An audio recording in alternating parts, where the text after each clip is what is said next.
This is Audible. Brilliance Audio presents Not My Match by Ilsa Madden-Mills, performed by Summer Morton and Alexander Sendiz. Chapter 1. Giselle. Tuesday, August 4th. This night is a death sentence. Pretty soon the executioner is going to pull me off this bar stool and drag me straight to the guillotine. I'm so fed up and tired, I won't even struggle. Just make it fast and painless, I'd tell him. And might you spare me a sip from your flask to see me off? My esteemed date is Charlie, but he's insisted I call him Rodeo. A short guy, maybe 5'4" if you count the Stetson. He's a belt hitcher, tugging at his jeans from the back, making the rearing horse on his belt jiggle. The spinning lights from the club grazed that gold buckle earlier, and the ricochet nearly blinded me. Nothing against height-challenged men or country attire, but the weasel is checking out every girl in the razor. Just another nail in the coffin for one of the crappiest days ever. From my car being broken into this morning, to my advisor gleefully telling me he would not be recommending me to study abroad. Disappointment, heavy and thick, slams into me all over again. Forget the busted car window and some thief's poor attempt at hot-wiring my car. I was living for the chance to study in Switzerland. Everything I've been dreaming of, hanging on to with bated breath, has revolved around the fellowship at CERN, the European Organization for Nuclear Research. A fresh start. Dead. Goodbye particle accelerators. Hello devastation. My chest hurts, and I lift a hand and press it there. I'm blaming these past few days on the birthday curse. Bad things happen around my birthday, and I'll be 24 in 5 days, so it stands to reason fate is taunting me, as she loves to do. You like? Rodeo drawls in a lazy southern accent, preening as he gives me a view of his textured olive green cowboy boots. Alligator. Flew to Miami to buy these. Custom made by a real designer. They go from casual to dressy in a snap. Nice. He's a fairly handsome guy, I'll give him that. A face, teeth, hair, arms, legs. But it's the sneaky, mean look in his dark eyes that gives me pause. Pretty soon, I'm going to find my wits and the good sense Mama gave me and get out of this date. But right now, I yearn to finish my whiskey. The texture of the boot comes from the young alligators, since their bellies are softer, more malleable in the tanning process. They raise them on a farm, then kill them and make boots. Fascinating process. I'd like to see it in person to tell the truth. Do you think they put them to sleep or just kill them outright with a knock to the head? A second passes, or a minute. I inhale a breath. I don't want to know. You've got a soft heart, honey. He waves away that idea and holds his foot up a few feet off the ground. And part of me thinks about giving him a teeny, tiny little push. Now don't be shy, give him a feel. Might be your only chance to feel quality. Quality? Well, isn't that just rich? I've sunk low tonight. A guy who wants to see baby alligators killed is what I attract. I prefer not, I reply with ice in my voice. Not that he notices. Feels like silk. His eyes linger on my legs suggestively as he inches in closer to me, giving his belt a little hitch. A girl pops up next to him on the other side and orders a drink, and I visibly blow out a breath as he gives her the up and down. The man is here to get laid. I get it. I picked him off the app only because there was an emu next to him, and I felt nostalgic. They're regal, odd birds, their height reaching 6'10" by maturity. Daddy used to keep an older, mated pair on our farm after a local safari place closed and left them to wander aimlessly. I used to feed, pet, and gaze at them longingly, lovingly, amazed at how fast they ran, up to 30 miles an hour. How they seemed to look at me and see that I was just as strange as they were. A tall, lanky girl with oversized glasses, braces, and no friends. Daddy, who recognized my affinity with unique things early on, built them a 2-acre enclosure, pond included. To see them play in the water, grief swells up and washes over me for the loss of them and Daddy. In hindsight, I realized that Rodeo must have been standing on something, a box or a ladder, when he snapped his biopic. Taking a sip of my drink, I squint, trying to picture us having sex. I'm 5'9", so how would that even work? I'm really into eye contact, and if we had sex missionary style, then his head would land somewhere between my breasts and my stomach. He'd have to crane his neck to look up at me. Maybe I'll buy some Ken and Barbie dolls, cut Ken's legs off to the correct ratio, and test it out. A shame, but sometimes science requires sacrifice. When you don't have a clue, testing is important. I never want to be unprepared. My curiosity isn't because I plan on having sex with Rodeo. Heck no. I just love random tidbits to squirrel away. You come to the razor a lot, honey? Rodeo asks, attempting more conversation as the other girl wanders off. His dark eyes hold mine over the rim of his frosted mug of draft beer. At least he isn't ogling my breasts any longer. No, he gave that up when I slipped on my navy blazer and buttoned it up to the collar. A bead of sweat drips down my back. It's August in the South, over 100 degrees outside, and if I don't get out of this club soon, I'm going to pass out. No, I've never been here. I don't get out much. I'm a grad student and teach. He nods, interrupting me. It's close to my apartment, is why I picked it. A pause. It's hard meeting girls online. At that remark, at the hint that maybe he's not the jackass he appears to be, I relax a little. Maybe he was just babbling about watching baby alligators die. I infuse my voice with interest and ask the number one question Mama always asks me about my dates. Are you employed? He fingers his gold belt buckle and chuckles. Not at a desk job like most. I'm the reigning ride 'em till you die champion for the past 3 years. I made $1 million last year in the circuit. You into rodeo, guys? I love horses, I push out, floundering to find a commonality between us. I grew up outside Nashville, a small town called Daisy. Whips, saddles, spurs, bridles. I've got it all at home if that's your kink, he interjects, in a sly tone that goes from nice to sleazy in a blink, the insinuation of it making me squirm as I shift around on my stool. A dark chuckle comes from him. You look uptight, but I bet your waters run deep, honey. Uptight. He gets a gold star for that. My ex-fiancé, Preston, would agree. He continues, tugging me away from the dark path those thoughts want to lead me down. And I know what you're thinking. I'm short. Most girls do at first, but just you wait, 'cause what's in my pants is a God-given gift. Ain't had one complaint since I started. Been riding fillies for a long time, and they always come back for more of what I got. His lids lower as he gives his crotch an endearing, loving look, as if his small head is sentient and listening. There you go.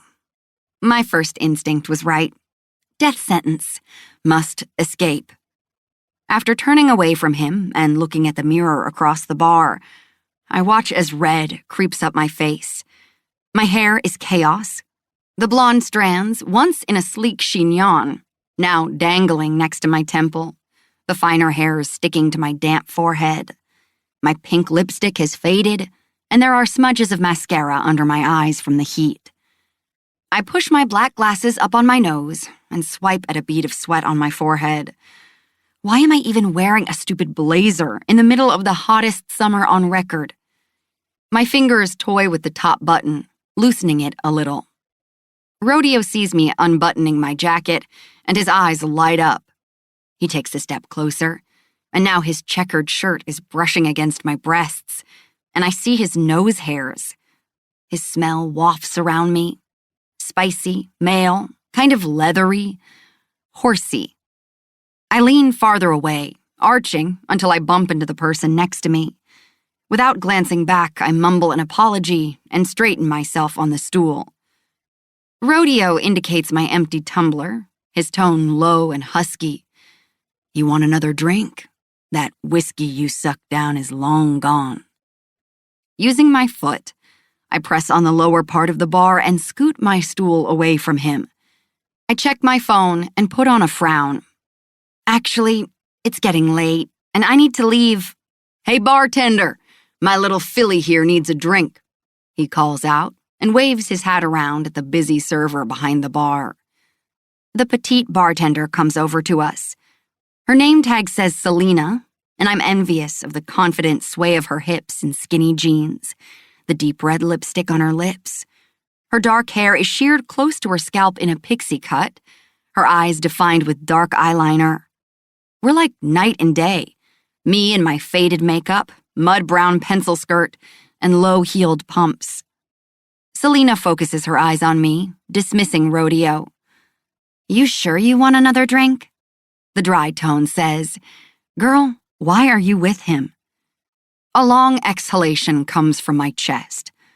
All I need to do is get rid of him and just enjoy the burn of a good bourbon.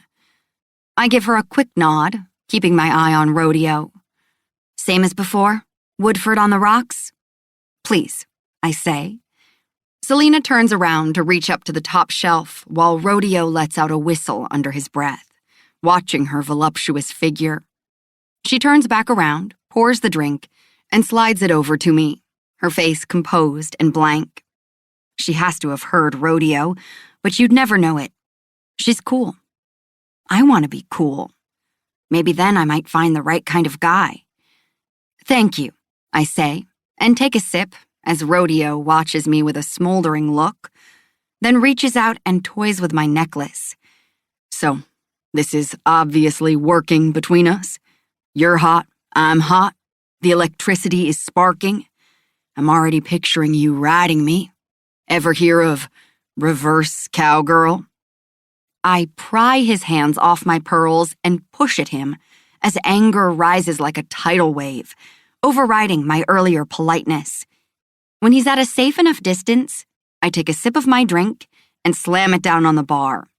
After digging around in my computer bag, I grab my wallet, pull out several 20s, and toss them down. You're leaving already, honey? There's a plaintive whine to his voice. I turn to face him, teeth gritting. Yes, and I know what reverse cowgirl is. I have to answer his question. It's a thing. If you ask, I crave to respond with the truth. And there is zero spark. My protons are not attracted to your electrons. Protons? What? Plus, it's incredibly rude of you to suggest sexual acts when you've just met me. Hot damn, you've got a temper. Gotta admit, angry sex is my favorite. How's about me and you getting out of here? Keep dreaming. And I might even let you stay the night. Make you some pancakes in the morning. Sprinkle some chocolate chips on them or some organic blueberries. You look like the granola type. I do like organic blueberries, but this was a drink-only meeting. And I told you that when I messaged you. And please, for the love of everything, stop calling me honey or filly, or I swear I'll dump what's left in this glass over your head. My chest rises at my outburst. I just threatened physical violence on a person. This isn't like me. I never get angry. I let people run roughshod over me time and time again. His gaze flares as I jerk to a standing position, stumbling a little in my heels as I ricochet off the person next to me. Forgive me, I murmur to the fellow, steadying myself by latching onto the bar like a lifeline. I throw a wary glance at my glass. I actually had one before Rodeo showed up, and considering I haven't had dinner, yep, I'm buzzing. Giselle? Comes a deep voice, dark and sultry, the tone recognizable even over the loud music. No, it can't be. My heart flips over, and my entire body flushes as I look past Rodeo to the tall man who's standing a few feet away on the edge of the dance floor, a questioning look on his movie star face. My hands clench. I should have known I might see him. I just assumed he would still be working out or doing whatever professional athletes do early in the evening. My sister, Elena, mentioned he usually pops by on the weekends, but that's about it. Devin Walsh, superstar football player, arches a dark brow at me, the one with a silver bar at the edge. I run through my mental checklist. Voted Nashville's sexiest man of the year, all-pro for 3 years straight, best friends with my new brother-in-law, Jack, owns the razor. Wicked lips, beautiful tattooed body. Hot. Is everything okay? He asks as his gaze drifts over me, starting at the top of my half-down, half-up hair and moving all the way to my pumps. I squint, and even though it's not possible in the dark club, it feels as though he's put a spotlight on my form as he surveys every inch of me. Fine, I call, tossing up a hand. Couldn't be better. Good to see you. Bye. Leave. I want no witnesses to this debacle. I see. His discerning eyes flip to Rodeo, and that maddening eyebrow goes up again. Are you on a date? My entire body rebels at the questioning, teasing tone in his voice, and I stiffen all over. He thinks I'm with Rodeo. I did meet him here, but yes, we are, Rodeo calls, and throws an arm around me as I wrestle unsteadily out of his grasp. A small frown etches itself on Devin's forehead as he sticks his hands into the pockets of his low-slung designer jeans. Maybe he sees I'm close to passing out from heat stroke, or that I'm about to murder one of his patrons. My insides feel like jelly, and it has little to do with the whiskey and more to do with Devin. Although I'm not interested in him like that. Just curious. Yes, he's hotter than a Bunsen burner, but we're friends. Well, not real friends.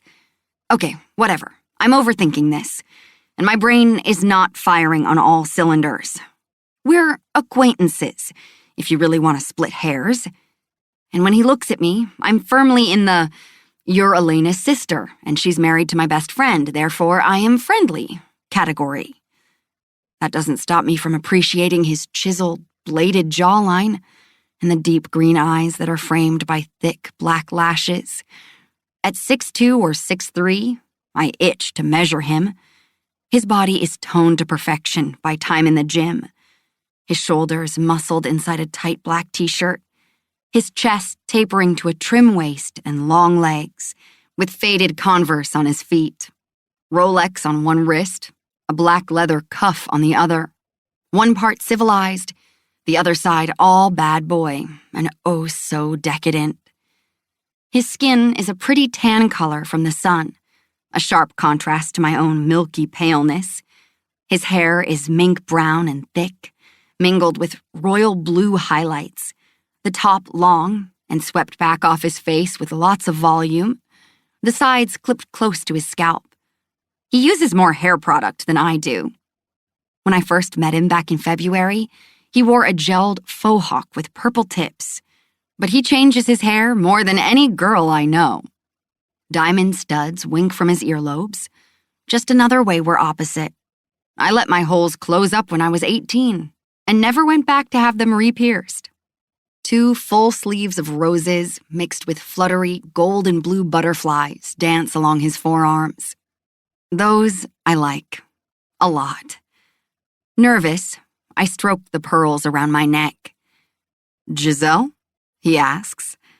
My brain jerks to a halt as I realize I'm ogling him. Sputtering, I rack my brain for an intelligent response. Come on, Giselle, you're working on a PhD in physics. You have a plethora of words in your arsenal. Tell him Rodeo isn't your date. But all I can think about is the last time I saw him. Saturday, at Elena and Jack's wedding, where he was the best man to my maid of honor. He wore a mouth-watering, fitted gray suit, the fabric so devastatingly soft, I bit my lip when he took my hand and looped it through the crook of his arm. Did his fingers linger on mine longer than necessary? Maybe. He probably didn't notice. He was just doing his job as Jack's best man. He did stare a hole through me, a level 5 gaze, which involves intense eye contact lasting 10 seconds, meaning I either had a giant zit on my nose or he really liked what he saw. I asked him, whispered, as we walked down the aisle toward Jack and Elena if he was feeling unwell. He said he was fine, curtly, which was strange because Devin is the opposite of grumpy. Later, when I was alone in my apartment, I dissected the interaction and came to the conclusion that he stared at me only because I looked washed out and hideous in the strapless silver dress Elena had picked out for me. I told her I didn't have the breasts to hold it up, but she insisted. Yet, inside that church, standing next to my sister as she recited her vows, my thoughts about Devin wandered. Was he attracted to me? Me? It seemed impossible. The truth was abundantly clear once his supermodel date showed up to the reception. He never glanced at me again. Oh my God, are you Devin Walsh? I'm a huge fan of yours since your Ohio State days. I have your jersey on my wall, is the screech that comes from rodeo as he shoves past me to reach the football star. The jostle to my shoulder causes me to lose my grip on the bar, and I stumble to the side, knocking into the guy next to me on his stool again. He flips around with a scowl. Oh, I think I know him. And then his beer bottle smacks me in the cheek. Jesus, are you okay? The stool guy calls out and tries to steady me, but it's too late. Wonderful, I mutter and rear back, causing my heels to teeter on the slick tile. Time seems to stand still as I grapple with balance. My body obeys the laws of gravity, thank you, Newton, and flails forward and down. My knees hit the floor with a slap, right in front of Nashville's sexiest man alive. Damn you, birthday curse.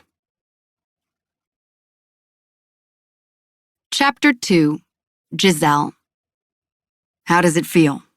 Devin asks as he presses an ice pack to my right cheekbone. Wincing at the contact, I put my hand up to my face, and our fingers brush as he slides back and lets me hold the pack in place. Butterflies dance in my stomach as tendrils of awareness buzz along the nerve endings where we touched, and I swallow down the feeling. He's just a guy who happens to be drop-dead gorgeous. He isn't attracted to me whatsoever. Fine, I say, forcing brightness into my tone. My head does throb, but I'm not sure if it has to do with my face or just the lack of food in my stomach. I'm at a table in the VIP room of the Razor, a roped-off area in the back. The place is mostly empty, except for a few guys watching a game in the corner. I imagine this place doesn't get crowded until much later. Thankfully, the music from the club seems to be turned off in here. From his standing position, Devin bends his knees, crouching down to peer into my eyes, as if to make sure I'm lucid. The scent of him hits me, masculine and heady, with a hint of sea and summer. Some expensive cologne. You hit the floor pretty hard. How are your hands and knees?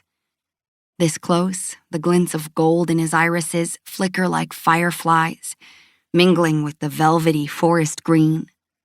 His gaze is lush, mesmerizing, and deep. Stop with the adjectives about his eyes, Giselle. Right.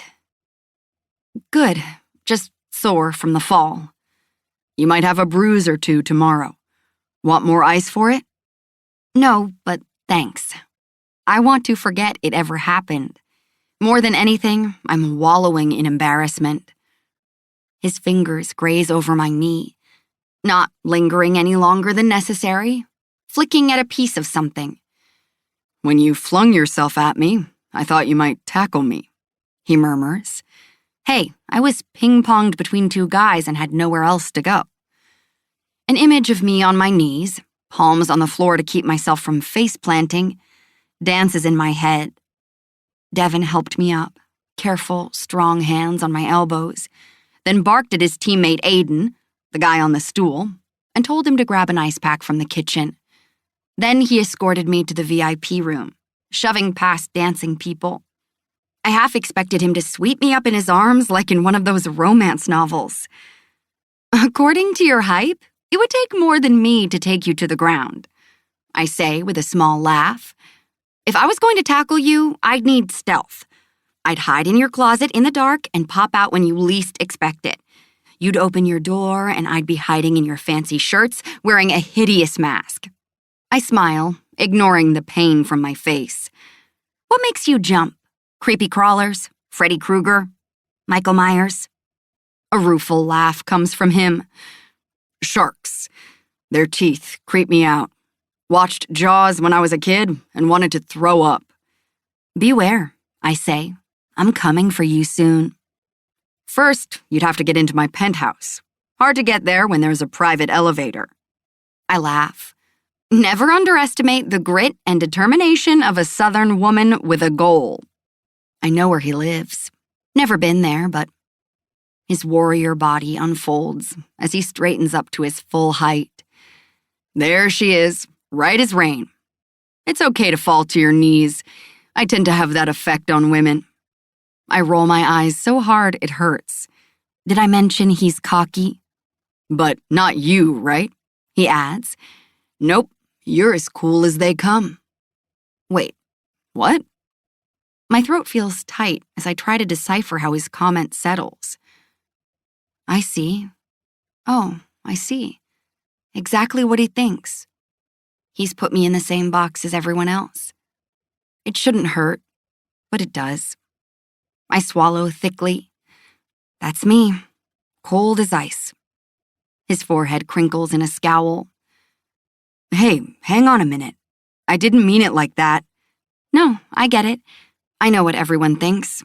Unemotional robot, stuck in her head, oblivious, impervious to sexy men. He cocks his head, lips puckering, as if he's deep in thought, then sticks his hands in the pockets of his jeans, his tell that he's uncomfortable. I would know. I watch him. Those thoughts never entered my head. I just meant you're not like other girls. Oh, never mind.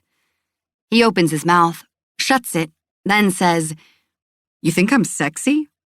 Pfft, no. He grunts, his face unreadable. Good. You're too old for me. He sputters, and I can't stop my genuine smile at his incredulous face. Oh, goody. I got him. I'm 28 for fuck's sake. There's what, 4 years between us? He rakes a hand through the top of his hair, yet it still settles in a sexy mess, the blue highlights gleaming amid the dark brown. Damn it, he's effortlessly beautiful. I force a nonchalant shrug. Age doesn't matter, as long as you're my type. You know, the 3 T's, textbooks, tweed, and timid. You have that whole rock star vibe. And those lips. I could write a book about his mouth, the soft pink color, and how the lushness contrasts with the hard lines of his jaw, the overly full bottom lip, the deep V on his upper one. Smart. You should stay away from men like me, pretty girl. He gives me one of his signature teasing smiles. And yep, we're totally in the friend zone. He calls everyone pretty girl, even Mama and Aunt Clara. Mm-hmm. I nod. Is Cowboy your man? He got left behind when I brought you back here, but I can send someone after him. He takes a step away from me, as if to do just that, and I groan. No, please, I can't take another minute with him. He stalks back and dips down, bending his knees as he kneels, closer this time than before. His body radiates tension. Did he do something? I chew on my lips and stare down at my lap, letting the earnestness of his husky voice wash over me. Oh, Devin. He may be an arrogant superstar wideout for the Nashville Tigers, but underneath that surface, beats the heart of a good man. So when he says nice things to me, my gut knows it's not because I'm special. He'd help any girl out. He was a dick. Someone I met on this app. I figured if you liked emus, we'd have something to talk about. I raise my gaze to his, trying to get him to understand my logic, but he's frowning. Then he tried to mess with my necklace, and nobody touches Nana's pearls. I twist the strand in question, pulling them up to press my lips to them for a second. What else did he do? He asks gruffly. His eyes land on my necklace as I settle it around my throat, then move to my mouth. I wish I had lipstick on. I steady the ice pack on my face and try to will my heart to slow down. Can he hear how fast it's beating? He mentioned reverse cowgirl, which sounds fun with the right person, but ugh, not him. Oops. Something about Devin makes my tongue loose. Or maybe it's the whiskey. Regardless, that position sounds hot. I imagine it takes strong leg muscles for the female. I run almost every day, so I could hang. Where would my hands go? Behind me on his hips, or in front of me for balance? Either way, I'd be faced away from my partner, alleviating inhibitions. If I can get my hands free, there's access to my own pleasure. It's settled. Reverse cowgirl is going on the top of my how Giselle gets her groove back list. Your face is red, Giselle. You feeling okay? I clear my throat, shaking those images away. It's hot in here. Take your jacket off, he says. You're making me sweat just looking at it. After setting down the ice pack, I unbutton the blazer, slide it off my arms, and toss it on the table. Then notice how damp my white silk shell is. My lace demi-bra is clearly defined, but the cool air is a religious experience. I undo the first 3 buttons of the shirt and wave the delicate lapels. Oh, so much better. I groan as my hands tug at the bobby pins in my hair and place them in a neat line on the table. Massaging my scalp, I straighten out the long tangles, moaning at the sensation. I need Chris Hemsworth to rub my feet, and it just might make this day bearable. I kick my sensible shoes off and wiggle my toes. Isn't he married? Devin mutters. I raise my head from where I was leaning it back over the chair and take him in. He's moved a foot away and rubs the back of my neck. His eyes linger on my blouse, then slide away. Not in another universe, I say in a light tone. Someday I'll tell you my ideas on the multiverse. In one of those, there's a world where it's entirely possible he's married to me, and we have 10 kids. Damn, he laughs. I melt. In the Giselle and Chris universe, he can't keep his hands off me, and we procreate like bunnies on Viagra. He's not a movie star, but an architect, and we live in a villa he built for me in the French Alps. I spend my days researching dark matter, baking cookies, and crocheting baby booties. My nights, well, those are devoted to him. His lips twitch. Where am I in this universe? I cup my chin. You're a teenage girl who works at Cinnabon, with a penchant for charm bracelets, bubblegum, and pink berets. On the weekends, your dark side emerges, and you sneak out your bedroom window to spray paint meaningful graffiti on billboards. He gives a full-blown smile, lush lips curving. The effect is devastating, and I suck in a breath. Quite the imagination there, Bunny. You amaze me. I blush. My randomness drives my family insane. I pause. I can't decide if your nickname should be Cinnamon or Pinky. Thoughts? Neither. I only answer to badass. Spoil sport. Devin searches my face. Back to the online dating thing. My cousin Selena did that and barely got out of the car with some guy she met. Dangerous to use. I sigh, regretting the loss of our banter. If only he knew that in one of my other universes, he ravishes me on a bathroom countertop. He's him, sexy, with rippling, naked muscles. And I'm some girl he picked up on the side of the road as I was running away from an evil bridegroom. I'm wearing a ruined white dress, and I have long pink hair. But glasses, because yes, I must appear intelligent in every universe. He's in deep lust from the moment I get in his Maserati, and he takes me home, where he makes me his. I chide myself internally. No wonder I can't keep up in my classes. I live in my own head too much to focus on the facts. There's no universe where Devin and I are together.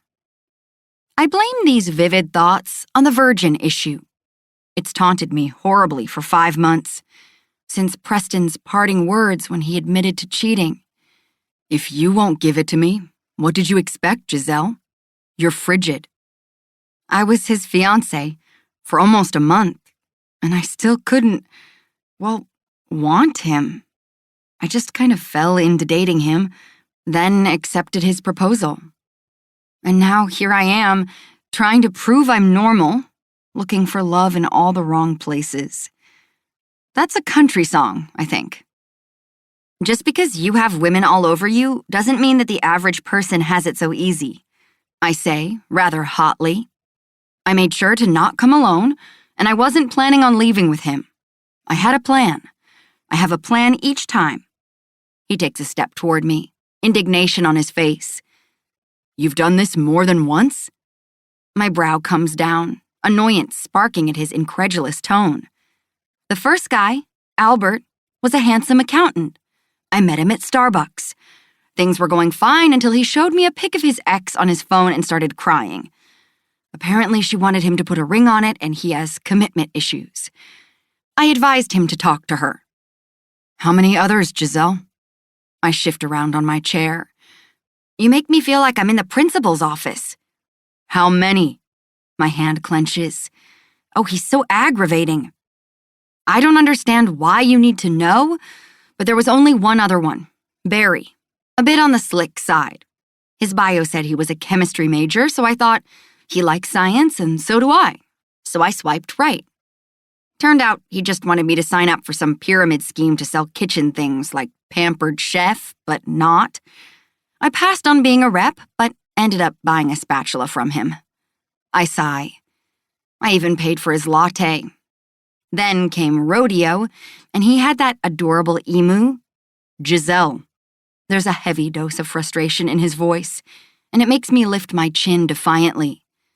Sometimes you have to go through a bunch of duds, Devin. Don't pretend like you know a thing about it. You have a new girlfriend every month. Who was the girl at the reception? Pity I never got introduced. A long, exasperated breath leaves his broad chest. Who'd you come with tonight? Is this 20 questions? A small, knowing smile tugs at his lips. I know you have to answer me. Elena told me about your little question problem. That little minx, I breathe. She's on her honeymoon in Hawaii with the man of her dreams, yet I feel as if she's right next to me. My beautiful, sweet older sister, whose shadow I've never truly been able to escape. I sigh. At least she's happy, and no one deserves it more than her. Before she met Jack, I ruined our relationship last year when Preston, her then-boyfriend, kissed me that awful day in his office, right before she walked in. Is it any wonder that he and I never felt right? We started off wrong. A ball of emotion clogs my throat, and I gather myself, trying to push these memories away. It takes effort. Topher drove me, I say grudgingly. When I took my car to the shop in Daisy, I walked to the library and he was closing up. He drove me back to Nashville and insisted on coming with me here since I'd never met anyone at a bar before. Devin wants to know about my car, and I tell him how I came down this morning to a failed attempt to steal my older model Camry. Are these dates about getting over Preston? He asks in a careful tone, as he gingerly sits down across from me. Best way to get over someone is to find someone new. A few ticks of silence go by, and the air around us resonates with tension. And as soon as I catch on, I sit up straighter and focus. I don't understand why the space between us feels charged, but it's crackling. Right, Devin grinds out as his eyes drape over me, lingering on my blouse before coming up to my face. Our eyes cling until he looks away and scrubs his jaw. You should get a friend to introduce you to someone. Uh-huh. You're my friend, right? He frowns. Of course. Why would you even ask? Oh, I don't know. Because I can't figure you out. Why did you give me a level 5 gaze at the wedding? Was it the ugly dress? Was it me? Fine. Who do you suggest I date? He needs to be kind and good in bed. No, scratch that. Spectacular. I'm talking fireworks, Devin. Mind-blowing. He gets up and paces away from me. Did someone say spectacular? If so, I have arrived, says Aiden as he swaggers in the door and over to the table. About 6'2", with short brown hair and glittering ice blue eyes, he's a farm boy from Alabama with a megawatt smile that makes female hearts patter. Currently, he's the Tigers' backup quarterback, but he has his sights set on Jack's starting position. After settling down in the seat vacated by Devin, he hands me a glass of water, the one he dashed off to get after Devin ordered him to. Word to the wise, I have excellent hearing, part of my superhuman quarterback skills. Can you define how many orgasms you need? I'm good for 5 a day and have references. I burst out laughing, and he joins me.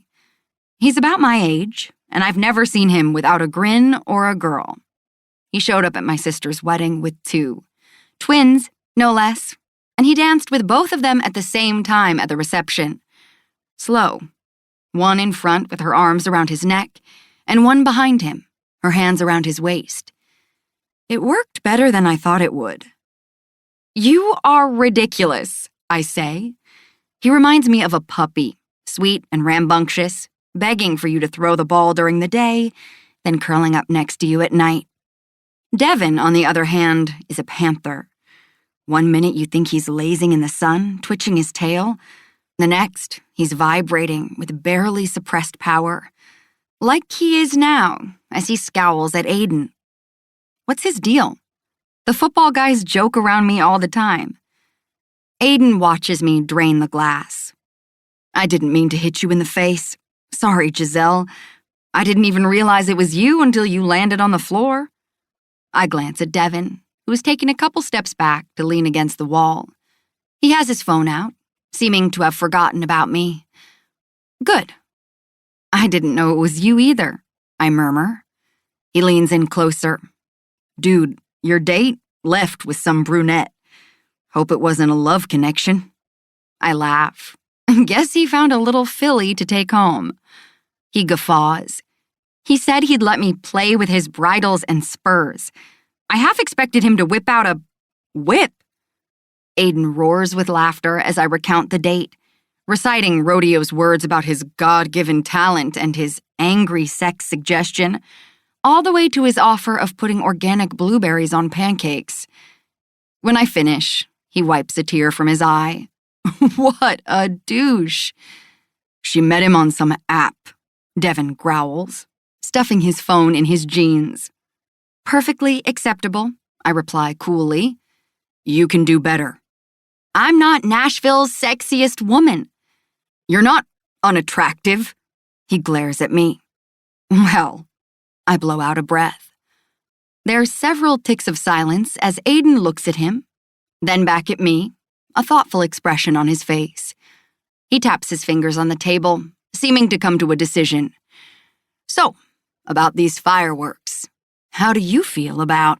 Devin straightens from the wall, moving faster than I anticipated, and slaps a heavy hand on Aiden's broad shoulders. Give it up, Alabama. She's off limits. My spine straightens. Off limits? Back in February when I was engaged, yes. But now that I'm single? Aiden brushes Devin's hand off and flashes me a grin so big it looks like his cheeks might crack. When he speaks, his words are directed to Devin, but he's looking at me like I'm a slice of pie. If you think I give one rat's ass what Jack Hawk thinks about who I talk to, then you need to check yourself. I was the Tigers' first-round pick in the draft. You aren't special, pup, Devin growls. And no one, even the team captain, tells me who I can chat up, Aiden adds. He isn't even here. We're in the middle of training camp and he's at the beach. He'll be back, asshole, and he'll punch you, injured arm or not, Devin snaps. Or I can do it now.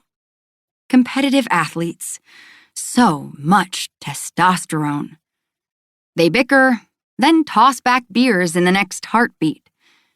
Tell me more about this off-limits decree from Jack, I say in my calmest voice to Aiden, attempting to hide my building anger.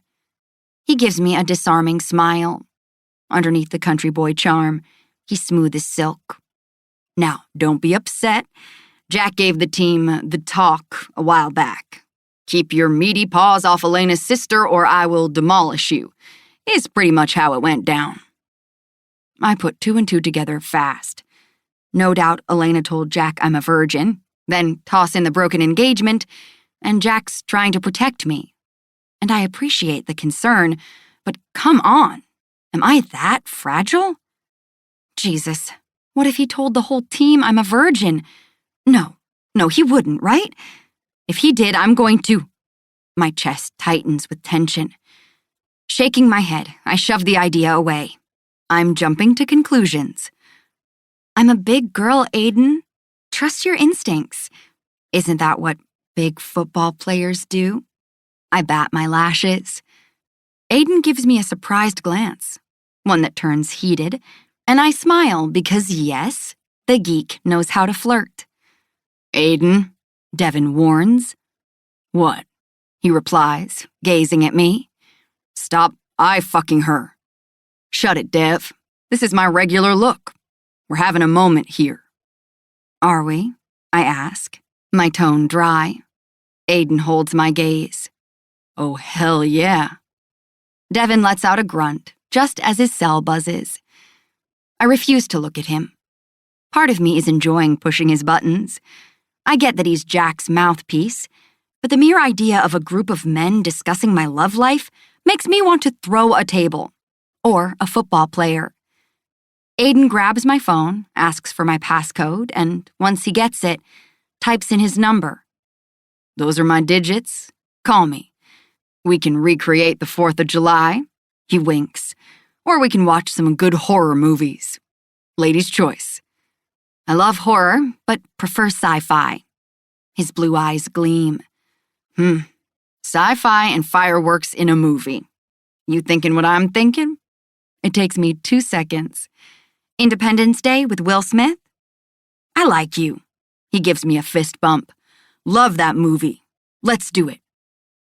I let the hammer fall, but soften it with a smile. I see what you're doing. You think messing with me would screw with Jack and his season as quarterback. You really would do anything for that first-string spot, wouldn't you? A slow blush crawls up his neck to his face as he grimaces. I want that position, yes, and it will be mine someday. No time soon, Devin growls. Jack's at the top of his game. His shoulder will be fine in a few weeks. Aiden flips him off without even glancing at him. I also think you're fucking hot. I arch my brow. I'm a tall, skinny girl with no breasts, and my nose is a hair too long. Maybe I have good cheekbones and nice blue eyes, but I tend to dress like my mother. The sexiest clothing items I own are a pair of frayed denim shorts and a pink thong I bought on impulse. Neither are appropriate for a serious grad student. Yeah, me and you, Aiden says huskily, and spears me with what I'm sure is his most intense, mesmerizing, come-to-me baby doll eyes. Devin throws up his hands. The bullshit in here is deep. Go check on your waitstaff, Dev. You're down a few servers tonight, Aiden quips back. What about those twins from the wedding? Won't they get mad? I ask Aiden. We're both ignoring Devin. Aiden grabs my hand. I barely remember their names. I shake my head, laughing as I disentangle our clasp. I adore you, But tell someone who believes that lie. Aiden clutches his chest. Come on, you're not taking me seriously. You were engaged when we first met, and this is my chance. Consider this our meet cute, and go from there. He pauses, his tone serious. I have this event at the mall next week, something my agent set up. I really hate going alone. You wouldn't believe the women who throw themselves at me. Sounds awful, I deadpan. You want to go? Fight off your panty-throwing fans in the middle of some smelly sports store in the mall? I pause. I could be persuaded with food and a good Cabernet. Enough, Devin calls and storms over, his eyes flitting between us, seeming to measure the distance between our faces. Aiden chuckles and leans back in his chair. You're a piece of work, man. What does that mean? Devin grouses. Aiden narrows his eyes at him, pushing out his lips, and I can tell there's something on the tip of his tongue. Spit it out, Alabama, Devin mutters. They seem to share a long look, one with meaning I have no clue about. But I imagine it has to do with the fact that even though the three of them are friends, Devin and Jack go way back, and Aiden is the new guy on the team and ambitious as heck. He wants to be the star quarterback, and Jack's in his way. Nothing, man, nothing, is what Aiden settles on. Devin crosses his arms. You said the party at your place starts at 9. You're supposed to supply beer. I'm guessing you haven't gotten it yet. Maybe you should. Aiden huffs. Plenty of time. He glances at me. You had dinner yet? No. Want to grab something? I am starving, but... well, let me... She's having dinner with me, Devin says, and I can barely keep my mouth from dropping open. Well, Aiden murmurs as he takes in Devin. With a subtle shift of his shoulders, Aiden turns to me and shakes his head in disappointment. Maybe next time, Giselle. Devin pulls him up by his arm. I want Guinness. You drink Bud Light. Hollis likes Fat Tire. Sounds like a lot of beer. Best go find it. Party? I ask. Aiden rolls his shoulders. We're watching an MMA fight. Dudes only, I'm afraid, or you'd definitely be invited. Then he directs a long look at Devin, one that screams, try and stop me, and leans down to kiss my cheek. He brushes past Devin with a smirk and sends me a wave as he mouths, call me, before he exits. With a silly grin, I watch him go. Of course I won't call him. He's fun and sweet and a huge flirt. But there's no tug toward Aiden, no push and pull connection. Not like with someone I know, who's really pissing me off. A text from Topher pops up on my phone, asking if I need anything and saying that he's sorry he bailed on me at the bar, explaining he's outside on a call with a coworker who's having an emergency. I type out a reply, briefly explaining that the date was a bust. The entire time, silence rings loudly in the room, reverberating and growing. I feel Devin's eyes on me even before I move. After tucking my phone back in my computer bag, I stand and face him. Our gaze is locking. 1, 2, 3, 4, 5, and he breaks, dropping his focus to somewhere over my shoulder. Dinner, huh? Don't manipulate me like that again. I can handle Aiden. Topher's outside waiting for me, and I'm leaving. Fine. He wasn't even serious about dinner. My fists curl. He sighs. Giselle, if you need someone to talk to about dating... The words are dragged out of him, and he grimaces, his muscular body striding to me, then halting, as if he doesn't want to get too close.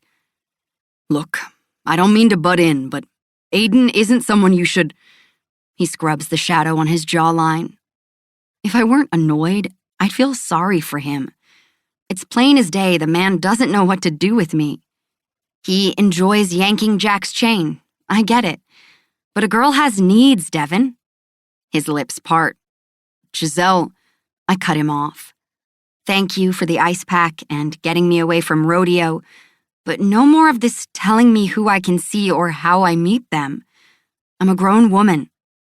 Wait a minute now, he says, as I make a move to sweep past him.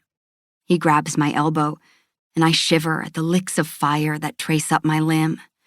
Stupid arm, I should chop it off. Why does it like him? Giselle. His eyes drop to my mouth. The way he says my name, raspy and low, gives me pause, and my breath snags in my throat. I know you're a woman. He stops, seeming to search for words, until he notices his hand on my arm and releases me. Then he takes a full step back. A long exhalation comes from his chest. Sorry. He is acting so strange. First the wedding, and now this. Nerves hit as I contemplate my next words. When Jack said I was off limits, did he give a reason? Jack is your new brother-in-law, and he's a protective guy. He doesn't trust us. He pauses. Don't be angry at him. That's for me to decide? So he didn't say anything else about me personally? Devin's face shudders, his demeanor stiffening. He tucks his hands in his pockets. Devin? His green eyes lower, shielding his gaze. Look, can we talk later?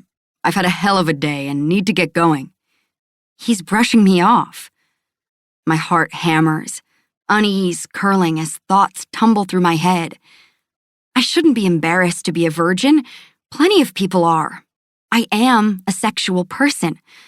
I can pen a scene between a tall, sexy alien warrior and his Earth girl that curls my toes. But still, the thought lingers that maybe I'm not frigid, I mutter. He freezes mid-hair rake. What does that have to do with anything? I didn't mean what I said earlier. You misinterpreted. I'm a virgin. Every second that goes by without him saying anything, just staring at me as if I slapped him with a 2x4, is drenched in tension. He inhales a sharp breath, curses, several times. Everyone out, Devin yells, pointing to the people at the back of the room. They take one look at his face, grab their drinks, and shuffle out of the room. I watch it all with bated breath. He told you, didn't he? I whisper. Giselle, I asked you a question. Courtesy demands you answer me. My hands clench, waiting. He wipes at his mouth, then slides his hand down to rub the shadow on his chin. Yes. Chapter 3. Devin. Giselle Riley has gone off the deep end. 99% of the time, the girl is straight up prim and proper, all the way from her little top knot to her heels. Nothing ruffles her. After that asshole Preston cheated on her, she never uttered one unkind word about him. I've never heard her curse or seen her with her hair down, and there it is now, tawny gold and white strands shining and cascading down her back like a blonde waterfall, the ends drifting below her slim shoulders. It's the kind of hair a man wants to wrap around his hand. Is it any wonder I can't stop staring? Who is this girl? Her cheeks are twin spots of color, her silvery blue eyes snapping as she paces around on her bare feet. She shoves her glasses up to her head and pivots and comes back and stops in front of me. She's breathing rapidly and her damp shirt draws my eyes, the points of her nipples pushing through her lacy bra as her chest heaves. She's got small tits, but enough for me to look at. I bite back a suggestion on the tip of my tongue that she put her jacket back on. At this rate, she'll slap me. I almost want her to. It might make me stop staring at her like an idiot. Jack is going to flip when he knows I blabbed, but he can fuck right off. He's on his honeymoon, and here I am doing damage control with his slightly insane family. Perfect. I knew it, she calls. You've been acting off, and now you think I'm even more boring and weird than you did before. I'm going to strangle him when he gets back from Hawaii. She mimics throttling someone. I hope a shark takes his throwing arm right off. Jesus. I never thought you were weird. Why am I yelling? And you're the least boring person I know. I toss in. Her eyes sparkle like lightning in a storm. Oh, I can picture it now. Him in the locker room giving you guys the lowdown, talking about poor innocent Giselle and how she's never... Her full bottom lip trembles for half a second before she sucks it in and straightens her spine. It's wrong. And personal. I hold my hands out. It wasn't everyone, okay? It's just me who knows that part. She stops in her tracks. Just you? Only me. Ah, he leaves it with you to make sure everyone falls in line. Do you always take orders from Jack? I groan. He trusts me, Giselle. I'm his best friend. Aiden doesn't know, which is why you should beware around him. If he knew the truth, I cringe. Not really quite sure what the unpredictable ass might do. I'm sure he would stay far away. He better. I may need to sit him down for a serious talk and box his ears. Red flames on her face. You tell him? Just take out a banner in the paper, Devin. Post it on Insta. Lifting up on her toes, she gets up in my face, which doesn't take much. She's tall and willowy. Little puffs of angry air come from her chest. Steely eyes glare at me and her pouty mouth purses as she pushes a finger into my chest. She smells good. Not that heavy flowery stuff, but light and sweet and fresh, like after a soft rain in the spring. And how could I have missed how creamy her skin is? That peaches and cream color, translucent. I shake myself as her words dawn in my thick skull. I'd never tell him. Good God. It's not my place. I just meant, why can't I say the right thing around her? She's always made me uneasy. Too smart, too something. My phone goes off again, but I can't move a muscle. It's the crazy girl in front of me who has my attention. She pokes me in the chest again, and I grab her finger and tug her in closer. You trying to tickle me? I arch a brow, trying to diffuse her anger. She blinks as if just realizing how close she is and licks her lips. No. Her chest presses me, those pert little boobs soft and... Wait, what was I saying?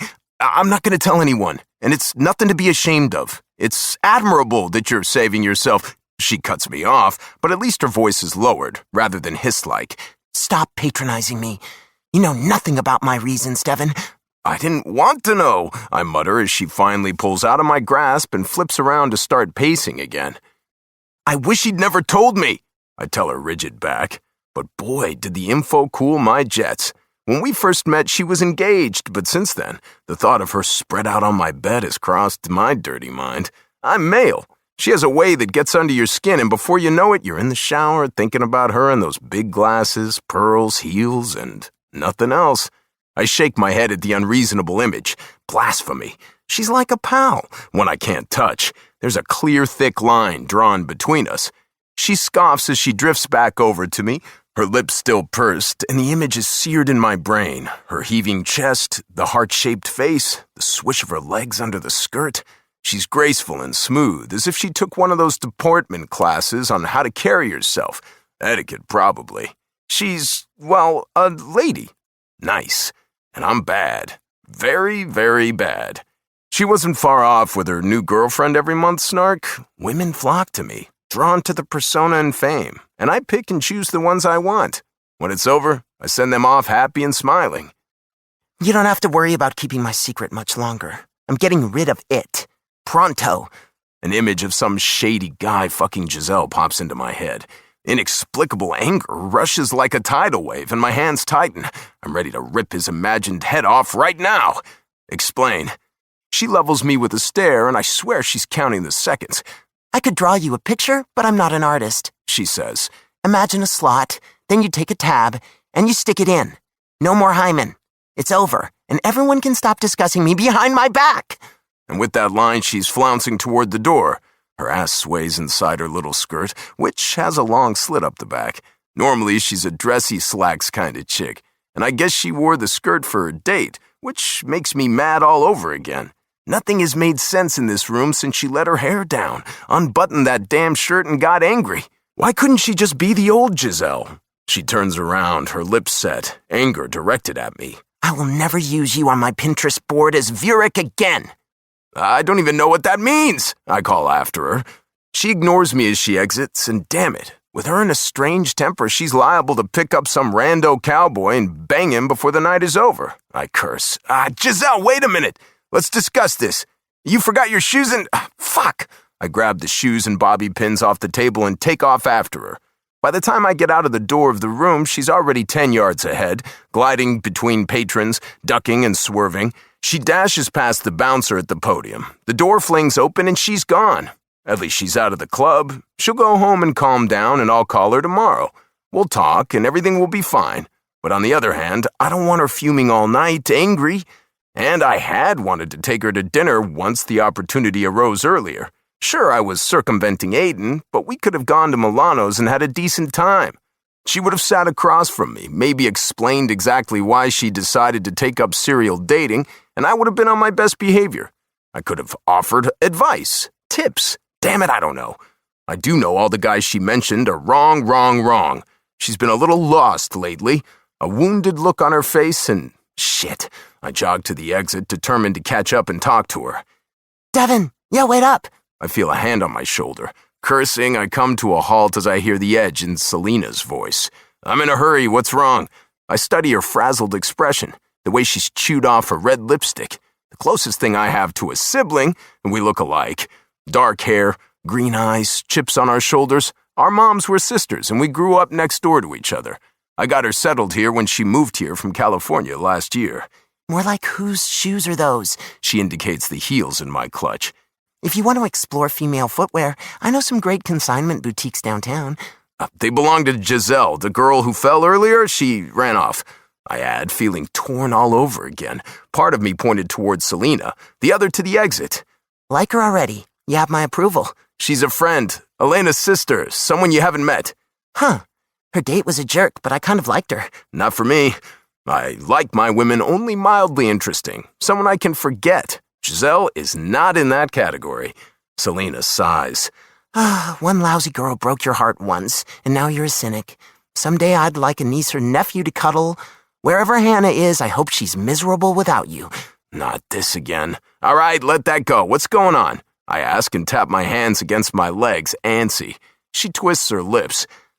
Besides the fact that another server didn't show up tonight and the air is on the fritz, everything is peachy. I'm working on getting new bartenders, and the air guy says he'll be here first thing in the morning. Sounds like it's under control. I tend not to dabble with the internal workings of the club. I bought this place as an investment. Football is my one and only. What else? I want to focus on what she's saying, but my head jumps between hoping Giselle's feet aren't being fried by the hot concrete on the street and wondering if she's found Topher yet. And why my dad keeps calling me. I should have just answered his call earlier, but I didn't want to take my eyes off Aiden. Jack said to keep him away from her. That was the only reason I butted in like I did. After Randy quit, you said I could hire someone for the new GM position. No one I've interviewed works. We need someone before this place becomes a shithole. She's holding a tray and cocks it on her hip as she stares at me expectantly. It takes me 3 seconds to decide. You're the new GM. Should have made that call when he resigned. Hire a new bar manager to take your place. Solved. Her eyes flare, tinged with excitement. No way. I can't manage the whole club. I don't even have a business degree. You're smart, hardworking, and everyone respects you. You're it. Now get back to work. I'm about to turn back and see if I can catch Giselle in the parking lot, but Selena jumps at me for a tight hug. Her tray goes flying, hitting the floor, and the shoes poke me in the chest. I chuckle and pat her back. Aw, you love me. Fucking A, man. I don't know what I would have done if you hadn't given me a job, and now you're promoting me? Feels like I won the lottery. She gives me a kiss on the cheek. Oh, what's my salary, boss man? Giselle has to be gone by now. I sigh. What do you think you deserve? What Randy was getting plus 10%? 2. Randy had experience. He managed 3 other places before this one. She bites her lip. 5. And I'll hire some new servers by the end of the night and find the best bar manager in Nashville by the end of the week. You know I can do it.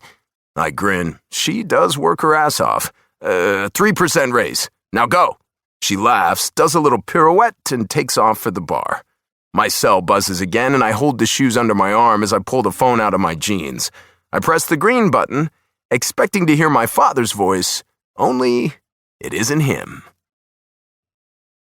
Once you go in there, phones are going to be out. People love drama, especially celebrities. Everything you do, man, under a microscope, Lauren says as we get out of my car. I know, I say dryly.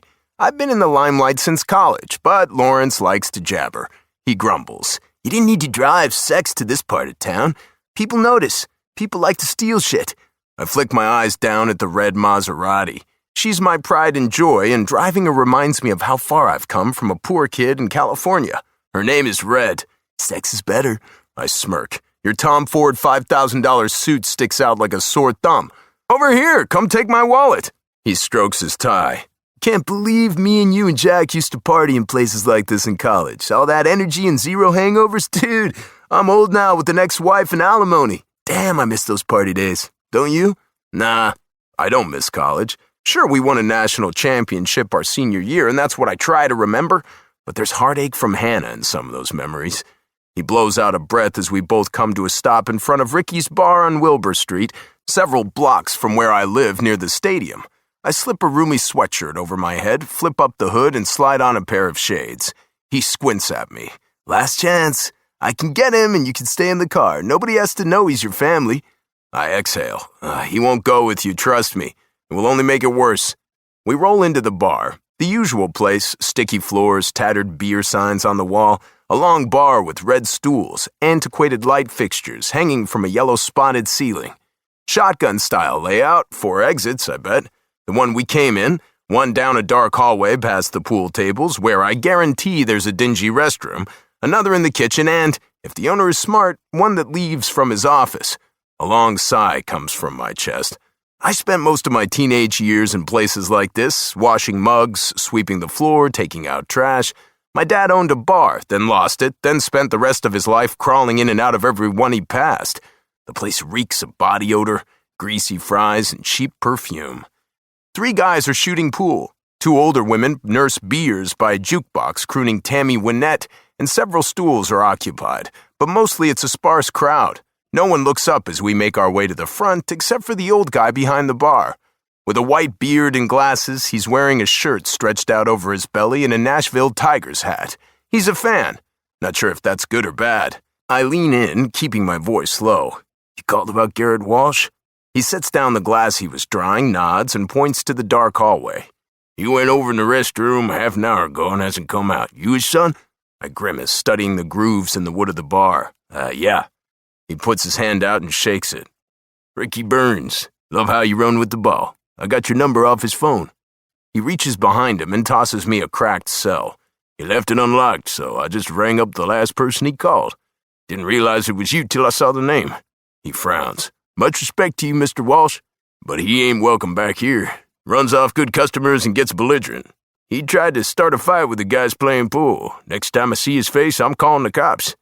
My stomach turns over, and for half a second, anger at Ricky bubbles until I squash it down.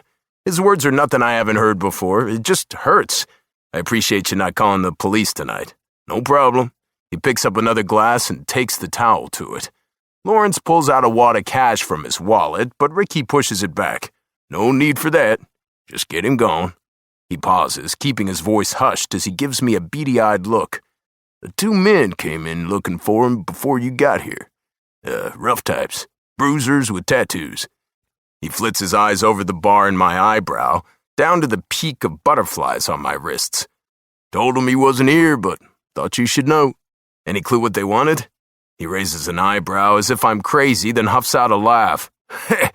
I don't ask questions, but judging by the hard look on their faces, my guess is money. I'm just an old man, and this bar's my life. I don't want any trouble in my place, you feel me? Loud and clear. Thanks, man. Lawrence takes a gander at the patrons again. Ricky, you mind if we take him out the exit in the back?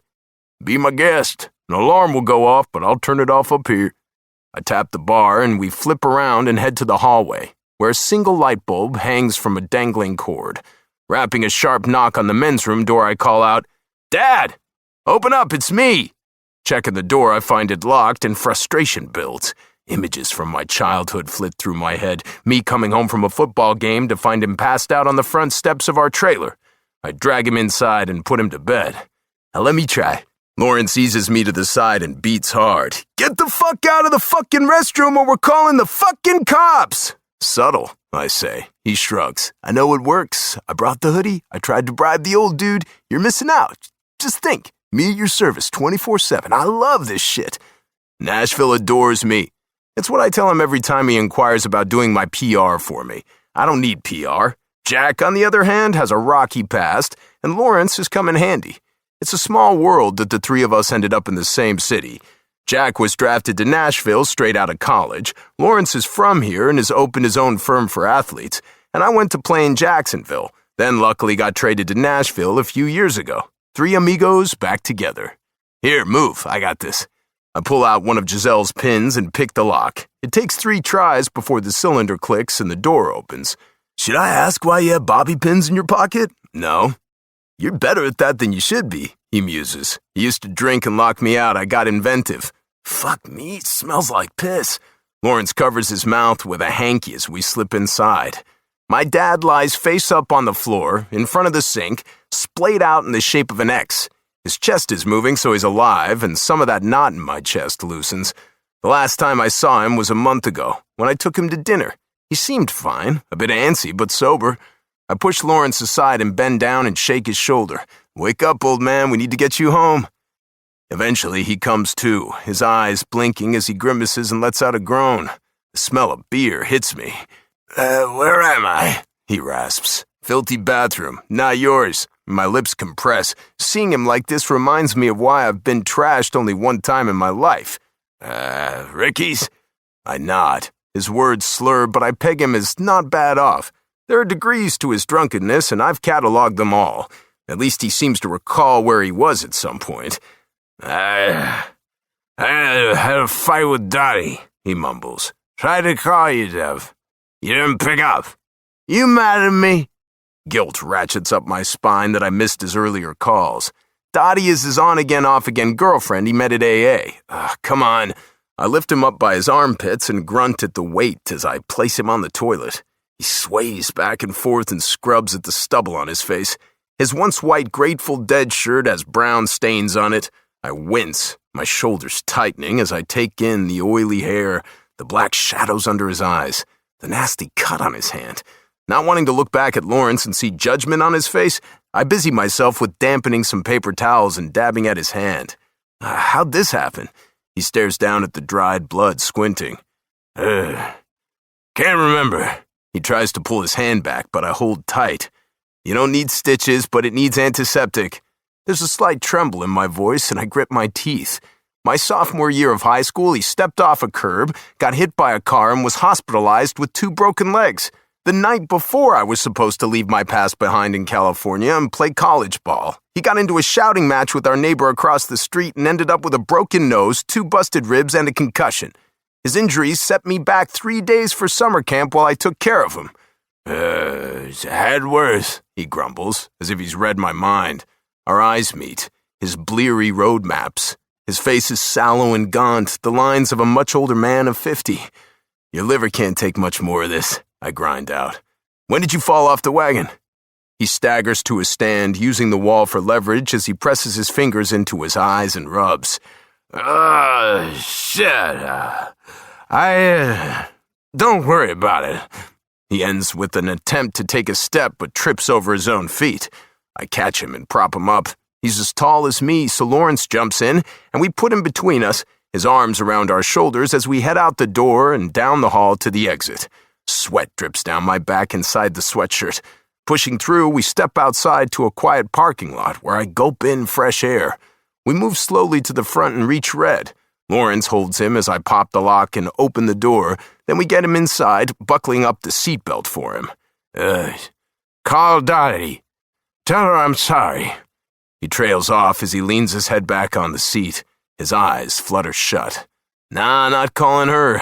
His love life works like mine. Once they've seen his true colors, his cesspool of insecurities, they are done. I haven't let a girl see who I really am in 7 years. I slam the door and face Lawrence. His face is thankfully blank. I don't think I could handle pity right now. You've done this a few times. His words are quiet. Fuck, Devin. Why haven't you ever told me he was... A long exhalation comes from my chest. Jack knows the most, but even he's never seen my dad like this. He shifts his feet and pulls out his phone, tapping away. It's all right. I'm here if you need me, okay? I'll get an Uber. Call me tomorrow and we'll chat. About what? If he thinks I need to rehash this episode, he's deluded. His eyes rise and pierce mine. Men were looking for him. We need to find out why. He's just a drunk. He's an alcoholic, but I hate to say those words out loud. How much money are you giving him a month, Dev? Besides paying all his bills, none of your business. Dad has a job, but I do give him money. He's my dad, and I have plenty of it. It's the same with Selena. They're all I have. Just as I thought. Too much, he murmurs, along with a look that seems to peer into my soul. He steps away toward the corner where a black car has pulled up. Hate to miss the party at Aiden's, but I've got a girl to see tonight. Call me. If you need me, superstar, I'm all yours. He blows me a kiss. I smirk, letting some of that tension ease. Be safe, asshole. Thanks for the unpaid help, I call as he opens the door and gets in. He drives off and I swing around to get inside my car. Of course, just as I crank it, Dad opens his eyes and hurls. After scrambling around in my glove box for napkins to get him as cleaned up as I can, I drive the 20 minutes to the east side of Nashville to a small subdivision with cookie-cutter ranch-style houses and modest-sized front yards. I picked it out for him before he moved here a few years ago when I did. I got him the job at the car dealership a block away. I help him inside, wrangling him into the dark house and fumbling for the light switch in the entry, one that doesn't come on. Cursing, I have carry him to his bedroom, sending up a fuck yeah when the light comes on in there. At least the electricity is still on. I help him get his clothes off down to his boxers, lay him down on his side, and set a trash can nearby in case he gets sick again, and before I pull up the covers, he's back asleep snoring. After washing my hands and face in his bathroom, I check on him.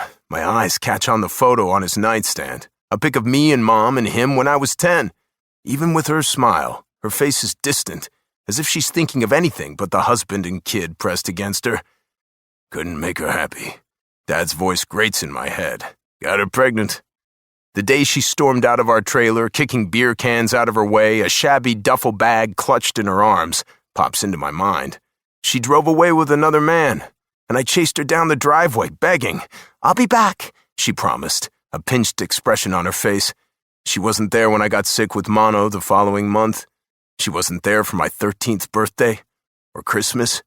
She erased me from her memory, as if I'd never existed, then left us to pick up the pieces. Dad shoved women in my life, a revolving door of girlfriends, and I looked to them for love, craved it. They won my kid heart, only to follow in Mom's footsteps. Bye, Devin. Be a good boy and take care of your father. Bonnie, Marilyn, Jessie, they never stuck around. In retrospect, most of them were barfly floozies, but hell, I just wanted someone to stay. Still, he keeps that damn pic. I snatch it up, hands clenching around the frame. Part of me wants to rip it apart and remove her from our lives forever. Where are you? I bought your beer, asshole, pops up on my phone. Sorry, unexpected errand, I reply to Aiden. And you told me not to be late. What's your ETA? Leaving the frame and my dad in the bathroom, I head back to the kitchen, halting at the mess. Empty beer bottles, takeout containers, and dirty dishes litter the table and countertops. I close my eyes, wishing it would magically disappear. Of course it doesn't. Shit. I plop down at the table and fire off a text. Something came up. See you tomorrow. He sends a flurry of pissed-off messages. I ignore them. Dad comes first. Chapter 4. Giselle. With a kiss to my cheek, Topher lets me out at the curb, and I pad over to the stoop of the brownstone, an old 3-story building with a spacious apartment on each level. With lots of charm and close to Vanderbilt, it comes with the perfect landlady. Dressed in her orange and purple muumuu, Myrtle stands on the sidewalk, her Yorkie, Pookie, sniffing at the one tree we have. 60, and the closest thing I have to a bestie, she plucks a joint out from behind her ear and lights it. Mostly it's for her horrid migraines, but she gets it illegally, and it worries me. Pink lipstick outlines her lips as she takes a deep drag. A former model 40 years ago in New York, she married a middling movie producer, eventually divorced him, and moved to Nashville to pursue a country music career that never panned out. Now she owns the building and writes poetry, some of it published. With a grimace at my bare feet, she says, "Prince Charming?" I plop down on the third step. Charlie was an alligator-wearing weasel. Ah, the emu? We didn't get that far, and I was afraid to ask. I need some wine with a side of Ragnar Lothbrok. You up for a Vikings binge session? She takes a toke. Maybe tomorrow. How's your head? Better now. How did the advisor meeting go? Dread inches up my spine as I tell her about my meeting at Vandy. He isn't going to recommend me for CERN. He isn't happy with my teaching methods, and my work last semester was not impressive. I sigh as the words fall out. He's not wrong about last semester. She lets out a wave of smoke, and I inhale the smell. I'm still waiting on the next Vurek and Kate chapter. Is she going to escape the ship? I've been writing a sci-fi novel for the past 5 months. A romance of all things. Although the writing didn't quite start out like that. It just sort of happened. Science has been the center of my world since I discovered Einstein in elementary school. But writing is a way to vent my frustrations. He's finally given her clothing after scanning her for disease, but now he's locked her in an anti-gravity chamber, and she can't cross the threshold. She needs to disable the control pad to escape. Haven't figured out how. Loss of power on the ship, she offers. His pet snake slithers into the chamber with tools to get her out. Because a snake can carry tools. I smile. It's an alien snake. Give him little fingers. I jerk out my phone and take notes. Maybe. Or the big guy is tormented in his sleep, since he has a murky past, and he sleepwalks up to her prison, opens it himself. Because he secretly wants to bang her, only he hasn't acknowledged it. Just give the purple alien a big dick. Size does matter. I don't care what Cosmo says. I grin. She pops out and makes a run for it, and he grabs her, and they fall to the ground. His 7-foot muscled frame lands on her, and she's soft and silky, and he's never seen a female form the color of hers. My voice trails off as ideas flash in my head, and when I glance up, she's smiling wryly at me. Your eyes light up when you talk about them. There's an artist inside you. Huh. I sigh, stuffing my phone back in my bag. My classmates would think my writing is ridiculous. Ah, you care what people think. My old age gives a fresh perspective, I guess. But if you want to be happy, do what makes your heart fly. Every breath you inhale must be meaningful. What do you really want, Giselle? I don't know. Not anymore. Her words settle inside me, twisting around. Now that CERN is gone, my career goals feel uncertain. What will I do now? Graduate? Teach? Research? Sure, but is that all? What about love and my dreams of a family? When it comes down to it, physics is all I have left. The only thing I trust. And that life stretches in front of me, empty. That tight feeling in my throat rushes back. Pookie pees, then runs over and jumps in my lap. I stroke the dog's hair, plucking at the pink barrette on her head. I've made so many bad choices lately. Preston, ugh, what a disaster. At least physics won't disappoint me. My voice cracks, surprising me. A testament to my very bad day. I had an argument with Devin. Oh dear, you hate confrontations. Tell me everything and leave nothing out, she says, sitting down next to me, and I recount the date with Rodeo, then reenact both sides of the mini fight between me and Devin. Sometimes it's torturous, especially for those bad things you'd rather forget, but I have an eidetic memory where I remember almost perfect mental images, as well as auditory occurrences and other sensory recall. I'll never be able to forget how Devin smelled and how he felt when I was pressed against his chest. Hard, chiseled muscles, the scent of summer and delicious male. I sum it up with, I had a good old-fashioned hissy fit and stormed out. It's Jack's fault, but now Devin sees me as someone he needs to protect. I scratch Pookie under the chin. Every time he looks at me, he's thinking about my virginity. He's wondering what's wrong with me. Explains the gaze at the wedding.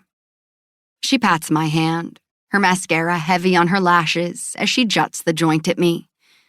You look like you need a toke. I grin. You're already getting a contact high. Might as well. Opens the brain waves for free thinking. She waggles her eyebrows.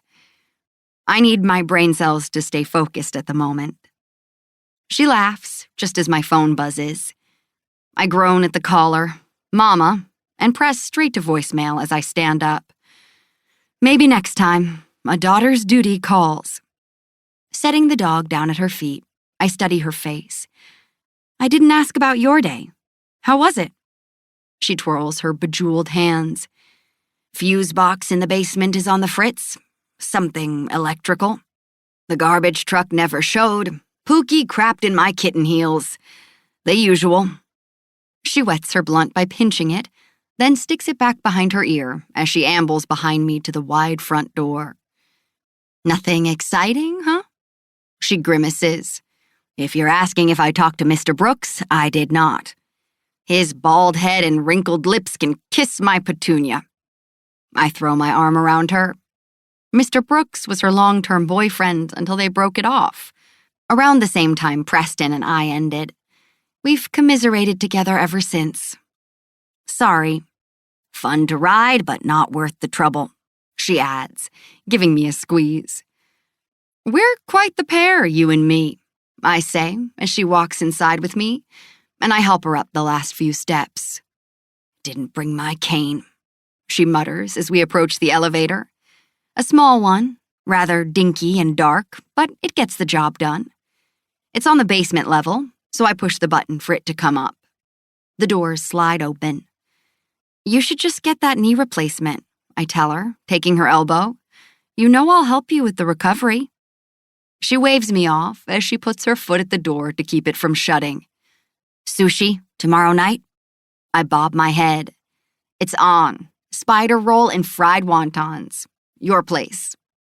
She points a finger at the door of the foyer on the first floor. Let's invite the new resident. His name is, she leans in to whisper, John Wilcox. Moved in today. Handsome fellow in his 50s. I see that glint in her eyes. She's already tried setting me up with the grocer, the baker, and the boy who throws the Sunday paper. None worked out. He's all yours, please. She mulls it over. He has a cat. I'm allergic. Take a Benadryl. She taps her chin. Sushi night is historically girls' night. Rules are made to be broken, I toss in. She sends me a droll smirk. Live what you preach, Giselle. Ask him. Tomorrow night is going to be lit, I chirp, waving goodnight as she pushes the button for the second floor, letting the door slide shut. I take the stairwell up to my place on the third level.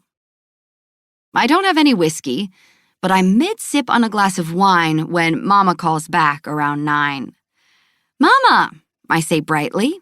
Missed you earlier, but I had to get situated. Was he employed? No, hello, how are you? He was a rodeo star, belt buckle and all. Then, I thought I'd at least have until tomorrow, until Topher told you about my date. Topher and Mama had some unsure moments when he lived with my sister. Not right to cohabitate with a man, she insisted. But now that Elena's married to Jack, Mama is satisfied and treats Topher like one of her own. Not sure that's a good thing. Topher can't keep a secret. If he wasn't gay, I'd tell you to marry him. He came by for some sun drops at the cut and curl while I was doing some late-night cleaning. He's in trouble for running straight to you. I shall plot my revenge. We chit-chat for the next few minutes until she drops her bomb. Your birthday is Sunday. I get home from church at noon, so be here by 1, dear. I set down my glass and lean in, gripping the phone. Something about her voice. I don't want anything fancy, Mama. Just you and me and Aunt Clara and Topher. I pick at the threads on my blue couch. Elena and Jack won't be back. Maybe we should wait. We will celebrate on the actual day.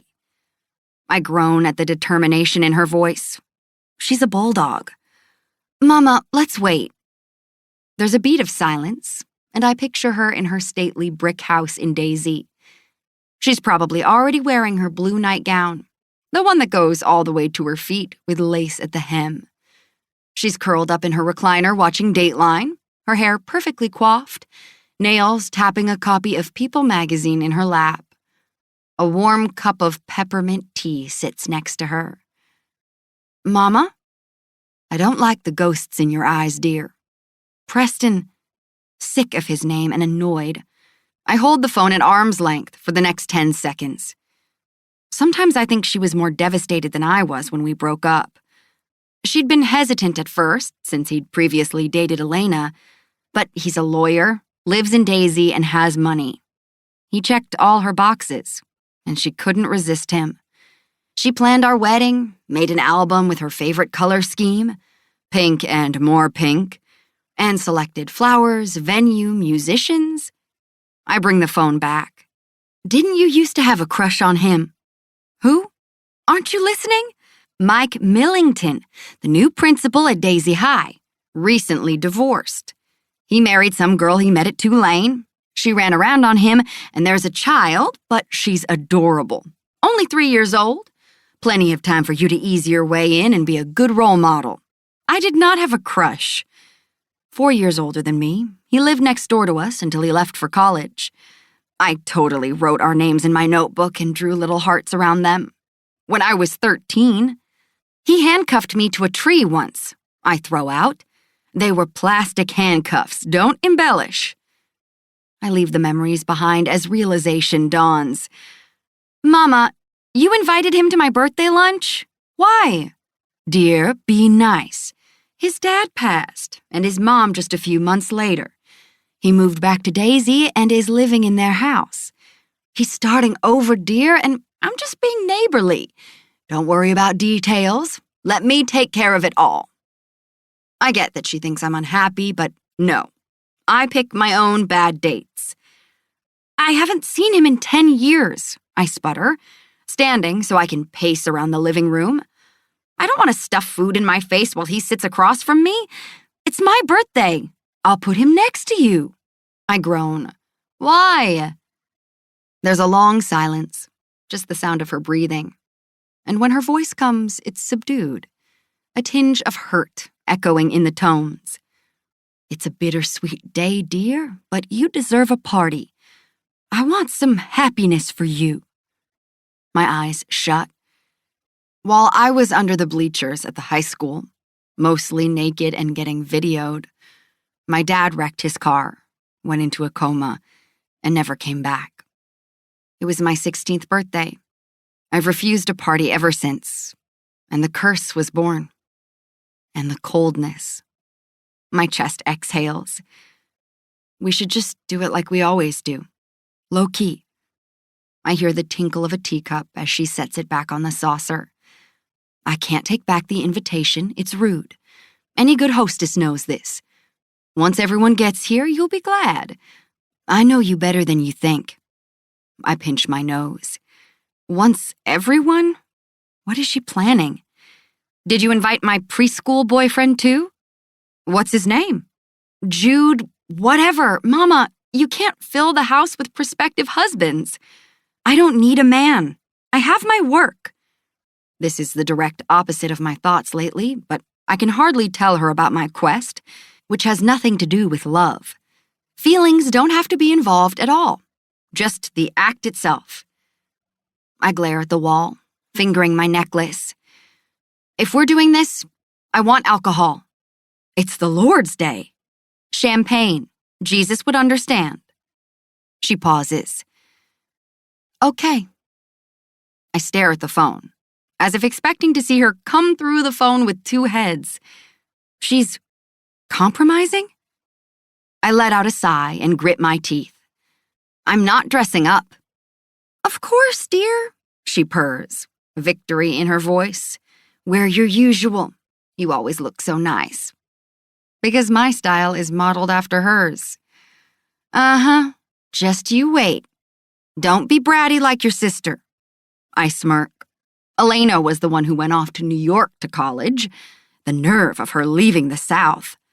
Traveled Europe, then gave up her chance to be a physician to be a librarian turned sexy lingerie maker. She's the rebel, and I'm the spare, the one Mama believes will never step out of line. But these days I'm teetering on a tightrope, and I don't know which way I'll fall. With a sigh, I end up telling her about CERN, and she can't keep the relief out of her voice. She never wanted me to apply. At least someone is happy about it. Later, after the wine has chilled me, I circle back to the party. Did you invite Devin? Dialogue in the background vanishes. She's clicked off the TV. Do you want me to? My hands grip the phone. Just trying to get a feel for how many people will be there. Have you seen him since the wedding?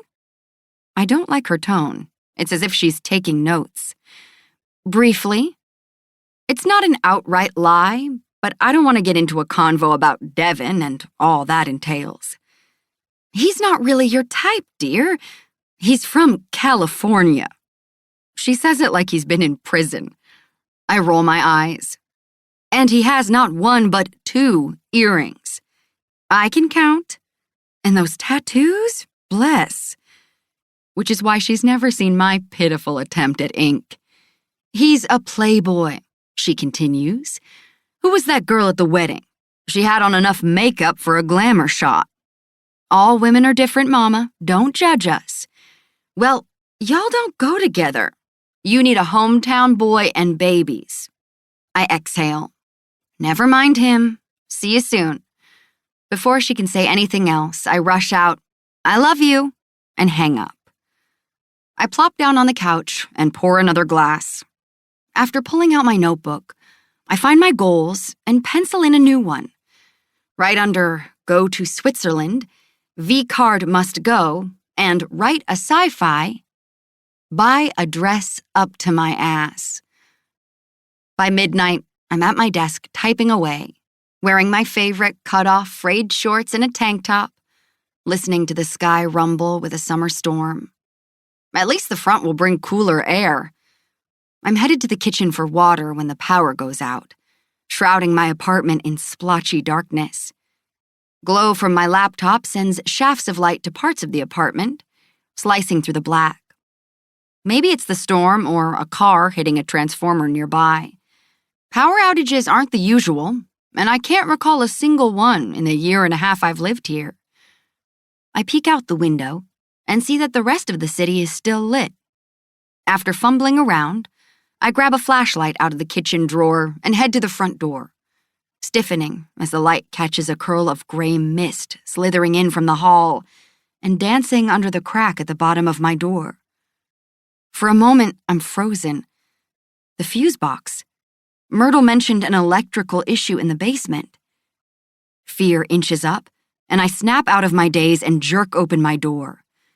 No flames or crackling sounds, but the smell of smoke drifts to my nose.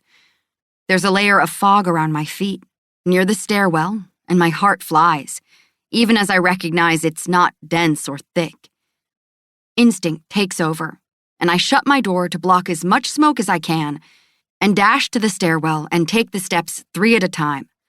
I fall down the last 2 in my haste and fall splat on my ass on the landing, not noticing any pain, and jump up. I reach the 2nd floor door to Myrtle's hall and fling open the door, already running. The smoke is thicker here, 2 inches off the ground and rising with every second. Jerking my tank up over my lower face, I'm already screaming her name before I reach her brass knocker, beating on the wood. My chest rises rapidly, and I count the number of times I slam my fist on her door. 15, calling her name. She opens her entrance just as the annoying sound of smoke alarms pings around us, ratcheting up my anxiety level. Took them long enough? Thank God! Must be a fire. Smoke is coming from the vents and up the stairwell. I take her arm, not mincing words. Where's Pookie? What? She looks disheveled, apparently asleep for hours, her robe askew, feet bare. A rumbling, cranking sound reaches my ears just as water spouts from the sprinkler system in the ceiling. She had it installed years ago for the hallways. Myrtle, it's a fire! Get the dog! I tell her, and she pales and weaves on her feet. Can't be. Electrician said it was fine. I put my hands on her shoulders and lower my voice, infusing calm under the urgency. Come on, Myrtle, sweetie. Where's your dog? In my bed. She points back into the apartment as she steps out in the hall, looking around with wide eyes. She gasps as I leave her and fly inside, grabbing the lump of trembling brown fur off her comforter and stuffing him in my arms. On the way out, I snatch her purse and cane. She has the alarm system wired to 911. Fire trucks will come. I strain to hear them, but it's only just gone off. She scoops Pookie up and follows me at a slow pace that makes me want to scream. I hurry her along to the stairwell, giving orders as I help her the few paces down the stairs to the first level. Walk slowly down the steps. Yes, that's good. One at a time. You're doing great. Horror hits. The new guy. If the fire's in the basement, he's getting the worst of it. Don't open any doors to the basement, I tell her, thinking out loud. Backdraft. What? She yells, her face draining of more color. For half a second, I think about explaining that a backdraft can be caused by introducing oxygen to an oxygen-deprived fire zone. Then the combustion would reignite, and the carbons and black smoke would explode and take down anything in their path. But there's no time. I take a deep breath, and it's mostly clean. Must be calm for her. Reaching out with my palms, I don't feel any heat on the last door and open it to a roll of smoke on the first floor. Just go slow, okay, Myrtle? Awesome, you got this. Shut the stairwell door. Yes, good. Now let's get you out the front door. I'll get the new tenant, okay? She nods, clutching Pookie, her eyes wide as she coughs. Fear rising, I dash past her as she walks outside to safety. Just as I reach his door, the tenant opens it, cat in his hand. Thank God. Fire, I breathe, and he gives me a jerky nod and heads to the exit at the front of the building. Smoke tumbles thick and dark, and my eyes water as they dart to the basement door, hearing crackling sounds, but no visible flames. Where are you going? The man yells as I turn back to the stairwell. I bite my lip, eyeing the smoke level in the stairwell. It's not bad there, not thick yet, just tangling around my knees. There's an escape ladder outside my kitchen if things get hairy, but they won't. My Nana's pearls! His mouth drops, and before he can yell at me, I take off in a sprint, my legs pumping. Once inside my place, I slam the door shut and tear the place apart, counting the seconds in my head. I reasoned on the way up and gave myself 40 seconds to search. Less than a minute, but doable and safe. 10 seconds, no pearls on the coffee table or under the cushions. 20, not in the kitchen where I opened the wine. I skid around the corner to the bedroom, eyes bouncing over textbooks on my desk, clothes on the bed. Nothing. Frustration washes over me, mixed heavily with fear. 30. Smoke dances around me as I hit the bathroom, kicking open the door, fumbling through lotions, perfumes, and makeup. After jerking out a washcloth, I use it to cover my mouth. It's fine. I have good lungs. I'm a runner. Just Nana. She died after Dad, and nothing was ever the same. She wore them every day. She loved them. She touched them. I wasn't her favorite. Elena was, but she did love me. 40. I jerk back from the room and run to the door and stare at the smoke rushing in like a tidal wave from underneath. My eyes water as I cough. Can't go that way now. Don't know what's waiting for me. Could be flames. Could be smoke gets me before I get down the stairs. Nausea sits in my stomach like a thick wad of concrete. Backpack in hand, I stride to the bedroom, snatch my laptop, phone, and purse, and shove them inside and run back to the kitchen, my frantic hand already working the window latch next to the small table. Off in the distance, I hear the blare of fire trucks, see the flash of red and white lights. Rain drenches me. A bolt of lightning crosses the sky as I swing my legs over the ledge to the barely there balcony and stare down at the concrete below. Perfect. Let's add electricity to the mix while I get on a metal ladder. I look over the edge, 45 feet, I estimate in my head quickly. Not afraid, I mutter. Water pelts me from the sky as I sling the backpack on my shoulders, then unhook and push the metal ladder, listening to it clatter down, screeching and groaning. It's rusty, but I know it works. A girl like me has a plan. The day I moved in, I was checking the exits. Fear zips down my spine as I take the first wobbly steps, my grip tight as I concentrate on staring at each brick I pass. 45 feet? I can do it. Grip of death on the ladder, move foot down, repeat. Wind buffets me, tugging at me, and the grasp of my right hand slips. My left pulls me back just as fast, but I take a minute to take deep gulps of air and get my heart under control. At least the air is fresh. I adjust the backpack and start again. Dimly, about halfway down, I'm aware of my name drifting up from the chaos, a roar of a sound layered in under the rain and sirens. But I don't look, just keep going. I'm on the side of the building next to the street, so I can't see who's at the front, where firemen shout orders. Out of the corner of my eye, an ambulance flashes past. That's normal, I tell myself. They always come when the fire truck is called. I reach the top of the first floor and freeze at the huge floor-to-ceiling window that Myrtle loves, the antique glass old and wavy. Flames flicker and lick from the basement door just a few feet away, crackling and dancing. Smoke hovers thick and black, billowing like a monster down the hall. At the end is the stairwell, although I can't see the door. I drop down off the last rung and sprint down the alley and circle to the front. Myrtle! I call as a paramedic puts her on a stretcher.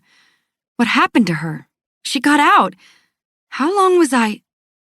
Guilt slams into me, and I bend over to catch my breath at the street, gasping for air, some of the adrenaline dropping. I made it. But if she's hurt... My gaze scans the scene, past the red trucks, and every thought stops at the man I see. What's he doing here? Devin! I scream over the melee, at the men who are holding him back from the entrance. It feels like a million seconds before he flips around, his wild eyes zeroing in on mine. Then he's turning and walking. No, running so fast, like I've seen him on TV, only... Strong hands land on my shoulders, fingers digging into my skin. His normally tan face is white, his mouth pulled back in a snarl. I lick my lips, gasping for air. We really need to stop meeting like this. He jerks me to him, growls, and kisses me. Chapter 5. Giselle. I'm fine, I tell the paramedic, who made me sit on a bench across the street from the building a few minutes ago. She shines another light in my eyes. You didn't hit your head, fall? No dizziness, nausea, coughing? Her businesslike tone is calming, but nothing stills the jackhammer in my chest. One cough.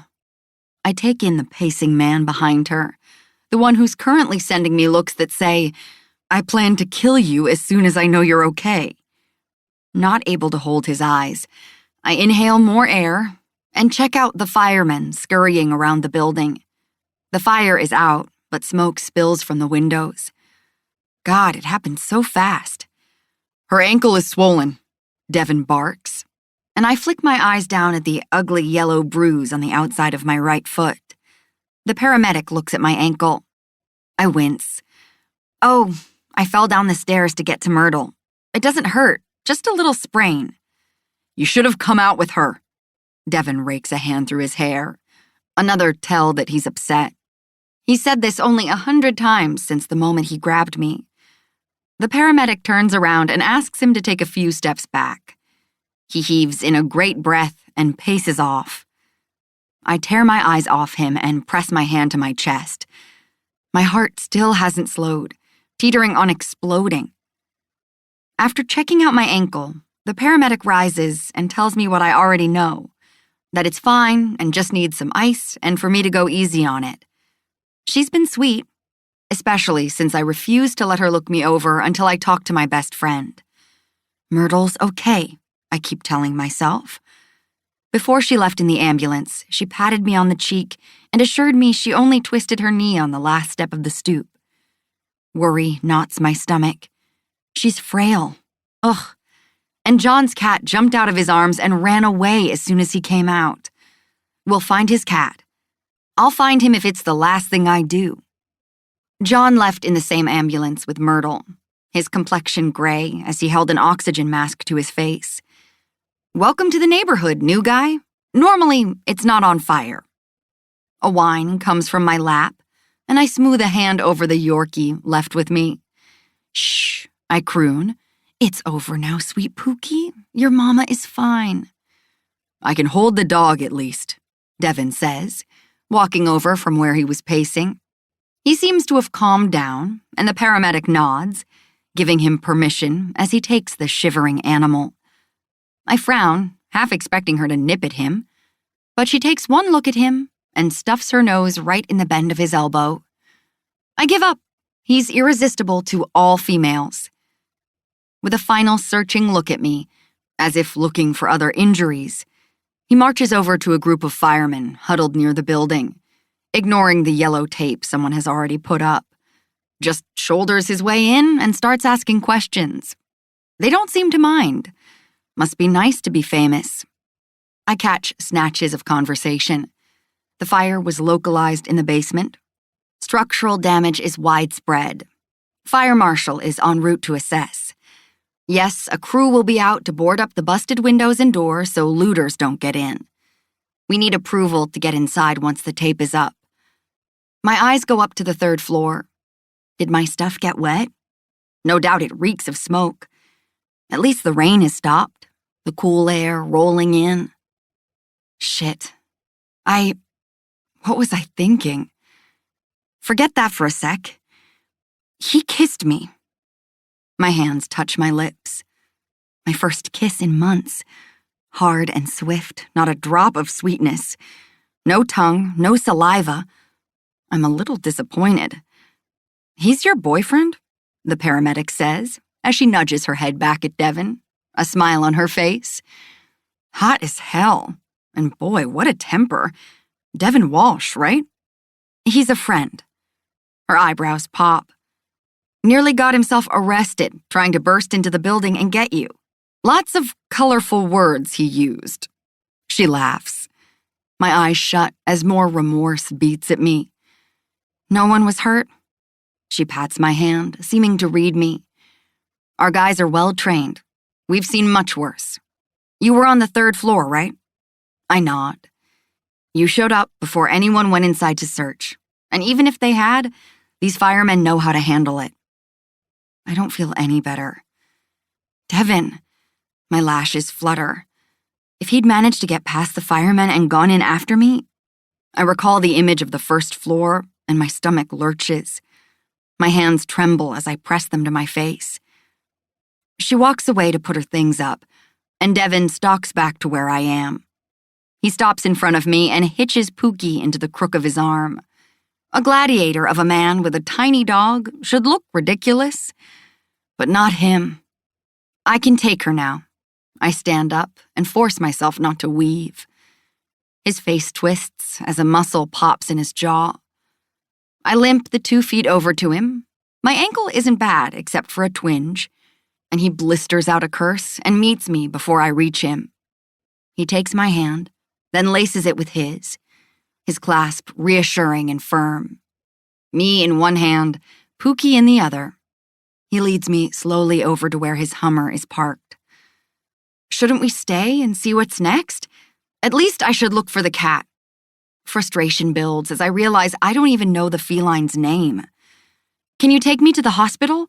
Myrtle is by herself. She'll want me to call her daughter in New York and the insurance people. It's 2 a.m. The cat will show up. Your friend is fine. You don't have shoes. You're swaying on your feet. And I need to get you home. I don't have a home. He unlocks the black Hummer, opens the passenger side, and motions for me to get in. My chest rises. Myrtle, get in the goddamn car, Giselle, or you don't want to know what I'll do next. Kiss me? Ravage my body? Nope, just be angry. What were you doing at my place this late? Get in the car. Fine. With a huff, I slide into the car, sinking into the opulent black seat, inhaling expensive leather and sexy mail. After settling Pookie in the back on the floorboard with surprisingly careful hands, he dashes to the hatch and throws stuff around. After jogging back, he wraps a sweatshirt around the dog, tucking her in gently so she won't roll around in the car. He gets in and cranks the car, and I wait for him to pull out, but he doesn't. His hands on the wheel, twisting around the black leather, his knuckles white. Nerves hit, and I deflate, all brave face gone. Devin, please. I shouldn't have gone back inside, but I know how a fire works. The smoke wasn't bad on my floor, and I had the ladder. I monitored my dizziness, gave myself less than a minute. You can't predict fire, Giselle, he says, his face etched with a deep scowl as he glares out the windshield. I wish he'd look at me. Just to get a necklace. Nana's. They remind me of her. I kick at my backpack on the floor, which he must have put there before I got in. At least I grabbed my work. A laptop is replaceable. You could have died. He throws his head back on the headrest and turns to look at me. His eyes are a vibrant green, gleaming with suppressed emotion. I'm sorry, I say after several moments, searching his gaze. You're right. I reacted on instinct. It happened so fast, and there wasn't time to think straight. I suck in a breath as pent-up fear claws at my insides and inches its way up to my throat, stinging and harsh, reminding me of my dangerous choice. My eyes blink rapidly, my hands clenching in my lap. He looks horrified. Giselle, fuck, don't cry, He stops. They wouldn't let me go inside, and I wanted to kill them. He abuses the steering wheel in his grip. More regret rises as I see how he must have felt. I terrified him. He was here and couldn't do anything to save me, and he would have been the one to tell Mama and Elena if something horrible had happened to me. Wetness tracks down my cheeks, and I hurriedly brush the tears away. Come here, baby. He reaches over the console for me and pulls me in for a hug, his hands stroking up and down my back. Electricity arcs between us, a hyper-awareness that races over my skin. Sadly, I'm the only one who notices it. Devin is just being kind. Pressing my forehead to his chest, I breathe in his mesmerizing scent, sea and sunshine. I thought I had it. I did have it. But you tried to run inside, and if something had happened to you, I'd want to die. I place my cheek over his heart, listening to the rapid beats.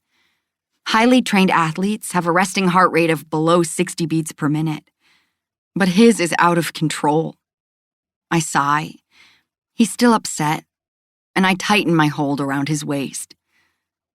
I don't know how long he holds me. A minute, maybe 5. Time feels distorted as his hands move up to my scalp, palming my head under my hair. His lips brush the top of my head. You can let me go. Don't. I'm soaked, I whisper, noticing for the first time that he's changed clothes since the club. His black t-shirt and jeans have been replaced with slim-fitting gray joggers and a white, damp t-shirt that clings to his chest, outlining his pecs. In the dark car, he feels bigger, more muscular. You're shivering. He lets me go to crank up the heat, and I sigh, missing his comfort. He stares down at me, tilting my chin up as he inspects me. I'm really okay. His eyes land on my tank top. Not wearing a bra, I say, stating the obvious. It's the first thing to come off when I get home. Then the pearls. His eyes drift up from my erect nipples and cling to mine. Whoa. My brain is too scattered to count the seconds, but I think it goes past 10. The angry kiss is on my mind, but I don't dare bring it up. Logically, I connect the dots. His inner caveman reacting out of fear and anger or adrenaline. A heady cocktail of epinephrine erupting straight from the medulla to the bloodstream. That is, Alpha Devin at his peak, ready to tear the world apart. Probably the same way he feels when a pass intended for him gets intercepted. Nothing sexual. I would have gone in there for you 100 times. I swallow thickly. You'd do that for anyone.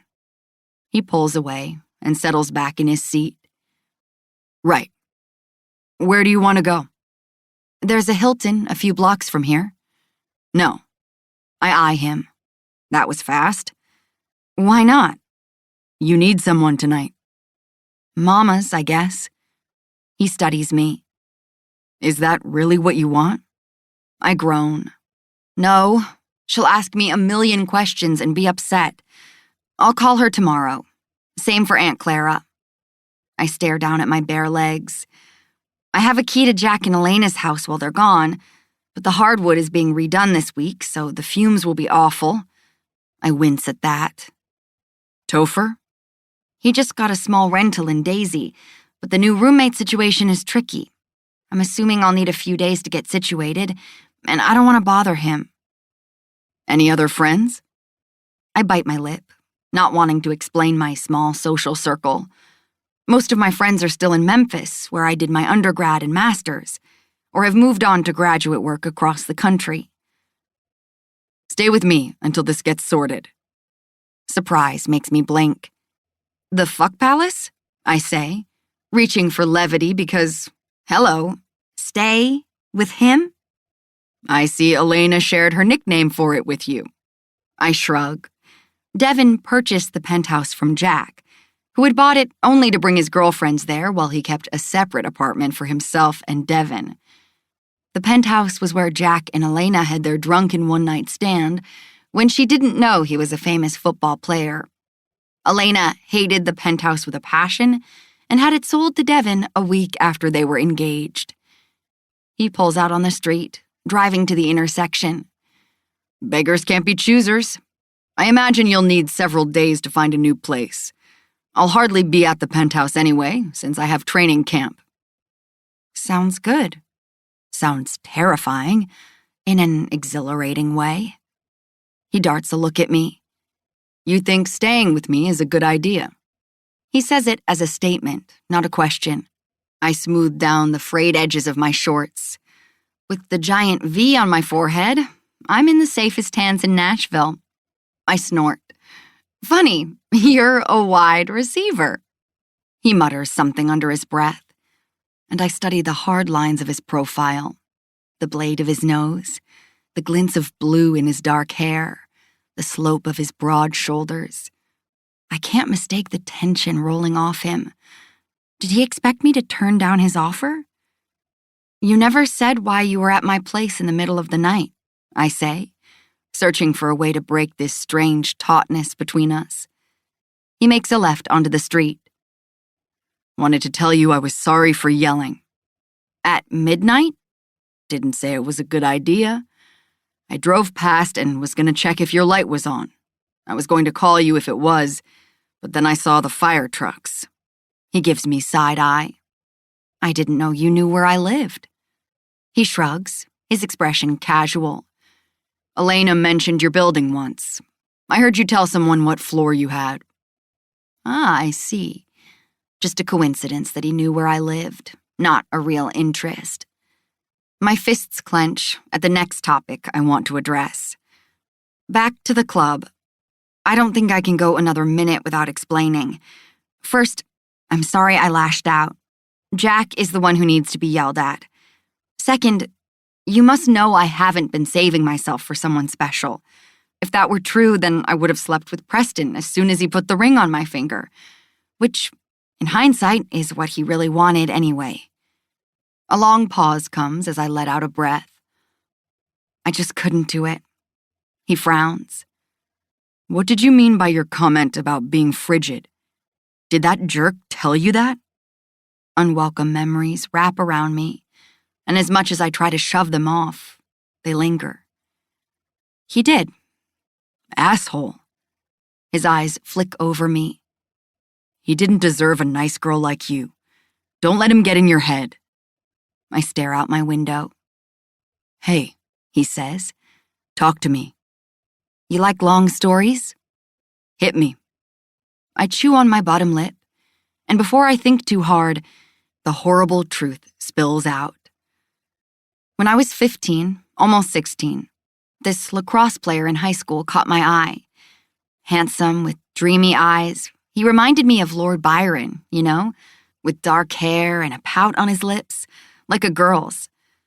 I was a year younger but had skipped a grade, so we were in the same class. I sigh. Needless to say, I adored him.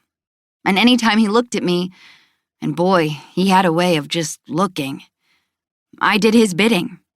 Wrote his term paper, let him copy my chemistry notes, saved his seat at lunch. But he never asked me out. He really laid it on thick the summer before our senior year, asking me to come to his practices and watch. After one of those, he led me under the bleachers, and I went, knowing that's where all the cool kids go to get high or laid. Did you know they voted me the most boring girl of my class? It's one of those secret lists they make, not the real ones that make the yearbook. My voice cracks just a little, and I jerk it back. Anyway, he kissed me, my first real one, and had me down to my underwear in no time. Then I heard his friends laughing. They were hidden, videoing me on his phone. It was my birthday. Heat rises in my cheeks, and I'm glad Devin's looking at the road, his face hard. By the time I got home, my daddy was in a coma. Looking back, now that I have distance, I know all guys aren't like him, but it's made me hesitant about sex. What's this dickhead's name? Where does he live? My fists curl. I took care of him. He flashes his eyes over to me. Good. We've reached the Breton Hotel, where his penthouse sits at the top. Close to the stadium, the building's exterior is a dark gray stucco color. The night valet, a young guy dressed in a black uniform, dashes for the Hummer like it's the best day of his life, his wide face spreading in a grin. I take Pookie from the back, and Devin waits for me, his eyes low and heavy, as if he doesn't want me to read his thoughts. He takes my hand in his thumb brushing over mine, killing me with the sparks, as we head inside. The interior is all marble and glass, with a chic sitting area encircling a 4-tiered stone fountain made of black monolith-style granite. Lush plants and bright flowers in textured gray urns decorate the corners around a 20-foot fireplace. An older woman at the front desk waves at him, her eyes appreciative as she rakes her gaze over his broad shoulders. I swear she puts her hand over her heart as we pass by. Yeah, everyone adores him. My heart flutters, not from the fire, but from his proximity. He stalks across the lobby like he owns the whole place, and I keep up with him. He leads me around a hidden alcove and shows me the penthouse elevator and the code to use it. It slides open, and he tugs me inside. The air feels thick as we rise to the top. He lets go of my hand. So, did you confess to doing the lacrosse player's homework and get him in trouble? He asks. Worse. His arm brushes mine as he takes Pookie from me and arches a brow, the one with the piercing. I have the insane urge to lick it. Spill your devious ways, Giselle. What did you do to him? My stories can get long, Dev. I want to hear them. Butterflies dance in my chest, and I push them down. This is Devin. Friend. That night, I sat at the hospital and forgot about Carlton for the moment. That was the lacrosse player's name. Last name? I smirk. Anyway, Daddy passed that night. When I checked to see if Carlton had posted the video, he hadn't. Maybe he heard about my dad. It is a small town, and Daddy was the mayor, and news travels fast, so perhaps he felt bad. I don't know. Maybe he never intended to make the video public, but planned to use it to hold over me in some way. School was set to start the next day, so I was terrified he planned to do something with it on the first day back. What he didn't know was that I may be the quiet sort, but I will make a plan. Revenge? I nod. He grins. You're fierce. My lashes lower. Oh, if only you knew the thoughts I've had about you. I worked at the school office, organizing and cleaning. I had access to info you'd never believe. Records, test papers left on the copier, teachers' computer passwords. I never used those, by the way. Of course. But you wrote his paper. A mistake. Anyway, I came to school the next day. Mama had no idea. I was exhausted and heartbroken, and my head wasn't right, but I was angry. God, so angry. At everything. My breath hitches. I wasn't myself. He put an arm around me and tugs me to his side. I'm sorry about your dad. I nod. I didn't get my name on the attendance roll because I wasn't planning on staying. Just slipped into the office, hugged the secretary. She was the sweetest old lady and had heard about Dad. Then grabbed Carlton's locker combination. Keep in mind, all students had to leave their phones in their lockers. Then while everyone was in class, I opened his locker and swiped his phone. I left the textbooks. A man needs an education. With the state I was in, I wanted to blow up everything he had. Ballbuster. Are you bored yet? You never bore me. People put crazy things on their phones. I went home, because remember, I was never at school, and found 2 videos of him drinking and snorting coke at various keggers over the past years. He gives me a surprised look. How did you get the passcode? I tap my head. I'd watched him unlock it several times, and I mostly never forget what I see. I sent the videos to his parents from his own phone. Pretty easy since I had all their contact info. If you think about it, I was helping him. He was on the road to drug addiction. His parents got him in rehab the next week, and he missed half of our senior year. I pause, feeling the weight of his stare, green and intense. Too hardcore? Hell no, I'm kind of turned on. A blush steals up my face. I see it in the reflection of the elevator. Interesting. A long second stretches out until the ping of our arrival makes me jump. He pulls me along as the elevator opens and we walk down the hall. No one ever saw your video? Just his buddies, I assume, but then they saw it firsthand anyway. There was some talk amongst their crowd, sly jokes directed at me, and it hurt. It really did. But I just put my head down and kept going. Losing my dad had me in a haze anyway. I think about those blurry days of dealing with my father's death.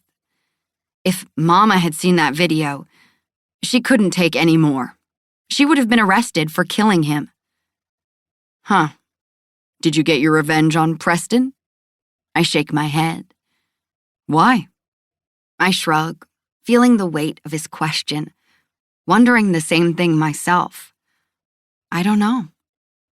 We reach his door, and he opens it for us, a grin twitching his lips. Welcome to the fuck palace, baby. Laughing, we walk in. He sets down a squirming Pookie, who promptly finds a pair of sneakers by the door, squats, and pees. Devin blinks. Shit. Just pee. She only does that when she's nervous, which is 90% of the time. Great. Hate to break it to you, but you're now living with 2 females. I hit him with a blinding smile. Let's hope our cycles don't sync up. We'll clean out your ice cream and cry over nothing. He blanches. Kidding! Small dogs typically go into heat only 3 to 4 times a year. A larger dog every 6 months. She's spayed, so you're safe. I pat his arm and pick up the shoe, and he stops me. Leave it. Come on, let's get you settled. I follow him past the foyer and into the massive den, taking in the open floor plan, noting the expensive gray leather couches, 2 huge black loungers sitting on chrome legs, the giant big screen, the trophies stuffed in the white built-in bookcase along the back wall. The floors are a wide-planked bamboo. Framed art of Devin dots the walls. One, a blown-up image of him at a game in his blue and yellow jersey as he snatches the football from the air, his face a study in concentration. I take in a candid of him with his helmet gone, sweat misting his face as he smiles and accepts an MVP award. I watched that game. It was last year's AFC Championship. To the right is a huge window overlooking the gleaming lights of downtown. Farther out, I see the east bank of the Cumberland River and Nissan Stadium. He hasn't finished unpacking yet, judging by a few boxes lining the wall. My eyes snag on my heels, sitting like they don't belong on a rectangular, heavy concrete coffee table. His style is modern and bare. How's he going to feel when I start leaving my laptop and glasses everywhere? It's just for a few days. He gives me a quick tour, and I estimate it's about 4,000 square feet or more on one level. I follow him to the ultra-modern kitchen with a spacious granite island in the middle. The cooking area is decorated with shiny black subway tiles all the way to the ceiling. The appliances are stark white. The formal dining room sports a Scandinavian pale oak table with lush velvet high-back chairs. A brushed nickel chandelier hangs from the textured ceiling. He leads me down the wide hall with thick molding around the baseboards and along the ceiling, all in white. He tells me I can have the best guest room, then shows me the ensuite bathroom it opens to, and the closet that's as big as the bathroom in my apartment. The bed itself is a king, the headboard padded in tufted cream linen, the frame draped in a white duvet with pops of furry blue and gray pillows. There's a whitewashed 8-foot armoire, an elegant mirror that leans against the wall, and 2 matching end tables. Everything looks like it came straight out of a magazine. "You're gaping," he murmurs. I close my mouth. "You'll have to kick me out of here when it's time to go." He shrugs. "I hired someone to decorate. Never had a home that was all mine." Once out of my room, he opens the door to another bedroom across the hall. But it has 0 furniture. It's just sparkling clean. 2 more rooms are the same. All have private bathrooms. He points out his room at the end of the hall, but doesn't offer to let me peek in, and I'm disappointed, but tuck it away. I follow him into a laundry room with its own kitchen, and he grabs a handful of clothes and stuffs them in my hands. He tells me there's some of his cousin's underclothes in the chest in the bedroom, and maybe other things. He really isn't sure what's there. And I nod, barely noticing. This place is like a resort. He frowns, worried I don't have enough clothes, dashes to his room, and comes back with more, and takes them to the guest room as I pad along. A huge weight feels lifted, and I'm not sure if it's the fact that he's given me a place to sleep and is taking such gentle care of me, or that I told him what happened all those years ago and we laughed about it. We head back to the kitchen, and he tells me to sit at the black and white island in the center while he grabs me a bottle of water from the built-in stainless steel fridge, then checks out my ankle. He props it up on a stool rung and bends down to run light hands over my skin. Warm tingles dance over me, and I bite my lip. I've known him for months, but he's never touched me this much. Finally, he sets my foot gently down and moves away. "Keep the ice pack on it tonight while you sleep." He sets one down on the counter. I huff out a laugh. We're like characters in a book. Me, the damsel in distress. You, the dashing hero. Twice in one day. I suck down a drink of water while he leans against the fridge, his lashes lowering every so often, as he does that thing where he looks at me, but doesn't. The city outside is quiet, the kitchen is silent, and time feels frozen. Just us, in this beautiful penthouse. Is it odd that neither of us seems to notice we're wet from the rain? We stare at each other, and heat builds and rises inside me, a yearning to touch him that makes me feel lightheaded. I'm losing my mind. He doesn't want me like that. His green eyes flicker over me, lingering on my body. I'm afraid to move, almost paralyzed, as if he's a predator and I'm delicious prey. I'm aware of every excruciating detail of him, the span of his broad shoulders, the long tan column of his throat as he drinks his water, the roped muscles in his forearms. You were right, you know, I murmur. I'm glad I'm not alone tonight.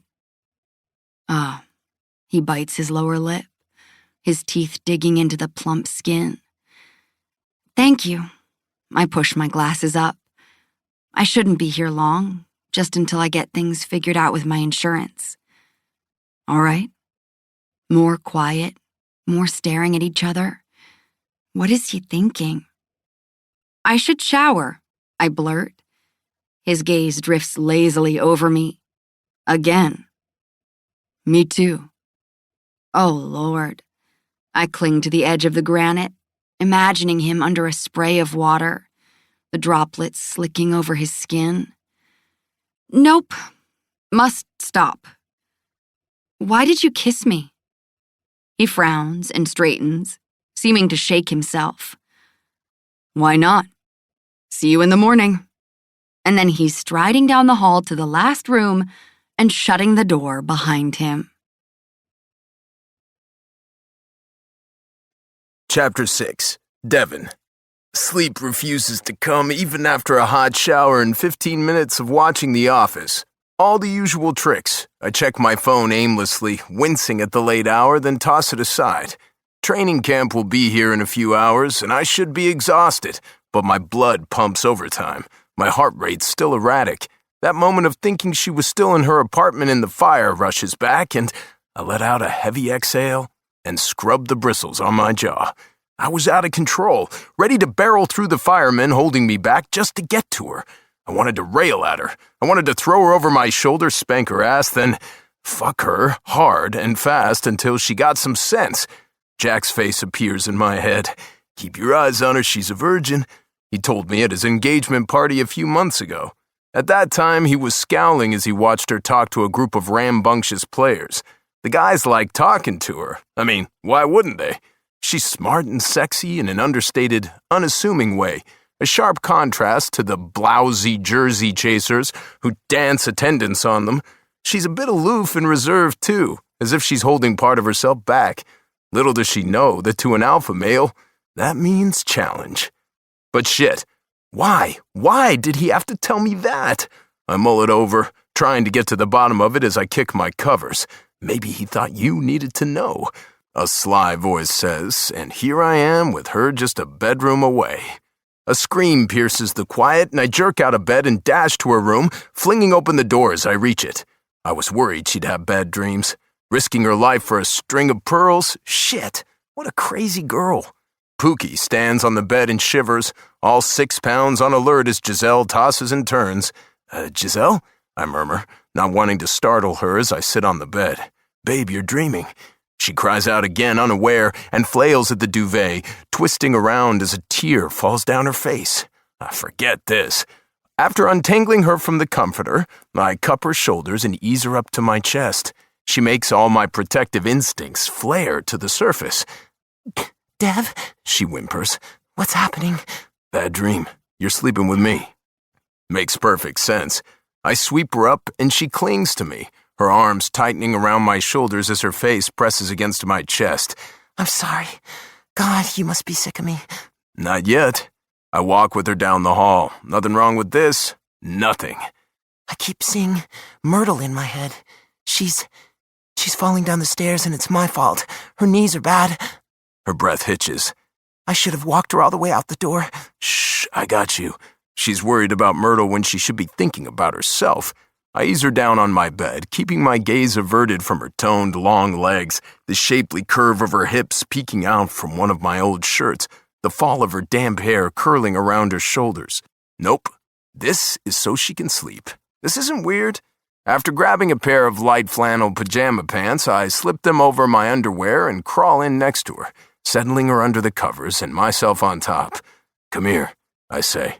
She pauses for half a second, then scoots over while I rest on my back. Even with the layer of sheets and a duvet a few inches between us, I feel the warmth of her body. She smells like my shampoo and body wash, mango and citrus. In my head, visions dance around of me sliding under the covers with her, parting her thighs. You're unexpectedly sweet, she murmurs. I shove away my erotic thoughts. Sure. I turn my head to see her blinking up at the skylight over the bed. It lets in more light than I thought it would when I had it installed, but something about the stars speaks to me. My hand reaches up and traces a line from one star to another. You think there's life up there? Yes. Do you? It pays to keep an open mind, but not so open your brains fall out, I quote. She lifts up on her elbow and stares at me. Carl Sagan?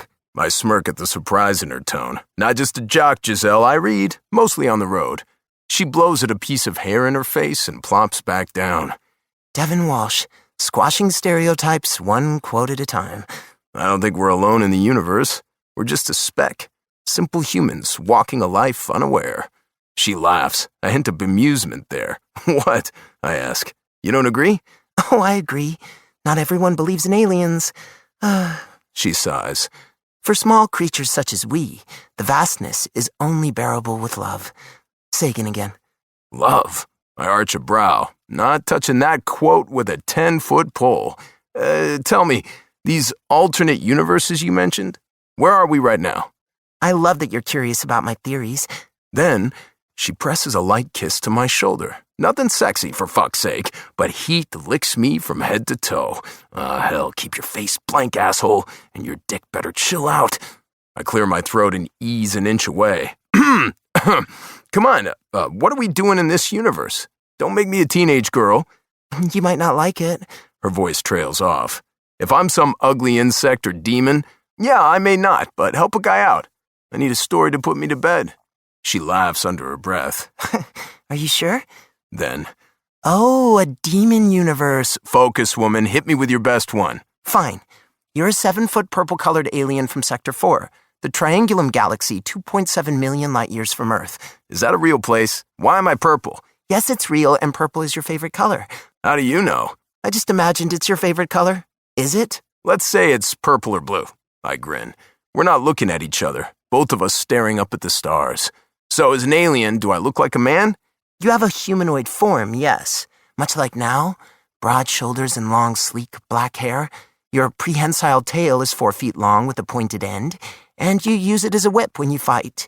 Your skin is made up of scales. What the fuck? Your scales are very small and shimmer when you're excited. They're very soft and warm. Sounds prissy. I'm enraptured, hanging on every word. Nothing girly about you. Muscles abound. You're a virile, alpha alien. But I have a tail. My voice is dry. So this alien is a demon? She huffs. Fine, I'll take away the tail, but you could have used it for pleasurable activities. My dick twitches. Like what? Nope, you don't want it, so it's gone. Please continue. I'm trying. She pokes me in the side. You stalk around in a loincloth, rather strange since your world is so advanced, with metal gauntlets on your wrists. You keep an amethyst stone on your necklace, around your neck. It belonged to someone important who passed away.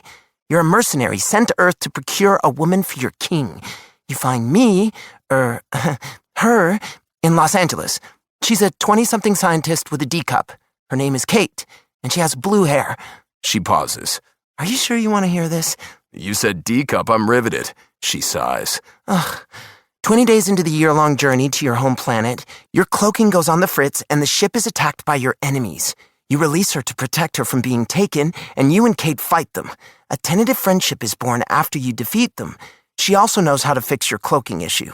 You teach her your language, but force her into the anti-gravity chamber every sleep cycle. Big alien jerk. You've taken an oath to hand her over untouched. Yet one night, you sleepwalk to my, Kate's cage, let her out, and forget your oath about keeping her pure. Giselle, I say, my voice low and husky, images flitting through my head.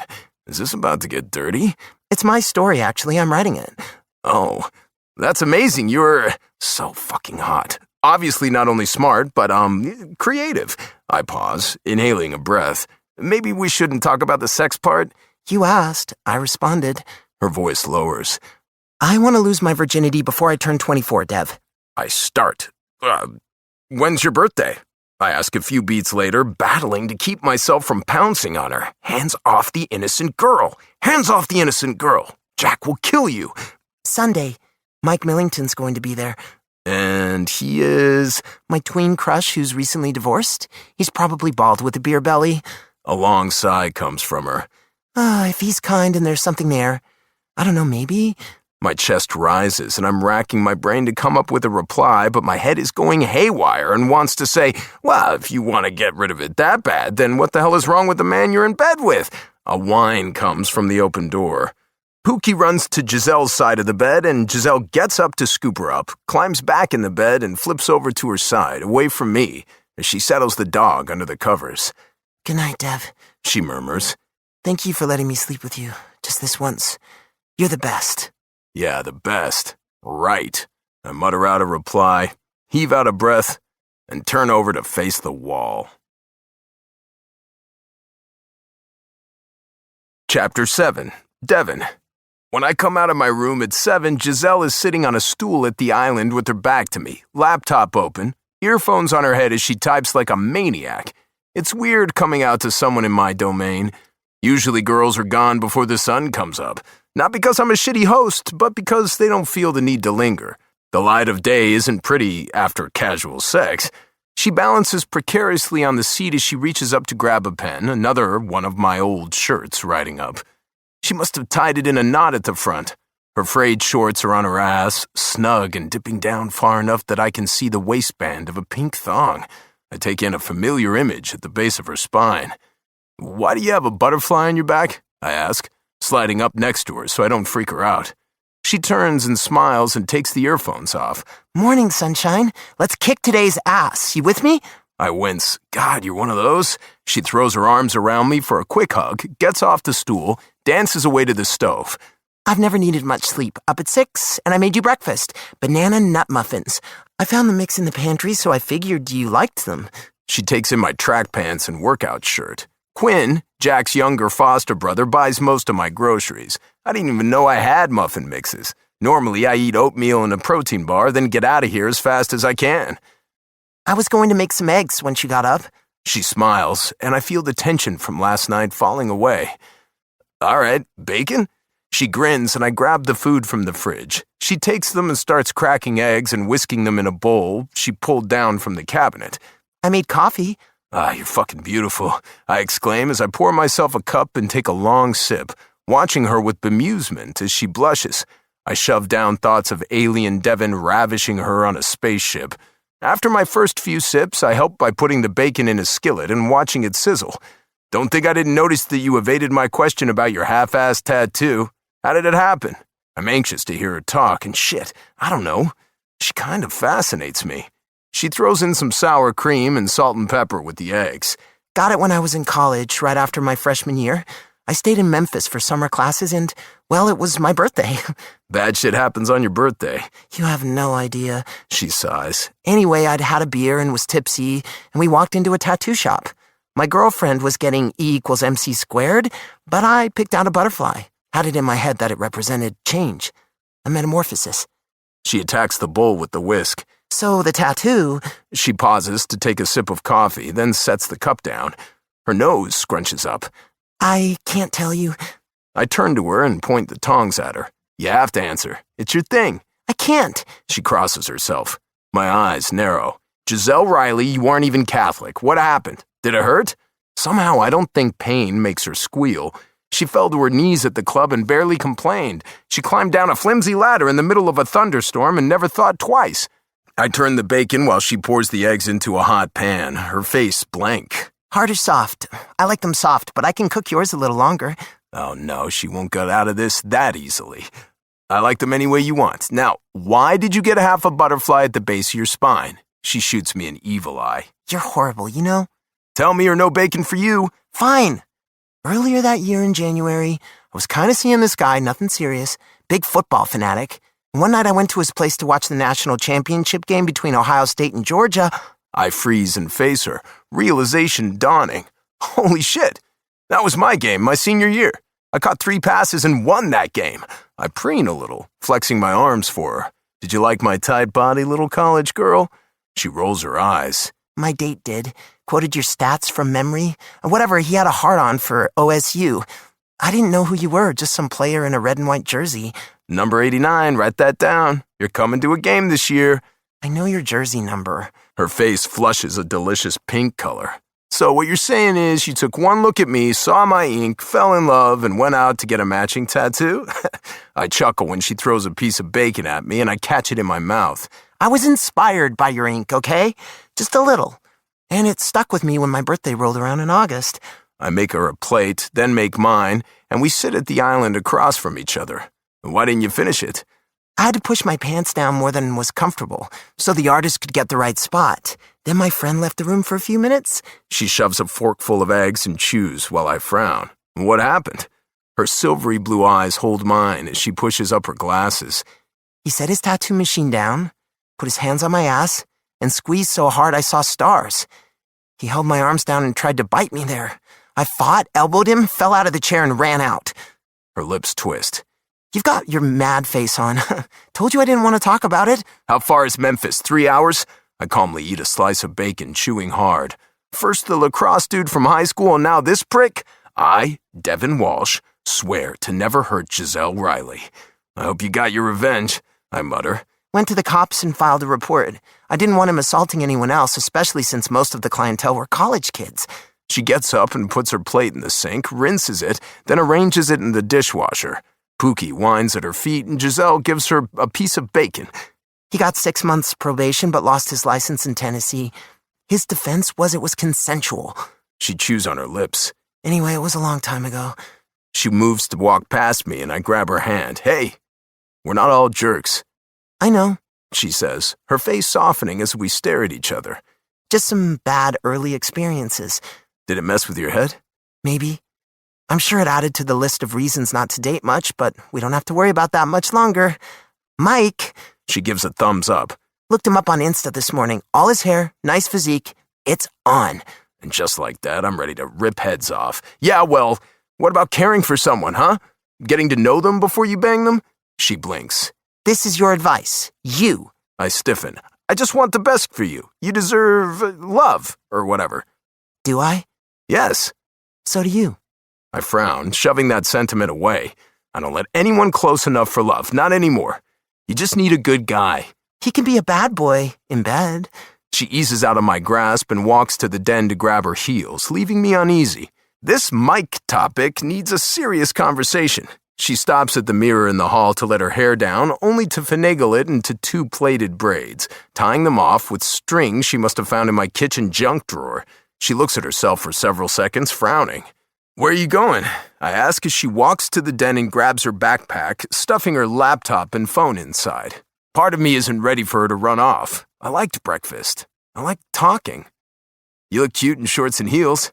Need to check on Myrtle, and these clothes will have to do until I get more. She makes her way to the door while I tag along. She pauses and glances at a shivering Pookie at her feet, then down at a pair of expensive Italian leathered loafers. I already tossed the $300 sneakers into the laundry room. I have no clue if I can even wash them, but I can't seem to bring myself to care. She winces. I took her out earlier, but she's a nervous wreck. She might pee again.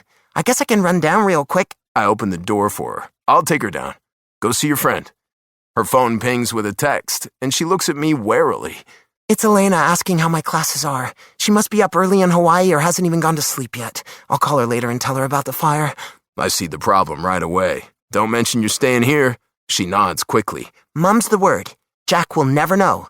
I'll be gone before they get back. Right. I stick my hands in my pockets and follow her to the elevator and push the button for her.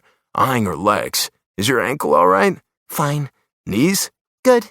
Any more bad dreams? No. I heave out a breath. Giselle, about this guy Mike, who I don't like on principle, instead of rushing out for a fling with him, why don't you let me find you a nice guy? Not Aiden, not any football player, and not any guy on the app. The elevator door opens as we stare at each other. She frowns. Not Lawrence. Fuck no, Lawrence is a woman-eater of the first order. Let me work on it, okay? I have someone in mind, I think. She stares at the floor, then back up at me. A strange expression flits over her face, and I think it's disappointment. Whatever. You find him, and I'll meet him. Relief wafts around me. I dangle Red's key, the extra one I grabbed from the foyer. Well, if you're gonna do the walk of shame to my lobby, at least drive a badass car. We slept together because of my dream. Uh-huh. The valet's name is Richard. Password to drive my ride is pour some sugar on me. No one drives her but me, but because Aiden begs to drive it when he's over, I made up a silly password to taunt him with, and he keeps trying to guess it and approach the valet. I laugh and toss her the keys. She catches them, her eyes wide. Devin, are you sure? I usher her into the elevator and push the button for the lobby. Can you drive a stick? Was driving a tractor when I was 10. I wince. Not quite the same, baby, but I trust you. Bring her back in one piece and I'll tell you why I kissed you. She sputters just as the door shuts in her face. After letting Pookie have another pee, I leave the penthouse, stopping at the valet's desk and asking for the Hummer to be brought around. I add Giselle's name to the list of people allowed up the elevator in case she comes back when I'm not here and can't recall the code. Security is tight around here. One of the many reasons I bought it from Jack. I'm sliding into the car when a man across the street calls my name. I'm used to people seeing me around town and asking for autographs if they bump into me, but he's not the usual fan. Shaved head, tattoos, work boots, and a determined grimace plastered on his face as he holds up traffic to reach me. I eye the car he was leaning against, blacked-out sedan. "Mr. Walsh!" he yells as he runs across the parking lot to the overhang of the hotel. I've been mauled by women and bombarded after games by overzealous fans who've managed to get on the field, but I don't hang around for strange dudes who drive dark cars. Living with my father has taught me to be on the defensive, and coupled with the stardom, I'm a paranoid fuck. How does he know where I live? Because he wasn't just walking past, no. He was waiting. I lock the door and pull out in the opposite direction, glancing in my rear-view mirror. He's standing with his feet apart, hands on his hips. He kicks at a piece of the asphalt with his boots. It's not hard for my head to wonder if this guy's related to the men looking for my dad. Annoyed, I pull over a few blocks later and send a text to check on my dad, but he doesn't reply. After parking behind the locked gates of the stadium, I jog to the gym, where we spend the first few hours of camp. After working out, we'll do a team meeting and watch tape, then separate for offensive and defensive strategy sessions that last an hour or so, depending on the day before. Next is our first practice of the day, more mental preparation than physical, where we'll jog through plays and discuss pros and cons. By late afternoon, playtime is over and we'll put pads on the grueling, challenging second practice. "Where the fuck have you been?" says Aiden as he runs on one of the treadmills. "I've gotten a massage and a leg workout in." I get on the treadmill next to him and turn it on. "I may be late, but I can still kick your ass." He snorts, as much as he can, going at full speed.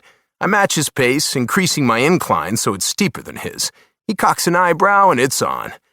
"How was the fight?" I rasp out a few minutes later. "Slick. McGregor took him down in the second round." I nod. "What was your big errand?" Flashes of me taking care of Dad and cleaning up his house come to mind. "The model. You go see her?" He ups his incline. I shake my head. "Huh, okay, so you flaked on one of your friends because you're a dick." I grin at him in the mirror and he flips me off. I like Aiden, and we've become friends over the past year when he isn't aggravating Jack, but nobody gets the lowdown on my dad. "You gonna see her again?" He pants, upping his speed on the machine. Damn 23-year-old rookie. "Don't kiss and tell," I drawl as I finish my run. Besides, nothing happened between me and the girl from the wedding. I wipe my face with a towel, then suck down water before I head to the weights. "I can spot you," Aiden calls, getting off the treadmill. "You just want to see if I can press more than you." I get settled on the bench and wait for him to prep. He's a competitive bastard, but it's good for both of us. 200? I roll my neck, cracking my fingers. 225. He chuckles, moving the weights for me. "Now we're cooking with oil." I roll my eyes at his southern slang. Straining, I get the first 10 reps up, then my arms tremble. Come on, pussy, you gonna quit now? Sweat drips down my forehead and my fingers curl tighter in the gloves. I've been playing longer than you. I got this. 5 more pushes and my arms burn. Aiden leans in. Who are you? Who the hell are you? Devin Walsh, I mutter, shoving the bar up. That's right, motherfucker. You're a constant threat. Running or getting the ball, your body is a well-oiled machine. The best wide out in the NFL. You make defensive guys cry. You catch a jump ball as easy as a post. Shallow, deep, or on a slant. Nobody can catch your ass. I grunt. Tell me how pretty I am. So damn pretty. Not as much as me, but nobody is. Not working, I heave as I struggle to get the bar up for another rep. 20, man, that's all you got? Hollis beat your ass yesterday with 5 more. Push it up, or I swear I'm going to escort Giselle Riley all over Nashville. She'll be in love with me, 'cause come on, who isn't? He pops my leg with his towel. I might just love her back. I'm sick of the women, dude. Annoyed with the attention, and she's not like the rest. Did you see her in that skirt? I went to bed thinking about it. Shut up, I called, the bar wobbling. Why, you got a hard-on for her? No, I shout. He gets in my face, his voice low. Why are you so angry, huh? You think I'm blind? I might be a farm kid from Alabama, but I ain't stupid. I'm gonna kill you, I say, letting loose a long string of curses. You can try, just don't hurt the throwing arm. I glare up at him, seething. Come on, old man, 3 more and you're done. The bar rests on my chest and I swallow. Digging deep, I press my lips tight, clench the bar, and push it up for 3 more reps. Once it's secure, I jump off the bench, adrenaline pumping. I point my finger in his face. Don't use her as motivation, man. Not cool. He holds his hands up between us. Whoa, man. So you aren't into her? 'Cause last night in the VIP room, you had this look on your face, and you took her to dinner. Was that your errand? Did you hook up? She is my friend. He scratches his hair, studying me. For real? You swear? Yes! Huh. He paces around me. Something about the look on his face, almost hopeful, causes my shoulders to coil and tighten. What's eating you? He stops, rubbing his face. All right, I won't talk smack about Giselle. She's your friend and it bothers you. I'm glad you clarified because I was wondering, I know I joke around a lot, but she's got something about her, you know? My hands ball up, dread pooling. He paces around.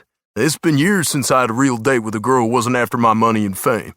I'm tired of coming home to an empty apartment and not having someone I can vent to.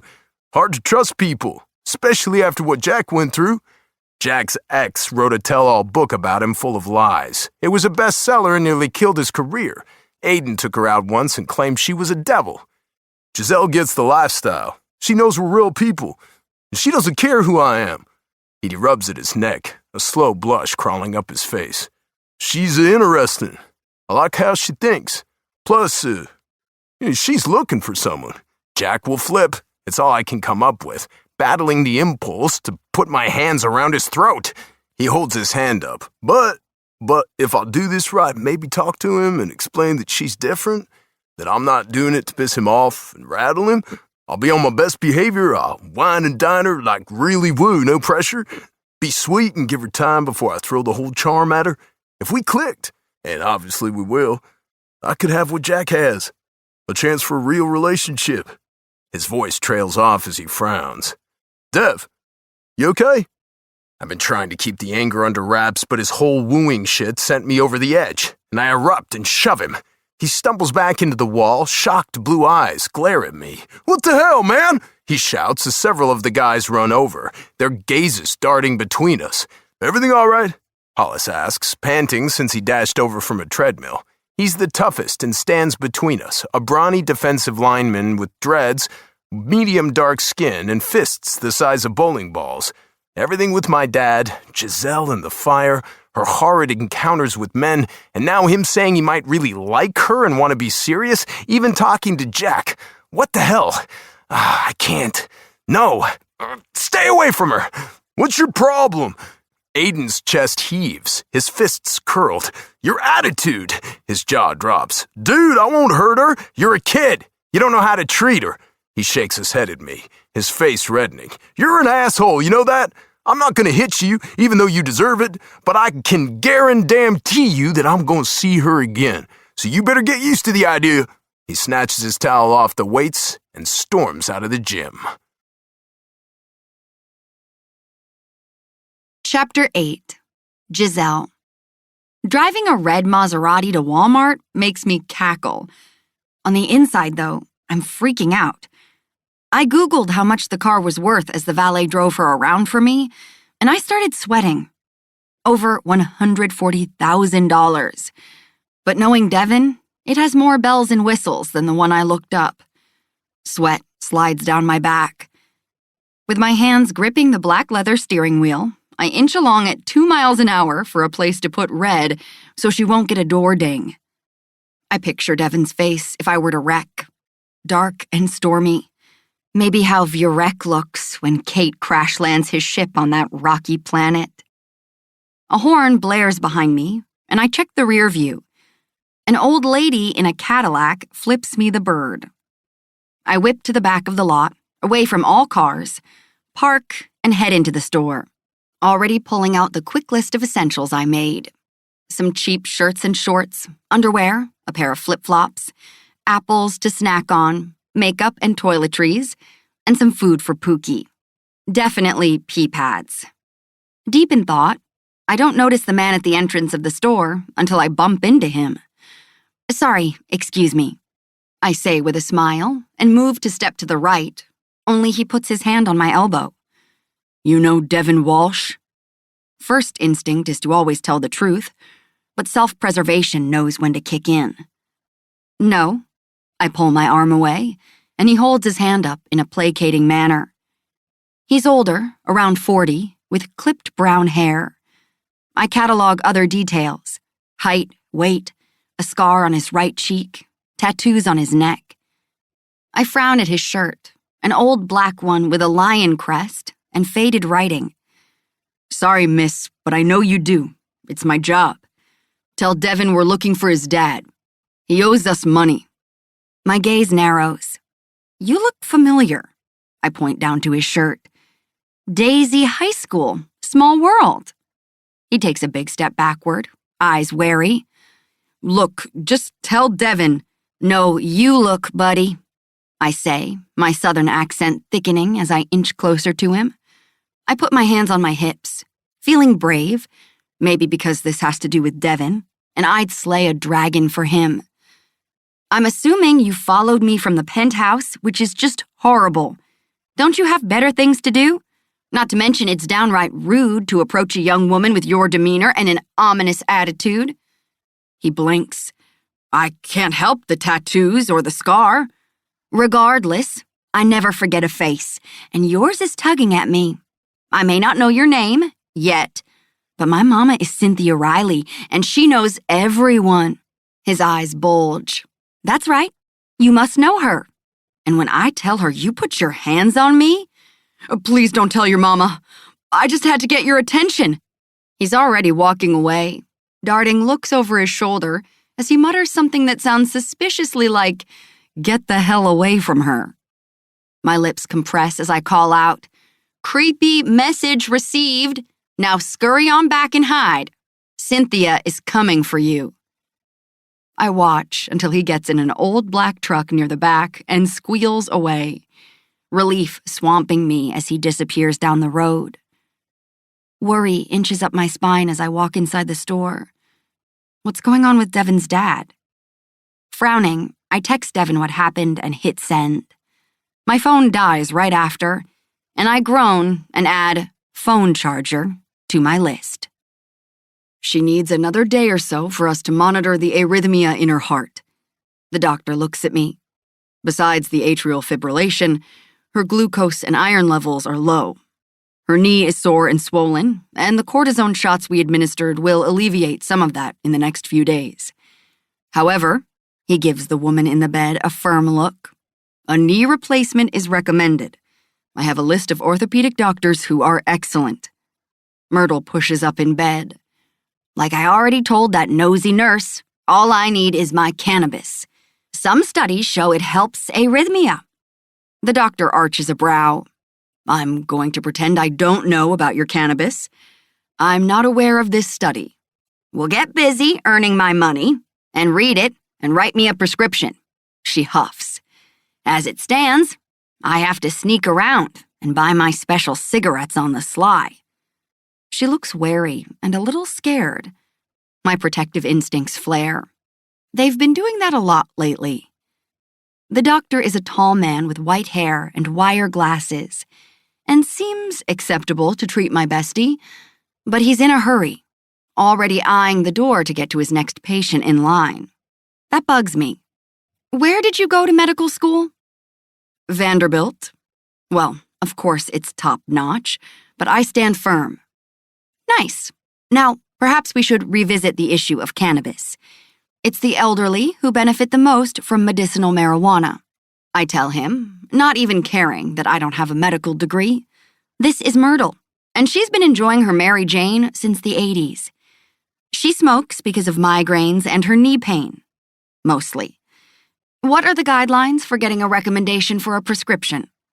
It calms me and improves my appetite, she adds, a hopeful gleam in her eyes.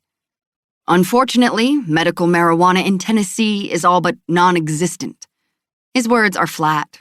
No budging there. I can tell by the hard look in his eyes. I exhale. She huffs. I should move to Colorado. I'd miss you terribly, I say sadly. After he's gone, I reach over and pat her hand, wishing I could convince him to help us, but my gut tells me it might be impossible. You're back to being feisty. Guess I should have known you'd bounce back. But I'm mad you didn't tell me about having AFib. Give me a mirror. My hair is everywhere.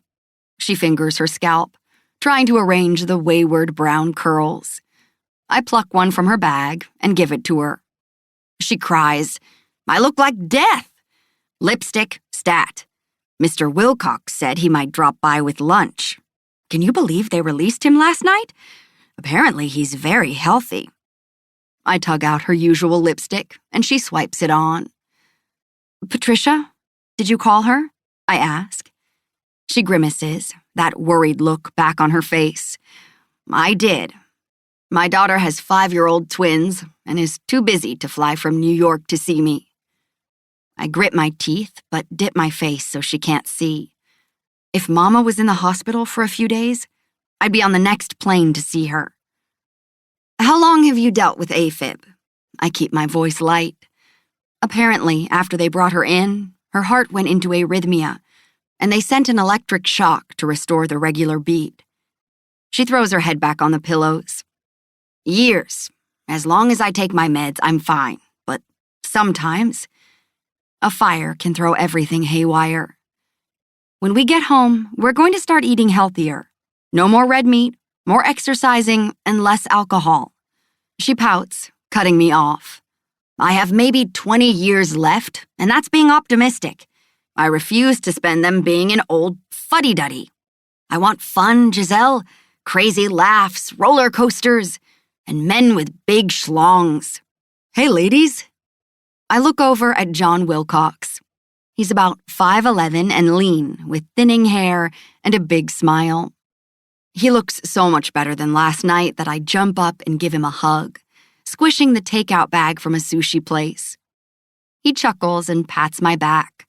Ah, it's good to see you as well. Guess we didn't get a proper introduction last night. I'm thankful you saw the smoke so soon. This is my son, Robert. He indicates the younger guy behind him. And you delivered sushi. John grins and holds up the bag from Myrtle's favorite restaurant. It's just what she asked for. I brought it. That's how I roll. He looks at his son. Get it? His son shakes his head, smiling. Dad, we all get it. My grin feels like it might split, it's so big. I like him, my eyes tell the lady in the bed. Yeah, her expression says. I lean over and whisper in her ear, big hands. 1 minute in the room and they're whispering. John muses, setting the food on the small table in the corner. If we don't make you wonder what we'll do next, it's not worth the effort, Myrtle chirps. He smiles at her. I feel the zing between them. Robert looks a little older than me, in slacks and a summer blazer. rather handsome in a studious way. We chat for a few moments, catching them up on Myrtle's situation, sans the marijuana request. John tells me they ran by the apartment and found his cat, and I mentally cross that off my list of things to do. They settle in some straight-back chairs his son finds in the hall and divide up the food. They offer me some, but I tell them I had a big breakfast. John says he's staying with his son until a new place comes up, and it dawns on me that Myrtle doesn't have anywhere to go when she's discharged. Once the apartment building is open, it may take weeks for the restoration. I pick up my phone that's still charging and type a few notes. 1. Research AFib. 2. Find M a place to stay. 3. Find myself a place. Can't stay long at Devon's. 4. Call Allstate Insurance. 5. Call Patricia. Come on, she's your mom. I glance at the clock and jump up. Sorry, guys, I have to go, I say, grabbing my things and stuffing them in my bag.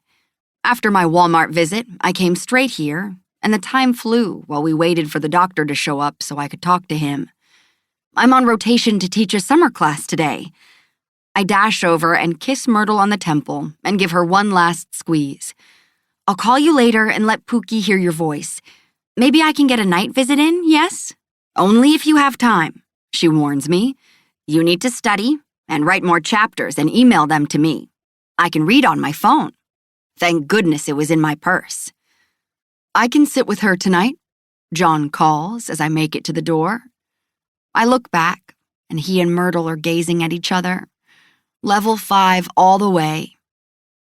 A long sigh comes from me.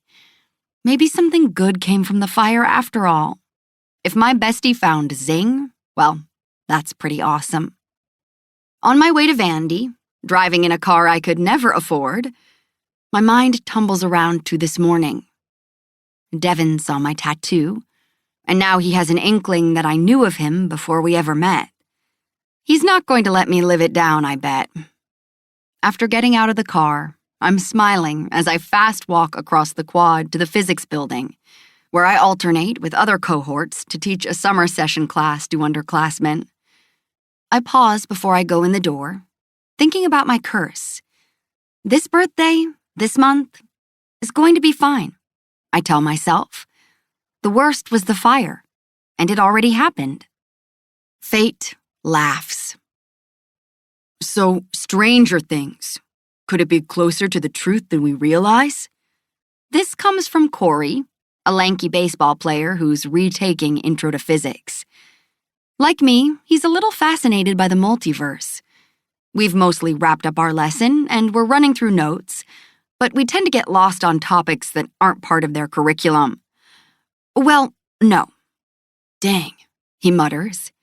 Am I saying it's completely impossible? Of course not. It's an unsolved mystery, which we don't have the capability to test for. The Large Hadron Collider at CERN may be able to point us in the right direction someday. I cross my legs as I sit on the grass in the shade under a huge oak tree. We left the musty classroom because these kids need a break. Plus, it's not as hot as it was yesterday. Allison, who was doodling, stops. I've been working hard on her this summer, trying to get her enthused. Why do physicists study the possibility of a multiverse if it's so far out of reach? Well, you can't dismiss an idea until you study it for years. For example, long ago, people saw the sun rising and setting, seeming to go around the Earth. What did they believe? That the sun orbited the Earth? She scrunches up her nose. Exactly. I toss her a yellow sucker, her favorite. We have to be ready to see possibilities. I think the multiverse is cool, Corey says. I dig that theory you brought up last week. Made my head hurt, but hey, I learned something. You're not like that other dude who teaches us. I sleep through his lectures. Tell me more about superstring theory from last week. I wave a sucker. He sits on the grass, legs crossed as he cups his chin, thinking. I don't know. It's about quantum mechanics and the theory of relativity, right? Like a theory to make a single mathematically consistent framework to explain the universe. Pride swells so big I want to pop. I give him a fist bump. Corey, you rock! It's more complicated than that, but this isn't a theoretical physics class. You explain it better, Ms. Riley. You're the best teacher here. He grins, and I chuckle. He'll do anything to get in my good graces. Allison grumbles, throwing up her hands. I have no clue what he just said. Why is this class so important? A long sigh comes from her. Obviously, I shouldn't be in engineering. Corey elbows her. Chill. We have to pass this class, and she's our best shot. I don't want to crush her dreams, but engineering requires 2 to 3 physics classes, so I lie back in the grass and raise my arms over my head. Stretch it out, guys. Let me think a second before I answer Addison. Why is physics important to a girl who would rather sleep until the afternoon than come to class? Yes, she admitted to skipping several classes last semester, this one included, to recuperate from hangovers. Now her parents are making her do summer school to make up for it. Everyone moves around, adjusting and getting the kinks out. After a few takes, I sit up and look at Addison, wanting to inspire her and not turn her away from what I love. Do you have a car? I ask her. A new Prius. Ah, what kind of engineer do you want to be? Mechanical. Perfect. I point at her with my pen. Without physics, you wouldn't have that sweet car. Physics determines style, speed, drag force, engine efficiency, knowledge you'll need for that degree. All manufacturing depends on physics-based technology. Tested formulas explain how things work. Cars, cell phones, this pen, even quarks. Physics is here to explain the universe, how it started, the why of it, and where we'll be years from now. It's limitless. All the secrets of the universe are just waiting for us to discover them. I wave my hands at the blue sky. You lost me at quark. Kidding, I remember. It's a subatomic particle. She laughs. You get really excited about weird stuff, Ms. Riley. Just grasp the basics and build. I'll help you. You can always call me if you get stuck in your notes, I assure her. We need more girls in STEM. Corey grins. Also, still waiting on more superstring explanation. I settle my textbook on my lap, trying to think of a way to break it down without being overly scientific. I like to think I'm a good teacher, but sometimes I do get lost in my head and spout terms they've never heard of, nor care about. The theory is an attempt to describe the universe under one theory of everything by adding extra dimensions of space-time and thinking of particles as minuscule vibrating strings. I grab the thick stick I picked up on the way to our spot and show them. We only see 3 dimensions on this: width, breadth, and height. But what about the particles deep inside, the ones we can't see with our eyes? Theorists think that tiny, curled-up dimensions— What's the 4th dimension? Asks Corey, getting me off track. It's time, isn't it? Can we travel through time? I'd really like to go back and tell myself the winning lottery numbers. I grin. He's incorrigible. Einstein indeed called it time, but it's a spatial dimension and can be only described by mathematics. I smile to soften the blow. It's a fascinating concept, but there's no proof of time travel or a multiverse. But someday, a dry tone cuts across from the building. Ms. Riley, your class is dismissed. I'd like to speak with you, please. Glancing over, I see him standing on the steps, eyes squarely on me. Dread inches up my spine as I pick a piece of grass out of my hair. Oh, he looks pissy, Corey says under his breath as we gather up our things. Several of the students tell me bye as they leave, and I wave, reminding them to study their notes. Go on now, I tell Corey, who's hanging behind, still darting looks at Dr. Blanton. You sure? I'll walk you over to him if you want. Oh, Dr. Blanton would just love that. No, that's okay. He winces. I don't think he likes our class, Or you. He's always poking his head in and glaring. I smile and pat his arm. Don't worry about me.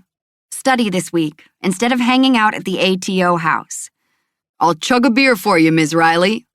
Be safe, at least. He nods, gives Dr. Blanton a wide berth, and leaves. I reach Dr. Blanton on the steps of the building, acutely aware of the shorts, t-shirt, and flip-flops I bought. I should have changed into jeans at the hospital, but didn't. He presses his lips together, looking warm in his tweed jacket. I have the female version of that blazer. Taking a class outside, is that conducive to learning? Not all kids learn in a classroom, especially these. There are actually 7 different types of learning: verbal, visual, auditory, physical. He cuts me off with a slice of his hand. Ms. Riley, spare me the rhetoric. I overheard your lecture. It wasn't a lecture. I prefer learning experiences. He exhales, having heard this argument before. Regardless of where you teach, the lesson plan was relativity this week. I bob my head. I did that. Just adding to the objective, Dr. Blanton. Isn't that what I'm supposed to be doing? Expanding minds, creating questions, getting them interested? He studies me through his wire spectacles, as if I'm a bug. His eyes land on my bare legs, and I inhale. We're supposed to wear slacks or a skirt. I prefer traditional methods, just the facts, in a classroom with an overhead. You can't be friends with students. I'm not. I just don't want to see them struggle. He's used to teaching upper-level classes, students with high IQs and a drive to absorb anything put in front of them. Most are terrified of physics. They flunked. Enough. I bite my tongue, but take 2 steps until we're on the same level. Not comfortable with him being higher than me. Was there anything else? Yes. The multiverse is not a legitimate topic of scientific inquiry. Don't encourage them. It is, damn it, and many physicists would stand next to me and argue the case. The topic came up because the students find it interesting, and it's a way to introduce string theory. I see nothing wrong with exciting students. He glowers at me. The mere idea erodes public confidence in science. It's a philosophic notion. Are you saying that some of the major theorists of our generation are wasting their time? Theoretical physics questions everything. It's why I'm here. He takes his glasses off and cleans them with a hanky. Stuffy man. He needs a Myrtle in his life. 10% of our female doctorate candidates don't make it to the end of the program, Ms. Riley. You're about to start your 2nd year, and I'm not impressed. My heart drops, my failures creeping in. First Preston, now my career? Your level of work dropped dramatically last semester. Don't bother to apply for CERN again unless I see marked improvement. The knife of that disappointment cuts deep. I'm aware. I had a few personal issues earlier in the year. No excuses, please. His jaw grinds as his eyes sweep over me. Women, he mutters under his breath. My anger coils up and my face heats. Before I can tell the misogynistic jerk to go fuck right off, wear decent clothes, Ms. Riley. You look like one of your students. And then he's stalking back inside the building. He isn't wrong, but my fists curl, and I let out a string of muttered curses once he's out of earshot. Sure, I can stand up for Devin and Myrtle in a heartbeat, but when it comes to myself... Chapter 9. Devin. No frat boy innuendos, and I'm sitting at the table with you for the first 15 minutes until she's comfortable. We clear? I tell Brant Jacobs the next day as I walk over to his silver Porsche. Let me get this straight, he replies as he shuts his car door and faces me, huffing out a laugh. You called me about this girl you want me to meet, and you're gonna monitor my behavior? Am I being punked? You're here to meet her. That's it. Drinks only. If she asks you to stay for dinner, you do whatever you want, but she has to invite you. You've got half an hour with her. Those are the guidelines Giselle and I worked out over breakfast this morning. She liked knowing I'd be close, and it was her idea to wait until they met and chatted before she asked him to eat dinner with us afterward. Last night, she was in her room when I came home tired and exhausted after training camp. She had a light on, and I thought long and hard about knocking on her door just to see her face, but I didn't. The less I see her, the better. Plus, the fire must have finally caught up with her, and she needed to rest. Then this morning, there she was in the kitchen, all perky and working, and I offered up Brant. He laughs and slaps me on the back, pulling me back to the present. Good to see you, man. Love how you always get to the point. Let's talk contract soon. That $14 million a year can be negotiated to 18. I feel it. Look at Carter with the Panthers. He just got a bump, and your stats slay his. Though soon. How's the new house in Brentwood? He talks about his home and the pool he's putting in as we head toward Milano's, a classy Italian restaurant Jack has in his portfolio. I tell him about training camp, and we discuss the upcoming preseason game we have in Miami. I was surprised you weren't seeing anyone, I say. Recent breakup. He shrugs broad shoulders in a gray suit, a rueful look on his face. Turns out she liked my bank account more than me. Sorry, man. Right, he grimaces. Giselle doesn't care about money. She's got her own future ahead of her. Someday she's gonna get the hell out of this funk and find her way. I didn't know you were such a matchmaker. Is that what I am? He laughs. Yeah, and thanks for thinking of me. I'm ready to meet someone nice. Good, I say as I study him. He's a blonde all-American type with a keen mind and the tenacity of a bulldog. Early 30s, handsome and successful. I can see Giselle with him. Still, I feel uneasy. And for the 100th time, I second-guess the setup. But it's happening. It needs to happen. She deserves a good guy, and I'll pull out the best I've got. What's her story? Recent broken engagement, he's a dickhead? We step into the foyer, and he looks around, taking in the fancy farmhouse decor, rustic metal chandeliers, and wood beams across the ceiling. The place bustles with waitstaff and clientele. He lets out a whistle. Damn, Jack is raking it in. You're a good agent. The maitre d' sees me and smiles, nudging his head toward the back of the restaurant. Craning my neck, I find her sitting at a booth near the bar, hair down in a sleek fall of blonde, glasses perched on her nose, her laptop open as she types. My lips twitch. The girl likes to write stories about aliens. Or she could be studying. She's a dichotomy of contradictions, and since the night in the VIP room, I never know which Giselle I'll get. We walk to the back, maneuvering past tables, and the closer we get, the antsier I feel, hands tapping against my leg. So, friend of yours, related? How's your cousin, by the way? Giselle's a good friend, smart as a whip and has a big heart. Selena is great. Just moved her up to GM at the club. Is she hot? Selena? He laughs. What's wrong with you? Giselle. Want me to make a list of what's wrong? My dad is a train wreck and he isn't answering my calls. Strange men are approaching me at my place. And Giselle at Walmart. My teammate isn't speaking to me at camp. My best friend's sister-in-law is staying with me and I want to put my hands all over her so bad I can't fucking stand myself, so I'm setting her up with you. Yeah, best not say that. I push my hands into the pockets of my navy slacks, seeing visions of Giselle cooking breakfast this morning. Her lips curved up as I ate most of the bacon she made. Her hair was up in a messy bun, and she kept pushing her glasses up her nose. Yeah, she's hot. He follows my eyes and shoulder bumps me. Is that her? Nice. I inhale, unease crawling in my gut. She's a serious kind of girl, you feel me? She isn't a one-nighter. If I didn't know you better, I'd say you like this girl for yourself. No.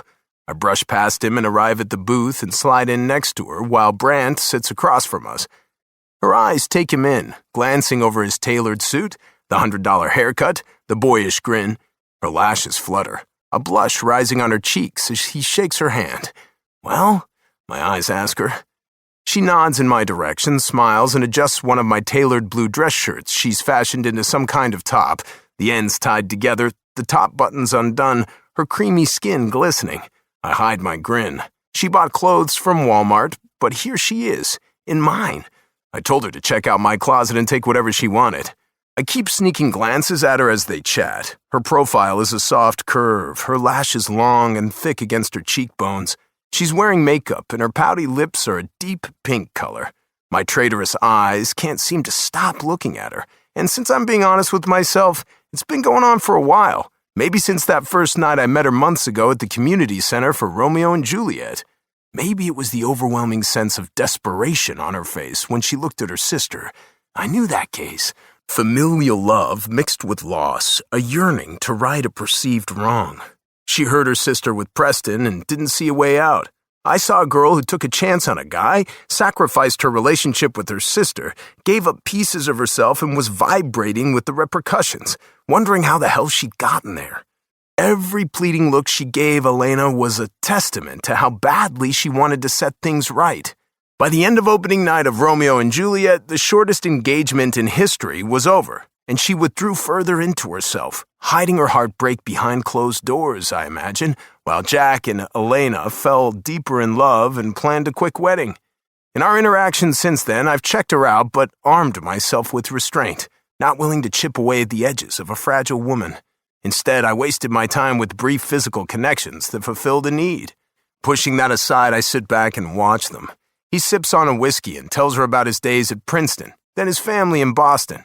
His dad's a heart surgeon, his mom a nurse, his sister a lawyer. He moved to Nashville several years ago, heading up the sports department of a company that also deals with country music stars. Giselle is getting her doctorate in physics, I mention. Theoretical, She tells him when he asks which field. Like Sheldon on The Big Bang Theory? He teases. You don't seem to lack social skills like he does. He gives her an appreciative glance, a low look in his eyes as he lingers on the V of her shirt. I shift around in my seat. She smiles. I love that show, and yeah, same field. I want to study dark matter with particle accelerators. My ears perk up. Like the Large Hadron Collider? Supposed to be the biggest accelerator in the world. It's in Switzerland, right? I lean in toward her. She smells like vanilla today. Is that a new body wash or perfume? Heat builds in my spine, tendrils of desire. Shit, nope, not going there. I clench my hands under the table. Her eyes light up. Yes, in Geneva. It's called the LHC and sits in an underground tunnel below CERN. It's 27 kilometers in circumference and built to push ions to near the speed of light. I just want to put my hands on it. A wistful expression crosses her face. Maybe kiss it? Brand smiles. I took a few physics classes. He tells her about a recent trip to Switzerland where his family toured CERN. Have you ever been? Her hands twist. No, I applied for a fellowship to study there this year, but it didn't work out. Maybe next year. What? She wants to move to Europe? Since when? How long are these fellowships? I'm still tumbling around the idea of her leaving Nashville when Brant reaches over the table, showing her pics on his phone of his house. Brant nudges me under the table with his shoe, meets my eyes, and looks at his Rolex. Right. My 15 minutes are up. I ease up out of the seat and tell Giselle I'm gonna grab a drink at the bar. She turns and nods back to Brant, and I hear him ask about where she lives. She tells him she's staying with a friend after the fire at her apartment while she looks for an apartment close to Vandy. An exhale comes from me as I walk away. Friend. That's all she can ever be. I'm sitting at the bar with my back to them, watching the 30 minutes tick down on my phone. On the dot, Brant appears next to me, leaning in. Dude, definitely want to see her again, alone. She's perfect. And those long legs. Did she ask you to dinner with us? He slaps me on the back. I didn't give her a chance. I've got a phone call tonight anyway. New quarterback out of USC. Good. No, wait, not good. He should stay. She didn't give me her number. You'll get it for me? My skin prickles. If she wants. She will, he says confidently. We had a nice convo. I'm already picturing her in a bikini at my pool. My jaw pops. With a wave back at Giselle, he leaves and I head back to the booth, sliding into the seat he vacated. Well? I ask, tapping my fingers on the table until I stop and tuck them in my lap. I don't know why I'm nervous. She's the one who had the meetup. She's got the menu up and is studying it, a little pucker on her forehead. Pasta or salmon? You got a favorite? Oh, dang! They've got emu burgers on here. Gross. He wants your number, I say, cataloging her reaction. She cocks her head. Crab mac and cheese or creamed spinach is a side. Maybe I'll get both. Giselle, are you going to see him again? My shoulders feel tight and I roll my neck. She sighs and sets down the menu. He played lacrosse in college. I'd forgotten. He did. Big star in the Ivy League. She takes a sip of her soda, and when she speaks, her words are careful. He's not my type. He's perfect. He's mentioned a few times he wants to settle down and have kids. Her finger traces the condensation on her glass. Meh. I gape at her. Seriously? He's handsome and has a job. Your mama would love him. What's wrong with him? pale blue eyes rise and drift over my forearms where I rolled up my tailored shirt, her gaze lingering on my tattoos. Oh, too slick. Too much lacrosse. He likes physics. So? You do too. You know what the LHS is. You quote Carl Sagan. She pauses, that frown on her forehead growing. There was no zing, like with Myrtle and John. Zing? Physical chemistry was 0. She cups her chin. I'd be bored. I like... Her eyes brush over my hair, the diamond studs in my ears. Someone who'll keep me on my toes. Poor Brant. I don't think anyone has ever said he's boring. It's been a long, shitty day, but I grin, feeling light, and I can't bring myself to feel bad for him. Pasta is good. The bolognese sauce here is divine. She smiles. Sounds good. And I'm telling Jack to take the emu off the menu. We're eating dessert, sharing a chocolate souffle when she brings up the man at Walmart. Is your dad in some kind of trouble? Just the idea of telling her my theories about who they are makes my skin crawl. I settle for maybe. Tell me about where you grew up, she asks quietly. I wince. Ugh. Glitter City in NorCal? Funny name for a dump of a town. Best thing I ever did was leave. Never went back? No friends or relatives? Nah. I set my spoon down and wiped my mouth. My mom ran off and never came back. I pause, fiddling with my water glass. Giselle's family is apple pie American, with a mom and aunt who dote on her. We're like oil and water, soft and hard, bitter and sweet. My dad owned a bar, but the bottle eventually ruined him. Spent most of my free time playing football or mowing lawns and working at the concession stand at the drive-in. A long breath comes from me. Every time I see an old drive-in movie, I think about me as a kid.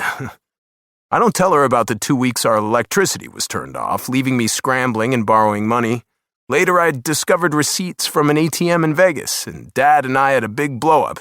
He threatened to toss me out, and I wanted to slug him. I was all he had. Woman after woman walked out on him, yet I remained, picking up pieces and gluing them together. The space between us swells with silence, and when I look up, she's chewing on her lips. Rubbing my neck, I say, I didn't grow up like you did. Family, people that stick, you know? You turned into a wonderful human, she says, and her face is earnest and sweet, so damn sweet. My chest shifts ever so slightly, tugging at me, making me feel. I take a breath. It feels hot in here, like maybe I can't breathe. Better than Hemsworth? Well, he did buy me a villa in Switzerland, but he can suck it. You're the man. She frowns, then reaches across the table and rubs her fingers across the side of my neck. Her lashes flutter as she looks at her hand, then wipes it with her napkin. Lipstick, red. Not sure how I missed it earlier.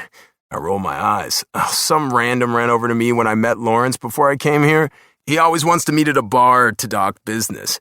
I decided to hire him after all. At this rate, I might need him. He does more than just PR. He looks into people, and right now he's running checks on my dad. She sighs. Oh, you don't even have to encourage them, do you? I bet she slipped you herself. Hotel key. Her chest rises. Ballsy. I should write this down. You don't need ploys. Stay you, Giselle. Smart and funny and... virginal? I sigh. That's not what I meant. You don't need to be flirty. Just wait for the right guy.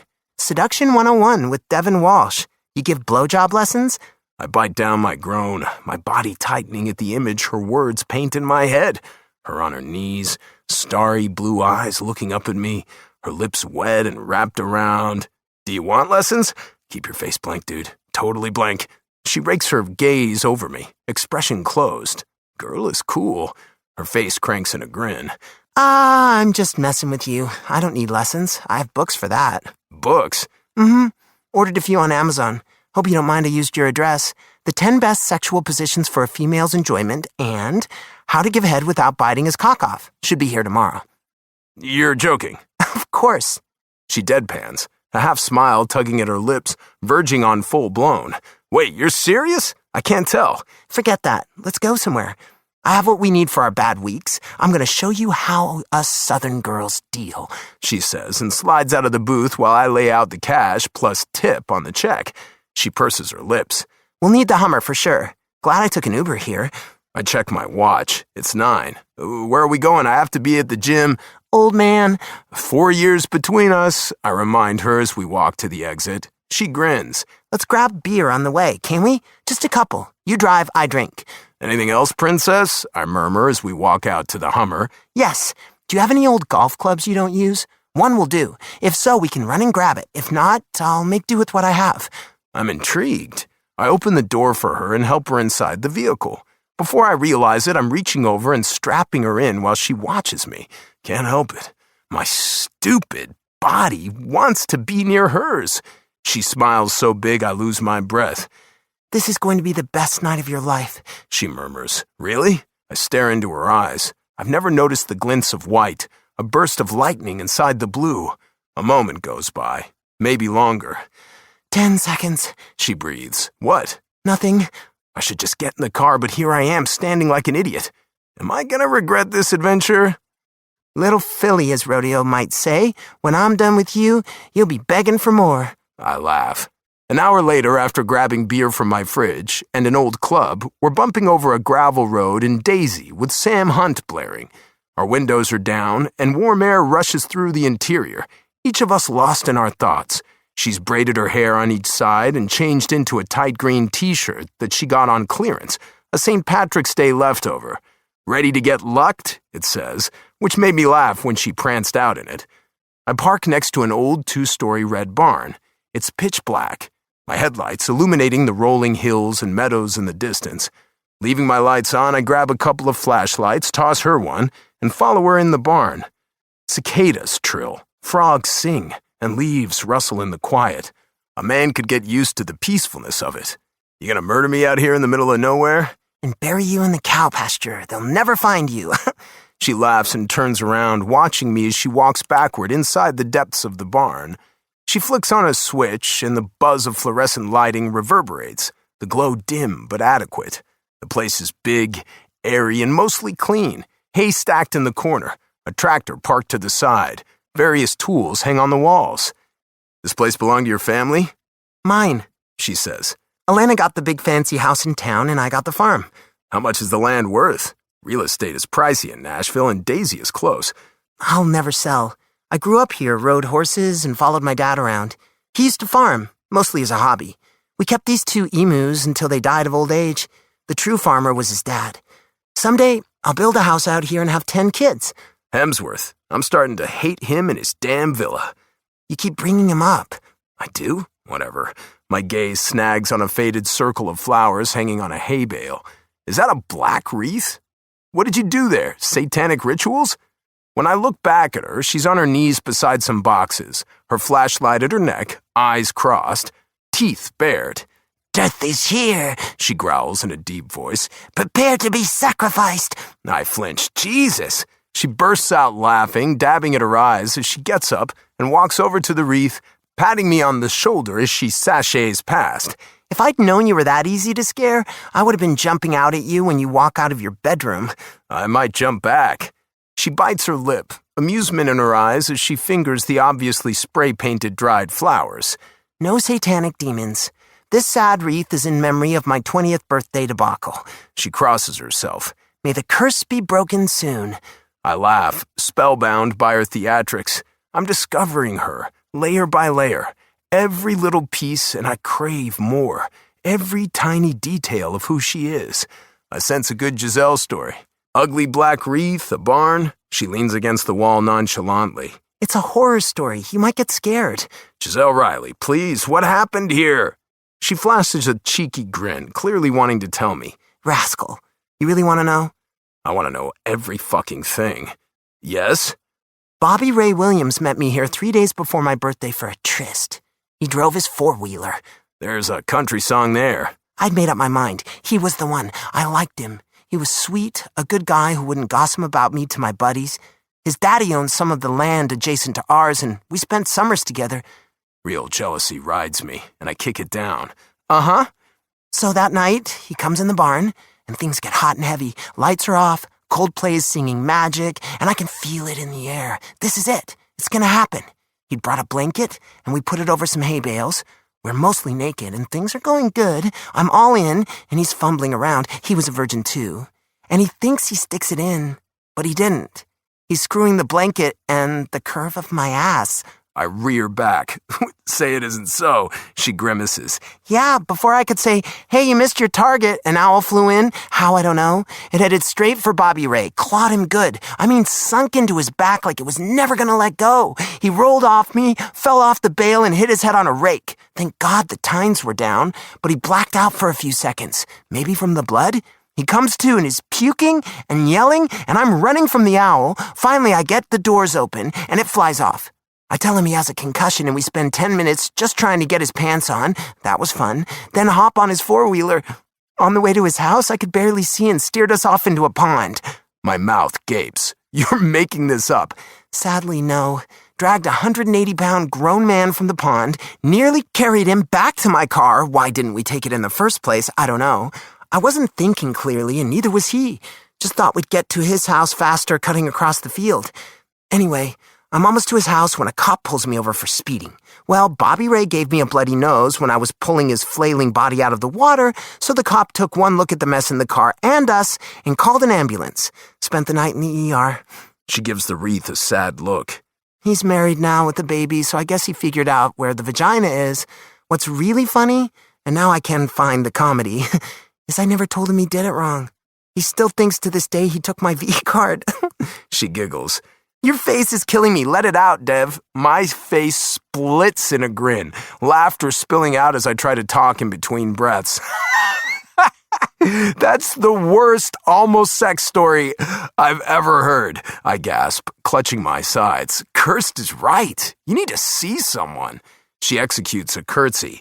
I'm here every birthday for your entertainment. When was your first time? At the drive-in, in the bed of my old truck with a girl 3 years older than me. The place was closed, but I had keys to the gate. Good experience? Her tone is wistful. Honestly, I can barely remember, except that I came too soon, but went in again. Yours will be, Giselle, with a guy who cares about you. Don't get in a hurry. She stares at the wreath for several beats, her jaw working. So you've said.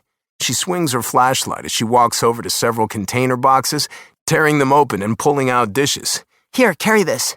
She points to a box she set some in, and I pick it up and follow her back out, then set the box down in front of a stump by the door.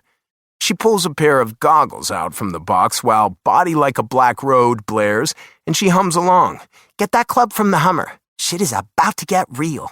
I do as she says, swinging the club as I walk back to her, wondering what the hell she's going to do. Here, hold my beer. Said every redneck before they wake up in a hospital.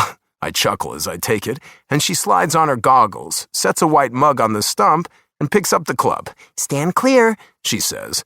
After backing up a few paces, she arches her back, her stance confident and sure as she grips the club.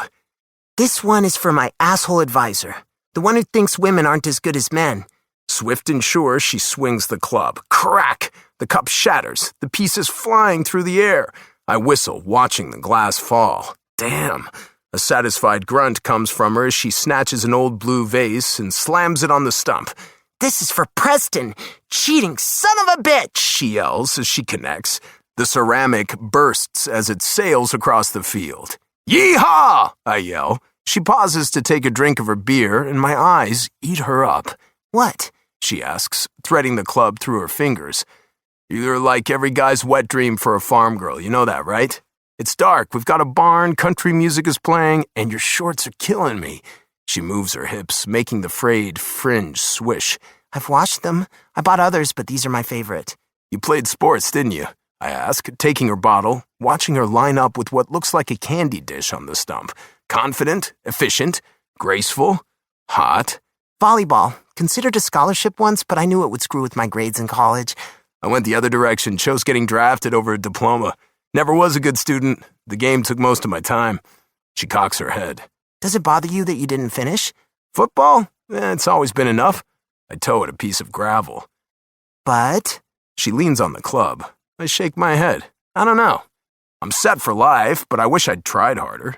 Regrets? Maybe. I shrug. It does feel like everyone around me is more educated. Even Jack graduated with honors. What does this insecurity stem from?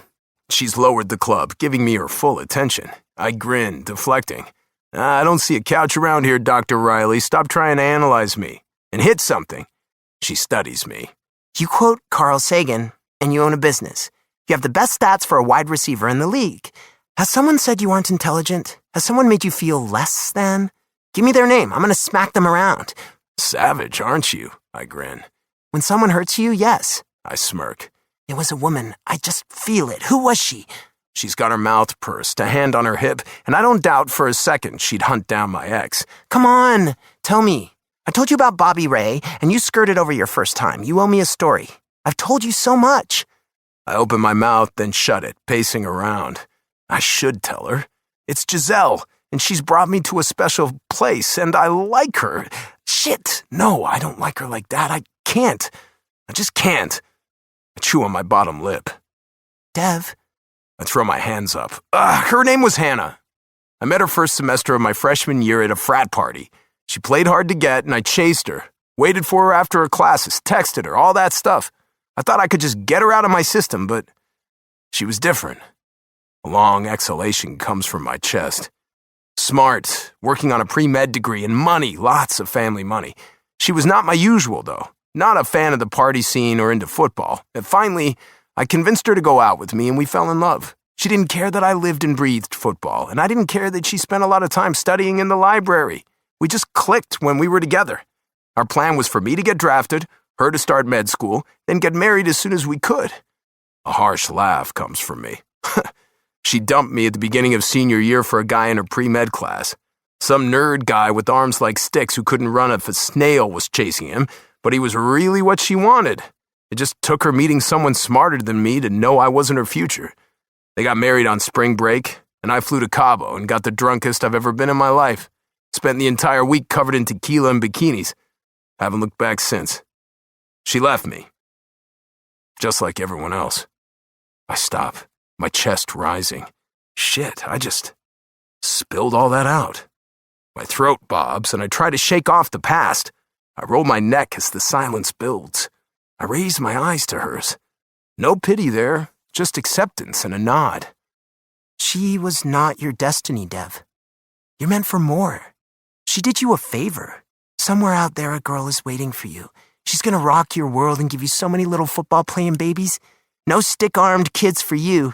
I promise you, wherever she is, she still thinks about you. Her gaze drifts over me, lingering. Yeah, she messed up. You gonna let me hit some shit or what? I'm ready. One more for me. Leaning over, she wiggles her ass and taps another mug shaped like a pair of boobs. This is for Myrtle. She needs to get out of the hospital, and her daughter better check on her soon. The club crashes into the glass and sends it off into the night.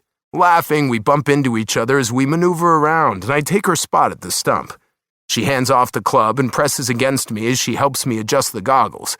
With a satisfied smirk, she moves away to place another ugly vase on the stump. Where do you find this stuff? Aunt Clara is addicted to yard sales. She picks them up and brings them here. Her secret boyfriend, Scotty, comes out and gets the pieces and uses them for mosaics. She pokes me in the arm. You can't repeat that. He likes his manly persona too much to admit he does art in secret. I nod my agreement and whack the vase, and it disintegrates and shatters, the sound more satisfying than I imagined. That felt good. But you didn't say what it was for. I cup my hands and call out, "Preston, you suck!" Go again and do it for you, she says sternly as she puts a teacup on the surface. I swing the club and call out, "Hannah, I hope you're happy. I'm fucking famous and rich!" A bowl appears on the stump. She backs away and I swing, "Get your life together, Dad!" She puts an owl cookie jar up and we burst out laughing. Had to, she murmurs. It's fate. "This one's for you, baby," I say and whack it. "Curses aren't real," I yell. We keep up a steady pace, her putting up random glassware, me hitting. By the 8th one, I'm bouncing on my toes like I'm about to take the field, catch the ball, and run it in for a touchdown. Addictive, I murmur. I shout whatever I feel like, from getting that Super Bowl ring on my finger to the Walmart dude who put his hands on Giselle, even though from the sound of it, she scared him with threats about her mama. Another comes, then another. I roll my shoulders, loosening the muscles. What's next? She places something on the stump. Wrapped in purple tissue paper, the item is half the size of the palm of my hand. A gift for you, she says, her face flushing, her eyes bright. Oh? I prop the club against the barn, pick up the package, and stare down at it. Pleasure mixing with adrenaline, heady and thick. No one's bought me a gift for no reason and... well, never. My hands clench around it. She moves from foot to foot. It's not much. I grabbed it when I picked up some clothes for Myrtle at this boutique downtown after class. She stops, and I quickly undo the paper. Giselle, baby, I breathe, holding the carved stone butterfly in the palm of my hand. It's beautiful. She takes a step toward me and peers down at it. Delicate, with spread wings, the stone is soft and smooth, about an inch thick. I saw the purple and blue colors mixed together, and it made me think of you. It's a charm for strength, the lady said. You keep it close and rub it when you need to feel centered. She clears her throat. You can put it on a desk or wherever, and when I'm out of your hair, you'll remember tonight and not think I was too much of a pain in the ass. I close my fingers around it, rubbing my fingers over the surface. I'll keep it in my pocket every day. Her breath hitches. You don't have to. You aren't a pain in the ass. Give me time. I stick my hand in my pocket, curling around the stone. My guess is your apartment isn't going to be livable for weeks. The basement has structural damage. You're about to start fall semester and you don't need the extra hassle of searching for an apartment. Stay as long as you want. Be my real roommate. What the hell am I saying? She licks her lips. My family and our friends might think we're, a thing. Well, tell them we're not. Because we aren't, she says on a sigh. Just stay. Stay, stay, stay. The word bangs around in my head, ping-ponging around the blurry childhood memories of my mother driving away, lingering visions of every woman after that, slamming a door and telling me goodbye. I'm not deluded.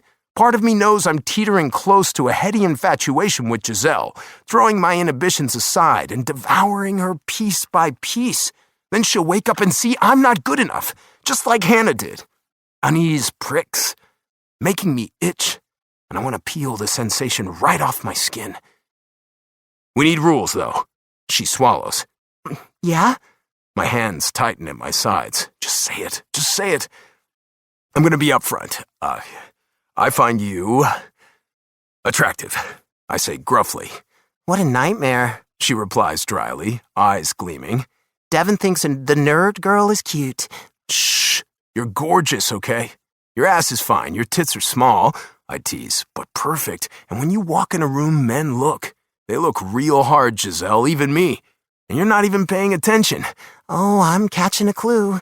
I don't touch that remark. All I'm saying is we keep our hands to ourselves. We're friends, and we don't want to ruin that. Plus, Jack... Meh, we'd probably never mesh in bed anyway. Unbidden, my hands clench. She went there? I take a breath. Steady now. Really?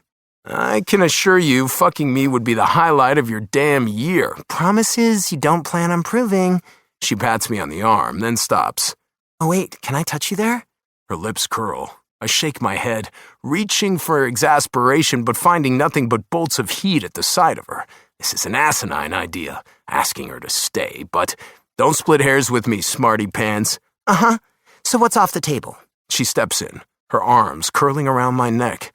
Fire licks up my skin, and I suck in a gasp of air. What is she doing? Giselle. I mean, sex is a no-no, she murmurs. You've laid down the law, Sheriff. But what about first base? You already did that. You kissed me the night of the fire. And gotta say, it wasn't the best. We can't let it stand. Plus, you told me if I brought Red back safe, you'd tell me why you kissed me. She smells fucking good, and I want to swallow down the thickness in my throat. My hands of their own volition reaching up and cupping her face. Because I was angry and it felt, right, I admit. Was it that bad? Just the first time I've been kissed in 5 months, only I didn't get any tongue. She plays with a piece of my hair, twisting it around her finger. I propose we get a real kiss in and call it quits. After all, you let some chick kiss your neck tonight, so they don't mean much to you. I'm sure there wouldn't be a spark anyway, but once it's out of the way, we'll know for certain there's no zing. Truly, I need it for testing purposes. I plan on kissing Mike Millington at my party, and it would be prudent to have yours as a control to compare. Anger zips over me. I want to meet this motherfucker. No one's getting near you if he doesn't pass my test. I do love it when you get all growly. What kind of test? She presses her lips against my cheek, right at the corner of my mouth. It's not sexy or a come-on, but gentle and teasing. Regardless, my brain stops. Literally stops functioning. Fuck. Fuck, she feels so good. Dev? She pulls back, gaze locked with mine as the moments tick down. Level 5, she murmurs, and I shake my head at her. What kind of test? I grumble, trying to focus. The douchebag/asshole/how bad do I want to kill him test? It's evolving as we speak. Clearly. She rests her head in the crook of my neck and my arms curl around her waist. I tug her closer, tipping her face up. She looks ethereal in the lights of the car, her blonde hair shining. I sigh. All right, come on, let's get this kiss out of the way and get on with our lives. My words are light, but my pulse beats like a jackhammer, already imagining how she'll taste. The slide of her mouth against mine, the satiny feel of her skin under my hands, because I'm going to run my hands all over her, touch her face, her hair, her arms, her tits. I can handle one kiss, for Christ's sake. Can you? A voice cackles in my head. You were right the first time. No touching, I get it. I'll wait for Mike. And then she's twirling out of my arms with her face averted. I'm right behind her, and she whips around, and we bump into each other. Giselle, you're teasing me. No, I'm not, she replies, eyes flashing. Don't you get it? I have thought about kissing you more than you may realize, and it's not returned. We are just friends. Not even really that, because you only know me because of Jack and Elena. But in my head... Her voice stops. What are you doing? She gasps as I fiddle with her hair. When I kiss you, I want my hands in your hair. These braids have to go. I work one, and she does the other. If you think I'm going to let you kiss me now, you missed your chance. You're right. I'm an ass. I don't deserve to kiss you at all. I murmur as she throws her rubber band on the ground and I toss mine alongside it. But we should get this hot-as-fuck experiment out of the way. My hands wrap around her waist. She shakes out the braids with her fingers and glares at me. You might discover, football player, that one kiss isn't enough. I kiss her, getting my first taste and trying to go slow by pressing soft brushes against the corners of her mouth before tugging on her bottom lip with my teeth, parting her lips and swallowing her gasp, then swooping in to slant my lips against hers. We fit together as if we were made for each other, her head tilting in my palms as I slide my hands deep into her hair and clutch her skull. I give her everything she deserves, long and slow and languid, lazily sucking at her lips until she moans, her fingers scraping down my jaw, sliding across my shoulders, her nails digging into my shirt as she grips me. I'm in control. This is not affecting me. I am cool. Until her tongue meets mine and tangles. A rush of desire rolls in, obliterating any good sense, and we go from gentle to feral in a millisecond. Our lips merge and battle, one of those long, searing kisses meant for people who can't get enough with one taste and don't want to stop. Giselle, groaning, I pick her up, and her legs wrap around my waist like a vice. Somehow I've got her pressed against the barn, our mouths glued together in every possible position I can think of, my tongue dancing with hers, dueling and winning everything I want, taking and taking, then giving and giving. This is the longest kiss in history. It's like we're making out in high school, the best goddamn kiss, and everything I've wanted since the moment she walked into my penthouse. I can't think. And what am I doing? Just shut up, brain! She cups my ass and grinds, the feel of her nipples against my chest maddening.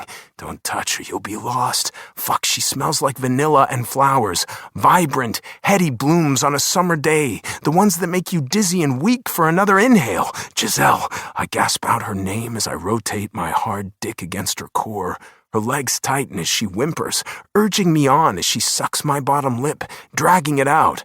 My hand is up her shirt, and I graze over her breast, tugging on the erect nipple through her lace bra. Something falls from above me, grazing my arm, and I flinch back, looking up and then down at the ground. What the? Curse! She sucks in a deep breath and looks up. Piece of wood came off the window.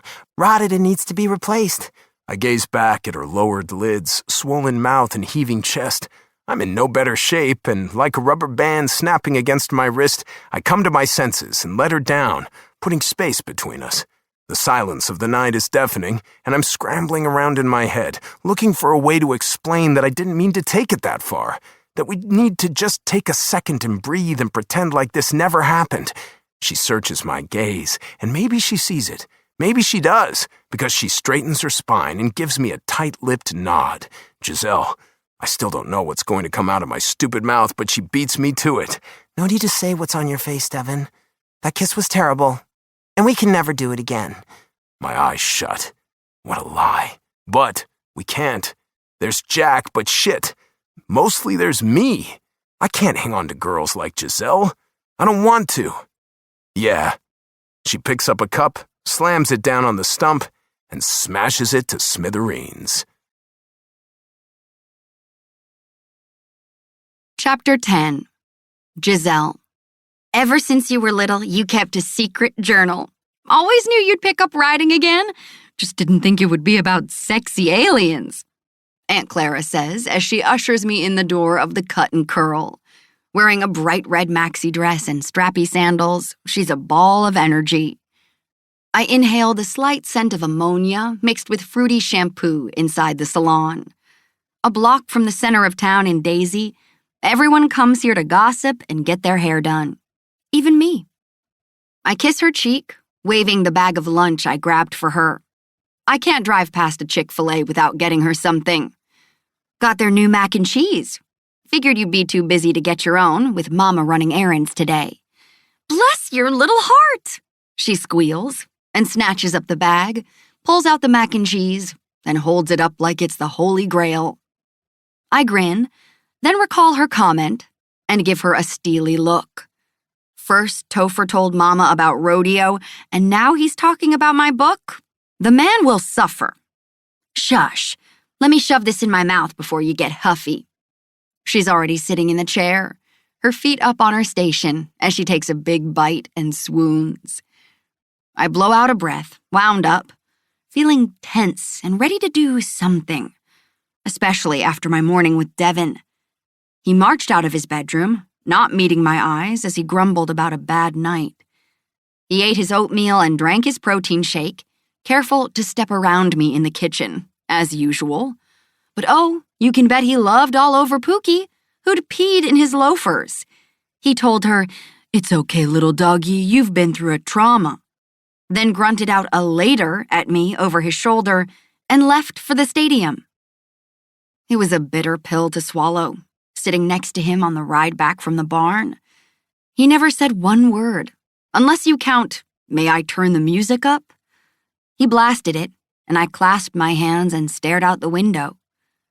His face after we kissed had been just granite hard and crawling with regret. Alone at the penthouse after he left, I forced myself to study until the words blurred on the page. So I pulled up Vurek and Kate and pounded out a chapter.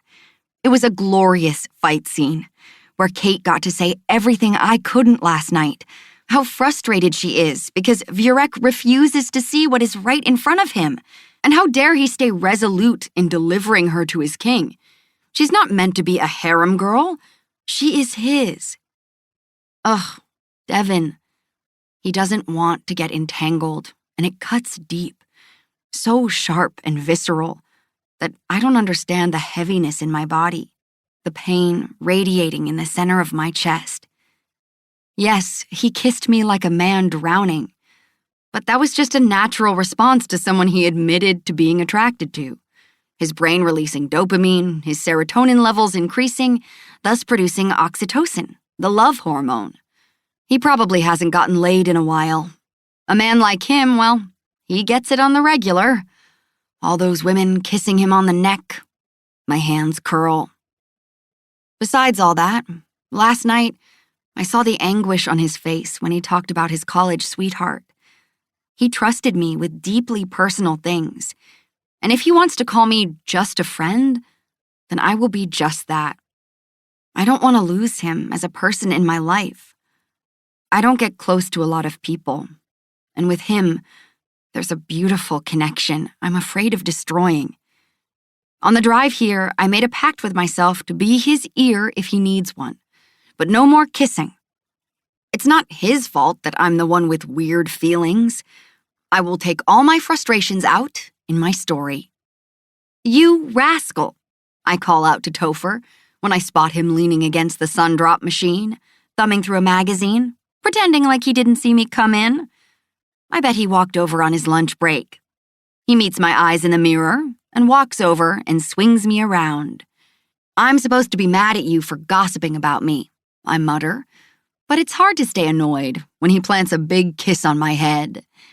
He's in his mid-20s, his long blonde hair is in a ponytail, and he's wearing a shirt with little kittens on it. Don't be mad, he teases. You know I can't resist the Daisy Lady Gang when they ask me questions. It's like the Spanish Inquisition with them. And I didn't spill about the book to your mama, just Clara.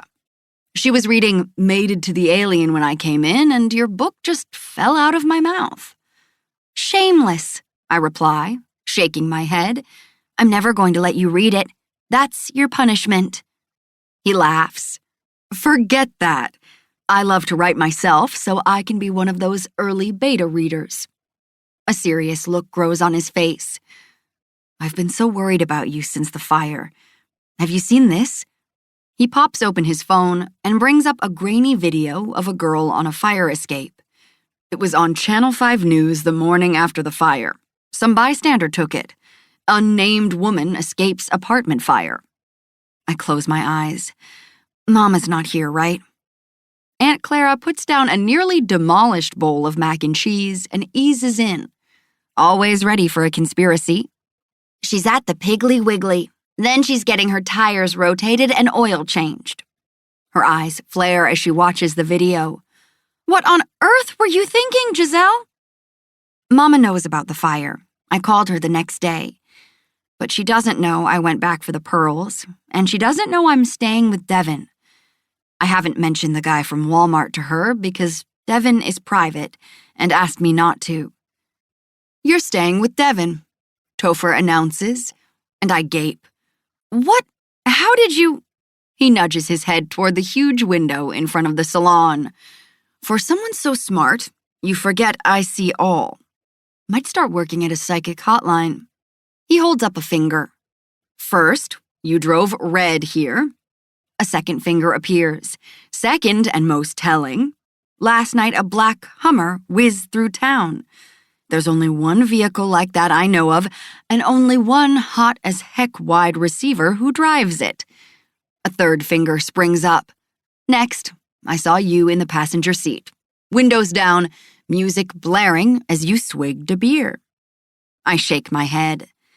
We did have to drive past his new rental because there's only one road into Daisy. Geez, I really hate small towns. Why were you even awake? Out walking Romeo. He'd had too many cucumbers and had to go. Romeo is Elena's small pet pig, and Topher and Mama are alternating babysitting while she's in Hawaii. I sigh. My car is still in the shop from the busted window, and Devin was sweet enough to let me borrow his. His eyes dance. His super expensive baby. Where did you say you were staying since the fire? I forgave him too easily. I didn't. Giselle? Aunt Clara asks, lips curled. Are you shacking up with Devin? Shifting my feet, I adjust my glasses. Giselle? Topher waggles his eyebrows. Where are you sleeping at night? I throw my hands up. At the penthouse. But there's nothing going on. I cover my face. Just let me be the one to tell Mama. Oh, Lordy. Cynthia can take it. Jack is going to flip, she says. I stiffen, recalling Jack's warning to the players. It's my life. Jack just worries because of Preston. Topher grimaces. What? I ask, sensing a shift in the air. He bites his lip. Preston is dating Sheila Wheeler. I've seen them at the pizza place a few times. Oh. Sheila was in Romeo and Juliet with me. Gorgeous girl. He flicks his gaze to Aunt Clara, and they share a look. And? I ask. She shrugs. Her Aunt Bertie says it's serious between them. She comes in every week with the lowdown. A sting hits me, yet there's something flat around the edges. Well, we all know he moves fast. He jumped from Elena to me in a heartbeat. I plop down in the seat Aunt Clara vacated and stare at myself in the mirror. The usual today, she says, and I grimace. I come in every third Friday for a trim. Predictable and boring as usual. My mind churns as I glare at myself. Not cutting an inch today, Aunt Clara. We're gonna do something crazy. Her eyebrows arch. Spiral perm with loose curls? Lots of volume? Yes, yes, yes. I roll my eyes. I don't want to revisit the 90s. Topher jumps in. I'm thinking red, dark and mysterious, a la Devil's Angels. That's Elena's color. We can add some depth with some lowlights, Aunt Clara says, lifting a blonde lock and twirling it around. She's disappointed about the perm. If I'm going to be cliché and change my hair after a breakup, I'm going to make it worth it. A curl of excitement makes me smile. Giselle, I don't know if I can, Aunt Clara says after I describe the vision I have, bringing up a few pics from my Pinterest board to show her Kate. You are amazing, the best stylist in town. I'm the only one in town besides your mama, she replies. You have your birthday coming up and... Emotion clogs my throat. Feelings I think I'm in control of, yet apparently not. I want to be different. A badass who knows how to drive a spaceship. Just do it, before Mama gets back. A long sigh comes from her. Never change for anyone except yourself. It's not for anyone. It's for me. I've decided it really is. You're sure? A while later, she's rinsing the color from my hair as we discuss my book, when Topher brings my cell over. It's been going off straight for the past 5 minutes. Someone named Corey from class thought you might need to get it. After sitting up, I wrap my hair in a towel and call him back.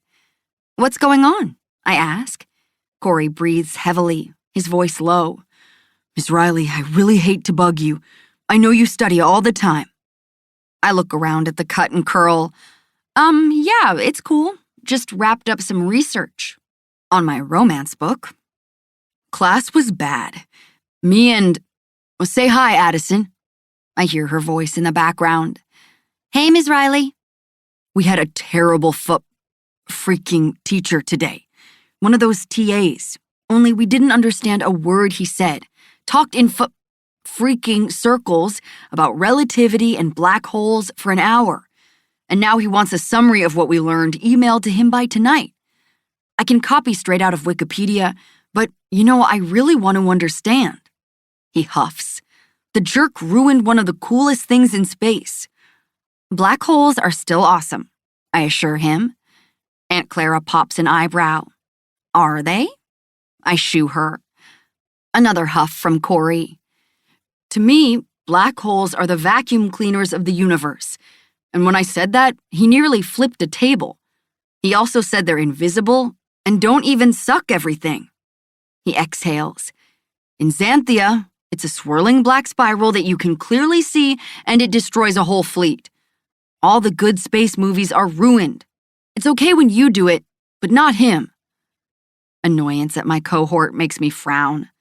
Why stifle a kid's imagination and dismiss a somewhat fair analogy? It's not really a vacuum, but it's a common misconception. What he meant is that black holes don't really suck, they have a gravitational pull, just like everything does, plus an event horizon, and once matter passes that point, it will be pulled in. Also, event horizons appear to emit a light when accelerating matter passes the boundary, so invisible is not quite accurate. What was his name? I usually pay attention only to my teaching schedule and not everyone else's. See? He calls to Addison. Dude was a dick. I don't know his name. He never told us. I close my eyes. Why couldn't he try to be personable with these kids? Back to the vacuum and the idea that it sucks everything. You ever watch Sesame Street and see Cookie Monster devour cookies?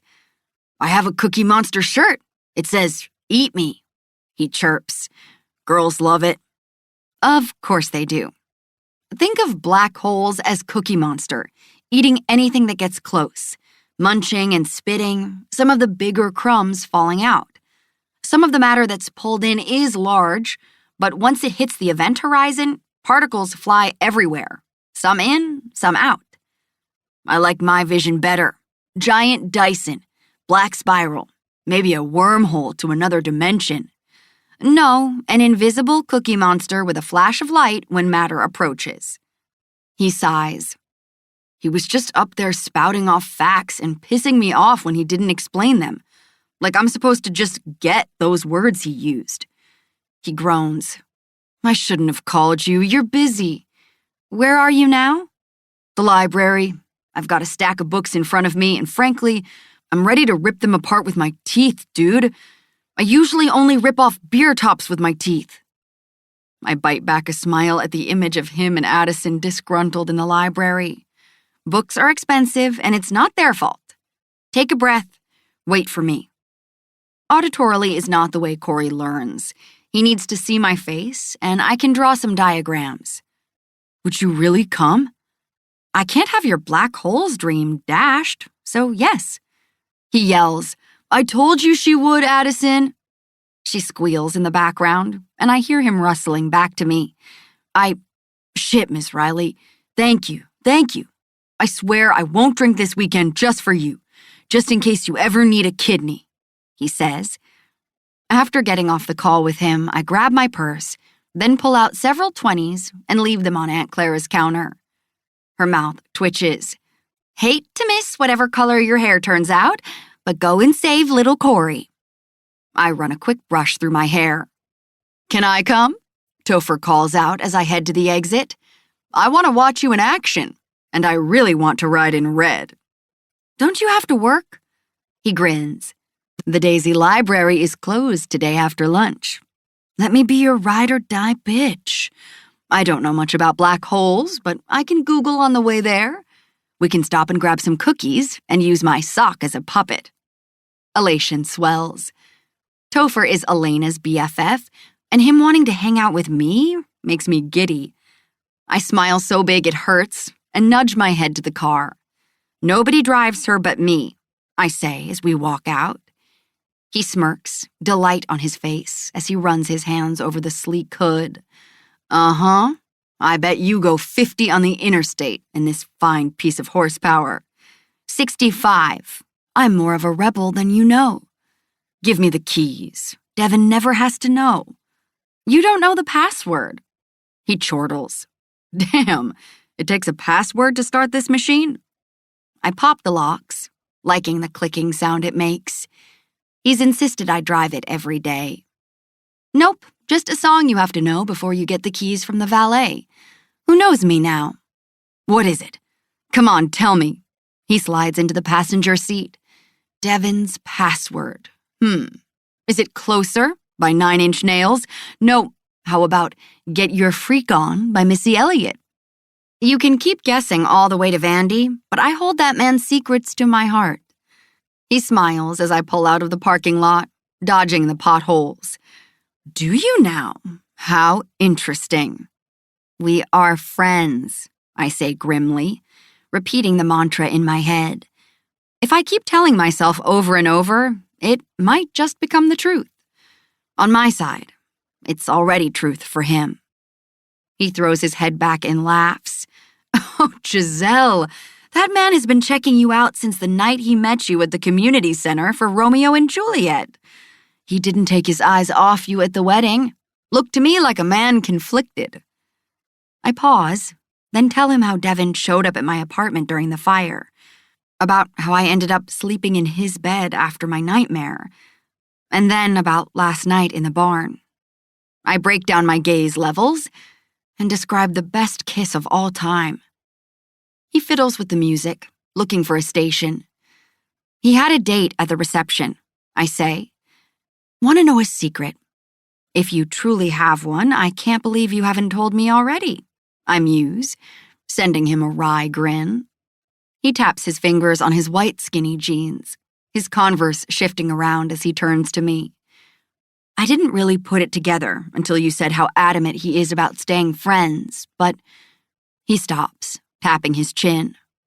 What? I groan, after he's let 10 seconds pass. When we were getting in our cars to head to the reception, I heard him talking to Lawrence about when this girl Lawrence knew would be showing up, because she was late. Lawrence knew her, like he set them up? He shrugs. Maybe. He arranges dates all the time for some of the guys. Public appearances, galas, that sort of thing. Who told you that? Quinn. Oh. Quinn is Jack's foster brother and a reliable source. He manages some of the players' apartments and cars. Anyway, from my perspective, he wasn't into her, Topher adds, nodding his head, as if an idea is taking root. When you weren't looking, he was checking you out like you were a shiny gold championship ring. I bet he called in a date to put some distance between you and him. I frown, easing onto the interstate, being careful as an 18-wheeler roars past us. I haven't analyzed why he showed up with a girl no one knew, who didn't have a relationship with Jack and Elena, but then it's not unusual to bring a +1 to a wedding, although technically it was a very small affair. And he hasn't mentioned a girl he's been seeing, but then maybe he wouldn't. Ugh, I don't like this train of thought, and tell Topher as much. He gets quiet for a few moments, then, Giselle, how are you? No sugarcoating. My hands clench the wheel, and I swallow down the tightness in my throat. Preston may have broken my heart, but I fucked over my sister. I can barely stand myself. There it is, the reason why this whole year has sucked. Guilt hammers at me as I recall the day it happened. I'd been in town only a few weeks when Preston asked me to meet him at his law office to talk about Elena. He was handsome and oh so sad with his, "I love her, but your sister is ignoring me" routine. One minute he was behind his desk dabbing at his tears. The next he was kissing me right as she walked in. In retrospect, I think he heard her in the office and wanted to shock her or screw with her, or who knows. Only Elena never reacts like a normal person. Instead of blowing up, she told us to enjoy each other, then pretended like it never happened. And like a chump, I let Preston weasel into my life. Topher sighs. I know what it's like to disappoint those who love you. Heck, I'm a gay man in a small town, and my parents won't even speak to me. She forgave you, yet you're punishing yourself. You made a mistake. You owned it. You deserve to be happy. You do too, Topher. When I glance over, he's squinting at me. Your hair is drying. A pair of sunglasses appears on his face. Yeah, it's so bright, I gotta wear shades. Chapter 11. Devon. The scent of herbs mixed with... is that skunk? It hits me in the face when I walk into the penthouse around 7. I toss my keys on the foyer table and step into the den. An older lady sits in my favorite recliner with her face averted, her feet propped up as she snores. A bright pink walking cane rests next to her. I almost pivot and walk out to make sure I hit the right floor, but my key fit, and Giselle's laptop is on the coffee table, her books scattered, her bag on the couch. This is my place. The lady snorts, pushes at her brown hair, and mumbles under her breath, then appears to drift back to sleep as the door quietly opens behind me. I hear Pookie's nails clicking on the hardwood. Without looking back at who I hope like hell is Giselle, I murmur, "Why does the apartment smell like a frat house? I don't even bring up the stranger. It has to be Myrtle." I hear her behind me, kicking off her shoes. A long sigh comes from her. I picked her up this afternoon from the hospital, and her migraine hit before we even got out of the parking lot. She smokes to alleviate the symptoms. Her dealer is an elderly man from Brentwood, a retired executive from a bank. Nicest man ever. He usually delivers. Did he deliver here? I wait for the outrage to hit, but... He came to the hospital. No one ever suspects old people, and Myrtle makes her own rules. She acts like a teenager, she mutters. My shoulders relax, and a smile twitches at my lips.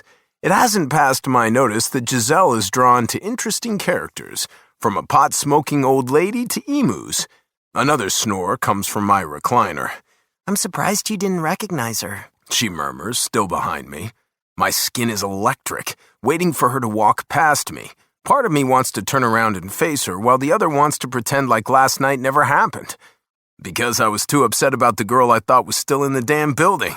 I say tersely, still not over that. I'm sorry about the pot, she says. I was writing and she snuck to the windows, cracked one open and lit up. I'll grab some air fresheners. I hear her snatch her keys back up, her shoes sliding back on. Giselle, wait, don't leave. Not when I just got here. I pivot to her, my words stalling in my throat. What? Your hair. It's blue. Her back straightens, her eyes glinting with steel. Electric neon, to be precise. Not all of it, though. Aunt Clara missed a few spots in the back. She said it took a lot of dye and we might need to put another application on. I shake my head, trying to mesh the image of her this morning with the girl in front of me. I loved her hair, long and thick and down to her mid-back, silver and gold strands intermingled. Why did you do it? My words come out wrong. I see that right away by the quick flash of hurt on her face before she shrugs. You color yours all the time. But yours... I take a breath. I might be obsessed with her hair. My hands threading through the strands last night, my fingers cupping her scalp. How long does the color last? 40 washes, she exhales. 35 now. I stuck my head in the sink and scrubbed for an hour. My fingers are wrinkled up and my hands need moisturizer. Maybe it will be gone by Sunday? Her shoulders slump. It's still glowing. Yes, it is. The doorman didn't know who I was when I took Pookie out. I had to show him my driver's license. She pinches the bridge of her nose. It gets worse. When I went to the library to help some of my students, I sat down and they asked if they could help me. Didn't even know I was there to save them from a black hole catastrophe. I grin. Come here, baby. She crosses her arms. You don't call me pretty girl anymore. You haven't since the night at the Razor. 'Cause that's for women I don't know well. And baby? She rolls her eyes. Fits you. It feels as if I should be offended. Are you? My eyes drift over her snug lime green t-shirt, proclaiming her as the world's tallest elf. Another Walmart clearance item. She raises an eyebrow. You call all your friends baby? Only you. Of course. I pull her forward and search her eyes, battling the instinct to taste her lips, keeping our chests from touching. Look at me. I'm doing good. I lace my fingers with hers, but it's fine. I got this. I look ridiculous, she mutters. Just another girl who thinks changing her hair color will make everything better. Shh, it's not that bad. It compliments your eyes. You hate it. Nah, it just took me by surprise, I murmur, tracing my gaze over the bright locks of her hair that brush against her t-shirt. Reminds me of Katy Perry in the California Girls video. Hers was a wig. I like it any color when it's down, I say, my voice husky, and it matches my butterfly tattoos. A strange expression flits over her face, and we stare at each other. I can't tell what she's thinking. Probably about her hair, but my head is back at the barn the night before. I have to tell you something. Blue jokes? Thank you for last night, for showing me your special place. It felt good to break things. She gives me a half smile. But I owe you an apology. I shouldn't have kissed you. Then I acted off this morning. I goaded you into that. And you don't have to be perky just for me. I certainly don't want to make you feel uncomfortable in your own home. She disentangles our hands. I frown. I'm not. Hell, coming home and finding her here has been in my head all day. A beacon of warmth right in my chest. I'm sorry for being a grouch. She narrows her eyes at me. So it was a terrible kiss? On a scale from 1 to 10, I'd give it 1 billion. Well, let's just say it was. Scale? Oh, how ironic. She huffs out a laugh. How so? She opens her mouth, then shuts it and shakes her head, muttering something about gaze levels. I stuff my hands in my pockets and she watches me. Well, now that we've established the rules and kissing is over, things will be smooth sailing, she says. Right. She nods, seeming to come to some sort of decision. Want me to bake some cookies to get rid of the smell? Can't say no to cookies. I turn with her as she brushes past me and heads to the kitchen. Of course I follow her. I always do. It's her gravitational pull.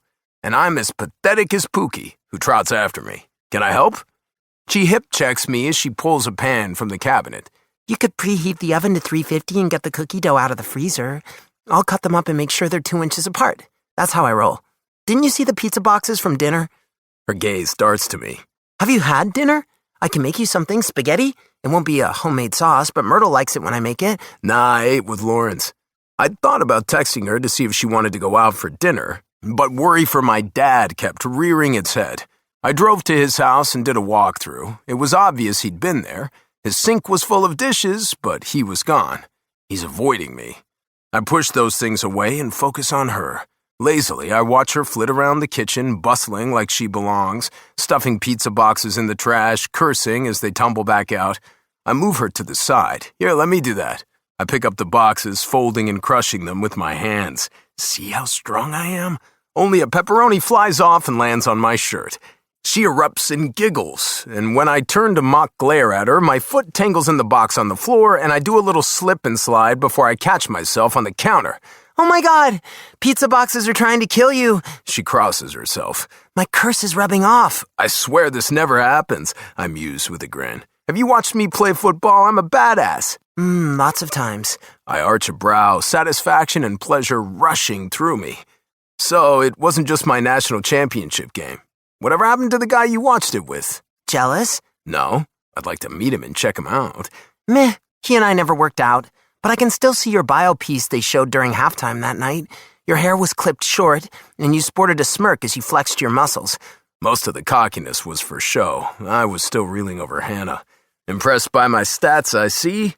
Why haven't you ever mentioned that you were a big Devin Walsh fan? I could have signed some footballs, maybe a shirt. She throws a balled-up napkin at me, and I catch it. Why do I need those when I'm sleeping in your old practice clothes? My body tightens at the image of her in a bed, my shirt bunched around her hips, a peak of her thong showing. Heat rises, my pulse kicking up. What about when we first met? You never brought up recognizing me? Her head dips as she avoids me, pretending to inspect the granite on the countertop. She pushes up her glasses on her nose. Giselle? Haven't you put it together by now, Dev? A pink flush starts at her throat and eases up her face. I inch closer. No, I haven't. Seems I'm in uncharted waters with you, baby.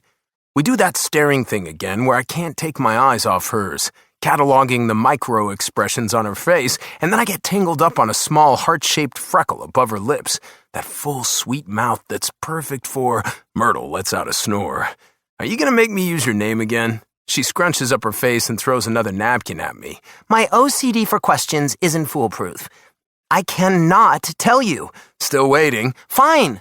I saw you play in college, had an instant crush, went and tried to get a similar tattoo, then met you years later and couldn't get the nerve up to tell you that I not only held my breath the night you got drafted and watched most of your games in the NFL, even when you played for Jacksonville, who I can't stand.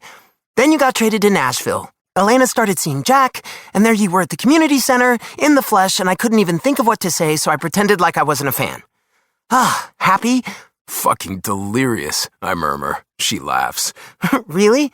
It's a layer to you I had no clue about. Smart girl who digs football, and I'm your favorite player. What else could a guy ask for? Cookies? I laugh. We're close, our shoulders touching as we hover over the island and look out into the den. I'm watching Giselle, drinking in her delicate face, the way her shirt clings to her chest, and she's looking at Myrtle. She leans into me and whispers, Besides all that, you are very handsome. Eyes like a rainforest, hot bod, athletic grace, a black panther. Also, you might be the inspiration for a hero in my book. Vurik? You remember? I smirk, following her eyes to the lady on the recliner. I see what's going on. You're buttering me up. Myrtle has no place to go, does she? She plops onto the stool and cups her chin. Her place won't be ready until tomorrow morning. She gives me a look. You mad now? I pick up a bright green apple she bought and throw it in the air. No one's ever set fresh fruit in my kitchen before. We only have 2 beds. She nods. She can take my room and I'll sleep on the couch.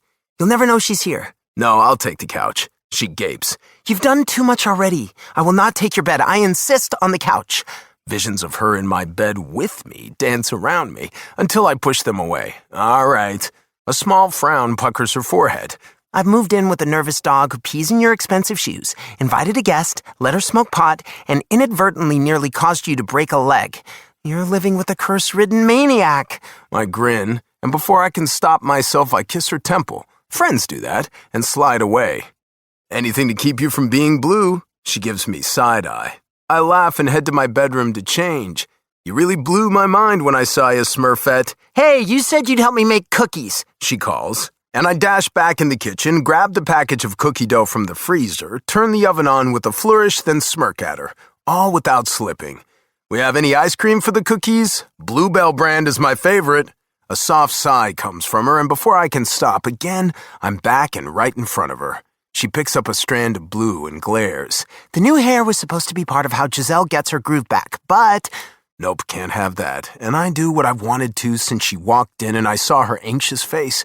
I wrap her in a hug and swing her around until she squeals and yells at me to put her down, flailing her arms. Laughing, I leave her there and head to my room, humming California Girls as another napkin sails over my shoulder. I'm grinning like a loon. I've got this friend thing down. I'm lying to myself, but for some reason, I can't bring myself to care. Chapter 12. Giselle. You missed a cohort check-in this morning, Ms. Riley, drawls Dr. Blanton as he sits behind his desk in his office the next day. He frowns at my hair, a curl of distaste on his lips. We discussed the upcoming fall schedule and bounced ideas for thesis papers. I take a seat, even though he hasn't offered one. It's Saturday. I must have missed the email. Thank you for letting me stop by instead. You could have joined us online. Most of your cohorts did just that. I'm sorry. I'm really not. Frankly, it's inconsiderate of him to expect us to be available for an online meeting in the summer on the weekend. He glowers at me. I frown. Dr. Blanton, look, my apartment burned down this week, and I've been helping a friend, and things are a bit scattered. I cross my legs, regretting that I still haven't had time to pick up real clothes and wore skinny jeans and one of Devin's shirts tied in a knot. There hasn't been time to upgrade my wardrobe to nice slacks and silk blouses. Earlier this morning, while Devin went to the stadium, John and I moved Myrtle into a somewhat furnished, lower-level apartment near our old place. After that, we got the call that we were cleared to go inside the burned building, as long as we avoided the basement. I raced upstairs and found my pearls under the coffee table, then left my apartment to help clean out hers, planning on going back later this week to retrieve other items of mine. All my clothes reek of smoke, but I'm praying a dry cleaner can remedy that. Myrtle's place was less fortunate than mine. Nothing burned, but she was upset at the wreckage on the first floor. She found her journals, books, and special mementos, and we left for her new place. She cried some and cursed a lot, muttering about insurance and renovations. But for now, things are shaping up. I have a place to stay, Myrtle is situated, and John's new place is in the same building as Myrtle's, and he's offered to check on her every day. It won't be a hardship, he told me with a glint in his eyes. Now it's time to deal with my professional life, hence the visit with Dr. Blanton. The room swells with silence, and I shift around in my seat, touching my hair, then dropping my hands. I clench my fist. I'd like to have a new advisor, I announce, straightening my spine and meeting his gaze. He grinds his jaw. I'm sure it's a cut to his ego. He is the head of the physics department. That's why I chose him. I agree. You're not the caliber of student I usually mentor. Your grades are mediocre, your attitude is shockingly lax with underclassmen, and your appearance is less than desired. I will put in a request immediately and see who's available to take you on. I'm not sure anyone will. And I stand up. Dick. No, you will not put in a request. I will find my own advisor so I can make sure we have the same goals and outlook for my future. I snatch my computer bag up and head to the door, but his voice stops me. Ms. Riley, the only assignment you had this summer besides teaching was to write a paper. It was due yesterday. You never sent it. I turn and face him. I sent it Thursday. Right as Devin was going out the door, I pushed send, giddy by the topic of researching dark matter with a Large Hadron Collider. He slaps down a thick set of papers. No, you sent me Sexy Alien Warrior and his Captive Earth Girl. The world spins, and my mouth dries, as I dart my eyes from my manuscript, then back to his tight face. My hands clutch the back of the chair, and I inhale a deep breath. Now that I hear it out loud, the title is a bit too on the nose. He flushes. Ms. Riley, you are not a serious student. You've spent your summer writing science fiction, not science fact. This, he picks up the papers and tosses them in the trash, is utter nonsense. Obviously, you didn't read the chapter about Vurek repairing his laser beam using my fundamental knowledge of quantum theory, Dr. Blanton, so I beg to differ. My book isn't just fiction. It's written for people who appreciate science facts with their romance. Ah, he points down at the trash. Romance? That's what you call this drivel? It's the most ridiculous application of a student's bright mind that I've encountered.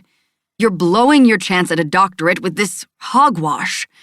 Do you think your work will ever see the light of day in a serious publishing house? He huffs. How do you know? He crosses his arms. I can read, Ms. Riley. I thought your story was your paper. I read the first page and thumbed through the rest. Well, after that, it all made sense. Your lack of motivation, your increasing distractedness, your horrible attitude. You don't have the focus it takes to be part of this esteemed program. My heart drops at his criticism, part of me agreeing with him about my lack of motivation, the other part thinking back to all the diaries and journals of my childhood, dreams I wrote and drew squiggly hearts around, then to the more developed notebooks of my teens, where I first combined my love for Einstein with my thirst for books. My writing kept me sane through high school and my undergrad, little scenarios and science-type meet-cutes that made me giggle. And now, he wants to throw it all back in my face and say it's pointless? My story kept me from being lonely. My story encouraged me to get up every day and try again to be a better person, to take another stab at this degree I'm starting to think I'll never get. I take another step and put my hands on his desk as I face him. You may be a physicist, but you are not my reader. My story is empowering for women. Or men. It's a journey of one woman who starts out scared and afraid, but learns to pilot her own ship and earns the love of a tough man. She realizes she deserves love and respect and happiness, and she's more intelligent than you are, but I digress. It's inspiring. It gives hope and healing with a side of entertainment, something you know nothing about. I rack my brain, looking for something to get through the holier-than-thou smirk he's wearing. You can't put me in a box and give me a label and say what I write isn't important. Writers and readers come from all ethnicities, religions, genders, sexualities, languages, backgrounds, and, most of all, different fields of study. If I want to write a book, you can guarantee the science side of me is leading the way, because that's the part of me that needs fiction. It craves to mix the two and produce something wonderful. You don't get it, and it's your opinion. You lead with your head, I don't. But I refuse to let you belittle me for what I write. I dip down, jerk out the papers, and clutch them to me. My chest rises as I grapple for control.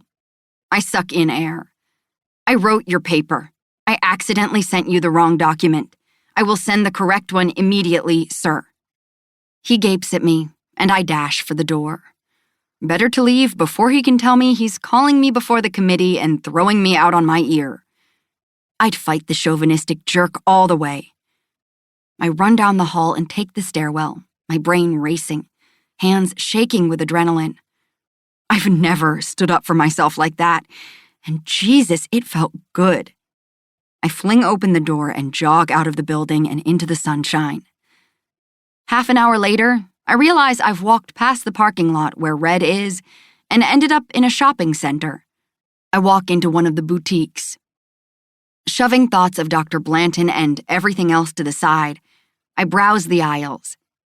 And when the salesgirl asks me what I'm looking for, I almost say a tweed blazer and slacks, but shut my mouth and ask her what she thinks might go with my hair. She grins, grabs clothes to contrast, and tosses them at me as I hang out in the dressing room. She's young, hip, and full of commentary about my hair. It's not that bad, she assures me, and points me in the direction of a salon across the street. With my savings account missing several $100s, I walk out and head to the salon. Walking in, I realize it's no cut and curl, but is hardcore ritzy. I don't know if I'm staying or going when a young stylist walks up and asks if I need anything. And when she says she's just had a cancellation, it feels like fate. She plops me down before a mirror, and I take in my streaky blue hair. I laugh for a good minute, while she gives me a bemused look. My hair really is horrid. A person can't change the core of who they are. There's no sparkling personality underneath my quiet nature, or sexy bombshell lurking inside my lanky frame. My identity isn't most boring, smart girl, or virgin. I'm just me. And I like me, damn it, even if I did lose myself there for a while after the Preston fiasco. Myrtle's words haunt me. Do what makes your heart fly. Every breath you inhale must be meaningful. I'm done wondering what Dr. Blanton and my cohorts think. Done trying to fit myself into other people's molds of what I should look like or be.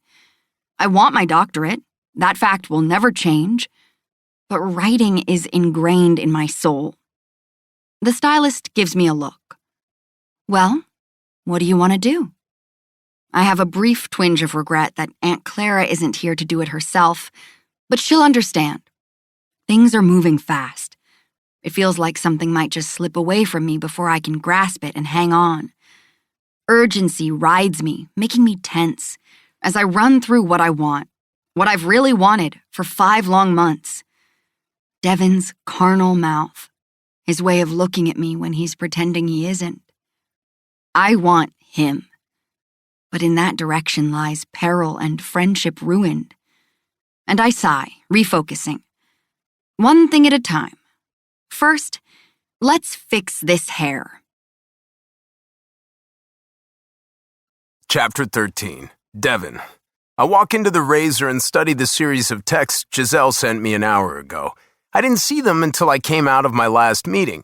Then I took off for the penthouse and showered. After rushing around to get dressed, I got here as fast as I could. I'm in need of your services was the first one, then a series of others which I hadn't replied. I hate to even ask. I really do. Are you ignoring me after making you watch that movie?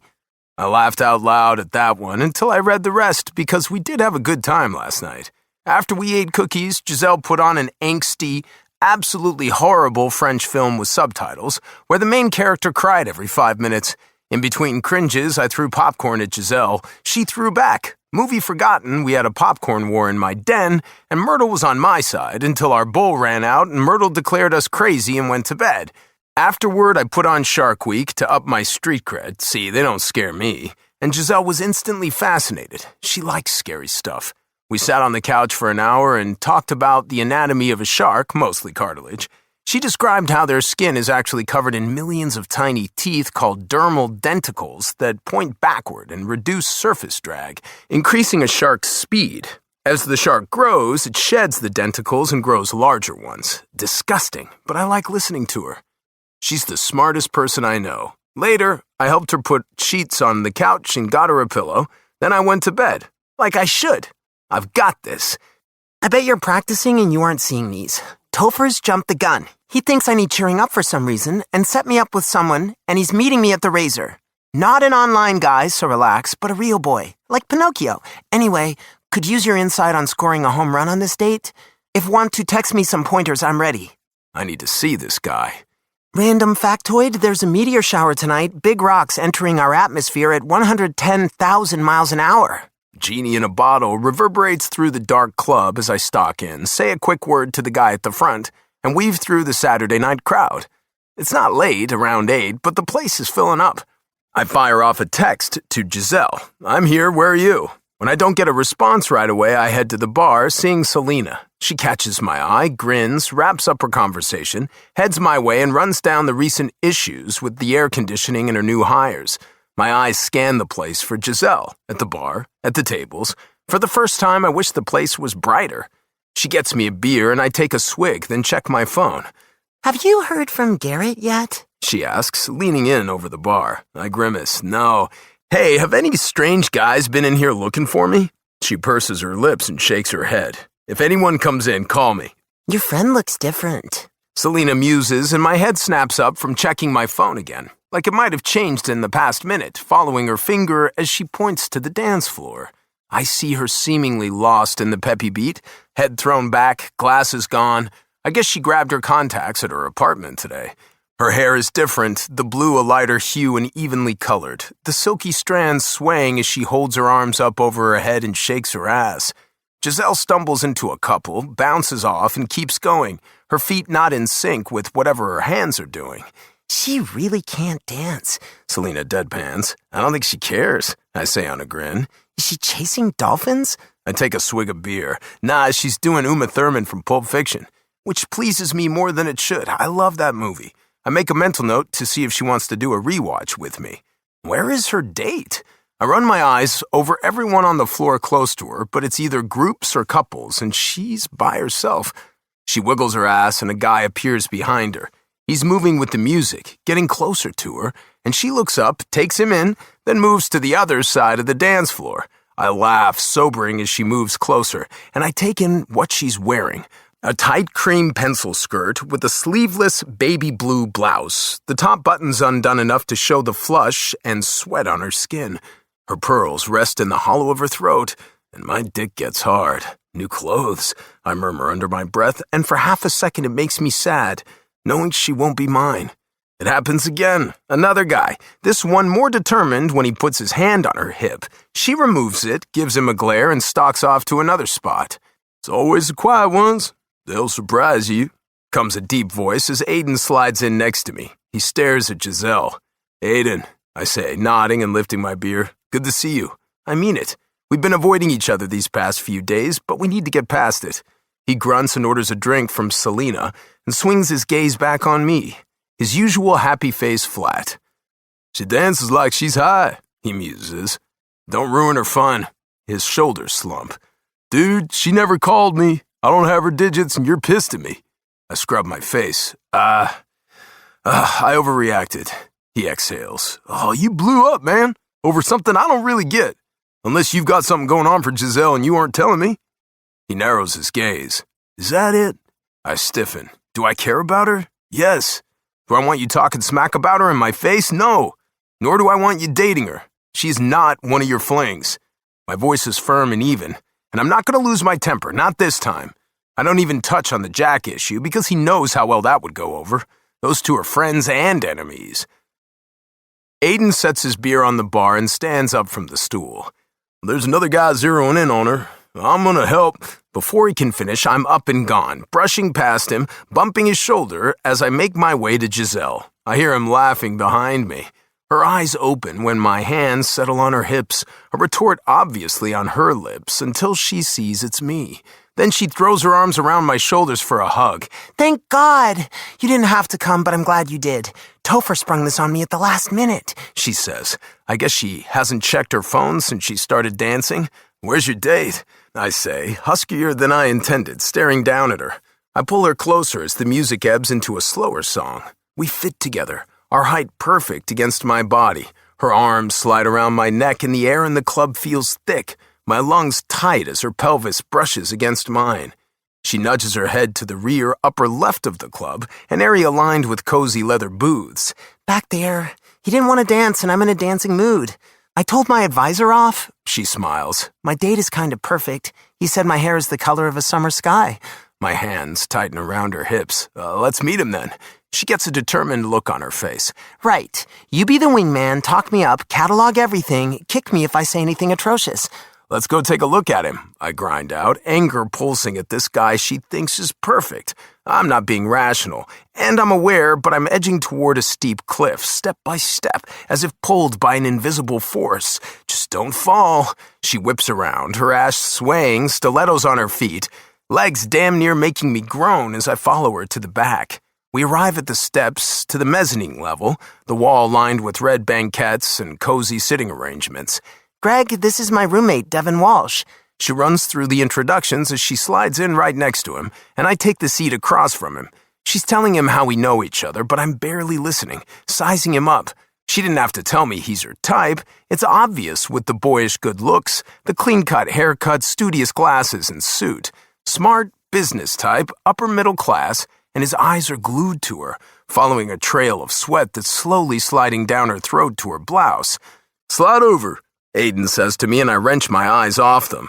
Aiden, Giselle calls, her lips curving. meet my date, Greg Zimmerman. She quickly introduces them, and normally a guy would be into meeting two players for the Tigers, but he barely cares, because his hand is moved to the back of the booth, and his fingers are toying with her hair. I bet he graduated from a fancy school, drives a luxury sedan, and has a regular 9-to-5 job. Probably doesn't have an alcoholic parent with a penchant for gambling. What the hell? Aiden murmurs quietly to me as we watch them chat, and Giselle laughs at something he said. Who's the asshole moving in on my girl? My knee knocks against his. She likes him, so be nice. Feeling Aiden's glare on me, I flick my eyes at him. What? All you had to do was tell me the truth, he says under his breath. There's a bro code for this, and even an asshole like me knows when to back off. He's the kind of guy she wants to be with, I hiss. Is Aiden your roommate too? Greg asks Giselle, an eyebrow raised as he takes me and Aiden in.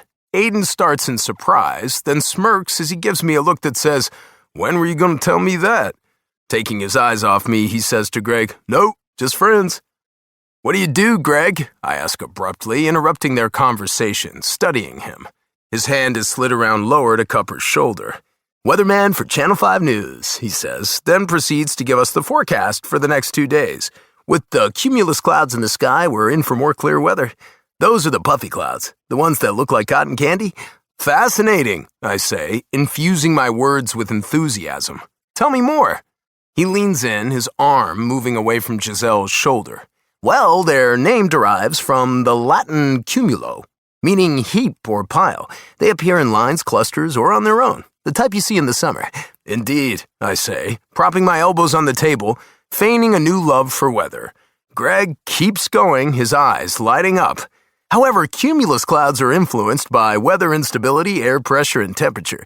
Cumulus clouds form via atmospheric convection as air warmed by the surface begins to rise. As the air rises, the temperature drops. He goes into an honest-to-God 5-minute TED Talk, and I keep interest plastered on my face. I can't stop the glee when Giselle's eyes glaze over. Of course, most people don't study clouds. I realize it can be quite boring. He darts his eyes at Aiden, who's checking out a girl that's swaying past our table. Never, I say, as Giselle takes a sip of her water, her gaze on me thinning. Giselle says, Maybe we should talk about something. Greg cuts her off. Weather is important. As a scientist, I'm sure you appreciate that. A frown wrinkles her forehead. Science is wonderful. Her shoulders rise and fall in a soft sigh, one so tiny I don't think Greg sees it. He can't read her like I can. He can't see behind the cool facade to the girl with all the layers. Sometimes I just want to have fun. Greg thinks for a moment, a silent debate going on in his head, then smiles at her, his gaze softening. My fun is painting clouds in watercolor. I have a few pieces in my loft. He takes a sip of whiskey. Maybe we can drop by there later and I can show you. His later is husky, and my hands are under the table clenching. Mom would love to meet you, comes from him. You live with your mother? I ask. My comment comes out a bit derisive, and he reacts by frowning. She's elderly and needs care. It's a very large apartment, he says to Giselle. You'd love her. Shit, she loves older people. Did she tell you she's writing a romance? I blurt. Greg's eyebrows go sky high. No. Aliens, I say, as I take a sip of my water. Purple with sparkly scales and prehensile tails. I took the tail off, she calls. Oh? He blinks down at Giselle, who's currently giving me a flat look. Focusing on him, I try to decipher if he's into it or thinks it's not worthy of a scientist, but damn it, he's not giving me any tells. Do you think that's silly? She asks him. I don't, babe, is on the tip of my tongue. Tell me more about them. Tell me everything. Put me back on your Pinterest board. Yeah, I had to look up what that was. You be the woman who can rock whatever she wants because she's fascinating and intelligent and sexy as fuck. Greg leans in closer to her, his eyes heavy-lidded. I'm guessing you used real science to explain the details? Of course, she says. He bites his lip. Damn. That's hot. All right, I announce and shove at Aiden to get up. Standing, I roll my shoulders and try to shake off the antsy feeling crawling all over me. Let's hit the VIP room, I tell them, waving my hands in that direction. More privacy and free food and drinks. I tell Giselle when she gives me a weird look. Hard to talk over the music out here. It's actually not loud in the mezzanine, but who cares? I could eat, Greg says as he drains his glass. Giselle nods, and they take off ahead of us down the stairs. Aiden's shoulder bumps me. What's the plan? How are we going to get this dude away from Giselle? He bristles. He paints clouds, for fuck's sake. Is he boring? To me, yes. But is he to her? Regardless of the tangents on weather and living with his mom, she digs him. My head tells me as my chest tightens. I motion to the bouncer to let Giselle and Greg in the area roped off by Velvet to the right of the bar that leads to the VIP rooms as I hang back with Aiden. No plan, I growl. Aiden gets a mulish look on his face. All right, I see. You're leaving it up to me. Fine, I'll handle this. I hope your plan doesn't involve hitting on Giselle. Those days are done. He shakes his head, a disappointed expression on his face as he takes me in. We've established you've got it bad for her, whatever. I'll let you have her, because you had dibs or bro code, whatever. But I'm gonna cock up that date, and you can't stop me.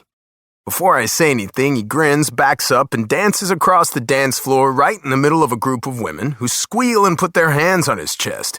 He looks at me and calls out, "You want Giselle? I can make it happen. She's yours." He's wearing his "I got this" expression, the one he gets when he's surveyed the defensive line and has a plan to score. She's not mine, my eyes tell him, but my heart isn't in it. That cliff looms, and with a few more tugs, I'll be falling over. Chapter 14, Devon. Aiden's version of "I got this" is clear an hour later. I came in with them earlier, got them a table with a view of the floor, and made sure they had a server for drinks. I told the waitstaff to cater to whatever they wanted, and they ordered several appetizers from the kitchen. I sat with them for as long as I could, about half an hour, but when Greg put his hand on Giselle's knee, I jerked up and went to check in with Selena. Now Greg is leaning against the wall with 3 jersey chasers around him, a blonde, a redhead, and the petite brunette from the dance floor. Greg drains yet another whiskey as he shows the girls a video of him doing the morning weather, a bemused smile on his face. The blonde has taken off his jacket, the redhead is currently loosening his tie, and the brunette is batting her eyes. Giselle is dancing on the small raised dance floor in the middle of the room, alone.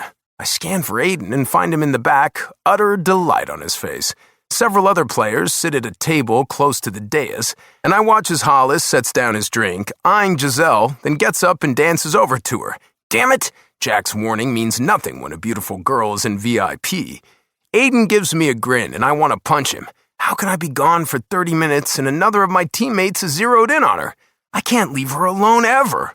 I've moved before I'm aware of it, jostling him out of the way. My dance, I tell him under my breath, and he steps back, hands up in the air. After grabbing Giselle's hand, I twirl her around and pull her into my chest.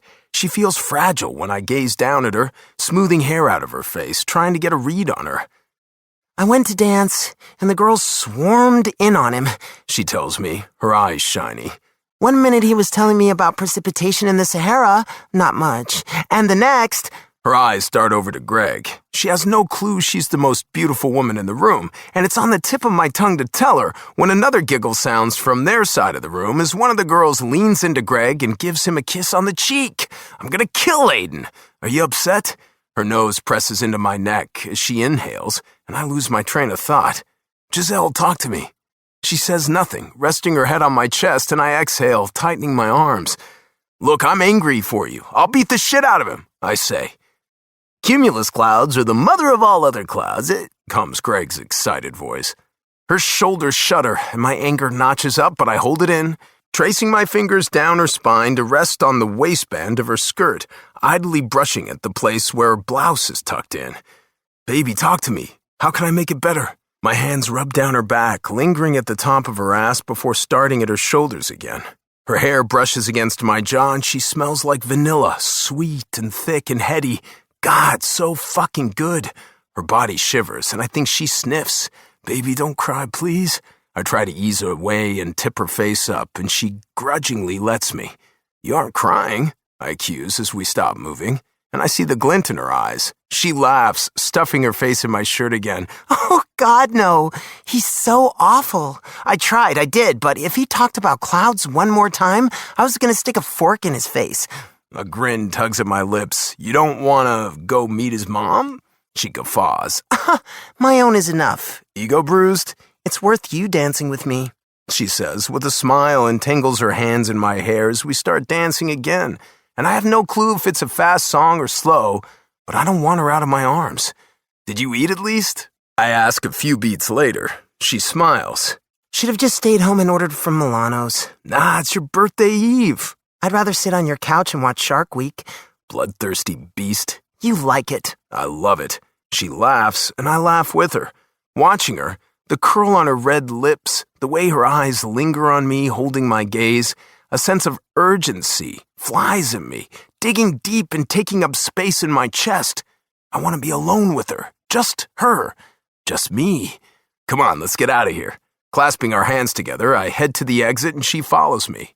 Before we get there, I look over my shoulder to see if Greg is going to protest, but he's got his lips on the blonde. My fists curl, which is ridiculous since she wasn't really into him, but he's a giant douche. She seems to know where my head is, because she tugs me out. Let it go, caveman. A while later, we're deep into Shark Week as we sit on the couch in the dark, eating more cookies Giselle insisted she make. She hands me another one fresh from the oven, then wipes at my mouth as I chew. What? I say, swallowing my bite. Chocolate, she murmurs. Her hair is up in a messy bun, glasses back on, her clothes changed out for her shorts and one of my old shirts. I whipped off my jeans and settled on gym shorts and a workout shirt. She scoots closer and wipes at my lips again. Stubborn spot. It's fine, I breathe, freezing. No, let me get it. She leans in and licks the corner of my mouth. A satisfied purr comes from her. Yummy. I snatch the nape of her neck before she can pull it away. Did you seriously just lick me? She pauses, giving me a sheepish look. I was hungry. My chest rises. What am I doing? I should just go to bed now. She stands up. I'm going to bed.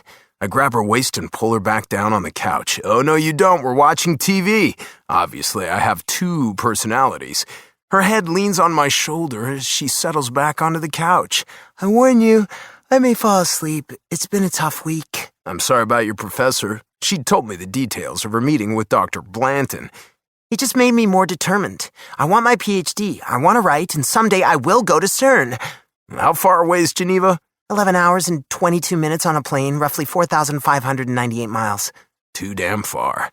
Stop! Go back! She calls, her hands taking the remote out of my hands. What was it? I say, expecting something horror-related, but my face freezes when I see what show she's landed on. Her gaze intense as she leans forward. French film. It's called My Night in Paris. Basically, the movie takes place during one night when the hero meets the heroine in a coffee shop, lures her back to his hotel, and fulfills her sexual fantasies. Here comes the part where he goes down on her. Best ever, she says with a serious face. I inhale sharply at the images of a dark bedroom and the couple on the bed. So it's porn? She smacks me on the knee. It's art. The cinematography is beautiful and gripping. The shots of their faces and eyes, so perfect. Notice how everything is in deep blues and gray? From the hotel room to the bedding? There's no corny music and no random pizza delivery guy showing up to join in. Just her and him. How many times have you watched this? Enough to almost speak French, bébé. Realization dawns. You want to see this with me? Why not? It's an excellent depiction of using sexuality to explore ourselves. Porn. No, I'm serious. There's nothing wrong with the sex here. Never said there was, I huff out. Sex is great. She nods. It's who we are, no matter your gender or preference. Birds do it, bees, even eukaryotes. It's part of the universe, essential. Everything is a push and pull, gravity, if you will. How we are drawn to certain people and not others, and when you get that zing with it, it must be amazing. They have zing. She takes a breath, watching as the dark-haired man takes off the woman's blindfold and eases on top of her, sliding between the V of her legs. There's beauty in this film, especially in how he gazes at her. The angle of that shot, like he's going to die if he can't have her. Look at how he clenches his fists next to her head because it feels so good, and making her his is everything to him, and I want that. She reddens, her voice stopping abruptly. Do you get it? Oh, I get it, and it's killing me. I adjust myself in my shorts as slyly as I can, which isn't hard since she's glued to the screen. It's about the emotion, you mean? The depth of their connection, the yearning, the I have to have you right now or I'm gonna die. It's what I don't have when it comes to my own physical encounters. Yes. The woman on the movie orgasms, I guess, I don't know, because I'm not looking at the screen, just staring at Giselle. My heart is hammering in my chest and I feel lightheaded. All right, I want to watch it with you. Mistake. 2 minutes later, yeah, I have no control. I can't breathe and I'm barely watching, my eyes flipping between the movie and Giselle's flushed face. The room is oppressive, the den a fucking furnace. Her hand lands on my leg and curls around my thigh. Watch this part. He's gonna flip her over on her stomach. Her voice trails off, her grip tightening as the woman moans as the guy slides all the way inside her. Giselle's lashes flutter, her mouth parting, gasps coming as she watches them. My hands fist. I could put that expression on her face, make her come so many times she'd poofed at a French film. I could fuck her, and then what? Would I just be a way to get her V-card out of the way like this Mike guy who's going to her birthday lunch? Annoyance flares. I don't want to be the one she uses then leaves for another country. My chest twinges. Shit, honestly, she has some kind of weird power over me. Every time she moves, I'm following. When she smiles, I smile back. Every time she looks at me, I'm gazing right back. It's terrifying, and I don't like it. Makes me want to breathe into a paper bag. The last time I cared about a girl, my heart was decimated. I jerk up off the couch, causing Giselle to fall back. Early morning for me, good night, I call as I stumble through the den, cursing when in my haste I slam my knee into the recliner footrest. You okay? I throw a hand up over my back. Right as rain, need to sleep, and a cold shower. I'm breathing hard, leaning back against the door when the knock comes. What? I say through the wood. Did I? We shouldn't have watched that. It's my fault. No, I say as I turn to face the door, feeling like an idiot as I talk. It was really good. Cinematography, their faces, the sheets and pillows and stuff. She pauses. Thank you for rescuing me from the weatherman. I open the door and stare at her. Her blue eyes are wide and starry. Yeah, whatever. She's so dangerous. Good night, she says with a soft smile and walks back into the den, where I hear another orgasm. Night, I mutter, and shut the door. Chapter 15. Giselle. Later, I head to my bedroom and pile up in my bed, headphones on, laptop open on my bare legs. I showered and changed into a blue lace camisole and a pair of booty shorts, fluffed up my pillows, and got to work. My story burns to be written. You'd think after finishing my movie, I'd be inspired for some off-the-chart sex scenes. But I'm deep into Kate sneaking like a ninja into the prison where Vurek is being held to rescue him after their ship was attacked. My story isn't just a love story between total opposites. It's the story of Kate figuring out her true self, a girl who's powerful in her own right, who is now the one to save him. Her dream of going back to Earth has faded. All that matters is getting back to her man, or alien. My fingers tap away at about 90 words per minute, Guardians of the Galaxy soundtrack reverberating in my ears. My ankle itches, and I give it an absent flick with my foot, tossing the covers off, still typing. Kate uses her thin blade that Vurek gave her as a present to pick the lock to his cage. One of the lizard men wakes up from the sedative she put in his food and pounces on her, just as a tickle brushes against my leg, and I shake it off. The sensation prickles again against my thigh, and I huff, look down, and scream. Headphones are ripped off, and my laptop crashes to the floor as my hands fling around at what surely must be 1,000,000 spiders in my bed. A brown, 8-legged body jumps off the sheet and dives deep inside the covers. Devin jerks the door open, hair soaked, body wet. a white towel knotted around his waist. My mouth opens, the scary arachnid of death forgotten. His chest, oh Lord, I've never seen his naked chest, is a work of art. The skin a light tan color, sleek and muscled, his pectorals sharply defined, the oblique abdominals creating a distinct roll of muscles that tapers to the V at his hip bone.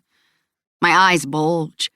I've never seen a real six-pack on a guy, except online and in movies.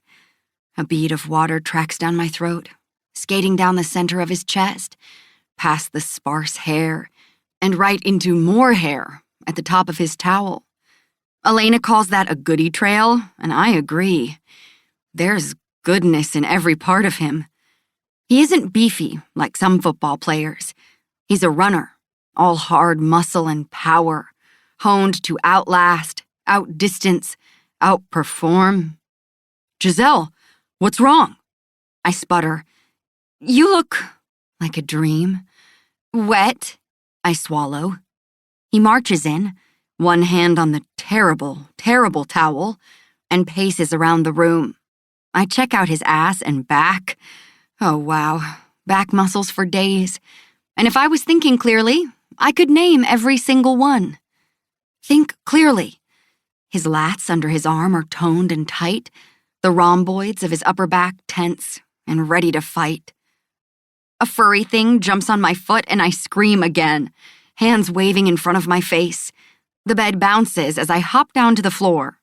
What took me so long? Landing with a thud, wincing at the ankle that still isn't right. My voice is breathless, and I'm not sure it has to do with the spider tormenting me or the fact that seeing Devin naked is a very bad thing for my vow to keep us just friends. Devin shakes his head at me, his lips twitching. What? I grouse. It's a tiny spider, he replies, eyebrow arched. I cross my arms. The giant spider has been crawling on me for several minutes. It jumped at me. You saw how fast it moved. 0 to 60 in a heartbeat. And now it's in my bed. And you have to find it and kill it. Meanwhile, I will be sleeping on the couch, because there's no way I'm getting back in that bed with a monster loose. I stop, glaring at him as he chuckles. He shakes his head, his chest rumbling with laughter. Didn't know you'd go berserk over a tiny... He wipes at his eyes. Giselle, baby, you're killing me. After snatching a pillow off the bed, I double-check it for spiders, clear, and clutch it to my chest. I saw hair on its legs. He throws his head back for more laughing, and I smack him with the pillow. He isn't fazed, cackling more, so I whack him again. He holds his hand out to tell me to stop, but moves fast, grabbing the other pillow. He hits me on my torso. Did you even check it for spiders? No, and I bet the little guy is right on top. His eyes flare as he looks at my chest. Giselle, don't move. There's been a spider crawling on me, and he tells me not to move? The man needs to rethink who I am. I scream and brush at my chest frantically, heart pounding. Not seeing anything, I look back up, and he's grinning. Psych. My hands fist. Oh, you. I jump at him, shoving him with my pillow, and he falls down on my bed. I expect him to get up, but he just lies there, the rumble of his laughter making my lips curve. I like seeing him like this, relaxed and easy and so beautiful. His dark hair is slicked back, his eyebrow piercing glinting under the lights. The butterflies and roses on his arms. Then a brown monster appears and sits on one of the blooms, right below his right shoulder. Keeping my voice calm and even. Oh my God, you have a creature of death on you. I lean over and stare him straight in the eyes. Devin, listen to me. The tiny spider is on your right arm. On your biceps, I'd like to lick when the monster is gone. It's as big as a quarter, with multiple eyeballs, 8 to be precise, arranged in 3 rows, and sharp fangs. I think it's a wolf spider. Agile hunters with poisonous bites when provoked, which we have done. Those bites hurt and sometimes require hospitalization. I know of a case where a healthy grown man nearly lost his foot from a bite. He freezes, searching my face. No joke? Dead serious. His face loses its mirth. You're messing with me. I shake my head slowly as I lean over him. You know I don't lie. His chest twitches as if he's going to move, and I hold my hand up for him to stop.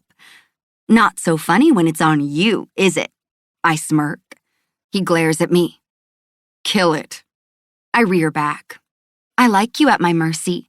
In your towel? What if the little fellow hops on your towel or under it? Now that would be interesting. I let out a dark chuckle. His throat moves. Giselle, come on, baby doll. Beautiful girl. Kill the motherfucking spider. I can't. I wanted you to do the dirty work. I don't want near it. I pause. Plus, it didn't bite me. And she's just trying to live. And she probably has babies. He groans, his eyes darting to his side. But from the angle he's at, he can't see. Oh, so now it's save the spiders in here? 5 minutes ago you wanted me to crush her. How do you know it's a female? I take a step closer to him, sliding closer as I bend over him. Because she's carrying her babies. Are you telling me there's, lots of spiders on me? I grab my phone from the nightstand. This isn't the time to check your Insta, he growls, glaring at me. I snap a pic of him sprawled out on my bed. That's for later. I peek at him from behind my cell. Since you can't move, do you mind if I move the towel a little, just to see? Lethal spider, with babies, lots of venom, football season. Must be healthy. Towel is not important right now, Giselle. I sigh. Spiders have an acute sense of touch, by the way. It's what the hairy legs are for. So don't move, okay? Giselle, are you screwing with me? I can't feel anything. Is she really there? Shh, let me read up on this. I murmur as I quickly check Google. Yep, I was right. Wolf spiders carry their young on the dorsal side of their abdomen for weeks, even after hatching. No other spider is known to do this. Which means we can't kill her, Devin. Regardless of how she tormented me, she was probably just hunting food for her babies and got tangled in the sheets. We have to get her out of here uninjured. No telling how many fanged spiderlings she has. Hundreds. His nose flares. Okay, I have an idea. I dart out of the room and he begs me to come back. Not laughing now, are ya? I call and hear an answering growl.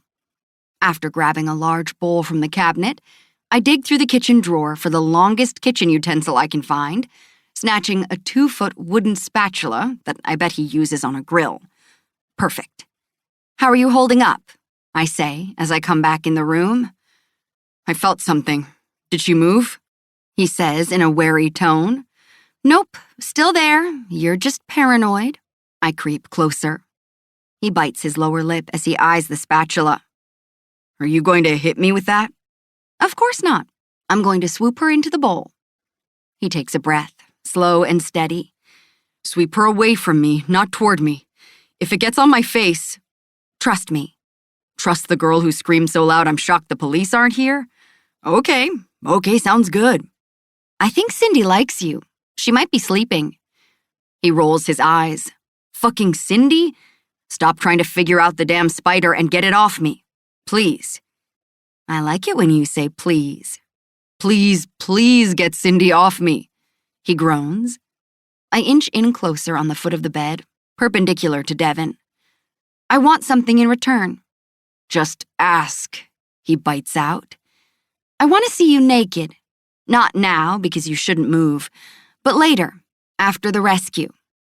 His eyes find mine and lock, the pupils dilating in a rush, pushing out the forest green to nearly black. And his voice is thick when it comes. Deal. Steeling myself, and it's easy because I get a treat at the end, I hold out the spatula a few feet from Cindy and swing, knocking her as gently as I can. She sails off his shoulder and straight to the floor. I grab the glass bowl and place it on top of her.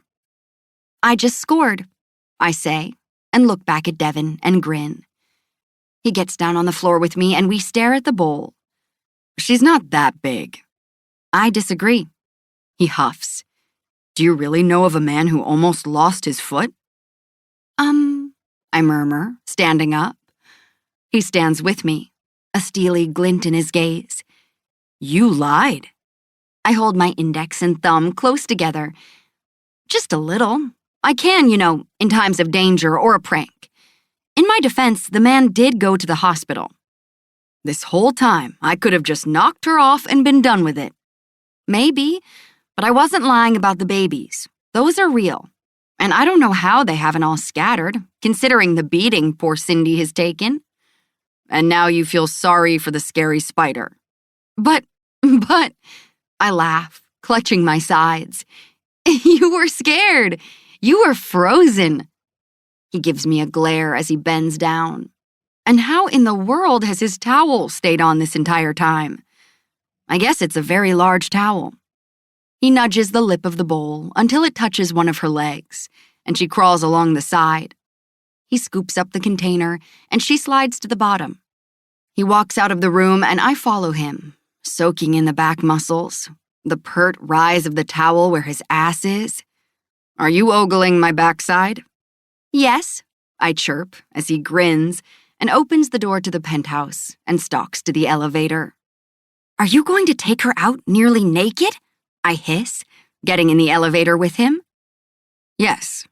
He pauses, sweeping his eyes over me before looking down and hitting the button for the garage. You aren't dressed either. I cross my arms, hoping to hide my nipples poking through my cami. We're on a mission. Clothing can wait. And I really do want Cindy and family gone. I have to see it for myself.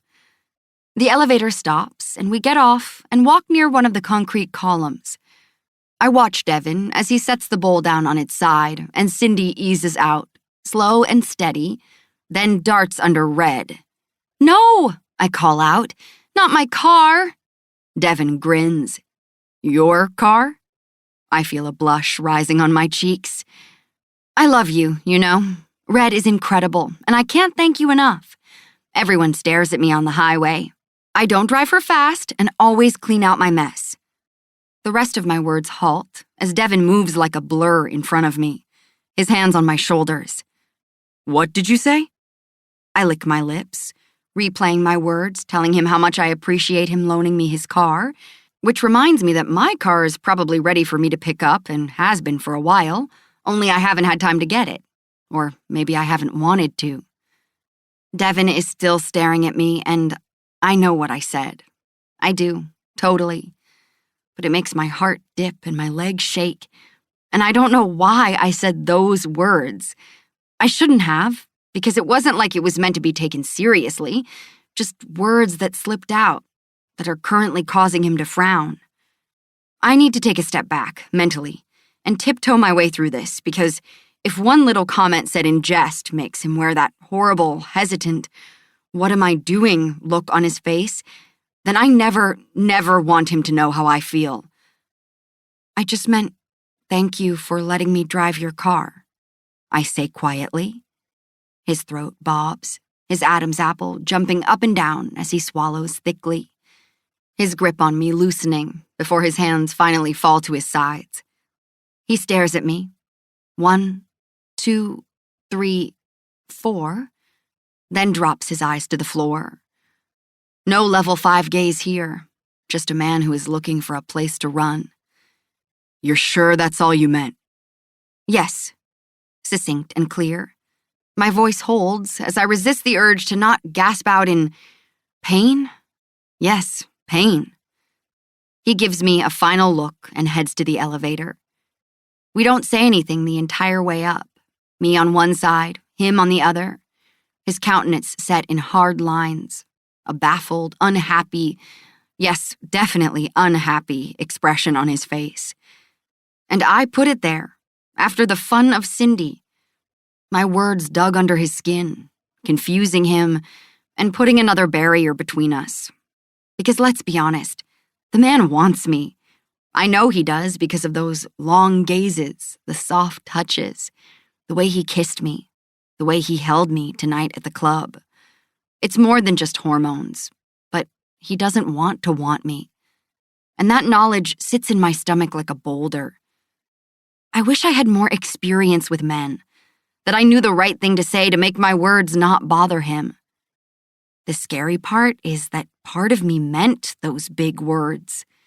And as that realization steals over me, I realize that I just can't fall in love with a man who wants to only be friends with me. I can't add it to my list of failures that keep piling up. Devin doesn't have the emotional capacity to return how I feel. No, he keeps that hidden piece of him locked away in his castle, with the drawbridge up, guards around the perimeter. People leave him because he served up his heart to Hannah on a silver platter, and she rejected him, hurt him when he was young, and had a little bit of faith in love. "Are you going to sleep on the elevator?" Devin's voice breaks into my thoughts. I shake my head and step off, following him back to the penthouse. He comes to a halt in the kitchen, his back still to me, the lines of his stance tense and drawn, as if he's battling some internal struggle. Well, that's me, I guess.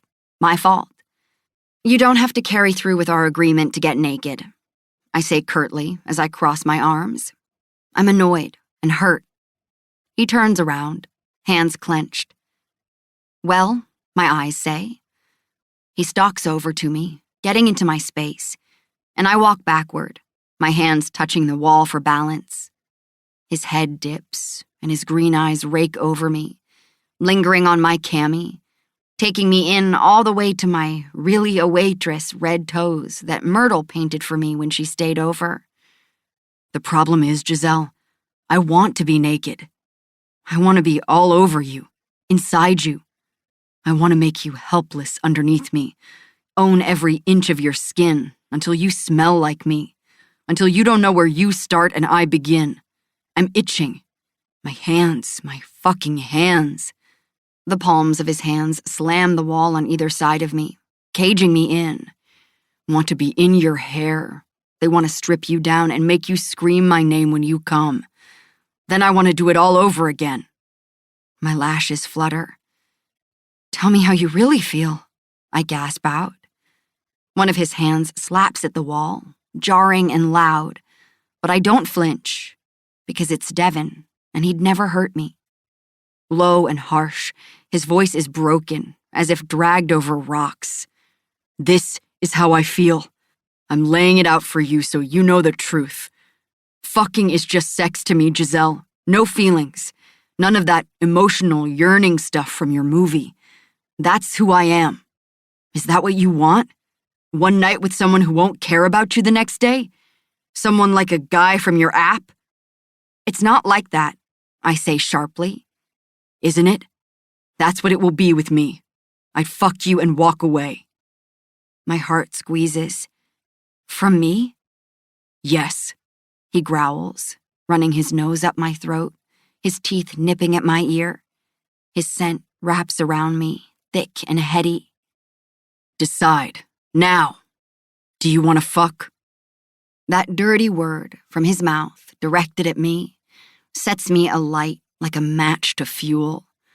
Tremors start at my feet and work their way up until I can't form a coherent thought. His chest brushes against mine as he presses a hot kiss to my neck, sucking at the skin. I pull his head to me, wrenching his mouth off my neck. Truth staring at me, his eyes brimming with lust and promise. I've made comments to him, flippant ones, about having sex just to get my virginity out of the way. But realization and clarity, and him right now, paint the truer picture. Having sex just for the sake of sex? No, that isn't who I am. And it never was, otherwise I wouldn't be a virgin. At any point, I could have given in to Preston's demands, but I never went there, because it wasn't right. A small kernel of wisdom that just knew. For months, I floated along with him, trying to extricate myself from him. Not sure why, and pretending like nothing was wrong. Part of that was guilt over Elena, but the rest was me. All me. He wasn't right for me. Neither was the lacrosse player from high school or the kind of boyfriend in college. Is it Devin? Yes, this moment, his heavy-lidded gaze on me, the visceral need that's pouring off him, it feels damn perfect. If I want my heart broken. My body wars with my mind, wanting him.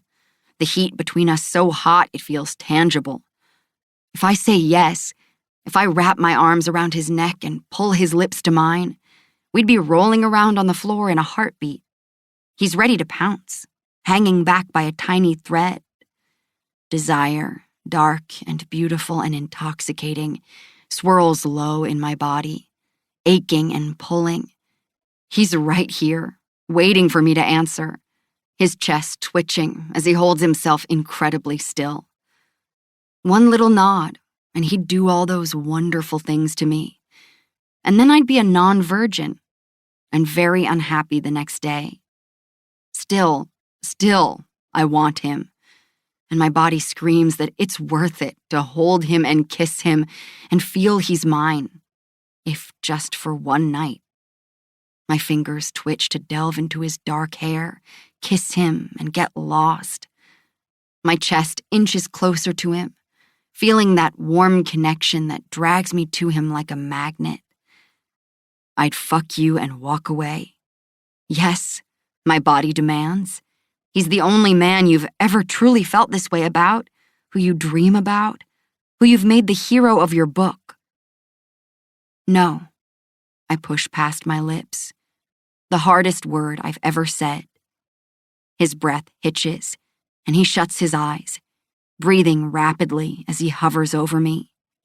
Gathering strength and fortitude, I shove at him and dart under his arms. Space. I need space. My control is non-existent when it comes to him. I have to get out of here, out of this penthouse. I need to go for a walk around the block or get into Red. No, Cindy and family are there. Or just get back on the elevator, ride up and down and pretend I'm at a fair. I could sleep there, put down a pillow and a blanket, bring my laptop, and jump back into my story.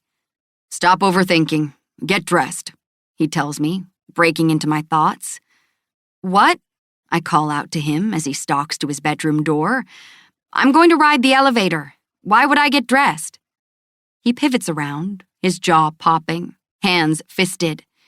We're getting out of this penthouse, he snaps. Meet me out here in 5 minutes. It's late. I don't care. I look down at the peak of his member from his towel. My throat dries. The top is all I see. Mushroom-shaped and thick and hard. Holy shit, will my hand even wrap around that? His lids open and follow my gaze. He places his hand over it. 10 minutes. He slams his door. Chapter 16. Giselle. Just pretend like that little showdown never happened. That's the ticket, I tell myself, as we walk down a mostly quiet street to a diner across from the penthouse. A few people are out, darting in and out of upscale bars and moving on. Happy, probably tipsy groups that I gaze at longingly, wishing I had those kinds of connections. Myrtle isn't the kind who participates in bars. And shoot, I miss my sister most of all. Devin opens the door to the diner for me, and I ease past him and take the place in. It's cute, yet classy, decorated to resemble a 50s cafe, with red booths, black and white tile, and pictures of old movie stars on the white walls. People dressed in all manner of clothing, ready to eat after partying downtown, pack the inside. And I wonder how long we'll have to wait to be seated. How much longer I have to endure the silence between us. In my peripheral, I eyeball him while he talks to the server at the door. He came out of his room in jeans and a long-sleeved green shirt that might have exactly matched his eyes. Pfft. He took one look at me, because I hadn't moved since he'd left, and stopped in his tracks. Why aren't you dressed? He argued with me when I told him I wasn't going. He told me he was hungry after all those cookies and tossed a hoodie at me. I came because I liked the way he wanted me with him, the little thrill. So I stuck my feet into flip-flops and went. I think he wants out of the heat of what's between us, but I can't figure out why he needs me to come with him. Isn't that just the opposite of what he should want? Men. And they say women are mercurial. Please. I tuck my hands in the front pockets of the hoodie, sniffing the smell of him in the dark fabric, swooning. Nope, no swooning. Focus. The smell of waffles and butter and syrup teases me, and I sigh and look around the place. Maybe food is the right thing. Can't have sex? Try eating. And now I'm back to man logic. Is this how all men shore up their sexual urges? I picture Devin with a mound of pancakes in front of him, stuffing them in his mouth. "Why are you smiling?" he asks as the server leads us through a myriad of tables to one in the back. Random thoughts. I slide into the red booth, and he takes the seat across from me. After grabbing the menu from behind the napkin dispenser, I place it in front of my face. He leans over and thumps it, and I lower it. "What?" I ask, rather crossly. He studies me, eyes ghosting over my hoodie. A small smile tugs at his lips. "Cindy." I huff out a laugh. We had a tiff, but the effects of it seem distant now. He was honest with me, gave me a choice, and now it's done. Okay, moving on. She's somewhere celebrating by eating other insects. Familial bliss. After pulling out my phone, I show him the image of him sprawled out on my bed, the spider resting on his bicep. "Happy birthday, Giselle." My breath whooshes out of me. Oh, I didn't even realize. Wow, I guess it is. It was my birthday when he and I cornered Cindy and took her to the basement. When I said those words. I straighten my messy bun, which is all over the place after our antics, so I tug out the rubber band, slip it on my wrist, and rub my scalp. He's still watching me, and I'm twitchy and push my glasses up my nose. He takes my hand on the table, his thumb brushing over mine, almost idly, as if he doesn't realize it. "Giselle, I freaked out. What can I get you to drink?" the waitress says, and we both blink and look at her. Relief washes over me. I don't want him apologizing for how he feels. I don't want him worried about me. I am fine, totally. We are friends, who must not, under any circumstance, fuck. I order a Coke and Devin a water. Even with the baseball hat and long sleeves covering his arms, she catches on quick. "Wait, Devin Walsh?" Her eyes dart over the long hair sticking out of his hat, and her voice goes girly, her body vibrating. She's about my age, dressed in a short red skirt, a black top, and a ponytail. Pretty. Without an ounce of shame, she melts into the seat next to him. Devin sends me an annoyed glance and shrugs, then signs an autograph on a napkin. He pushes it back to her. She insists on a photo, and I wince for him as she ignores his attempts to get away and puts her head next to his and takes a pic with her phone. Unlike Jack, who hates attention, Devin isn't rude. No, he has a smooth finesse that he's gotten down to an art over his years in the spotlight. He takes her elbow and motions for her to get up, all with a fake smile on his face, telling her to please not tell anyone else and promising her a huge tip to make it worthwhile. She dances away, a dopey grin on her face.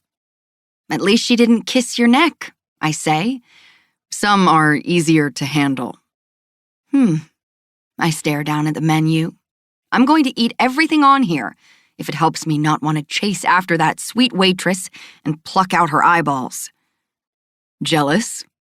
"You're a superstar," I deflect with a shrug, glad I squashed my urge to say, "Hell yes." "And you're a scientist who's writing a book. Yeah, you're just a little nobody." He grins and throws a napkin at me, and everything feels back to normal. A few minutes later, we're both devouring chicken and waffles until he pushes his plate away. We talked nonstop for most of the meal. Him about his dad and how he took care of him growing up. He told me how he and Jack became best friends during summer camp freshman year. "What's the best birthday present you've ever gotten?" he asks me. "You'll think it's silly." "No, I won't." After wiping my mouth, I push the plate to the side and lean in closer, resting my chin on my hands. I push my glasses up. "What?" I ask, noting his weird expression. He laughs under his breath. "You. When you get lost in thought, you get a wrinkle. Right there." He reaches over and rubs a finger over my forehead. I smile. The man does watch me.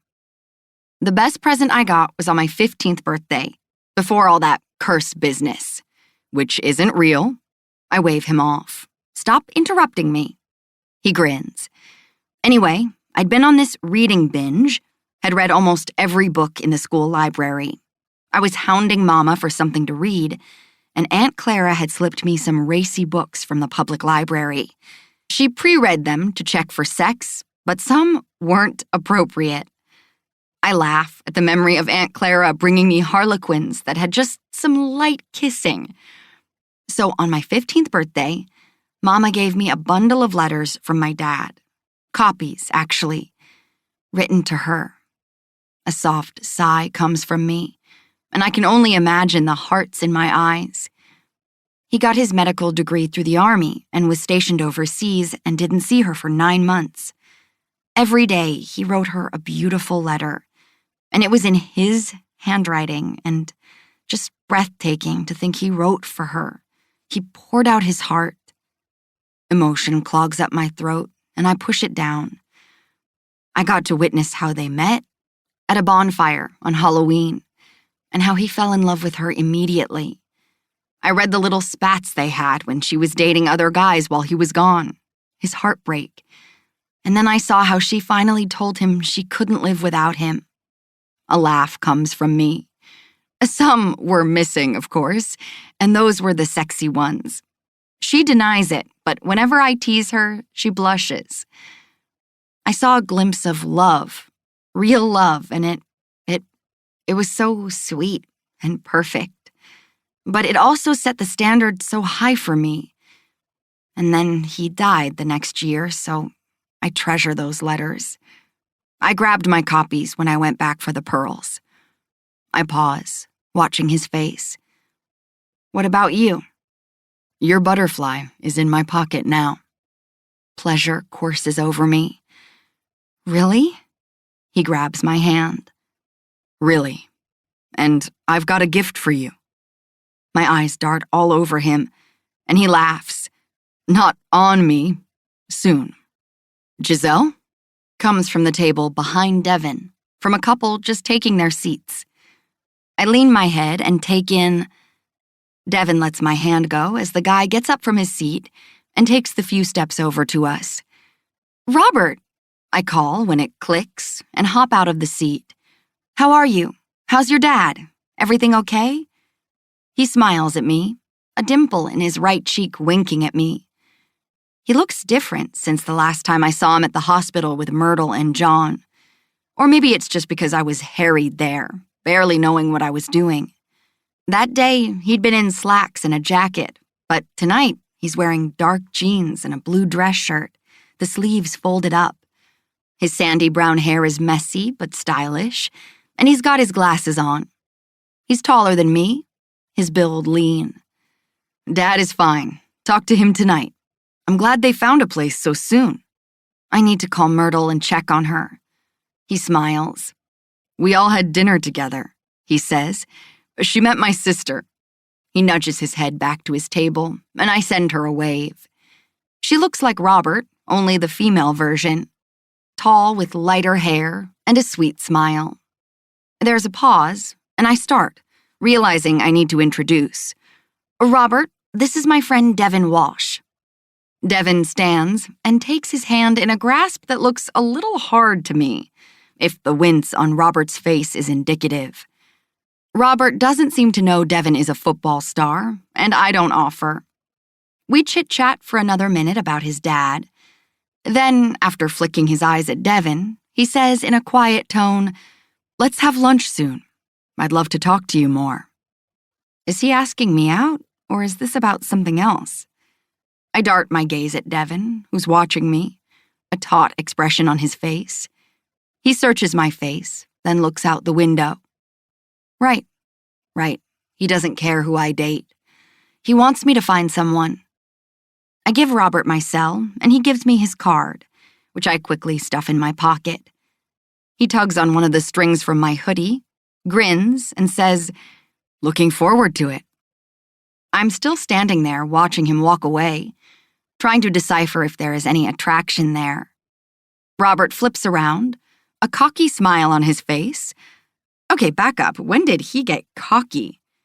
"Oh, happy birthday." I smile. He laughs. "Myrtle told us. Love the hair, by the way. Kate's, right?" Heat rises in my cheeks. Oh, Myrtle let him read my chapters? Going to murder her. Thanks.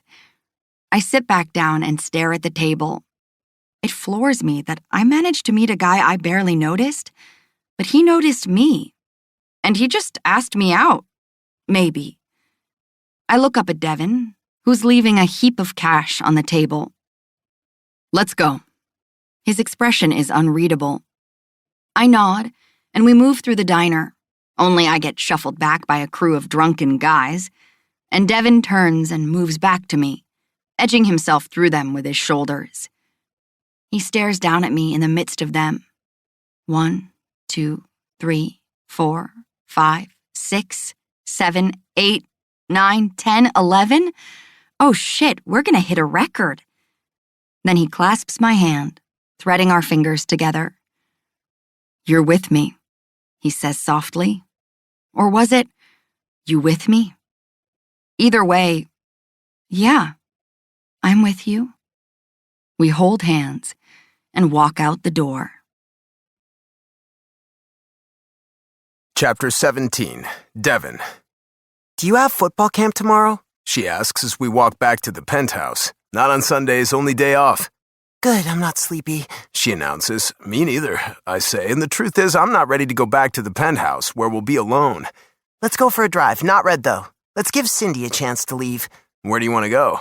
You're worried about your dad and you haven't been able to catch him during the day, so let's do a drive-by. Check up on him.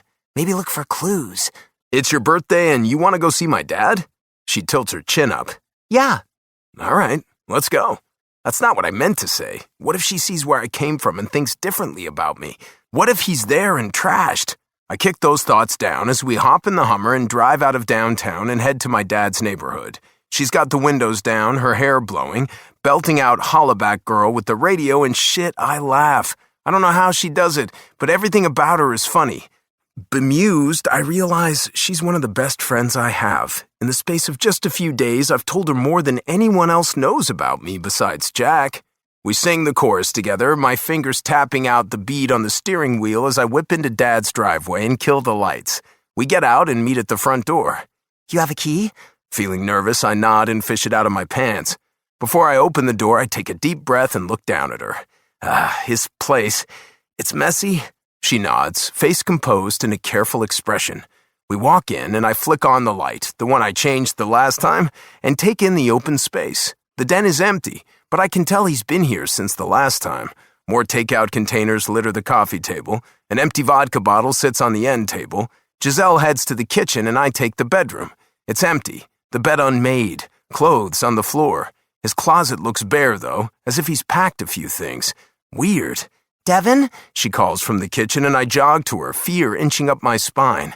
She's holding a piece of paper in her hand and thrusts it out to me.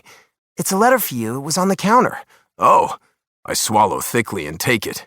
Sitting down at the table, my eyes eating up the words. Devin, my son. Remember that time you scored your first touchdown in JV for the hometown team? Remember the first girl you brought home, the one you really liked? Or that moment when you walked across the stage to get your high school diploma? You do. You have those memories. I don't. Not one. I don't even know if I was there for that first touchdown. Maybe there's a game I recall, but I can't see your uniform in my head or that moment when you should have looked up in the stands to see if I was there. I close my eyes and clench my fists. Memories I don't want jabbing at me like thorns. No, Dad, I looked, and you weren't there, and I never brought one girl back, never. You've done so much for me. Money, house, car, a job. Things I tried to hang on to with everything I have. But I messed it up. I gave it a shot, tried AA, but I'm weak. So damn weak. Dottie is done with me, and I don't blame her. She deserves better. I can't hold a woman. You've watched them come and go. That look on your face, hope. God, hope is cruel. I've done something bad. It hurts to even write the words down, but I can't do it to your face. I can't talk to you when you know that I owe people a lot of money, bookies, and not the legal ones. Emotion rips at me, anger rising. My shoulders bunch as Giselle comes behind me, her hands moving up my neck and down to my arms. I shift and lean into her, my chest rising. I have friends who are putting me up. You're a good kid with a big heart, but leave me be. Please don't set this letter down and try to find me. I don't want to be found. So please listen to me when I say stay put. My breath hitches, a desolate emotion replacing the anger. He's left me. He's fucking left. I'd pay his bookies. I could get him in rehab if he'd just go. I'll spend more time with him. I'll make it right. I know, Giselle whispers, and I realize I spoke aloud. She leans over me, running her hands through my hair, soft, easy strokes. You love him. I'm sober as I write this. Woke up and promised myself I'd get the words down before the first drink kicks in. I want to say the right things to you, to make sure you know that these years in Nashville, the times we talked, I remember those moments. But when the end of the day is here, all I have is thirst for the bottle. You've done more for me than a son should have. Just don't give me anything else. I'll only hawk it or drink it. I want to be better, but another side of me doesn't. It's a battle every single day. You're the best part of me. Forgive me for not being the father you deserve. I'll call you when I get settled. I love you. Garrett. Giselle eases in front of me, takes the letter out of my hands, then gets on her knees in front of me. Did you read it? I whisper, my eyes stinging. She shakes her head. I just watched your face. Shit, there's no telling what she thinks. Read it. I want her to know. Out of the hurricane of my life, out of everyone I know, she's become a true constant, a calm breeze that eases me. She picks it up and stands as she reads it quickly, then folds it carefully. I'm sorry he's left you hanging. He's at rock bottom, I imagine, and feels guilty over the gambling debts. This letter was probably very hard for him. Her words are gentle. I wish I had some kind of experience to draw on to help more, but I don't. She pauses. There are groups for families of addicts. You're a star, so that's out of the question, but talking to someone might help. My chest feels tight as I shove a hand in my hair. Just you being here with me helps. No one's ever with me when things happen. I tried to give him everything. I stand up and walk to the sink and gaze out the window. A long minute passes as I grip the edge. After grabbing a clean glass, I fill it up with water from the fridge and drink it down. I don't know what to do. That's okay, she murmurs, walking over to me. Maybe he needs this time to decide who he is and where he's going. I suck in air. Ugh. Part of me wants to find him, see if he's okay. I swallow down dread. What if he gets hurt and there's no one to take care of him? I've spent most of my life being the adult for my dad, and here I am still doing it. I can't make him change. I can't just snap my fingers and his addictions are gone, but I want to so fucking bad. Yes, you can do that, of course. And if you want, I'd go with you and be your support. We can fly all over the country and look for him. My eyes find hers. You'd do that? Of course. She pauses, thinking. I want you to know you aren't responsible for his actions. You can't make him change. It has to be him. Those are his decisions, and they don't make you any less of the wonderful, kind, beautiful person you are. You're such a good person, Devin. A true light. And every time I look at you, I see it glow with all the parts inside you. Seeing you hurt like this, it feels so unfair. And I'm trying hard, really damn hard, to be impartial and understanding on his behalf, but I I'm angry for you. Livid that he's hurt you all your life, even though it wasn't intentional. He hurt you. She blinks rapidly and takes a deep breath, her lower lip trembling. You raised your own father, and it wasn't fair, and it wasn't pretty how you were abandoned by those who were supposed to take care of you. But you, God, look at you. The most amazing man I've ever met. Her voice catches. My heart tightens. The emotion's so fierce I have to catch my breath. I meet her eyes, and there's a shimmer of tears there. Longing for her stretches inside me, clawing to get out and claim her, to listen to her heartbeat with my hand pressed to her chest, to have her in my arms for as long as she'd let me. You really think that about me? Oh, Devin, you are the best person in all my universes. She wraps her arms around me, holding me tight. So tight. And I cling to her. Chapter 18.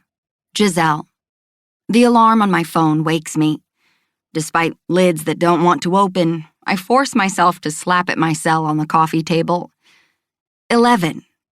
The sun coming in from the windows makes me squint. Another niggling reminder that I have to be at Mama's by 1 for my birthday lunch. Devin and I got back to the penthouse around 3 in the morning and sat down on the couch to talk, the TV droning in the background. I think he turned it on because he didn't want to look in my eyes when he told me more about his childhood. My head spins, picturing Devin chasing his mother as she left for another life. What does it do to a child when a mother never comes back?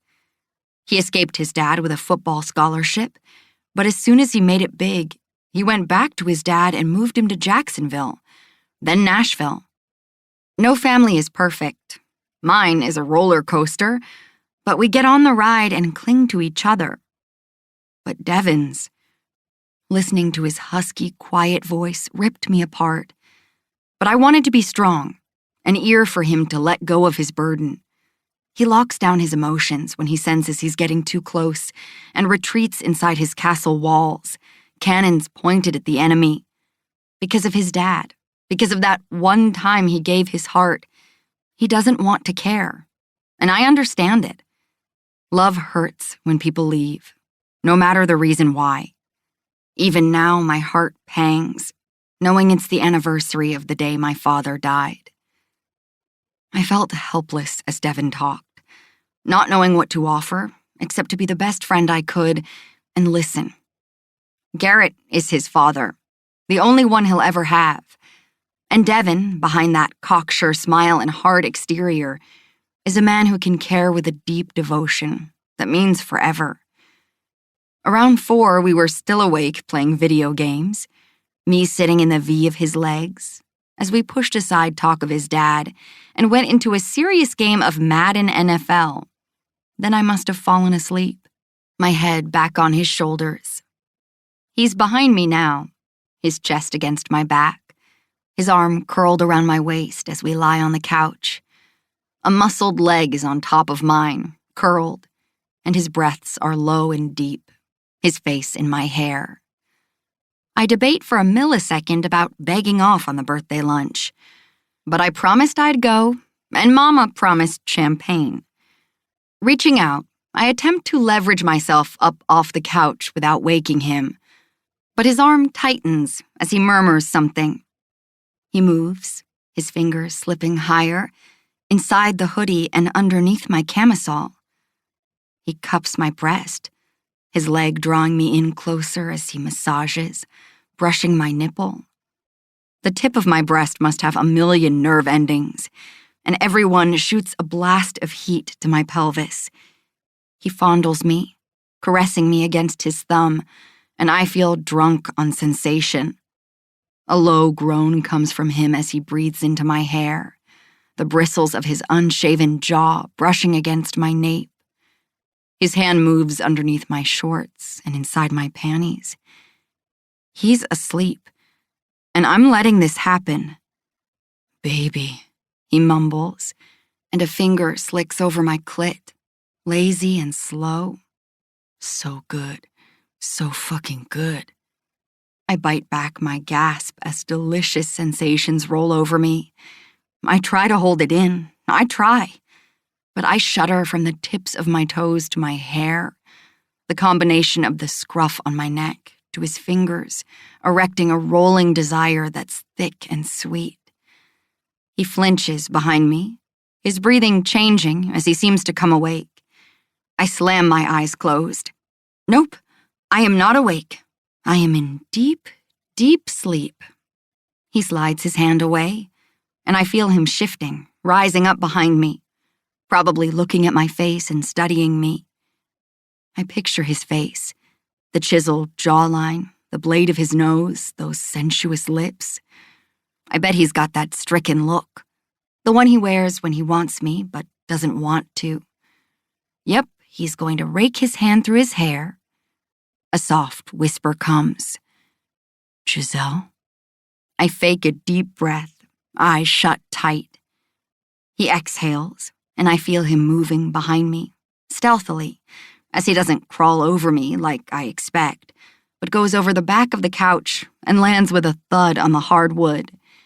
His footsteps pad into the kitchen, where I hear him opening the fridge and grabbing something, the fading echo of his feet as he walks down the hall to his room, then opens the door and shuts it quietly.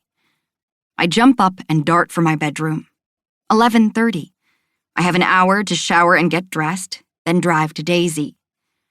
Half an hour later, I'm drying my hair when he knocks on the door of my bathroom. Hey, I say, as I open the door a crack. His eyes search mine, then take in the lacy blue robe that hits at my thighs. Thank you, little boutique downtown. It matched my hair. Seemed like a perfectly viable reason to buy it. I made coffee for you and set out some muffins we had left over. I know you have to get going. Thanks. Thank you for last night. This morning. His gaze is hesitant. Anytime, I say, as I ease the door open more with my foot. He's wearing pinstriped baby blue tailored summer slacks with a matching jacket and a white shirt that contrasts with his tan. His belt is white and blue striped, his shoes brown loafers with no socks. Judging by the perfect fit of his suit, it must have cost more than my rent, and the way it hugs his shoulders makes me gulp. His dark hair is swept back, the royal blue highlights glistening. He looks, have I died and gone to Devon heaven? Mouth-watering, sophisticated, sexy. An ovary explodes. Where are you going? I ask, shutting out the disappointment that lingers, knowing I won't see him today. He shrugs, straightening the little white square in his jacket pocket. Gotta see Lawrence. I huff. In that? How did you get showered and ready and make coffee so fast? He pauses. Head start. I was up before you. Didn't I wake up first? I say, my chest seizing as I resist the urge to give him the right answer. I reach over for my hairdryer and wave it at him. My hair takes forever. Do you need any help before you meet Mike? A few last-minute tips? His words are light, but his face is set in granite. Oh yeah, Mike, the old crush. Can't wait. I wave at my face in a he's so hot expression. He flips around and heads into the depths of my room. What are you wearing? Let's start there. He marches to my closet and starts pushing things aside. There's barely anything there. A few skirts, some dresses, 2 pairs of jeans, and some shirts. He yanks out a long dress. This one. I sputter at the golden puppies frolicking on the velvet fabric as they chase a robin. The background a beautiful pastoral scene with tall trees and rolling hills. That is a muumuu for Myrtle. I forgot to give it to her. It's 5 sizes too big, and it will hang on me like a shower curtain. With your flip-flops, he continues, as if I haven't vetoed him. Minimal makeup, no perfume. Your fashion sense clearly extends to males only. We'll blame this choice on your lack of sleep. I brush past him, pulling the dress out of his hand, my robe parting, my cleavage drawing his gaze. After hanging the muumuu back, I snatch 2 new dresses and flash them in front of me. Ready to ride red or no back black? I swish them back and forth. I have lingerie to match either. He lets out a breath. The scarlet-colored dress hits several inches above my knee with a long slit up the back. The bodice a halter top with a plunging neckline and delicate see-through lace on the back. The black one is even shorter with a flirty skirt, skater girl style. The torso is fitted with a scoop neck and a back that's open and laces up. He juts his chin at Myrtle's. Everyone adores puppies. He has a daughter, yes? I barely recall telling him that. Not trying to impress the kid, it's the man. I pull out the stilettos, 3 inches, black and strappy. Either dress goes with the shoes. Which one will make a man choke on his chicken leg? His jaw pops as he gives me a long look. Black one. I smile, but it doesn't reach my eyes. It's him I want to wear it for. Him I want to be at my birthday lunch. Sold. Let's hope he likes it. He moves to the bedroom door, his back to me as he mutters, He'll love it. Are you jealous? He can't expect me not to meet Mike, not when he's spelled out where we stand.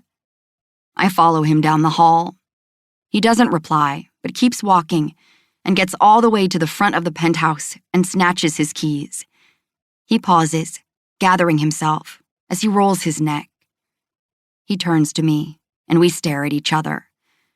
Everything from last night, from the club to Cindy to him pounding on the wall, rises up and boils like a dark cauldron of emotion, simmering and churning.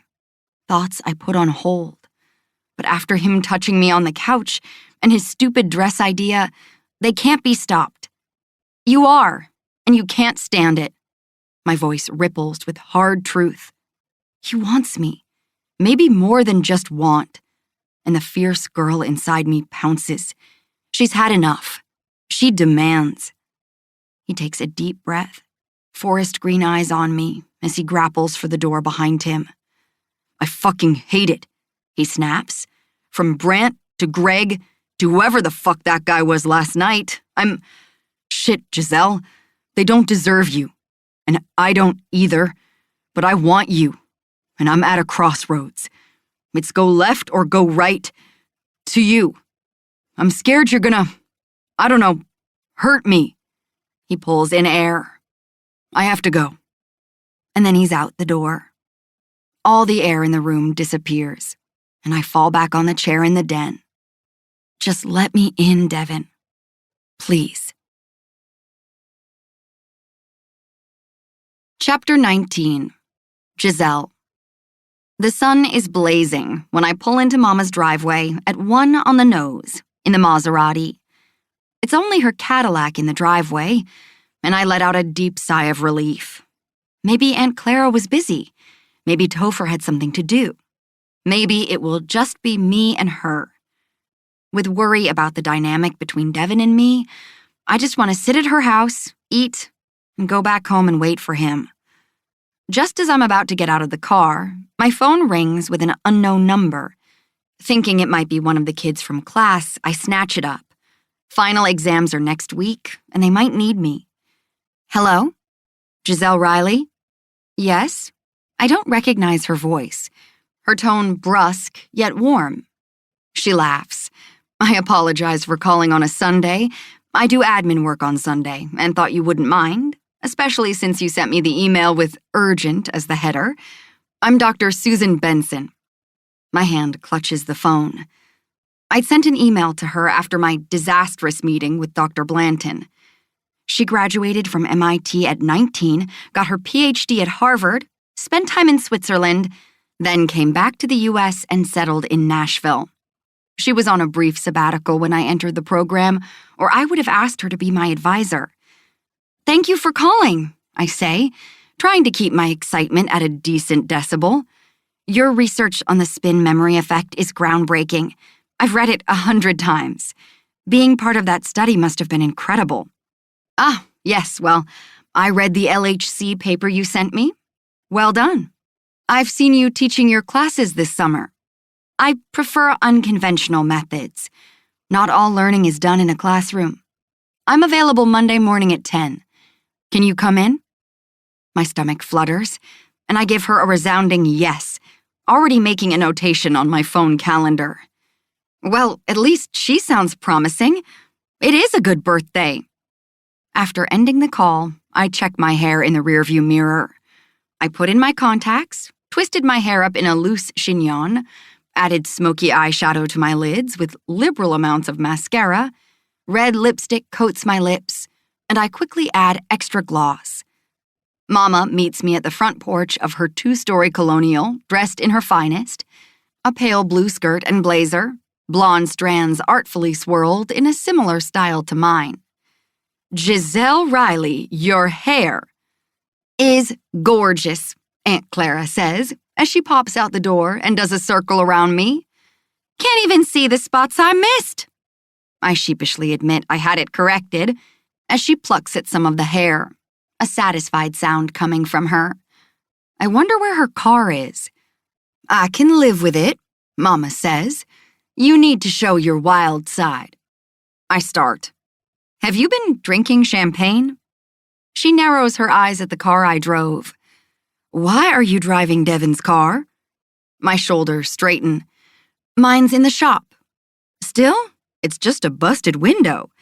Your dress is short, dear. She shrugs, then smiles. Did my own mother manipulate me into wearing a sexy dress with just a phone conversation this week? Let's get this done. Where's Mike? I say, pushing past them and into the house. Seeing no one in the den, I march into the dining room, where there are no place settings out, no food on the table. What? Frowning, I head to the kitchen, looking around at the sparkling clean counters. Mama, didn't you cook? Don't be mad, Giselle, she says gently, crooking her arm in mine. What have you done? I breathe. My eyes bounce around the room and snag on the window. A hiss coming as I see the large white tent set up in her spacious backyard. People mill around underneath.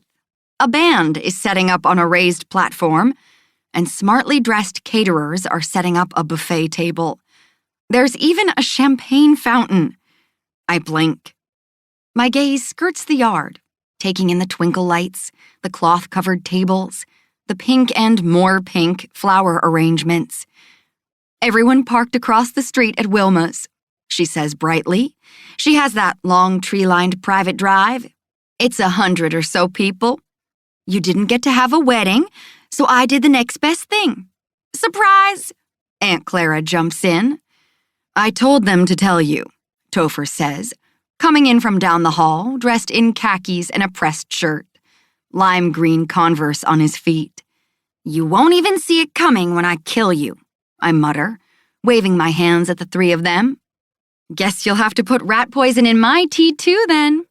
Comes a girly squeal from behind me, and I turn to see Elena.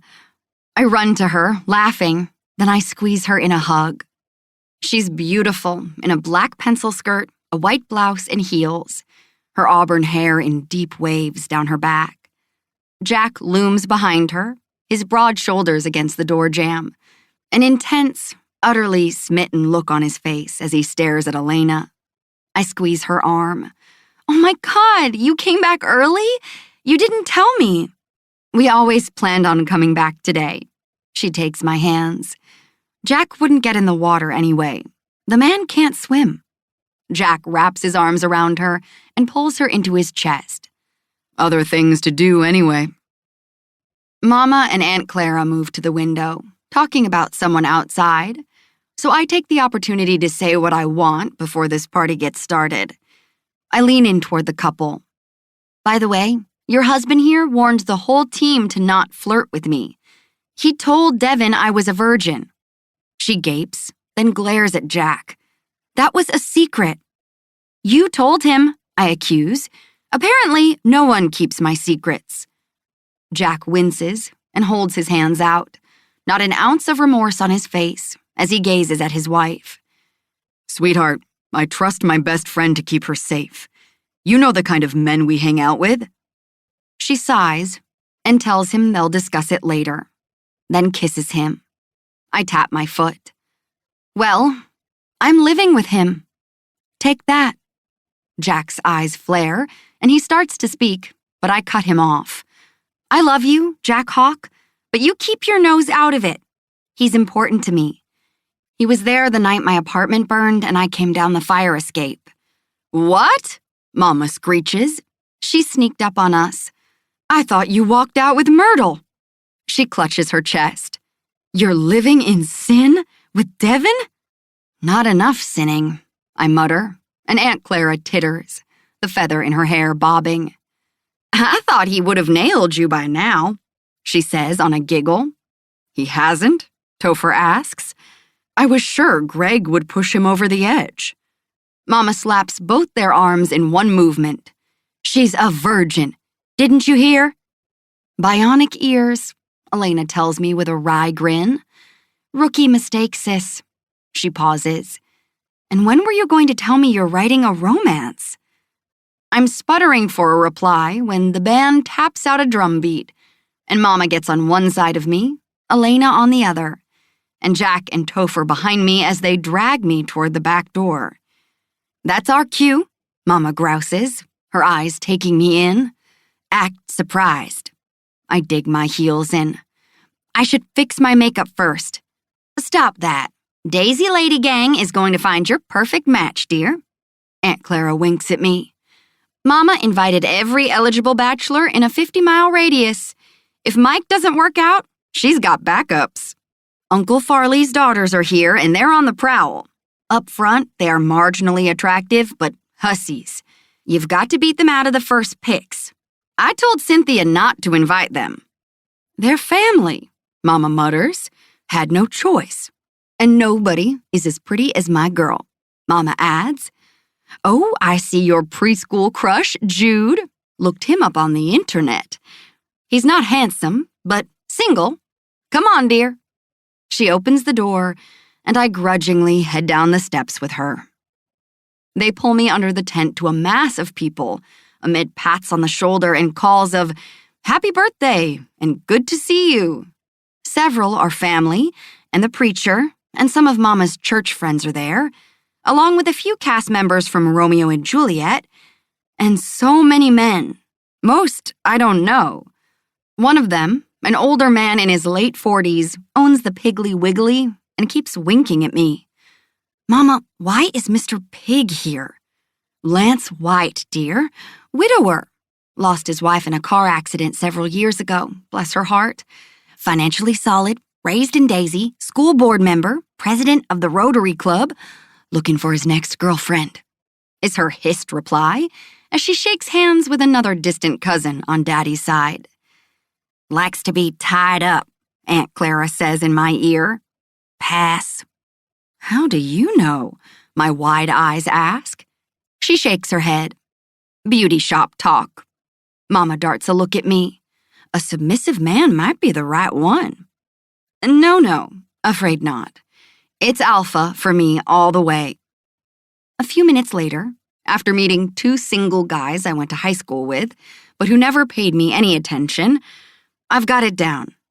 Nod, smile, inquire how they are, then say I'm thirsty and drift off to grab a glass of champagne or nibble on the bounty of food. I'm sucking down my second glass, feeling better but lightheaded, when Mama and Aunt Clara and Elena steer me to the back of the tent, where a group of people are clustered. The band has started and is playing Bryan Adams's Summer of '69. Mama nudges her head at a tall, broad man whose back is to me. She picks at my dress and fluffs my hair.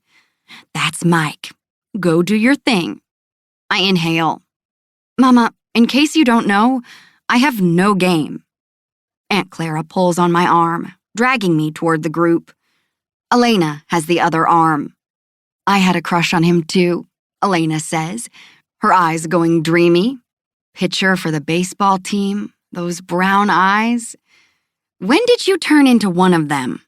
I say to her. "My own sister. Betrayed." She blushes. They rub off on you. And I want you to be as happy as I am. I eye Mike from behind, taking in the snug gray slacks, the French blue shirt tucked into his pants, the loafers on his big feet. He's dressed nice. His hair is still that gorgeous chestnut color, messy with thick, unruly waves that he keeps pushing off his face. Your cousin Cammy is working him, and her boobs are big. You better go get him, Topher says. A statuesque redhead, Cammy is 30-something, single, and gorgeous. Her dress is a green sheath that clings to every voluptuous curve. Older than Elena and me, she lives an hour away from Daisy, but we spent our summers together out on the farm. Remember the toad? Elena hisses, giving Cammy side-eye. Do I? Oh, heck yeah. When I was 10, Cammy dared me to put a toad in my panties. I did, then she teased me that I'd get warts on my hoo-ha. Her word, not mine. Toads and warts are a myth, but they do have toxic glands, which could have poisoned me, I say. She's lucky I didn't give her a bloody nose and an anatomy lesson. She's meaner than a wet cat in a washing machine with a blowtorch, Aunt Clara adds. When she was 15, she stole a bottle of my mama's whiskey, the 23-year pappy no less, for a party with some kids and tried to blame me. It's worth $2,000 now, but she wasted it with a bunch of teenagers. She spits. Blasphemy. Nobody takes Nana's whiskey but me and Elena. We inherited it, I exclaim. Champagne has kicked in. Shush, Mama says. Neither of you should be drinking. Your Nana was just a collector. We all look at her. Nana loved her whiskey. She nipped on it most evenings on her back porch, with me and Elena at her feet, while she told stories about the people in Daisy, every skeleton in this town. I glance at Cammy. She's laughing up at Mike, her eyes lasered in on him. Someone needs to bring her down a notch.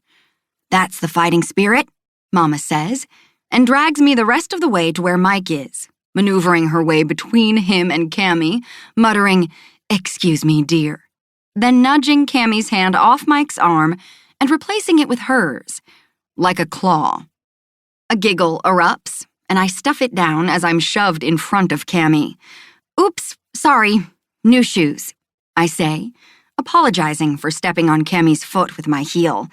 I really didn't mean to, honest. Cammy rears back and gives me the once-over, her eyes low as she rakes hazel eyes over me. I know her snark is coming in 3, 2, 1. Any warts, Giselle? Just the one on your nose, I say with a sweet smile. She laughs, light and airy. That's all right. Do your best, little cousin. I've already given him my phone number. Obviously, she's aware of Mama's machinations. What cute hair. It looks so much better, she tells me, a fake smile matching mine on her lips. You march to your own drummer, don't you? Nothing wrong with that, of course. I don't care what anyone says. You're attractive. In your own way. She waves her hand around at the crowd. Have to say, your mama knows how to throw a good party. I guess Elena brings in all the football players and hotties. You never could. Wasn't your ex-fiancé one of her cast-offs? Her comment has me glancing around. Aiden and Hollis are chatting at a table, heads bent as they devour chicken fingers and shrimp. Aiden looks up and blows me a kiss, and I grin. He points to the other side of the tent and mouths something, but I shrug, not catching on. He uses his fingers to send a message. Holding one index finger up straight, he curls his thumb and a finger from his other hand around it. D? Then he presses one hand together in a quack motion. Like Pac-Man? Talk? What? I shake my head.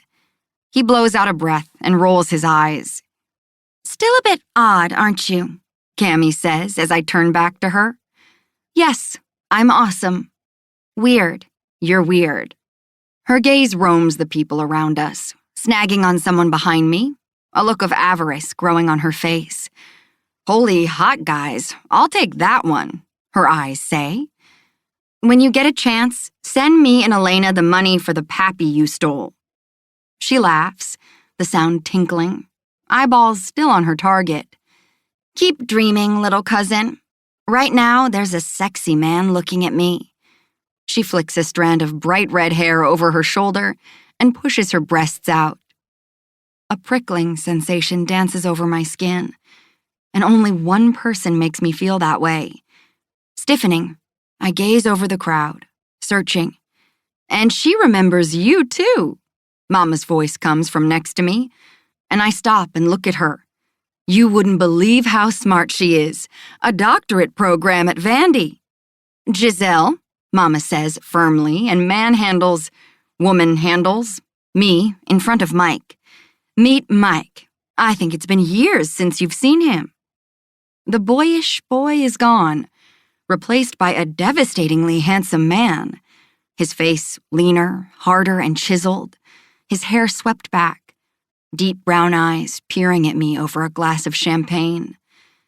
I'm aware of Mama steering an unwilling, muttering Cammy to the buffet table, and Mike smiles, a flash of white, perfect teeth.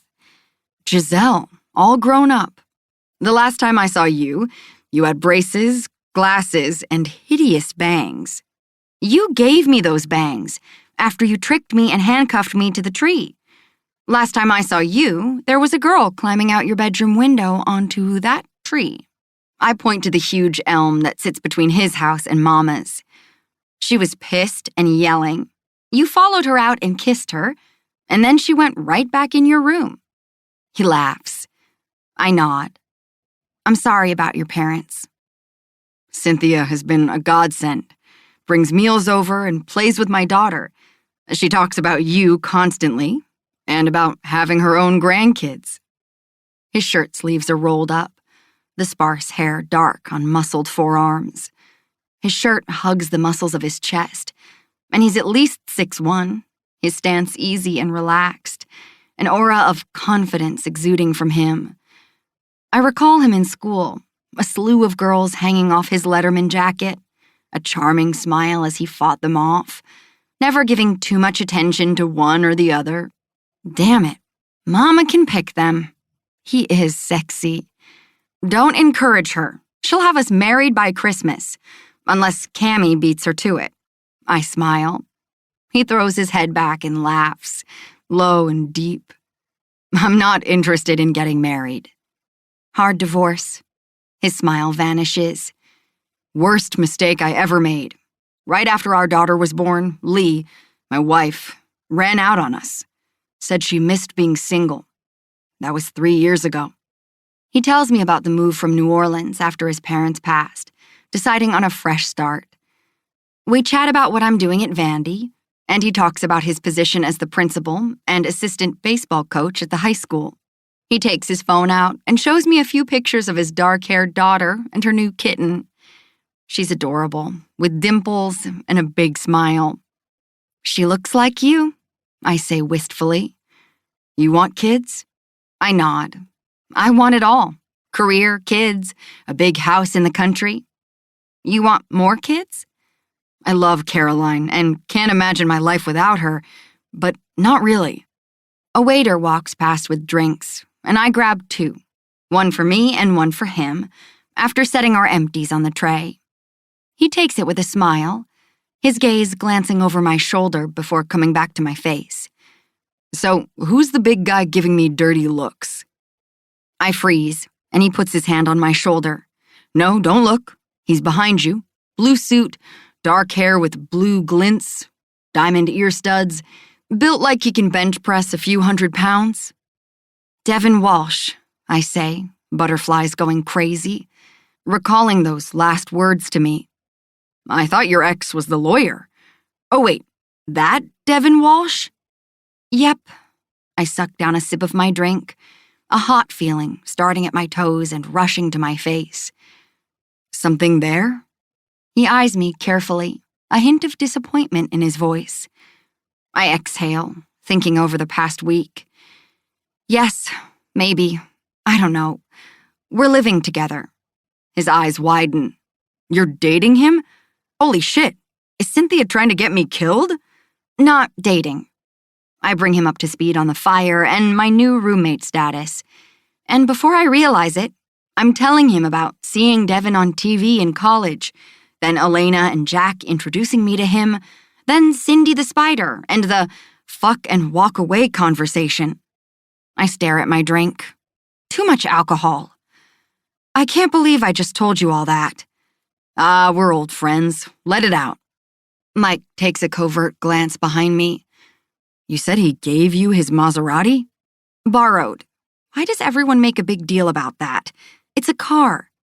Okay, a very expensive car. He laughs, watching a scene behind me. He just told Cammy to get out of his face. I read lips well. All teachers do. You should call her, you know. He blushes, and I find it endearing.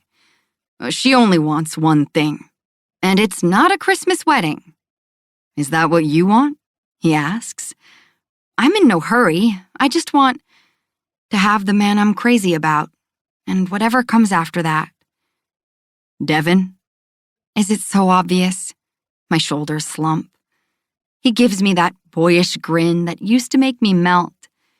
I said his name and hearts popped out of your eyes. I roll said eyes. You're teasing me. He pulls on my hair, making some of the strands fall by my face. Keep looking at me, he says softly, and takes my drink and places it on a nearby table with his. He grasps my hand and leads me to the area that's been designated as the dance floor. We walk past where I sense Devin is, based on the way my heart is hammering and the sweat dripping down my back. The tent has woven fans spinning every few feet, but they're not doing much to cool me off. What are you planning? I whisper, as Mike puts his arms around my waist and twirls me around as we dance to I Want to Know What Love Is by Foreigner. He bends his head down, eyes gleaming. I'm a huge football fan, and the chance to mess with the Devin Walsh cannot be passed up. That doesn't make sense. My hands curl around his neck as we sway around other couples. I didn't say I was a Nashville Tigers fan. I've spent the last 10 years in Louisiana. Last year, your guys demolished my Saints. We never had a chance. Devin is vicious. Nobody can tackle the guy. Consider this payback. Competitive men are fascinating, and you're a beautiful woman. His voice is husky as his arms tighten around me. Now smile up at me, because he's about to blow a gasket. Also, your mama is swooning. Legit, her hand is on her heart as she watches us. Your sister is slyly taking pics of us on her phone and is already picturing the montage to show our children. Clara is mentally measuring me for a tux on our wedding day. In between come-hither looks at me and Devin, Cammy is seething and tossing back drinks. He laughs, definitely calling her. I start giggling. He grins down at me. Your mama had me ready to meet you the moment she walked over with her chicken and dumplings and said she taught you how to make them. Lee never cooked. She never got out of that sorority girl phase. A brief look of sadness crosses his face, and I squeeze his arm. Don't fall for Mama's traps. I can barely make eggs. Honestly, this party and her schemes are the most fun I've had since I came back. Most of the time, I'm trying to figure out who spray-painted graffiti in the boys' bathroom and where Caroline left her stuffed unicorn. His dimple flashes. I feel sorry for the women of Daisy. They're all going to be crawling in your window. Nah, I'm on the first floor now. His face grows serious as he stares down at me. Devin's crazy if he lets you slip away, Giselle. He tugs more hair down, and it falls around my temple. You're messing up my style, I accuse with a grin. Mike glances over my shoulder. Update, he's pacing like a jungle cat. That's what I say. Panther. Yes. He grins and does a dip with me in his arms, making me cling to him. He doesn't like it when I touch your hair, and I bet I've only got a few minutes left. Glee colors his voice. Just Don't let him hit me. I'm an upstanding pillar of the community now and have a reputation to uphold. But I'm about to get all the tongues wagging. Me and Devin Walsh and you will be all the talk when school starts. I can't wait to call my buddies in Louisiana and tell them how I messed with him." He trails off. The song is almost over. I mean this sincerely. If you decide he isn't the one, call me. I'm not interested in picket fences, but I'd love to see you at my door. A week ago, I would have been interested. "I need a friend," I tell him frankly. His hand skates to my lower spine and presses me against him. "I'm a good friend. Remember that." His hand slides inside my hair. What are you doing?"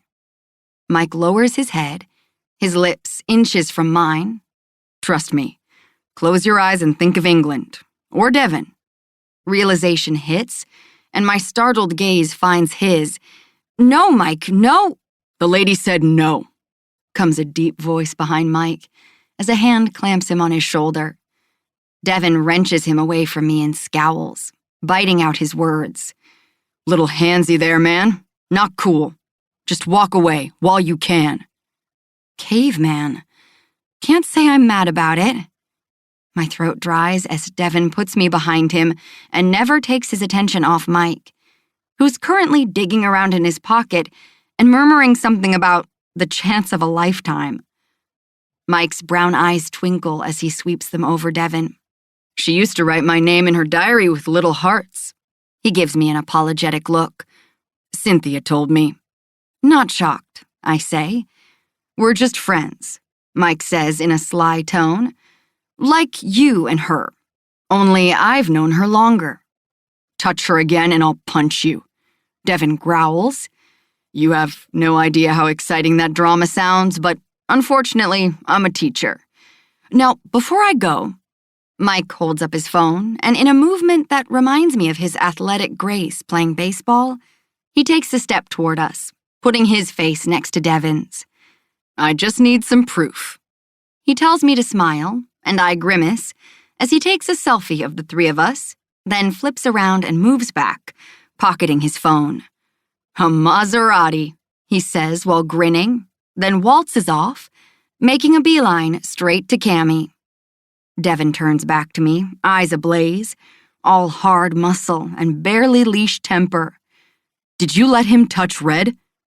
It's too much. The champagne, Cammy's sly barbs, Mike's antics, Devon's obvious jealousy. And I giggle. "He was messing with you." "Did you want him all over you?" I lift my chin, my gaze defiant. I believe it's apparent who I want. The moments tick by, the air thickening.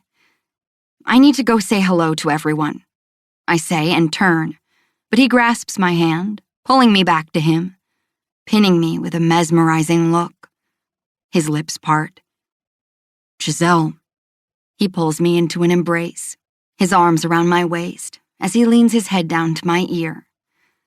"There are things to say that I need to tell you, but I can't say them here, not with everyone, your mama, watching."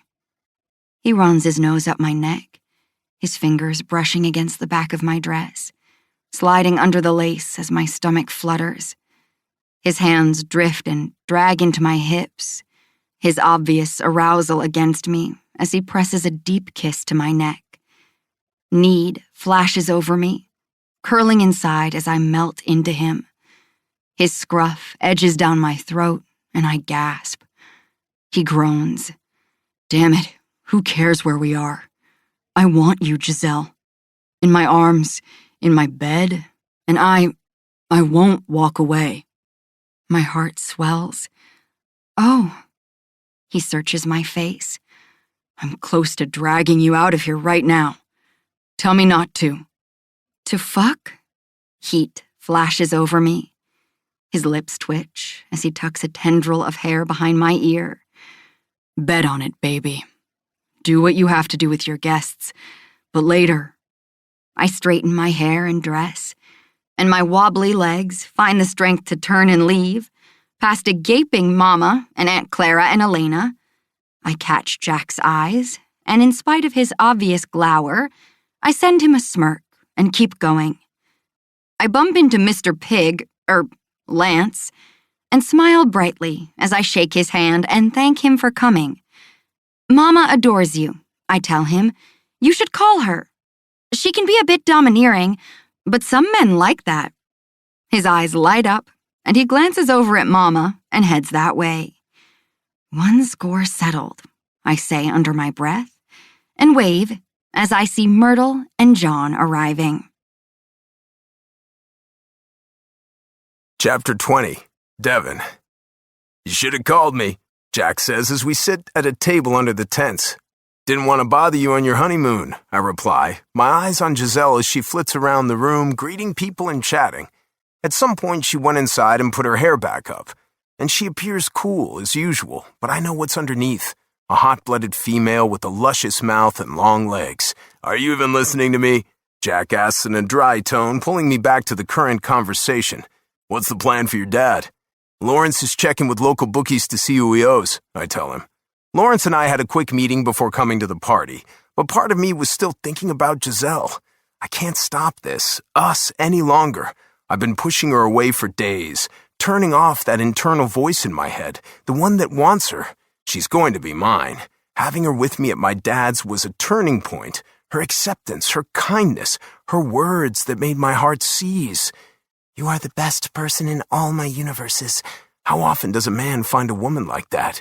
My eyes find her near the food, chatting with Myrtle. She's a delectable vision in her sexy black dress, her pearls resting in the hollow of her throat, those fuck-me heels on her feet. I picture her in nothing but creamy skin, splayed out.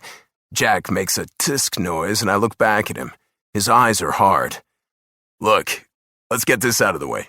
I don't approve of you letting Giselle stay with you. You need to get her out of the penthouse. She's not leaving. I don't have to say it, do I? He adds. Say what? I snap as Giselle sets down a piece of birthday cake and makes her way toward the house. Most of the crowd has left and my leg bounces under the table. How much longer until we can leave? Dev, you and Giselle, you can't go there. I swing my gaze to him. I get why Giselle was angry when she found out what you told me. It's not cool when your friends try to manage your life. A grunt comes from me. In a way, this is all your fault. After you told me, she was pretty much all I could think about. What did Jack tell you? Aiden asks from across the table, a shrimp in his mouth. Nothing, Jack and I mutter at the same time. I just want to take care of my family. They mean everything to me, even the crazy mama. Jack looks over at Elena, his face softening, which changes when he focuses on me. You and I both know you don't do permanent relationships. What was the name of that last girl you dated? Annoyed, I frown. Mariah? He nods and takes a bite of cake. Right. How long did that last? I scratch my jaw. A month? She went her way, I went mine. She's dating Michael now. He's crazy about her. Only Devin Walsh can date Jersey chasers, send them off happy, then set them up with another player. Aiden muses, admiration in his tone. Who was the girl before Mariah? Jack asks as he sets his fork down, a hard glint in his eyes. I take a sip of water, eyeing him. I know what you're doing. You don't remember her name, Jack replies. My point is, Giselle isn't going to be the next one. She's not that kind of girl. She's the one you get serious with. Her name was Candy. The one before that was Lori. They walked away with smiles. I'm not an asshole. I remember names, just not warm, fuzzy feelings of the time we spent. He waves me off. But they disappear from your life and move on. Giselle isn't going anywhere. She's part of my life. A sister I never had. And you'll have to see her. You need to stay out of it, I reply as I stand. He isn't telling me anything that hasn't been running around in my head for the past few days, but something has irrevocably shifted, and I refuse to tame it any longer. My crossroads? I'm going right, straight to her. Jack sits back and watches me, an enigmatic smile on his face. She's driving your goddamn prized possession. You shoved Aiden around. You ready to kick my ass?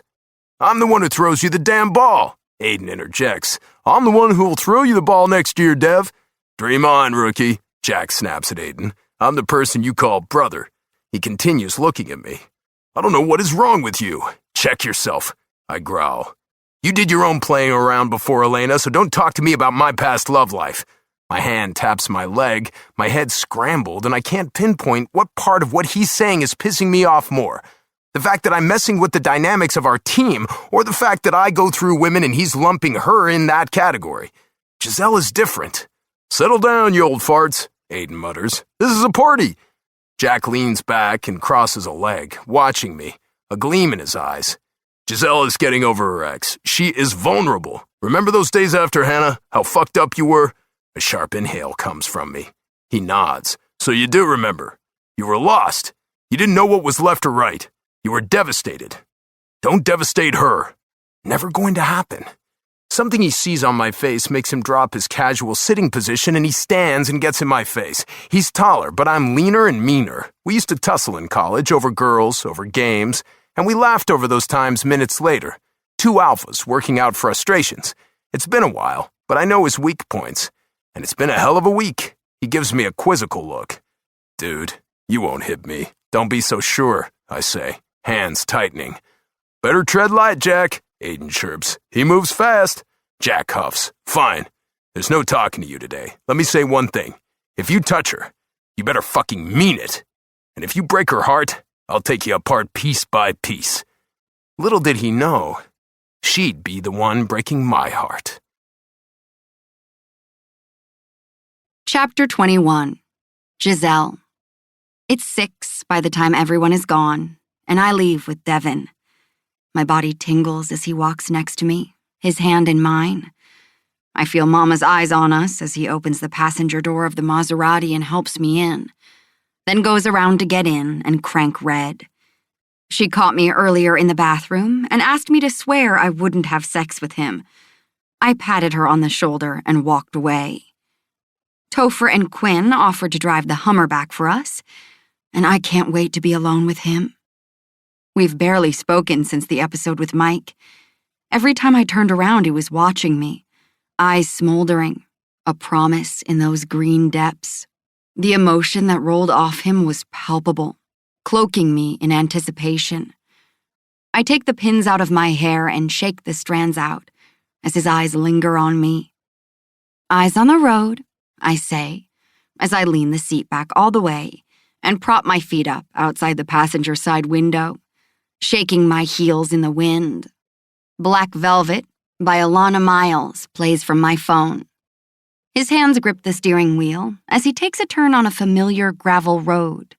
I hear pings from the rocks hitting the car, but he doesn't seem to notice. "The barn?" I ask. "Do you have any golf clubs in here?" "I've got something else in mind." His voice rumbles, dark and thick, laced with heat, and shivers dance down my spine. My heart flutters, and I swallow.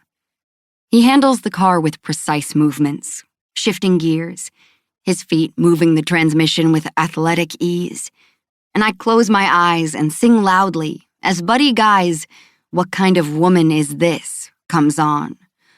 "Go faster," I murmur. My eyes drift over his shoulders, the peak of a butterfly on his wrist.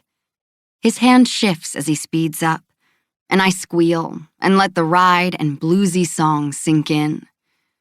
"I have to touch you," he says, and slides a hand up my leg, a groan coming from him when I hitch my dress to my waist and flash my black lace underwear. "Are you over, Preston?" His hand tightens around my thigh. "Yes," I rasp. He wasn't even worthy of revenge. "And Mike? Hopefully banging Cammy right now." "Jealous?" "Not even a little," I sing. A purr of satisfaction comes from him. "You're with me, Giselle." "Yes," I breathe. We hit a straight stretch with no cars anywhere, the lush trees on either side of the road thick and dense. Downshifting to a slower speed, he reaches over, cups my nape, and fuses his lips with mine, angling his head to go deep, his taste rich and heady, his scent teasing my senses as he takes and takes, marking me as his. Every stroke of his tongue sends bolts of pleasure to my body. "How much farther?" 5 miles, I murmur, as his teeth tug on my bottom lip. The car swerves to the right. He's using his knee to help him drive. He straightens the wheel. Scared? No. I kiss his jaw, nibbling at the rough shadow. But at 20 miles an hour, it's going to take us 15 minutes, and I don't know if I can wait that long. Any man who can drive safely while kissing a pretty girl is simply not giving the kiss the attention it deserves. You're quoting Einstein. Mini orgasm happening. I kiss him, twining our tongues as my hands dig into his scalp. Just trying to keep up with you. Lie across me in my lap, and maybe I can watch the road. After maneuvering under his arms, I position my back on his door, parting my legs to give him room to shift. It's a tight fit and not easy. Heck, the car itself can barely hold his powerful frame. His chest presses into my right side, and I start undoing his buttons, easing my hand inside to touch his hot skin. Looking down at me, he bites his lip, his free hand tracing my neck, the wing of my clavicle down to my legs, where he toys with the waistband of my panties, teasing. How much traffic is on this road? Barn, I mumble, as I tug his shirt out of the front of his pants. Speed up. Kiss me, he demands. I take his jaw and mesh my mouth with his, liquid fire searing me as we get lost in each other. He's possessive and hard, then soft and slow and languid, licking at every secret place in my mouth, tasting the roof of my mouth, the bottom, his teeth nipping. Beautiful girl. My insides quake, my legs scissoring as he lets me go to make the turn onto the road to the barn. He speeds to the side of the building, and I ease back to my seat. He parks, and before I can blink, the ignition is off and he's out of the car and at my door. He sweeps me up in his arms, eyes burning with lust, and heads to the barn. On top of the car, I glance back at Red. In 2 seconds, he's set me down in front of the vehicle and is tearing off his jacket and spreading it out on the hood. Moving fast, he sets me on the car as he stands between my legs, takes my face and kisses me, rough and hard and deep. Deft fingers find the hem of my dress, and it disappears somewhere behind me. His eyes burn as he takes me in. Growly sounds come from his throat. Giselle, you are. His fingers caress from my cheek, down to the center of my black bra, to my waist. Perfect. He removes my bra and throws it over his head, his mouth tugging at my nipple. He cups the weight and suckles one, then the other. My hands slide into his hair, running the mink strands through my fingers, arching my chest into his. I yank on his shirt, and he unbuttons it and shakes it off viciously, his lips attached to mine. His thumbs graze over my sensitized breasts, plucking the erect nipples. I gasp, need ratcheting over my body. His mouth works down, brushing over my throat, his scruff mingling with the pleasure. His carnal, demanding lips cling to mine as he works my panties down with one hand. I don't know where they go. I don't know where anything is, just his lips and hands and tongue. He bends to his haunches, eases me down, parting my thighs, and kisses me there. And my breath escapes in a whimper, spirals of lust curling. Devin. He consumes me like I'm a rich, dark chocolate, and he's a connoisseur, his tongue skating over my clit. Everything about you, all your secrets, right here, on the tip of my tongue, he says gruffly, meeting my eyes. The effect of the intensity in his gaze, enough to cause a quake inside me, a true mini-orgasm rolling over me. But it's not enough, and I chase it, my heels digging into the bumper. His gaze goes molten as he slides a finger inside me, lazy and slow. Has anyone ever gone down on you? No, I'm the first, he purrs, and I'm writing my name on you. Devin. More tantalizing licks. Kennedy. Now that's a long name. He sucks the center of me in his mouth and nibbles. Walsh. He pauses to breathe me in, his fingers tugging on my curls as his palm presses on my mound. I want you so slow. Savor every little place. No rush until you come hard and long. His fingers rub at the top of my entrance, teasing, in and out, never enough. I lose my sense of perception, how much time is passing.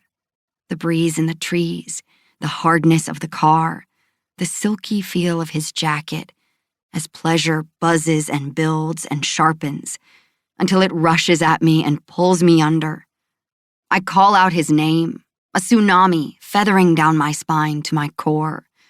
My body clenches around him, my entire body undulating as I ride the wave. Do you want me as much as I want you? He stares deep into my eyes, and my heart flip-flops. It feels like a deeper question, layered with more meaning, nuanced with significance. My reply is smothered as I kiss him, my hands already working the buckle on his belt, the button on his slacks, the zipper. I can't believe he isn't naked yet. With trembling fingers, I shove his pants and tight underwear down, his length jutting out at me, long, hard, and thick. The rose gold crown has a bead of cum, and I brush my finger over it, unsure if this is going to work. It's supposed to. That's how we were designed, but... Tell me.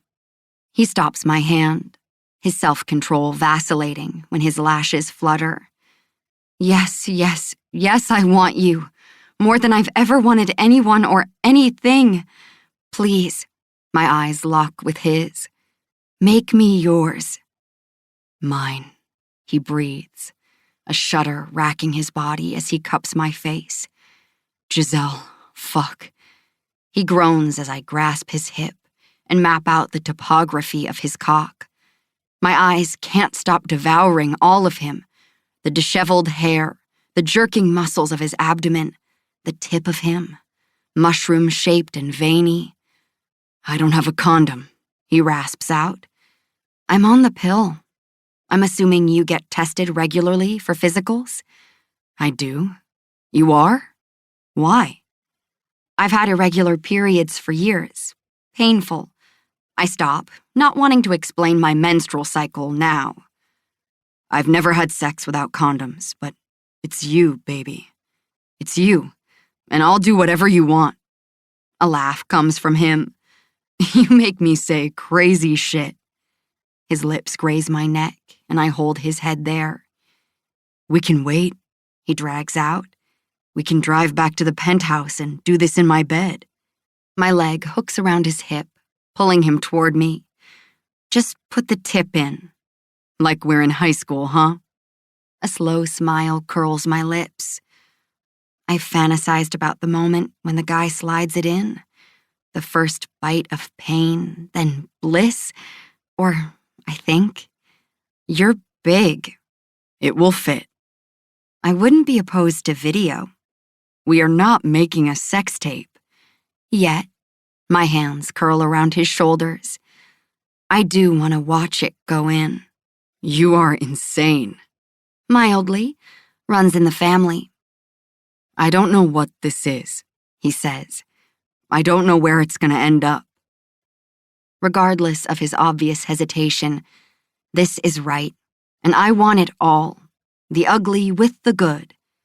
He said he wouldn't walk away, and I believe him. We'll figure it out together.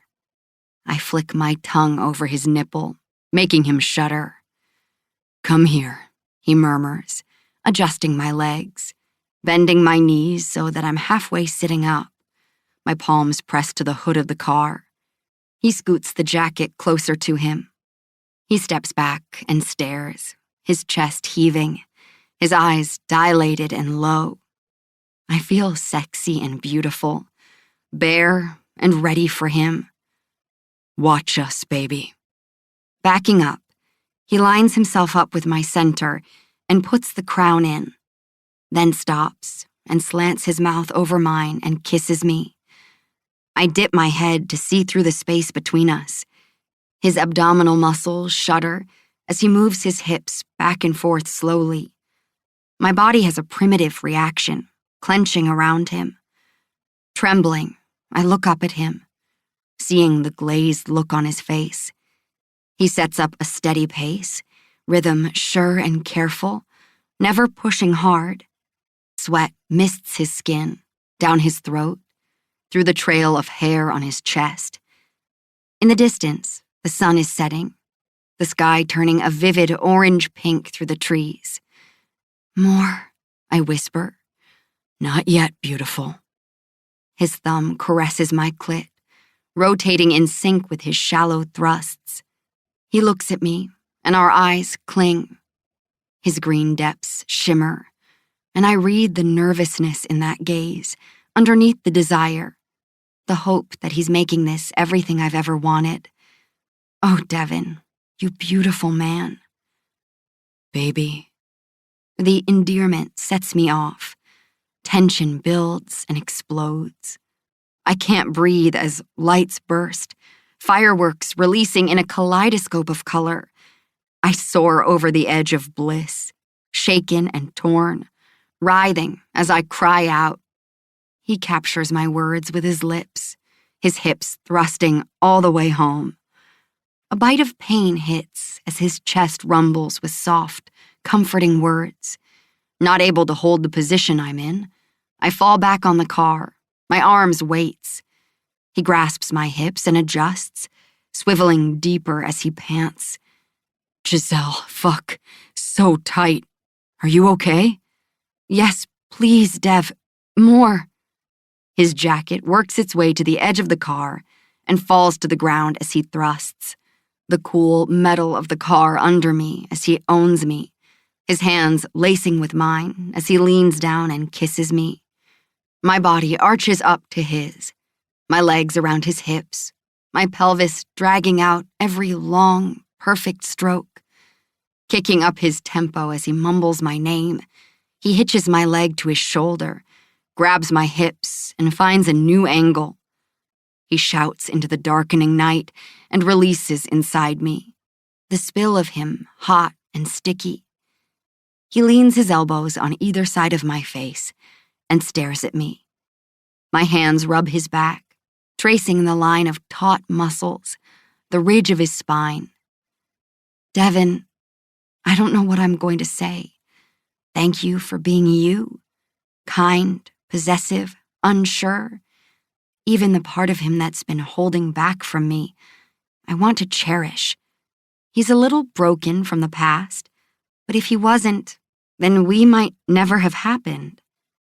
Fate." I swallow down those words. Too soon, too fast. "Yeah." His hands play with my hair. I settle with, "Well, it fit." "Was it good?" I feel the grin in his voice. I pop him on the arm. "Just the tip," he teases, his wicked lips curling. I mock growl at him, which only makes him chuckle more. The softness of his breath against my lips as he kisses me. I sigh into him. This day, this place, this moment. I want to capture it forever. Chapter 22. Devin. My alarm goes off at 6 and I turn over, reaching for Giselle, but she isn't there. Disappointment hits, but hearing the distant sound of water, I decide she's in her shower. Checking my phone, I see I don't have any calls and I plop back on the pillows, my head wondering about Dad, hoping he's okay. Before long, my mind drifts to last night with Giselle, snippets of us replaying in my head. I've never been with a virgin before, and unbidden, a smile crosses my face. I laugh into my pillow. God, I'm such a weirdo when it comes to her. I don't know, shit. But knowing that I was her first, that I'm the only man she shared her body with, that feeling, it's fucking heady. We drove home with her music blaring, my hand in hers the entire drive back to the penthouse. We made out in the elevator, kissed down the hall to the door, laughing as I tried to get the key in the lock. She wrapped herself around me, and I carried her to my shower and cleaned us up, then placed her on my bed and let her take the reins. Girl checked me out like I was the most fascinating science experiment she'd ever seen. I laugh up at the skylight. We didn't go to sleep until 1 in the morning. Jack pops up in my head and I kick him down. I'm not gonna hurt her. Every bone in my body rebels at the idea. So what are you doing? I stare up at the ceiling, the peak of the sunrise shining. I have no clue. I'm operating on instinct and going with the flow. She hasn't made me promises, and neither did I. It's possible she's just exploring her sexuality with me. It's possible this won't last. Later, I come out of my shower with a towel around my waist and head to my closet, anxious to get dressed and talk to Giselle before I head out. My closet is huge, about the size of a bedroom, suits on one side, jeans and casual shirts on the other, clothes for the gym folded in cubbies in the back. Loafers, sneakers, and a myriad of other shoes are in boxes, neat and organized, but I can't see anything because the light doesn't come on when I flick it up and down. The bulb must be blown. A sound scrapes like nails down a chalkboard from the vicinity of the darkest part of the room, a spot near my tailored shirts. Maybe I'm hyper-aware since the Cindy episode, but it makes me hesitate, picturing a giant spider with babies ready to pounce on my chest. I'm not scared of bugs, not really, but I don't want an infestation in my house. Better tell Quinn to call the pest guy. A light crawling sensation dances over my foot and I skitter back. A beam of light flashes in my face, making me blink.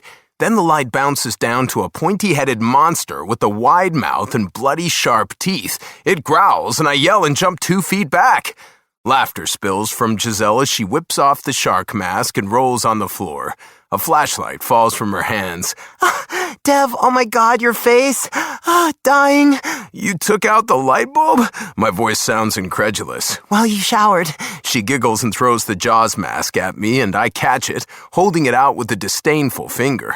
It's hideous, and I throw it behind me. We'll burn it later. Where did that thing come from? She bites her lip. Ordered it the first time we watched Shark Week. Amazon Prime delivery. Another fit of laughter. I told you I'd get you. Her eyes narrow. Why are you smiling? Oh, I'm just picturing fake spiders in your bed, on your laptop, in your panties. She rolls over to her back, her fingers playing over the edge of my shirt she's wearing as she looks up at me with innocent blue eyes. Try it. Give me all you got. I'm on her in a heartbeat, tickling her as she cries out and tries to scoot away from me, but there's no escaping. She twists and turns under me as I run my hands under her shirt and dance my fingers over her ribs. Squealing, she begs me to stop, promising she'll never scare me again, and I laugh, putting my face in her neck and inhaling the smell of her, soft and all Giselle. I've got her, here in my arms, with me. Fear spears me, snaking around, making my heart jump in my chest. I shove it away. I've stilled, and she pulls my jaw up. Whatever you're thinking, I don't like it. My eyes shut briefly. In one of your universes, in the future? What am I doing? Where are you? Time stands still as we look at each other. She swallows thickly. You just scored the winning touchdown, a sweet pass from Jake where you ran 70 yards. There's already a Super Bowl championship ring on your finger, and your heart is light. Your dad is clean and sober. Your girl is crazy about you. She travels with you when she can. She always knew you'd win. She's special, a little quirky, not like anyone you've ever met. And before each game you look up, see her, and send her a kiss with your fingers. That's your signal that she's the one. My breath hitches. What's she like? Smart. She has a serious career, but nothing would exist if you weren't there. I press my forehead to hers. What if we're too different? You aren't different, not underneath, where it counts. Life doesn't decide who you fall for. Love knows no rules at all. And your girl, she's never boring, and you're constantly wondering what she's going to do next. She brings out your soft side, and no one makes you laugh like her. One day, you take her hand and beg her to be yours. You make a home with her. A wild little family of boys who play football in the yard and girls who grow into intelligent women. You can't believe how lucky you are. You guard them with your life. The first time daughter number 1 has a date, you follow them to the movies until she confronts you, and you back down and hope she chooses a good man like you. Your wife kisses you when you get home, and you make another baby that night. 5 kids total. Maybe more. The world spins and I gasp to keep up, the air in my chest frozen. I always thought I'd never have kids. My universe. Where are you? Her lashes flutter as her fingers skate down my back. You tell me. I suck in a breath. You're happy. You got your doctorate. You're famous for your research and your books. You travel the world speaking at conferences to authors about incorporating science in their novels. You go to CERN and give them a few lessons about dark matter. Her mouth curves up. What a dream. I brush a soft kiss over her lips. My universe. Do I have a guy? I nod. He's a handsome devil with a high-profile career. You crushed on him years ago, but he didn't know you then. He's never met anyone like you, and he has a past he's working on. He tries to go slow and keep his distance, but once he sees how smart and talented and beautiful you are, he can't let you go. He's afraid he'll never be enough, but he puts his heart in your hands and takes a chance. Kids? She asks. 5, maybe more. He builds you a dream house right next to your barn, a 3-story craftsman with a big front porch and rocking chairs. Your mama cooks for your family on Sunday. Your man spends his free time with the little Giselles while you sit in your office and write. At night, he carries you to bed and worships you. My chest twists as nerves swamp me. Where are we going with this? I dip my head and trail my lips down her neck. My voice has grown husky, my mouth trailing down to her shoulders. I push her shirt up and brush my fingers over her breasts. Are you sore? Her response is a moan as I latch on to her, suckling the erect nipple, then trailing down to her stomach. I've got to be at the stadium soon, but if you want to try that reverse cowgirl you mentioned. Can I wear the shark mask? She asks, reaching out into the closet, snatching it and taunting me with it. I kick it back and pull her up, sweeping her into my arms, then stalking to my room and placing her on the bed. My breath stutters as I take her in. Tousled hair, ruby lips, heated eyes. Baby, if you want to be a shark, be my guest. I won't be looking at your face. She throws a pillow at me and I tackle her, caging her in under me as I kiss her. How about a cowboy hat? You have one? Her eyes gleam and I burst out laughing. Everyone in Nashville has one. I've never worn it. It's in the closet on the top shelf. Let me get it. If I can see in the dark, I call back as I rise up, drop my towel and stalk off. Nice ass, she breathes. I know. When I swagger back wearing the Stetson and a hard-on to rival last night's, she scrambles to her feet and jumps up and down on the bed, then snatches the hat off my head and slams it on hers. Fuck! I can't believe she's mine. For now, a dark voice reminds me. How long will she stay? I've created a monster. Yeehaw! I'm ready for a ride. Get ready, little pony, she yells, waving her arms in a lasso motion. Nothing little here, I grouse, as I pull her into my arms. I'll bring dinner home at 7? I ask her later as we walk out of the Breton together. She's heading to Vandy, me to the stadium. The valets pull up with the Hummer in red, and I relish the slow blush that starts at Giselle's throat and moves up to her face as she stares at the car. She's wearing her hair in braids again, and I keep flicking at them, winding them around my fingers, itching to take them out and run my hands through her strands. In dressy slacks and a silk blouse, she looks classy and good enough to eat. I'm gonna be worth shit at training camp. I take her hand, following her eyes to the hood of red as I lean over and whisper, I came down and cleaned the hood while you were on your laptop. There's a dent on the top, but don't feel bad. Quinn will take care of getting it to the shop soon. Your jacket, I can get it dry cleaned. I threw it in the trash this morning, but she pulled it out, hugged it to her chest, and swore she wanted to keep it. You're funny, baby. I can get a new jacket. It's a memory. I'm going to put it in a shadow box with a miniature Maserati inside. Shadow box? A display case for treasured keepsakes? Don't you have some with sports memorabilia in it? No, my dad didn't do those things. Whatever I have is kept packed away. I grin. I kept your underwear. Never did find your bra too dark, and I was afraid an owl might get me. Poor Bobby Ray. I meant to introduce you to him yesterday, but it didn't feel right. Don't want to meet the guy who almost got what I have. I kiss her lips, and she sighs into me, her arms wrapping around my shoulders. I can't wait to see you later. Same, she murmurs. Mr. Walsh? Comes a scratchy male voice on my right, and I pivot, putting Giselle behind me. What? I growl. It's not the guy who was here last time, but he fits the description of the man from Walmart, and I know exactly what he wants. He shuffles his feet, and I narrow my eyes, body tense and ready to take him down if he so much as moves a muscle. He holds his hands up, his gaze darting from me to Giselle. No disrespect, sir. I'm just a guy doing a job. You're a bad guy, Giselle snaps and steps around me to confront him. And don't think I don't remember you, Harold Pittman. You used to work at the body shop on Main. It took me a while because you looked different, but I figured it out. The man exhales. I lost that job, Miss Riley. My cousin got me this one. It's not the best, but it puts food on the table. So you're what, an enforcer? I played volleyball with your niece. She crosses her arms. What the hell? I frown. You figured out who he is? She nods. Harold holds his hand up. I swear I'm just a messenger. For bookies, Giselle mutters. Harassing women and approaching an innocent man just because he's Garrett's son, despicable. He pales and looks at me beseechingly. Please, I'm just looking for Garrett. He owes my boss 50 grand, and if he doesn't get it, then I'm the one in trouble. His shoulders slump. Honestly, don't like approaching you, sir. Not what I'd like to be doing today. The doorman has noticed us and comes over, but I hold my finger up to let him know to stay, but not interfere yet. I assure you no harm will come to either of you. Harold continues, his throat bobbing. It's just a large sum of money.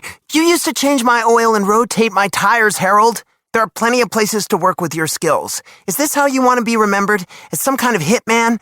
Harold looks mortified. Not a hitman, Miss Riley, please understand. As fascinating as this is, I pull Giselle back until she's behind me. Stop looking for my dad. He's moved. I pull a card out of my wallet and thrust it in his hands. That's my guy. Call him, and he'll settle the bill today. I won't pay any more after this. You got me? He flicks the card through his fingers, obvious relief on his face. Thank you. He turns to leave, and I call out, I have friends in high places. Politicians and cops love me. I see your face again, and we've got problems. He gives me a jerky nod, still eyeing Giselle. I hope I never see y'all again. Please don't tell Cynthia about this. Call her, Harold. You don't have to be an assassin. She'll find you a real job. He pales and sends a final harried look over his shoulder, then dashes across the street to his vehicle and leaves, truck tires squealing. Giselle, that man is scared of you, I muse as relief rolls off me, a burden lifted. No matter how screwed up my relationship with my dad is, I want to take care of this debt for him. He's struggling every day with his addiction, and maybe somewhere out there he's figuring himself out. I tap out a quick text to Lawrence to let him know they'll be calling. Giselle laces her fingers in mine. I can't believe Harold has sunk this low. He used to be the nicest man. I pocket my phone and stare down at her. You really are crazy. I prefer Southern. My lips twitch. Beast? I'll show you fierce tonight. BDSM is a particular interest of mine, I think. No ball gags or St. Andrew's crosses, but maybe some spanking.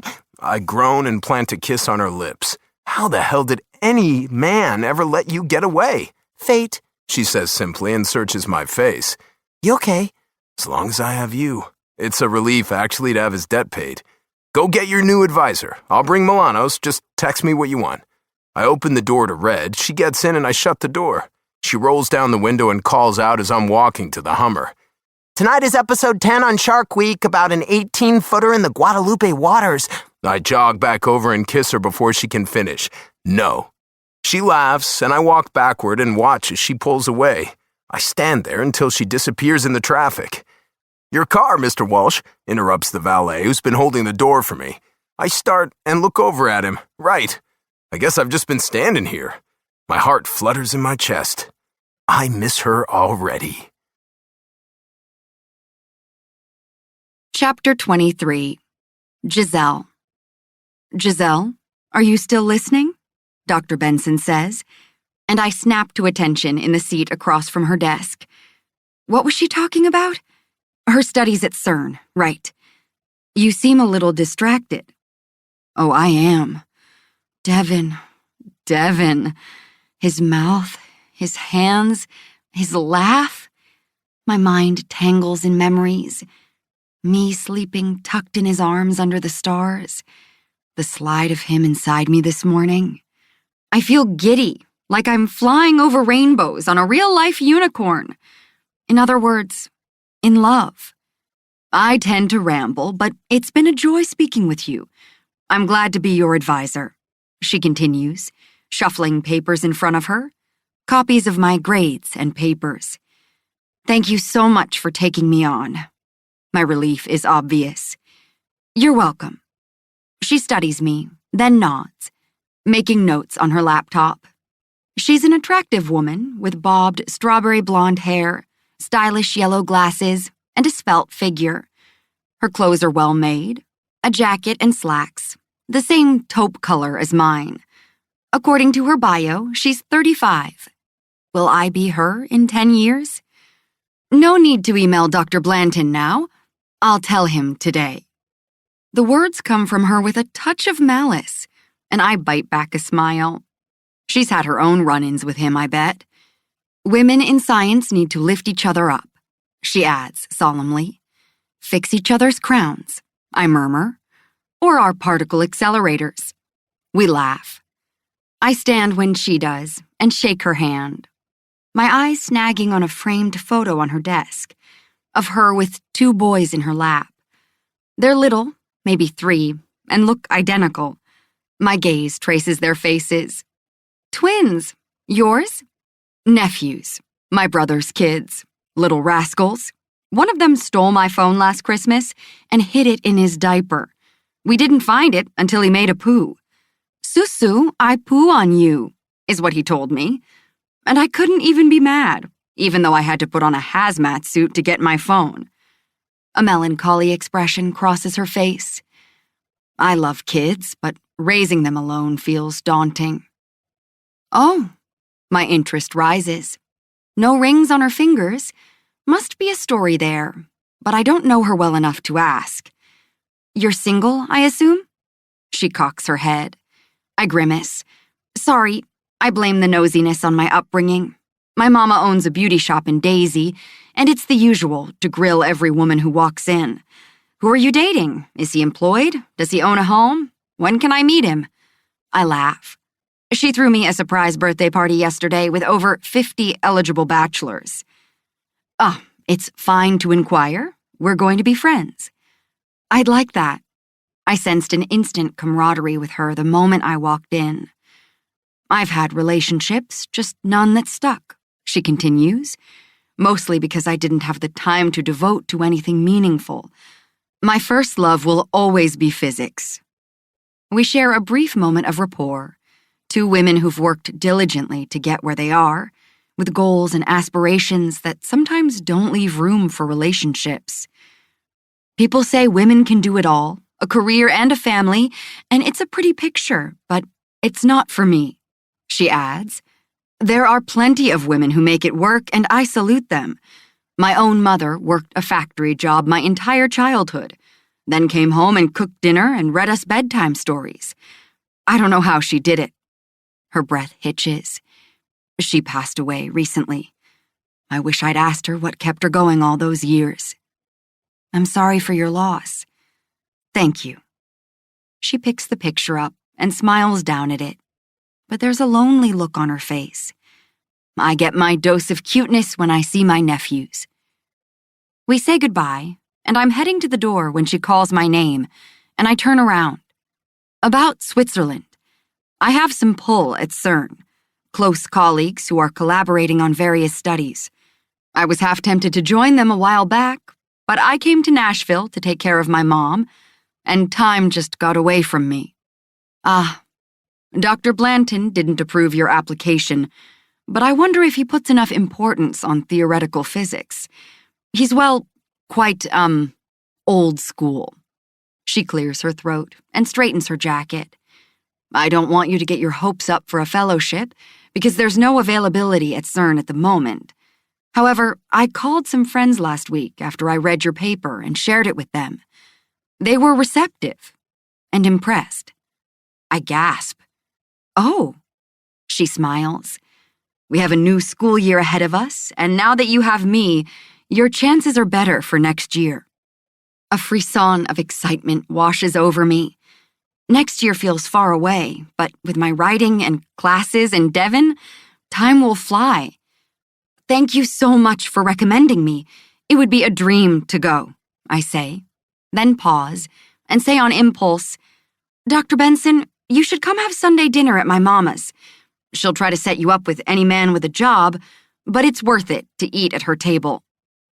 She starts, then smiles. I'd love to. My happy bubble expands.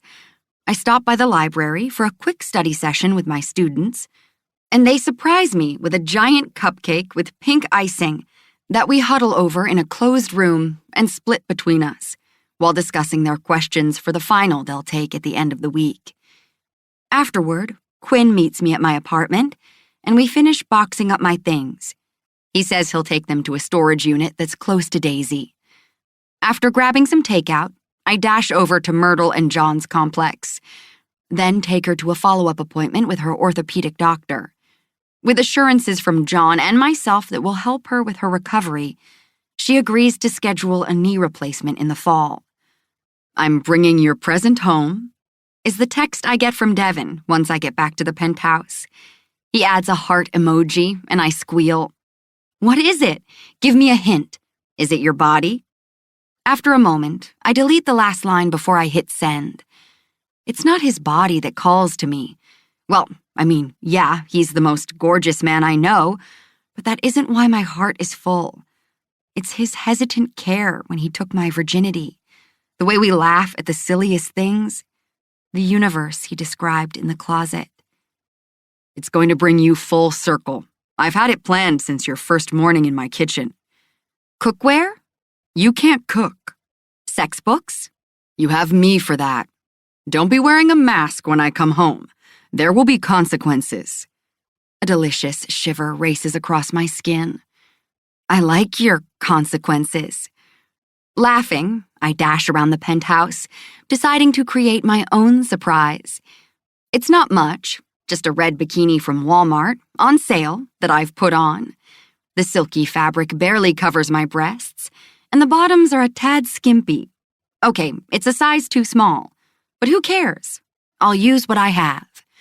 With Def Leppard crooning from speakers, the lights dimmed, I stand at the far side of the den, posing against the backdrop of his windows, and when I hear his key in the door, my heart races. Shuffling sounds come from the foyer as he enters, and I picture him taking his shoes off, managing our takeout as he deposits his keys on the table in the hall. He calls my name and flicks on the lights to the den. He's changed since this morning. The joggers and t-shirt replaced with jeans and a tight black shirt that emphasizes his broad chest. He freezes, and his heated eyes flare, a slow grin easing up his face. Low eyes drift over me, making my nipples stand at attention, my core with its own heartbeat. "Oh, baby, you look..." He rakes a hand over his mouth. "You're gonna want to put something on." "Why?" I sashay toward him, as much as a lanky girl can. "Because you've got company." "Holy shit, Giselle," comes from Aiden as he emerges from behind Devin, a wide grin on his face. A petite girl around my age, with spiky pink hair and a leather jacket, appears on the other side of Devin, her face reddening, eyes checking me out, then looking up at the ceiling. My mouth opens and closes, and I tumble to my knees behind the couch. I hear Devin's voice. "Erase those thoughts and images out of your head right now." I look over to the edge of the couch. Devin has gotten behind Aiden, with his hands over his eyes, and Aiden's wrestling to get away.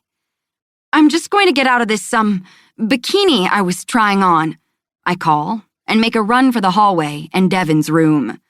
"That's barely a bikini," Aiden says from behind me. "Shut up, Alabama," Devin growls. "We were going swimming." "You don't have a pool." "I'm going to build one," Devin replies. I slam the door and sprawl out on his bed, dying, when Devin cracks open the door and peeks in at me. "Baby, you okay?" I can't bear to look at him. Is my present a foursome? Nah, I don't share. Thank God. No judgment for those who do, but you're all mine. He laughs as he slips in the door and walks over, his gaze running over me, then the room, seeing where I've unpacked some of his boxes and laid out some of his high school and college football mementos. Been busy? He sits on the bed. I was looking for stuff to make you a shadow box. I found your senior football picture from high school and the program when you won the state championship, I mutter. What are they doing here? Danica is the girl who does my ink. She's here to finish your tattoo. Surprise. He chuckles. Aiden popped up in the lobby and begged to come up. I'm really sorry. She's going to fix my tattoo? Some of my embarrassment fades. She's probably seen a lot of skin. As for Aiden, I'm sure he's seen worse. I like your bikini, he murmurs, and stretches out next to me as he brushes a knuckle over my collarbone. I press my face to his chest.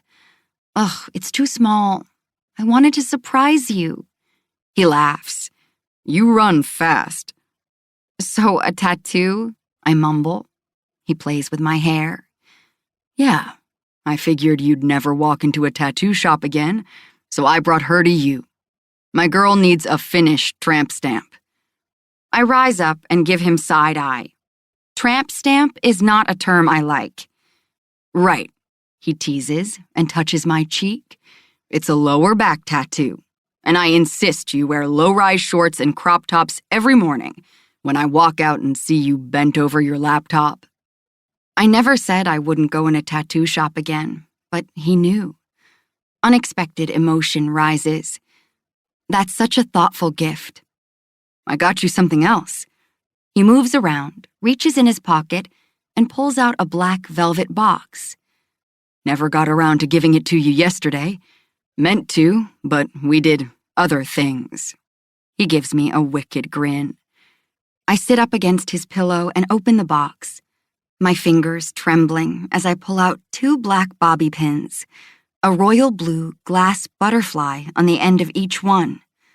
Kick is engraved on one wingspan, ass on the other.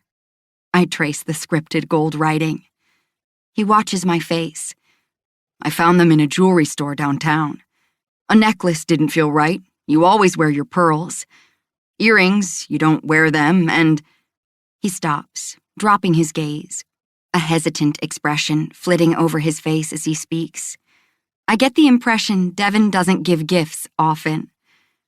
Anyway, I saw the pins, and they reminded me of the night in the VIP room when you took yours out and left them on the table.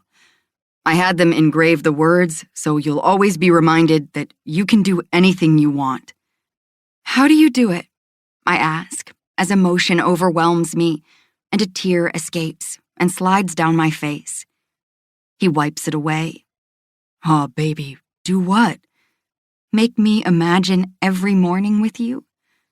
Make me fall so deeply and irrevocably in love that my soul belongs to him, every beat of my heart in sync with his.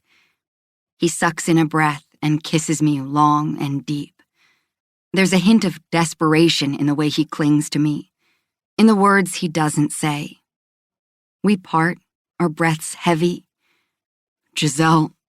He stops as a frightened look grows in his eyes, and I put my fingers to his lips. I can wait for him. He's right there with me. He just doesn't know it.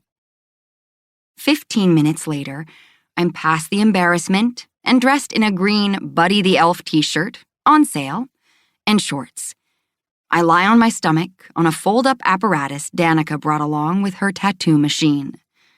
With gloves and a mask on, she leans over me, her machine buzzing as pricks of needles tingle over my back. I showed her the pins, the azure and turquoise colors, and she's retouching the other side of my old tattoo to match them while creating the other wing.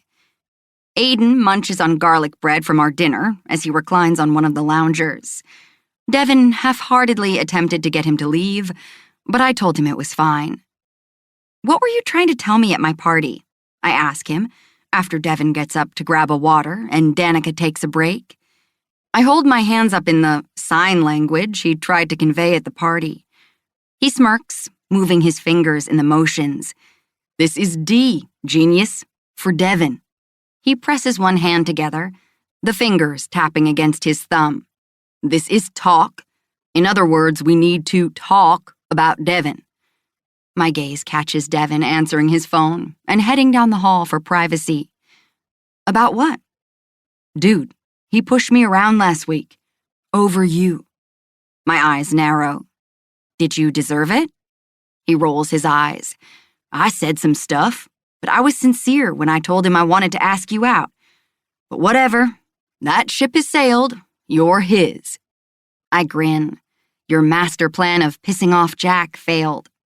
He blushes. It wasn't like that. Anyway, I've never seen him like this. He's always had girls around him, but he doesn't get upset or jealous. So you and me, we're just friends. So forget all that flirty stuff I said. Just don't fall for me, okay? Danica snorts, and he shoots a glare at her. Women adore me, tattoo girl. I'm every girl's dream. I stuff my face into the table and try not to laugh. Ah, Aiden, you're like a playful puppy I love to cuddle. Danica picks up her tattoo machine. All bark, no bite. Aiden huffs and glares at both of us. You two aren't taking me seriously. I can prove how addictive I am. Give me an hour, Danica. You busy after this? I look over my shoulder at her. She rakes her eyes over him, lingering on his shoulders. Shrugs. Meh. If I throw a ball, will you fetch? He glowers at her. You're gonna eat every word. Okay, I'll see what you got, quarterback. She chirps. Devin, your boy is hitting on your artist. I call out, giggling. Not a boy, Aiden says around a breadstick. Danica's gonna get the full awesome Aiden treatment. In an hour? I laugh. He points his food at me. You make a terrible wingman, and after all the things I did for you with Greg. That was you, huh? Putting the jersey chasers on him. True colors, Giselle. How a man reacts around other women is a big clue, even if it is a first date. Devin never looks at anyone but you, he says. Been that way for a while. Guess it just took me a while to realize it. He grins. I saw you in your underwear. I'm never letting Devin forget it. I make a moo with my lips. Ah, little puppy, you need a pat on the head? He bares his teeth, and I smirk. Devin comes back to the den and sits next to me, picking my hand up and threading our fingers together. He gives Aiden a look that says, mine. It makes me feel warm all over. If another woman gets near him, my brain explodes at the image, a scowl forming on my forehead. My hand tightens in his, and as if he reads me, he leans down and gives me a slow kiss. Yours, he whispers in my ear. A few minutes later, Devin and Aiden help Danica pack while I check out the artwork in the hall mirror. A gorgeous blue butterfly with black edging around the wings and swirls of curvy black ink fanning out on the sides. She dabs Vaseline over it and puts a bandage on, filling me in on the aftercare instructions to remove the bandage after 24 hours, then clean it with antimicrobial soap, pat dry and apply ointment, but leave off the bandages. Aiden and she leave, and Devin walks them to the door while I go through the food left in the kitchen. Hey, who called earlier? I ask when he returns. He leans against the counter. My dad. My eyes flare. What did he say?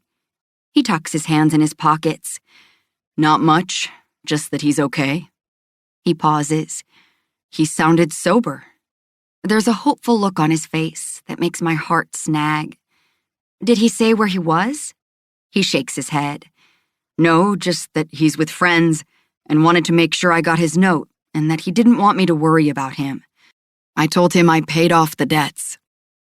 Do you want to call him back? It might have been hard to talk with company here. Nah, he said he had to go. I told him I'm here if he wants to go to rehab. He rakes a hand through his hair. He said he'd think about it. He's never been, you know, and I feel like if he could get therapy and a quiet place to figure things out, it might make a real difference. It's his move now, he says, weary acceptance in his voice. He'll always be my dad, but I can't keep giving him money. Whatever happens, I'm here for you. He stares at me, searching my face. I believe you. You hungry? I indicate the food on the counter. I can warm up the pasta. Aiden ate the bread. His eyes drift over me. Not hungry for food. Me neither, I murmur, and step closer and toy with the edges of his hair, running it through my fingers. I couldn't sleep last night, hence the hiding in your closet, and I barely ate a thing today. Studies show that when we're feeling this intense early stages of romantic love, euphoria, our bodies forget about basic needs and beg for more elevated dopamine, almost like cocaine. Not that I know, but he kisses me long and slow until I'm breathless. We can talk later. He pulls my shirt over my head and undoes the snap on my shorts, mindful of my back as he eases them down my legs. His eyes burn as he stands and takes in the lingerie. I do a little twirl, and he chuckles. You looked like a dream when I walked in, you know that? It was all I could do to keep my hands off you with them here. I put my hand on his chest. Give me 1 sec. I run to my room, grab the item, and rush back to him. He looks down and pops an eyebrow. Pineapple lube? I work his shirt up his chest and over his head. You're a big guy, and my inner cowgirl worked hard this morning. Myrtle gave me the lube for my birthday. What if I don't like pineapple? He murmurs as I unbutton his jeans and push them down his legs.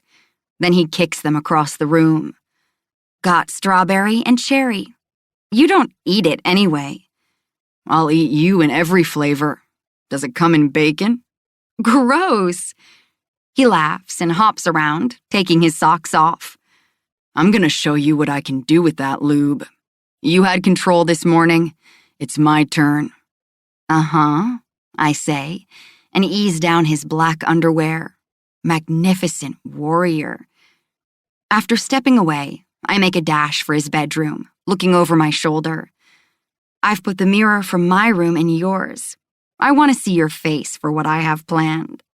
He chases after me, and I squeal when he catches me and sweeps me into his arms and places me at the foot of his bed. After jumping up, I switch around on him and push him down to sitting. I get one more time in charge, and then you can do whatever you want. Let me grab my flogger. Hush. I angle the mirror I grabbed earlier, making sure it displays his incredible physique. You know what you're doing? He asks slyly as I get on my knees in front of him. Books taught me everything I know, football player. Prepare to have your mind blown. And your dick. His lashes flutter against his flushed cheeks as I take the tip of him, my tongue dabbing as I lick up his steel rod. Like a very delicious, very long lollipop, I murmur against his skin. Dirty talker, he says in a rough voice as his hands go in my hair. My gaze finds him in the mirror, tracing the flex and ripple of his chest as he inhales deep breaths. My mouth swallows his crown and he hisses. Using my tongue until he's slippery, I take in several inches, flatten my tongue, and slide him against the roof of my mouth. Little trick I read about, making it appear as if he's in my throat. I meet his eyes and he groans. With an exhale, he eases me off him and stands up, tugging me up. I wasn't done, I say with a pout. When I come, it's inside you. Desire makes me weak as he kisses me, his hands digging into my hips, smashing me against the full length of him as he turns me and walks me to the mirror. In a blink, he has my bra and panties off. Standing behind me, he bends and kisses my shoulders, the back of my thigh. Mine. He sucks the bend of my knee. Mine. His finger slips inside me. All mine. Languid, I lean against him. His thumbs tease over my erect, aching nipples, his mouth on my neck. Every part of you. Devin, I moan, shocks of pleasure curling around me at the feel of us, The intimacy that we've created. So soon, so fast. But yet, here it is. And I love him. "Look how beautiful you are," he says gruffly, pointing my face to the mirror. His eyes hold mine in the reflection as he clutches me, his tan forearm around my waist, holding me as if he'll never let me go. Kick-ass girl. With me. Chapter 24. Devin. With you? She repeats, and I kiss her, angling her head to slant my mouth across hers. I won't ever get enough of how she tastes. Devin, am I crazy? With you, it's so good. Is it always? She whimpers as I sweep her up and move to the side of the bed, positioning her on her hands and knees so she can see herself in the mirror. A long breath comes from my chest as I run my hand down the arch of her back, skating around her bandage and then kneading her ass. I don't reply, just stare at her, and she watches me, her cheeks flushing, hair a mess, her 2 bobby pins haphazard and close to falling out. I ease them out and set them on the nightstand. Her chest rises as she watches me put lube on my length, then spread her apart with care, tasting her, groaning as I make her slicker. I'm past any finesse at this point, all man. Just want to get her off so good and hard and make her fall for me until she can't ever think about anyone but me. Dev, she cries, wriggling as my fingers dip inside her, so fucking wet. One hand on her hip, I guide myself all the way inside, letting her adjust to the angle and fullness. Nice and slow, I groan, knowing that it's going to be a lie in the next few minutes. I can't get enough of her. I can't think. I can't. Please, she begs, her shoulders bent to the bed as she presents her ass. I set up an easy pace, muscles vibrating with tension. She clenches the blanket as I take her in a measured pace, barely hanging on to my sanity. "Giselle," I mumble as she clenches around me, and my control snaps. Speeding up, I fuck her hard, my pelvis grinding into her as my fingers find her clit. My heart pounds as the air around us intensifies, sharpens. I'm not aware of anything but her gasps of pleasure, the shape of her mouth as she gasps for air, the music in the den, the hard slap of our skin. "I couldn't stop thinking about you today, baby. Dropped 5 passes at practice. Coach chewed me out and I didn't even care. I want you like this. Want to make you beg me, make you cry when you can't get me. You want that?" Yes. My fingers caress her. "I'm gonna be the first thing you think about. The last man you fuck." I can't stop the torrent of insane words. "I want you." Thrust. "All those theories you got." Thrust. "And I got one for you. You're in deep with me." Thrust. Yes. She moans. I lick at the mist of sweat on her shoulder. "I'm gonna be needing this every time you walk in the room. Every time you say my name, I'm gonna be right there, ready. I don't give a fuck how different we are. No matter what happens, I don't care as long as you're here. I want you all the fucking time on your knees for me, and I'll get on my knees for you, baby. Just tell me how to make it work." She screams out my name and tightens around me, spasming, her hips jerking as I come, the pull of her sizzling down my spine. Still thrusting, I ride out the wave, milking every tingle of pleasure that swallows me whole as she rocks against me. Sex with her feels different from anyone else, emotion in my chest clinging tight. Shaking, I land on top of her, breathing hard, feeling uncertain and scared. I slip out, kiss her around her tattoo, and grab a towel and clean her up as she lies limp on the bed. Crooning to her softly, I scoot her to the head of the bed and hold her against my chest. My hands play with her hair as I try to get my own lungs back to normal. "You okay?" She nods and looks at me, searching my face. She opens her mouth, then shuts it and licks her lips. "Yeah, that." I kiss her, soft and slow, heart hammering as I try to stay chill, when my head is a wreck. She's so trusting, open, giving. That was best I ever had. Intense. She lays her head on my chest and we rest, my fingers idly tracing her shoulders. My head races, tumbling around with thoughts of how this relationship is supposed to work. She isn't like anyone else. She's not a girl I can let go. She shoved me over that cliff, and I'm lying at the bottom on the rocks, waiting for her to finish me off. Just, please, stay. The days fly by as the team prepares for our preseason game in Miami. Giselle and I stay up late at night talking or watching TV or playing video games. She begs for Shark Week, and I relent on Thursday and get grossed out while she giggles.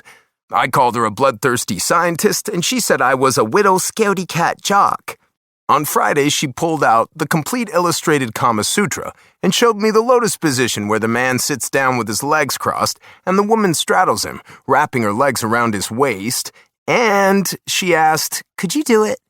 "Starting to think you just want me for my flexible body and stamina," I teased her. She laughed and kissed me, and I forgot about everything else. At night, we crawl in bed and talk with the stars over us. Not even tired, we get up early and eat together. Then she walks me out in workout clothes. She's getting back to her running before the semester starts. She spends the rest of the day riding, and when I come home, tired and worn out from camp, I take one look at her, and exhilaration rushes over me. I'm barely paying attention to camp. I'm on a high. There's a nagging voice in the back of my head that screams that I'm rushing, that I'm going to fuck it up, that she's going to disappear, but I shove it down. The team flies to Miami on Friday for a Saturday preseason game, and we win, 28-7, a tight game with our offense running the show.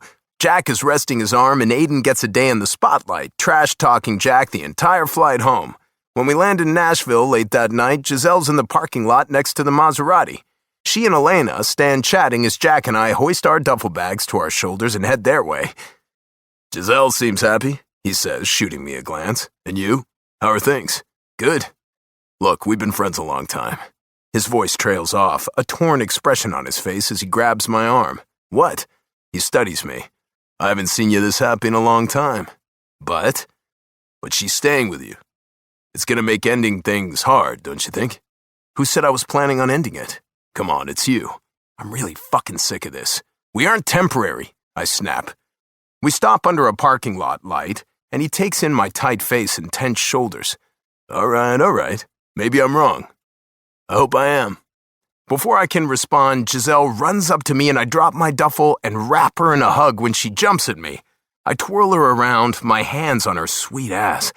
"Baby, fuck, I missed you. Barely slept." She's wearing low-rise jeans and one of my shirts. "You look good." I watched you on TV. 2 touchdowns. She calls in glee, eyes shining.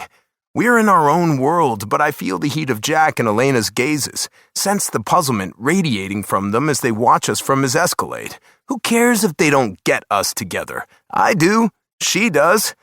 I finished my book, she whispers in my ear, and I laugh and give her another spin. And I saw Cindy in the basement when I went to check on the hood of the car.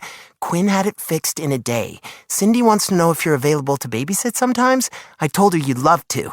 Did you miss me? Terribly. I invited Myrtle and John over, and we ordered sushi and watched a French film after the game. Hopefully not the one with the nice cinematography? She grins. No. Then her face grows serious. I couldn't sleep without you. She's still in my arms, her legs wrapped around my waist, and I don't want to let her go. Come with me next time. I'll buy you a first-class ticket, and you can sit in the stands, and I'll blow you a kiss. She nods rather distractedly. Okay, I have some news. Oh? I let her down as Jack and Elena finish stowing Jack's duffel, then walk over to us. You remember Robert, the guy who gave me his card at the diner? Yeah, John's son. He wanted to have lunch. Did you meet him? I frown. She waves me off. No, I told him I was dating you, but it turns out he wanted to talk about my book. He's a literary agent. Myrtle had given him a copy. I arch a brow. So he wasn't interested in you. She blushes. Maybe a little, but he also wanted to talk business. Her eyes light up. He's going to shop it around to a few publishers and see if they want my book. Can you believe it? Elena walks up, pride in her voice. I told her I have contacts in publishing, but she wants to do this on her own. Good news, Jack says. I take her in, the way she looks, the softness in her face, the happiness that radiates. Going places, baby. You deserve it all.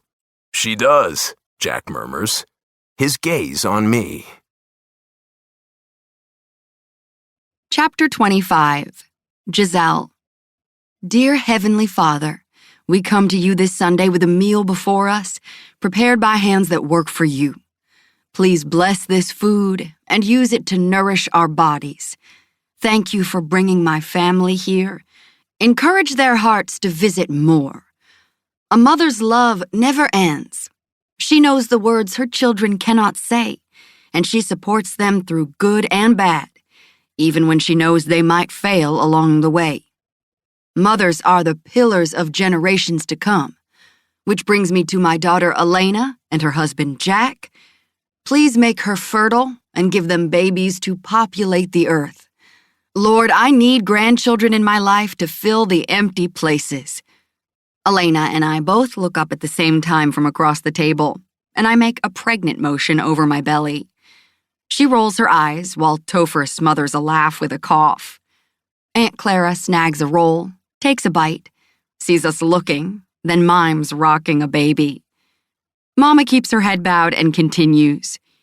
Lord, give special attention to my sweet Giselle, who recently got a book agent when I spent thousands of dollars to send her to college to be a scientist. She's writing romance about aliens. Dear Lord, I'm sure there's no extramarital sex in it. She would never do that. Please, Father, let her finish her doctorate. I've invested enough money to retire in Boca, and I don't want it to go to waste. Ugh, I'm going to finish school, and I have plenty of scholarships to help with my education. She's still salty, and she'd never live in Boca. It's too far away from us. Elena mouths sex and makes a hole with one hand, then pokes her index finger inside with the other. Aunt Clara, who's since read my book and knows there's sex, chokes on a sip of tea, then dashes off to the kitchen. Mama took my news of my writing with a straight, slightly disapproving face when I told her. But when my sister designs sexy lingerie, there's not a whole lot she can say, except for now, in her passive-aggressive mama prayer kind of way. I was shocked, yet thrilled to hear from Robert on Friday. I never would have dreamed of seeking out an agent at this point. But with Myrtle's encouragement over the past months, I discovered I want Vierek and Kate's story out in the world. Father, thank you for our guests today, Dr. Benson and Devin. Devin's hand tightens on my knee. He was nervous this morning when we got ready to come to Mama's. His head is bowed, eyes shut, and I'm tempted to lean over and kiss him. Instead, I lean into his neck, inhaling his scent. He peeks at me with one eye and gives me a look that says, behave. He admitted he's never gone to lunch with a girlfriend's family. We pray that Dr. Benson finds solace and comfort in the absence of her mother. Guide and help her navigate this world. Let us be a light for her. Let us find her a good husband. I peek over at Susan. She insisted we all call her that, but Mama likes the doctor status. Eyes shut, Susan wears a slightly rueful expression. Sorry, Susan. For Devin, Lord, we ask that you bless his football season along with Jack. I've never seen a team that needs a Super Bowl more. They've come in second the last 2 years, and it's embarrassing for them. Help them be fast and quick and defeat their opponents with the vengeance of your mighty angels. Eyes clamped shut, Jack's lips twitch, while Elena mimes throwing a football to me, and I pretend to catch it. Topher does the touchdown motion. Devin has one eye open and shakes his head at us. I sneak a kiss, just a peck, and he tries to push me off as quietly as possible. He darts a glance at Mama. Behave or else, his eyes say. So I stop, biting back my laughter. I can't help it. I'm crazy in love with him. Lord, be with Devin and Giselle. Forgive them for living together before marriage. She assures me they are not having sex. You know her heart and his. Help them as they date. Give him patience and gentleness. He will need it. Also, give him the perseverance to not be tempted by her. I glare at Mama. She's gone too far. Elena rocks in her chair and holds her stomach to keep from laughing. I flip her off, and she sticks her tongue out at me. Keep her chaste and sweet until the day she walks down the aisle. Devin whips his hand off my knee. Ah, so that one got to you, huh? And I snatch it back, just as Elena throws a black-eyed pea at me and hits me on the cheek. I grab a roll and toss it at her head. It bounces off her and lands on the floor, just as Aunt Clara tiptoes back in and takes her seat. Finally, Father, bless my sister. Aunt Clara throws her hands up in a give it to me motion. She's in love with a man years younger than her and is scared to tell us. when the whole town already knows he sneaks in her back door every night. She means Aunt Clara's literal back door, and not the other kind. I pray she sees the light and makes an honest man of Scotty, who isn't here because she won't invite him. Amen. Amen, Elena says and smiles. Wonderful prayer, Mama. Indeed, I mutter. I know, Mama says sweetly. Now pass the fried chicken around. This is a beautiful bouquet on the table, I murmur as I hand the basket of rolls over to Devin. Red roses aren't your usual.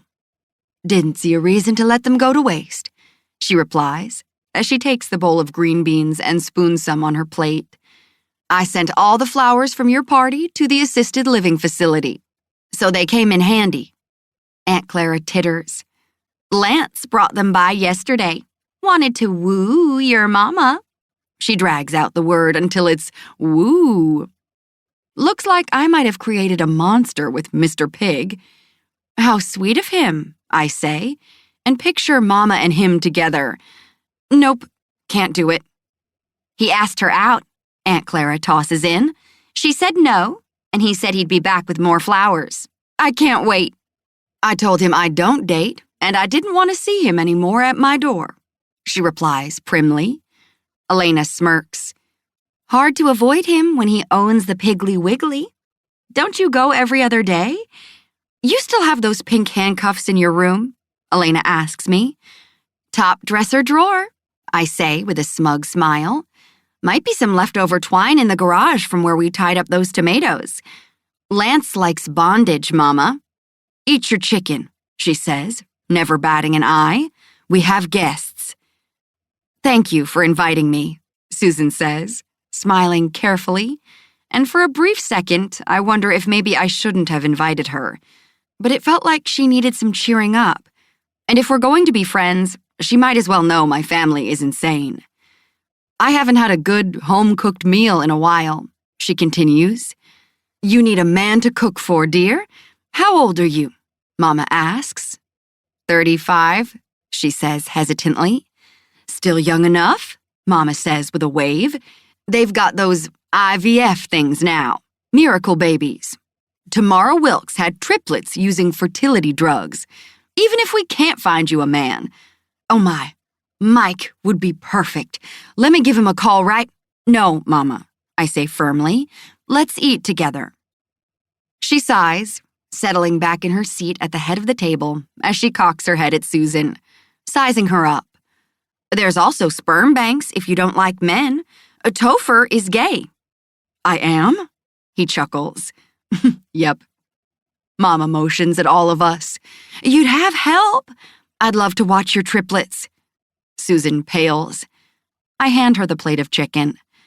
We're having chocolate pie for dessert. I'll make sure you take some home. Later, while Elena and I clean the kitchen, Mama sits with Devin and Susan, asking the newcomers a million questions. Devin manages to pull himself away, inch by inch, as he gradually gets up and shuffles his way out of the room and into the kitchen. You okay? I ask, handing him a dried plate to put up in the cabinet. He shakes his head, a harried look on his face. The woman is terrifying.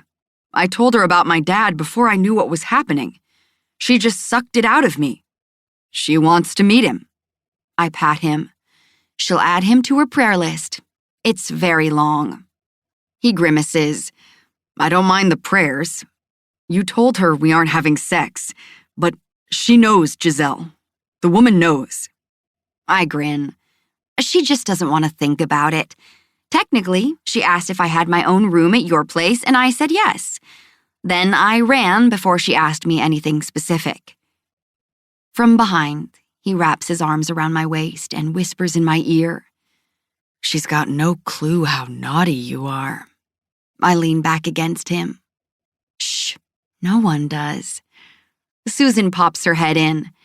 Hey, hate to interrupt, but I need to get going. Will you walk me out, Giselle? I'd like to chat a little. Devin lets me go, and I grab her container with 2 slices of pie. The woman needs a reward, and head her way as she makes her goodbyes to Mama. She and I stop in the foyer. Congratulations on the book, Agent. You're a multi-talented person. I had no idea you were a writer. I think it's incredible and exciting. I blush. Thank you. It's good to have your support. I hope it doesn't interfere with your studies. She searches my face. I had a rough last semester, and this summer hasn't been much better, but I'm ready for fall semester. She breaks out in a smile. Wonderful. I was hoping you'd say that. I spoke to a colleague Friday, and there's an opening at CERN. I gasp. Now? Yes. I didn't tell you right away, but he just texted me during lunch, and I got excited. He wants to talk to me tonight. I'm sure he's going to say, send her over. The rest of her words jumble and get lost, my mind racing as we move out the door.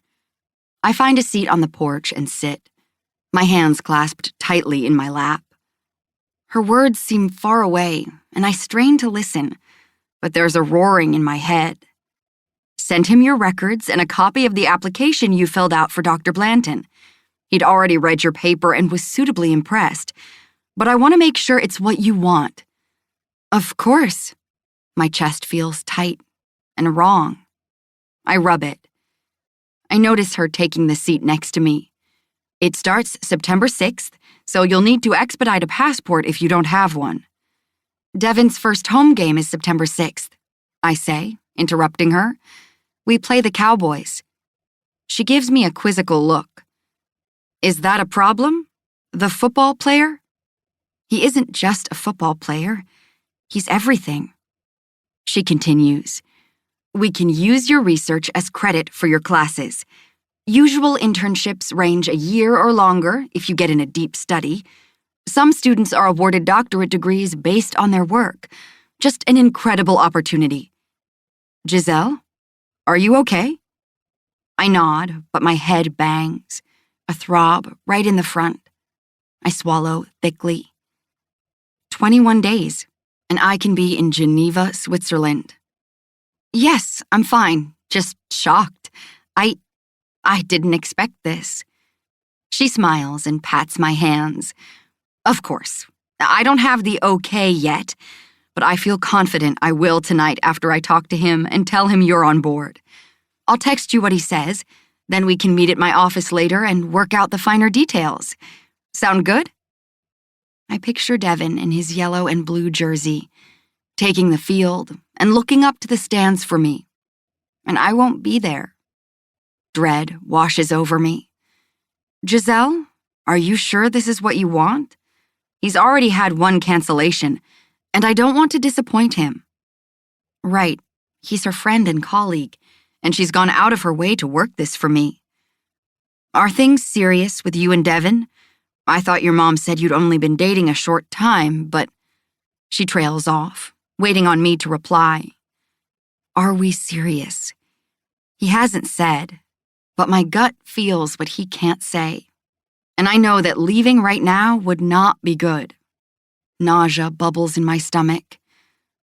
I don't know, is what I settle for, and she nods. I was in a similar situation at Harvard. She half grimaces. He left for Caltech, and I went to CERN. Leaving him was the hardest thing I ever did. You couldn't make it work long distance? She shakes her head. We tried at first, but eventually work took over, and we drifted apart. He's married now with kids. A sad laugh comes from her. She's a physicist as well, and I ran into them at a conference last year. Talk about awkward. I barely made it back to my room before I cried. My heart dips. That's terrible. Do you still have feelings for him? It helps me to talk to her. It gives me time to think through my muddled mind. A sad smile graces her face. Sometimes I think I made a mistake, you know? But then if it was meant to be, then, well, he wouldn't have married her, and we would have ended up together somehow. Silly, right? To believe in fate? No, it isn't, I assure her, and describe how Jack and Elena met, a mistaken blind date. Then he showed up to be Romeo to her Juliet. There's an ancient Chinese myth that says if two people are destined to be together, then no matter how long it takes, their paths will continue to cross and intertwine. They believe there's an invisible red thread that ties destined couples. The thread may knot or tangle, but will never break. She sighs. Ah, that sounds very romantic. I guess he wasn't my thread. She pauses. Will your and Devin's thread break if you go to CERN? I don't know, I whisper, a niggling sense of doom tugging at me. She gives me an unsure look, then nods and tells me goodbye and leaves. I watch her drive away, my throat dry. Devin comes out the door. Hey, you were gone for a while. Everything okay?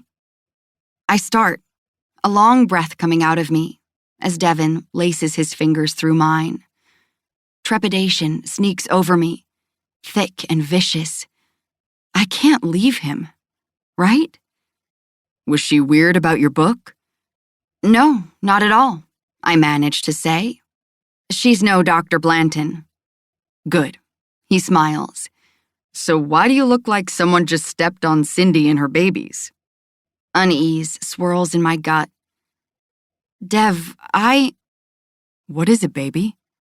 I swallow down the words hanging in my throat. I can't say them. I want to go home. It's the truth. He stands and holds me, rubbing his hands down my back, and I cling to him. Me too, he murmurs, his lips pressing a kiss to my neck. I arch closer, needing the reassurance of us. My heart is already breaking. My body already misses him. Picturing nights without him next to me, his leg thrown over mine, his arm curled around my waist as we lie under the stars. We can do this together. We can. I just have to tell him. Chapter 26. Giselle. I was going to tell him on the way home. I really was, saying the words in my head over and over. Devin, my dream of going to CERN is here. Will you wait for me? Preston never minded the possibility of CERN, or perhaps he never believed I'd go, or more than likely, he just planned on screwing around on me while I was gone. I've made so many stupid mistakes over the past 18 months, picking a terrible advisor, choosing Preston over my sister, and I can't make another wrong move, not when it involves my future. I have to be sensible and pick what matters the most without involving my feelings. I don't know where Devin and I are going. How can I? He doesn't tell me, and it's too soon to ask. But you know the words he doesn't say, a voice reminds me. I have to tell him. But I don't, and desperation is a thorny vine around me as he drives the Maserati to the door of the Breton. My chest is cracking open as we walk into the lobby and get on the elevator, my insecurities bubbling to the surface, exposing themselves in capital letters in my head. Doubts about our status as a long-term couple, misgivings about his abandonment issues, worries about a virile man who's faced with sexual advances from beautiful women every day. They chase Devin, give unwanted kisses and hotel keys. If I'm not here, one day, one night, maybe he'd give in, and our red thread would be irreparable. Stop it, Giselle. Stop. I don't tell him while he looks for a movie. I don't tell him when he changes out of his slacks and into plaid pajama pants and walks around shirtless and puts freezer cookies in the oven and sends me long, questioning glances. An hour later, when my phone pings with a text, I dash to the hall bathroom and read it. It's official. You're in. My fingers cling to the counter and I gasp for air. It's real. It's happening. Right there in Susan's words. I splash cold water on my face, then hunker over the sink as emotions I can't name, terror and dread mixing in a toxic concoction, make me dizzy. Seeing a dream manifested shouldn't make me so unhappy. It shouldn't. It's because you haven't told him. Just do it, and he'll understand. and he'll hold you and tell you everything's going to be okay. It's such a lie. He's lying back on one of the leather loungers when I come out of the bathroom. His eyes darken, and his voice is thick. You're naked. I know. On legs that don't feel stable, I walk over to him and bend down, stroking the tent in his pants. He arches up, a long groan rising from his chest. After shoving down his underwear, I take him in my mouth with desperate eagerness and ferocity, laving his tip with my tongue, licking down his skin, my hands stroking him with feverish devotion. He pumps into me with careful motions, his hands tangling in my hair, his fingers clasping on the ends, the sharp pain welcome, igniting my arousal, my core soaked and primed. Giselle, baby, you're off. Something isn't right.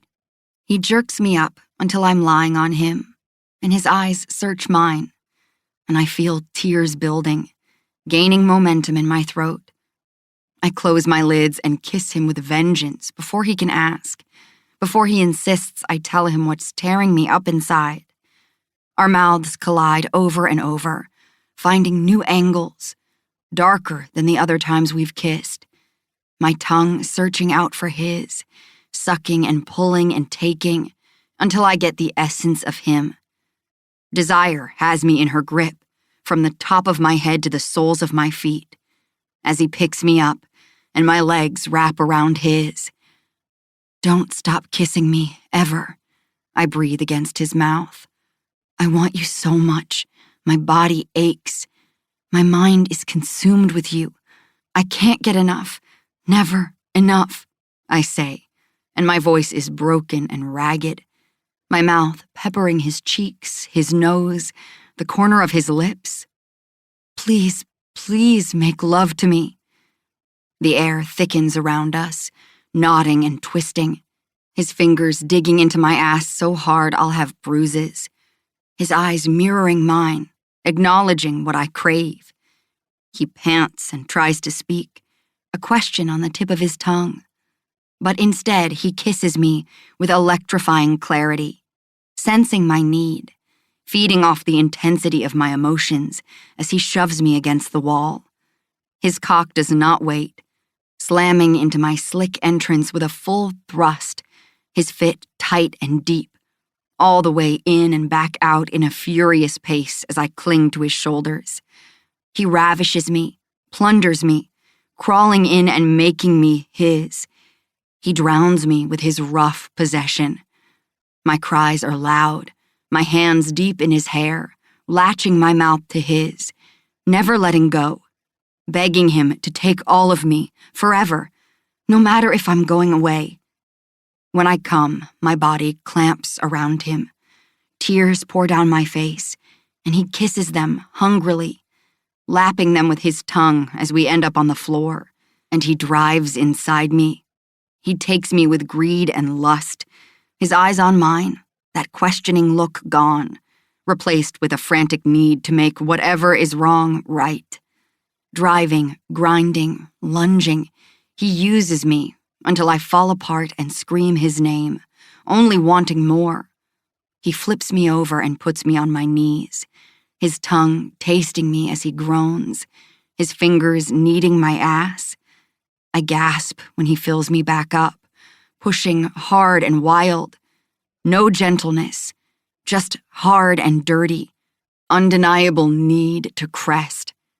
We spiral into grunts and groans, our skin slapping against each other's, wetness running down my legs. He roars his release, still pumping inside me, the spill of him coating my entrance, and still, I want more. Take my heart, Devin. Take it, even if you aren't there with me yet. Use it and hold it and nurture it, and always, always wait for me. Devin stirs next to me in the bed, tightening his arm around me, as if he senses my turmoil. I can't sleep. I can't tell him. Moving as stealthily as possible, inching away, I ease his arm off of me, slip out of bed, and grab my phone on the nightstand and tiptoe out into the kitchen, my fingers dialing. "Giselle?" comes my sister's sleepy voice. "Honey, it's midnight." I walk farther, putting as much distance between me and the man I love as I can. "Elena," tears fall and I swipe them away. "Something terrible is going to happen," I choke out. Rustling sounds come over the phone, and I picture her sitting up and getting out of bed. "What's going to happen?" I shake my head as if she can see me and cling to the phone. "Susan, Dr. Benson, I got the fellowship, and I can't tell Devin." "Oh, sweetie."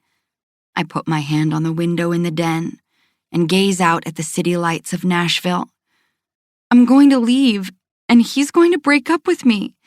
Everyone leaves him, Elena. His dad just left. His mom abandoned him years ago.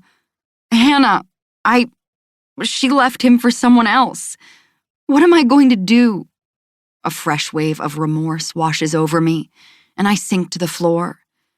Am I doing the right thing? Do I go? There's a long silence on the phone as I hear her breathing and picture her thinking. "How long have you wanted to go to CERN?" "Since I was 10 years old?" My voice cracks. "How long have you been dating Devin?" My spine straightens. "That's not fair. It feels like more. Like he's always been mine. I've known him for months." "A few weeks versus years, sweetie.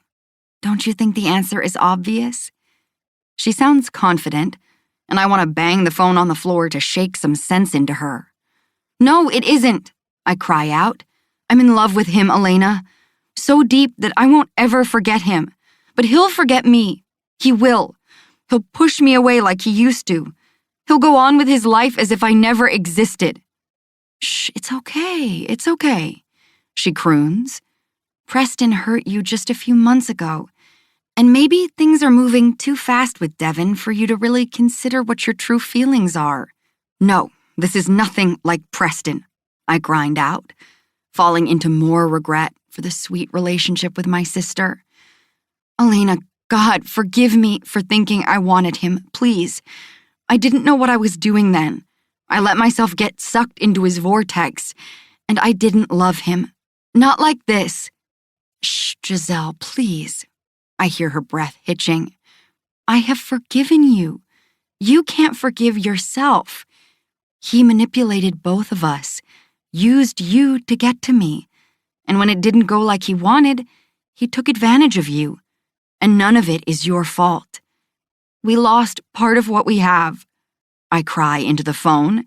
"And I missed you so much those months. I couldn't focus, and it bled out into everything I touched. My grades, my life." My chest crumples, and I lie on the floor, staring up at the ceiling. "And we got us back, baby sister. We got us back," she murmurs. "I can't be without you, okay? And you can't be without me." And he tried to rip it apart, but it didn't work. You're my friend, my mirror opposite, my confidant, my smart little sister who gives and gives. Sweetie, I should have talked to you and made things right with us from the beginning of that bastard. You're part of the fabric of my life, Giselle, and our quilt is stronger now. You have to see that. Forgive yourself, and things will be clearer. Your heart open, made your decisions easier. My free hand balls at her words as I rub my eyes, surrendering to the thought, letting myself finally release those leftover feelings of regret that have hovered over me like a storm cloud. I made bad decisions that cost me, but I'm only human and fallible, and so is she. I love you, I whisper. Daisy Lady Gang forever. Ditto, she replies. A half-garbled huff comes from my throat. I called you for advice, and we ended up talking about us. I can hear the smile in her voice. We've been fine for months. You've just needed to find out who you are and what you want. You have wonderful options. Teaching, researching, writing novels. Devin. I just want to make the right choice this time. Panic washes over me. What if I choose him and he breaks my heart? He said he wouldn't walk away, but what does that really mean? Talk to Devin. Lay out your cards. If we just had more time together. Turmoil swirls as a hollow feeling fills up my chest. He suspects something. I close my lids, picturing the probing looks when he carried me to bed, as if he were searching my soul. He's afraid to ask, because he knows I can't not tell him the truth. We talk a little longer, then I get off the phone and sit in front of the window as I search the skyline for answers. 4,598 miles away, there's CERN. When the first rays of light peek over the horizon, I pull myself together, tired and broken, my chest aching. I tiptoe back to Devin and run my eyes over his face, hypnotized by him. The high forehead, the stark cheekbones, the taut forearms with butterflies. I'm flying away from him, and no matter how many times I keep trying to convince myself our thread won't break, my heart knows the truth. Lay your cards out. I will. Just not today. I slip into his arms, my cheek to his chest, listening to the steady beats as I drift off to sleep in his arms. Chapter 27. Devin. Numbers spiked this week. 10% profit, probably fall semester starting at local colleges. Selena tells me, shuffling papers around on her desk inside her office on Thursday. Right. I frown as I glance down at the spreadsheet she put in my hands. I pace around the small space. You need a bigger office, I tell her, my tone distracted. Giselle. I rub my forehead, scraping down my face to my jaw. She's up and down, 1 minute reaching for me with greedy hands, the next hiding her face in her laptop, barely noticing when I say something. This morning I made us breakfast, and she didn't even complain when I ate most of the bacon. Did you get me tickets to the pregame Saturday? Selena asks. Yeah. Did you get me the seats I wanted? 50-yard line with Elena and Giselle. Post-game room entry so I can see all your bumps and bruises? Sure, whatever you want. Can I bring 10 friends? Yeah. What about Evan, the super asshole? The one I met online who stalked me. Can he come? Fine. You don't say. Fascinating. How about comps for that brisket vendor who puts waffle fries on the top? Plus all the drink tickets? Okay. There's silence, and I'm vaguely aware of Selena tapping her pen as I pull out my phone to see if Giselle's texted me. I told her I'd be late for dinner, and she hasn't replied. She had a meeting with Robert about a publisher, but that was earlier. She said something about Hobby Lobby and shadow boxes, then taking Myrtle to the doctor, but she'd have her phone. What's up with you? She asks on a laugh, interrupting my thoughts as she walks over to me. I told you you're making bank this month, and you acted like it's chump change. If I asked you for a company car to drive the 1 mile from my place to here, you'd probably give it to me right now. I'd like an old-school Trans Am, white with a blue stripe down the hood. I know, redneck, but there it is. Yeah, not redneck. Sounds good. Giselle, something's not right with us. I rake my hand through my hair, unease crawling over me as I plop down on a chair. On the surface, things look fine. She and I consuming each other in heady doses, neither of us able to get enough of touching and kissing and fucking. Maybe I'm crazy to worry. Maybe it's just her mama's prayer messing with me about Giselle being chased on her wedding day and knowing I pretty much shot the hell out of that pipe dream. I'm in with Giselle, and I want her, and there's more, so much more eating at me, itching to make us permanent. Wait, no, that's crazy.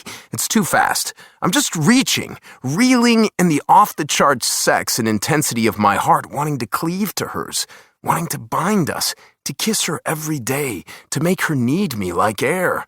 My thoughts shift direction, fear pricking as I replay Sunday. Was it Dr. Benson? Something she said? But why wouldn't Giselle tell me? My fingers trace one of the butterflies on my arm. Is she tired of me already? My head recalls some of the revealing shit I've said during sex. Am I too intense? Too needy? Aw, dude, you're crazy about her, Selena murmurs as I look up to meet her soft gaze. My shoulders heave out a long exhalation and I bend over and just breathe. Yeah, I'm fucking terrified. My phone pings and I grapple to get it back out of my pocket, to get it back in my hands and see if it's her. Just Aiden. I sigh. Yo, saw you come in. Where you at? There's a chick out here asking for you. On my way, I send, and stand up, relief washing over me. Giselle's here. I need to go. I tell Selena, and she nods and follows me. Cool. I need to get to know her better. I get the feeling she's going to be around a while. I hope so. You think she likes Trans Ams? Red is hers, so probably, I say, my steps lighter, the tension loosening the closer I get to Giselle as we weave through the hallway and head out to the club. My eyes search the bar for her blue hair, not finding her but seeing Aiden at the end. I stalk his way, shifting past patrons with eager steps. My baby, my girl, my sweet, sexy scientist. I'm gonna kiss the fuck out of her. Where is she? I ask Aiden, who turns to face me from his stool, a water in his hand. He nudges his head at the girl next to him. Right here. He waggles his eyebrows and leans in. Says you guys talked about getting married? Came in to say hi? Didn't recognize her, but she said she went to Ohio State. You're a moron, Alabama. Selena breathes from behind me. I'm aware of her popping Aiden on the arm and his exclamation and curse, muttering something along the lines of, what is her problem? I didn't know it was that big of a deal. The girl turns on her stool, and my chest seizes. The same hazel eyes behind thick lashes, the round face, and the straight black hair. Hannah? I say, not believing my eyes. What are you doing here? She stands in a graceful motion, petite and as curvy as she used to be, dressed in a black dress, pumps on her dainty feet.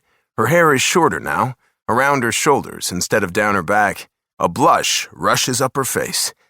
I would have called, but I don't have your number. I messaged your IG profile, but I'm not sure you even see those. A half grimace crosses her face. I probably shouldn't have done that. A bit forward of me, I suppose, but... She trails off. Her voice is small and lyrical, pulling me further down into the past, into when I hung on her every word. I see her in my dorm room, telling me she's breaking up with me. I found someone else. You have football. I have medical school. He knows me better than you do. He's the one for me. I'm sorry. So sorry. She walked out and never looked back. I didn't breathe right for a year, always looking for her face in crowds, wondering if she was happy, if she thought about us, if she'd really loved me at all. Because you're married, Selena mutters, easing next to me and crossing her arms and glaring at Hannah. You dumped my cousin, married some guy, messed with Devin's head, and I've never forgotten it. I hear Aiden sucking in a breath. My man getting the shaft from a girl? No fucking way. He scowls, darting his eyes from Hannah to me. Nope, can't see it. You two don't go together. As Giselle says, no zing. Hannah sighs, her eyes on me, looking for something. Right. It's been a long time. 7 years. I'm in town with some friends and read somewhere that you own this place. Thought I'd just take a chance and pop in and see you. You look different. She looks at the floor, then back up to me, holding my gaze. And by different, she means the hair and earrings. I'm living in Cleveland and started a dermatology clinic with some colleagues. Congrats, I say. Not sure why she wants me to know the details of her life. After that first year, I placed her on the shelf of people who deserted me. And I've never once reached to find her pages and read more. The pain of what she did lingered, not denying that. But she's been written off, finished, closed, over. Once you hurt me like she did, once you leave me broken with scars that fester, I will rally and erase you. Selena looms closer to her. Well, Devin is famous and rich. Not that you ever cared about football, but he's the best wide receiver in the country. She pauses. His girlfriend is younger, prettier, and a physicist. Ha! She lets out a derisive laugh. She doesn't pop zits. Selena, ease up, I murmur. She's just passing through, right? I glance at Hannah. I was hoping you were free for dinner, actually. She asks in a hopeful tone. Aiden's eyes are wide, and I figure he's still trying to understand how a girl could have dumped me. Poor guy. His heart has never been broken. Hannah takes my hand, her gaze soft and inviting as she takes me in, and I let her, curious and bemused about where this is going. I'm in town for the weekend, she says, an obvious meaning in her tone. She wants to play on the wild side while hubby stays at home. Have I thought about her showing up someday? Maybe. Did I think I'd feel disconnected from her, even with the rawness of her betrayal? No. I feel nothing, except regret that I've let my scars hold me back from Giselle. She won't leave. She's the real deal. Sorry, I drawl, disentangling her grasp and putting some space between us. Don't think it's right to have dinner with you when there's a beautiful girl waiting on me at home. I stick my hands in the pockets of my slacks. It was interesting to see you. Enjoy your visit and tell your husband. I hold a finger up. What's his name? Edward. Yeah, tell him hello. I turn, then pivot back. Drinks are on the house, appetizers, whatever you'd like. I give a wave and walk away. Glancing in the mirror behind the bar, I see Selena doing a fist pump. Aiden still looks confused, while Hannah frowns. She isn't anything to me. No zing. Not even a little. There's only one person in the world who holds my heart. I walk into the penthouse and call out Giselle's name. With no reply, I check the place, but it's empty. In the den, I bend down to a glass box with pics of me from high school pinned to cutesy football paper, my name in gold stickers on a goalpost next to it. Grinning, I find another box, mementos from the national championship game, the one she watched when I didn't even know she existed. Old photos of me and Jack and Lawrence dangle from little ribbons. In the kitchen, I find one in progress, her name and mine written in script on a pink heart, a photo of us at Elena's wedding, a plastic spider, a silver shark charm, a pick of red, and blue butterflies laid out on the counter. I grin like a lunatic. Oh, baby, you make me so happy. After changing into joggers and a t-shirt, I text her again and hear her phone ping next to her laptop. I pick it up, my arm accidentally brushing the space bar on her computer, and her Gmail pops open. The first email has the subject line of expedited passports. I frown as a dark premonition crawls over me. Why would she need a fast passport? Oh, what if... No way! Giselle wouldn't be going somewhere, not without telling me first. Still, doubt slips in, hanging on to the threads of just seeing Hannah, and my mind jumbles. Giselle's been strange. Fear wraps around my gut and sticks like cement. Heart hammering, I flinch back from her computer, shoving my hands in my hair. I hear a pounding in my ears, the echo of a drum beat, blood rushing in my veins. Ah, fuck! Nah. With trepidation creeping in, I bend over and gasp in air, then touch the laptop again, just to make sure, because it can't be true. It can't. Dread piles up brick by brick, building a goddamn skyscraper in my head. As I scroll down, find a message from Dr. Benson, and read the first few lines. What are you doing? Giselle asks, walking in from the foyer. Her face is flushed from exertion, hair up in a ponytail. She's in running leggings and a blue sports halter top, her hand clutching envelopes. I went for a quick run and grabbed the mail downstairs. Her breathing is erratic, her gaze wary as she watches me snap her computer closed. Did it come in? She shakes her head. What? Your passport, I grind out, nudging my head at the mail. Saw the message on your laptop. No. She swallows hard, her lashes fluttering. It hasn't arrived yet. Devin. Stop. A harsh laugh comes from my chest as I put my hands up to ward her off when she takes steps and reaches for me. Don't touch me. You applied for a passport on Monday? For days you've been acting weird. You're going to CERN. Yeah, I saw the email. Were you going to tell me? My voice rises and reverberates around the place as she wraps her arms around herself. God damn! I stalk out of the kitchen to get away from her. I end up in the den, pacing in circles, my hands tugging on my hair, spiking it up. I stop and look at her. When do you go? For how long? 16 days? She gulps in air, her words rushing out. I'll be gone for a year. Or longer. Her blue eyes water. So years. I pinch the bridge of my nose. Her chest rises, a slow nod coming from her, dread etching her face. Possibly. I didn't know how to tell you. She places her hands to her eyes, then drops them. I wanted to tell you 100 times, but I just couldn't. She just couldn't. An important life decision that affects both of us. A turning point in our relationship. Days, weeks, months, years without her in my arms.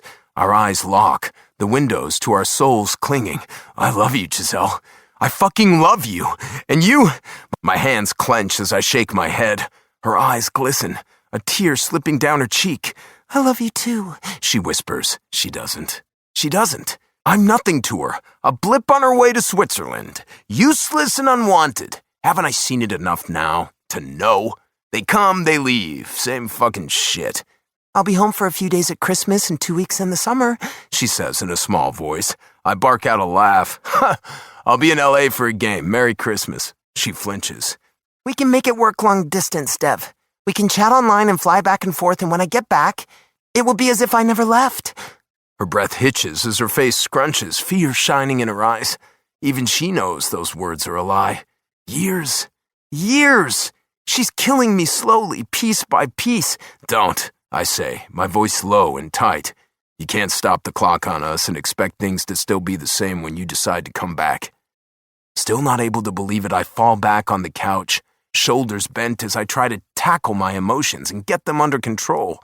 Every time we kissed, every time I made love to her for the past 5 days, she lied to me. She knew we were going to end. I clenched my teeth. I was worried about what was wrong with her and if her strange behavior was my fault. What a joke. What a fucking joke. Would I have tried to change her mind if she'd told me? Grimly, I realized I would have. I would have cajoled and begged. Hell yeah, because I'm greedy and hungry for her. My need, fucking embarrassing, but CERN is her dream, a nagging voice tells me. You knew it. She wants to go, and I can't do this. I stalk into the kitchen. What do you want most in the world, Giselle? I just need to hear her say it's CERN, and then, maybe then, I can handle the aftermath. The air thickens, damn near suffocating. I've messed up before with decisions, and I want to make the right one. Her voice trails off. What do you want? Her lashes flutter. I don't know. She does know. It's not me, she just can't say it. She rubs her eyes. You mean everything to me. I've never felt this way about anyone before. Since the moment I saw you on TV, I wanted to know you, to discover who you are. You're part of me, and somehow in this crazy world, fate brought us together. We're connected, and it's killing me. I hear the desperation in her voice, the brokenness, the deep sadness. My eyes shut, and I let out a long exhale, wrestling for control. My shoulders dip, and I sit down on a stool, just breathing in and out, low and slow. I will make my heart to slow its fast pace. Steadily, a desolate calm sinks into my bones, sticking and adhering to my body, giving me strength as I methodically take my raging emotions and pack them away. I need to say the right things, treat her the way a good guy would. I'll take care of my bumps and bruises later. Giselle, I say, and wince at the wreck my voice is, need for her scratching to escape from my raw throat. What we have is incredible. We had a... Baby, you're the best fucking thing in my life. Good time. She whimpers and I steel myself, hands on the edge of the counter, anchoring myself. And now you have an opportunity to go to CERN. My chest aches to crack again. Not yet. Wait until she's gone. I wish you'd talked to me. I wish you'd trusted me. I wish you'd let me in. I suck in a shuddering breath. I would have freaked out, yes, but it's your dream. I can't finish. I'm sorry. I'll be devastated, ruined, inconsolable. Be okay. Don't worry about me. I want you to be happy. She cries silent tears, her shoulders hunched over. Devin, no, you're breaking up with me. Agony spears me and I gasp. Yes. You should absolutely go to CERN without entanglements. I'll be honest. I can't take knowing if I might not see you for a week or a month, much less years. I didn't even want to spend one night without you on the road, Giselle. It's not fair to either one of us, and just dragging it out would kill me. I exhale. This is why we never should have been together. I saw it coming shit from a mile away and still went right over the cliff. Devin, go and be well. And get the fresh start you've talked about. Go and be the awesome, smart, beautiful girl I love. The words are torn from me, and I rack my head for more, to be the positive she needs before leaving me for a whole new life.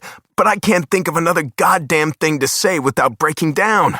There's nothing left anyway. I want to run. I want to go and hit something. I want to, I don't know, crawl away and hope I feel like getting up tomorrow. She stands too far from me, her tears silent, but I feel each one like a nail in my heart. She's really leaving me. I love you, Devin. I have for a long time. I knew for certain that night in the garage with Cindy. The words just slipped out, but they were true. Yeah, Maybe love isn't enough. The enormity of how far she'll be away from me claws at my chest. No more her, no more kisses, no more laughter. Her weeping destroys me, and I shove away my anger, leaving only gnawing grief. Groaning, I scrub my face and look at her. Baby, come here. She eases in closer, and I stand and pull her against me, slow and easy, as I wrap my arms around her. I kiss the top of her head and inhale her vanilla scent, rubbing my cheek against the strands. I should have told her how I felt days ago, not that it would have mattered. This is what she wants regardless. Shoving back my own pain and the primitive instinct that battles to try to change her mind, it wouldn't be fair. I say the things I should. I fell for you that first night at the barn. Best kiss I ever had, I say, my voice ragged. Felt that zing every time I looked at you, and I couldn't stay away. You're everything I never knew I needed. You're perfect, you know that? And not mine anymore. Someday she'll find someone better. Maybe a guy at CERN. That image hurts, cutting like a knife, and I push it away. It's gonna be all right. You'll be okay, I murmur, yearning to soothe her as my fingers drift up and down her back. You're gonna go over there and kick some serious ass. Wear those bobby pins. She clutches my shirt, lips trembling, anguish on her face. I have no right to ask you to wait for me. I don't. But there's no one else for me but you. Can't we try? I stare down at her, misery and heartache echoing around us. Getting pieces of her when I want everything? When every day without her would be razor blades to my heart? No. I cup her face and kiss her, my mouth tender. She tastes of salt and regret, and I end the touch, taking a deep breath as we pull away and gaze at each other, her blue eyes on my green ones. Goodbye, baby. Chapter 28. Giselle. Dear, it's 11 o'clock. Your phone is pinging. You need to get up. Myrtle's soft voice breaks into my reverie. I'm awake, I say and wince, my throat raw and sore from the tears over the past 3 days. I've been awake since 5 this morning. I barely slept. Swinging my legs to the floor, I sit up on her couch. My bed, since I left Devon's on Friday. My fingers pluck at the sheets she laid out for me, trailing over the white material, thinking about Devon's bed, his fluffy down comforter. Then I'm lost in images of him. I suck in a breath as fresh emotions hit me all over again, and I close my eyes and plop back down, putting my hands over my face. A tidal wave of regret drowns me, and I don't want to move. I turn and face the back of the couch, pulling the quilt over my shoulders. Giselle, do you have class? Rustling sounds come as she walks in from the kitchen area and settles in a flowered armchair a few feet away. The fellowship takes care of my classes, I say dully. Your mama called again. I told her you were okay. Thank you. Should we go shopping? She asks in a gentle tone. For what? You're going to Switzerland. It'll be colder there, especially when fall gets here. You'll need warm sweaters, a raincoat, thermal underclothes, maybe some scarves and gloves. You still haven't picked up your things from the cleaners. She sighs. Yeah, okay, if you think so. I draw circles on the flower pattern on her couch. Have you made flight arrangements? I'll do it today. I blink away tears. You said that yesterday. Did I? I don't remember. I can't recall much of the past 72 hours. Memories play back in my head. Me leaving Devon's, grabbing my laptop and a few things while he told me to keep Red until I left. But I said I couldn't do that and caught an Uber to Myrtle's. I walked into her apartment, spilled my guts, then crawled onto her couch and tried to forget the world. I missed his pregame. I didn't reply to a text from Elena asking where I was. I didn't go to Mama's yesterday for lunch. Too tired to put myself together and face them. You need a shower. Pookie is offended. Not me, of course. I huff out a laugh. running a hand through my matted hair. I'll get up in a minute. An hour goes by, and another. Myrtle comes and goes, offers me lunch. No thanks, I say, and I drift off, my body bereft, my heart split open, my muscles and my brain so very tired. What do you want most in the world? Why can't he wait for me? My hands clench, and I punch a pillow. He's right. It isn't fair to ask him to wait for me, to commit to a long-distance relationship when we've been together only a brief time. But when you know, you know. Yet I'd barely see him. Sure, my parents made it work, but it was a different time, and my dad was gone only 4 months, not years. Our phone calls would get fewer and fewer. Him with football, me researching. I'd fly home for Christmas, and we'd have to scramble to see each other. The summer, sure, we could meet, but what's that brief time compared to being with him for real? I longed for him when he was in Miami, watching him with bated breath on TV just to see his face. And I think I can go a year or more? Please. I flip over and stare up at the ceiling fan. He'd let me go and move on. And I guess I would too. Someday. Would our threads bring us back together in the years to come? Maybe. Fate is fickle. Threads may cling to a true love's heart, but with enough time and distance, they choose other people to love. Giselle, how could you let it get this bad? Myrtle calls as she hobbles into the den from the bathroom. What's wrong? I cry out, throwing the covers off and sitting up so fast I get dizzy.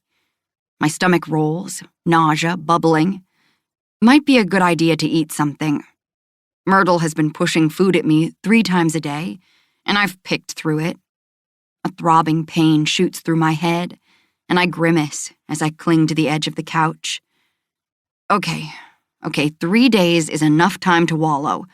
I have to be better. She points to her roots. Gray. I squint and walk over to her in one of Devin's shirts. I couldn't leave it behind and stuck it in my bag.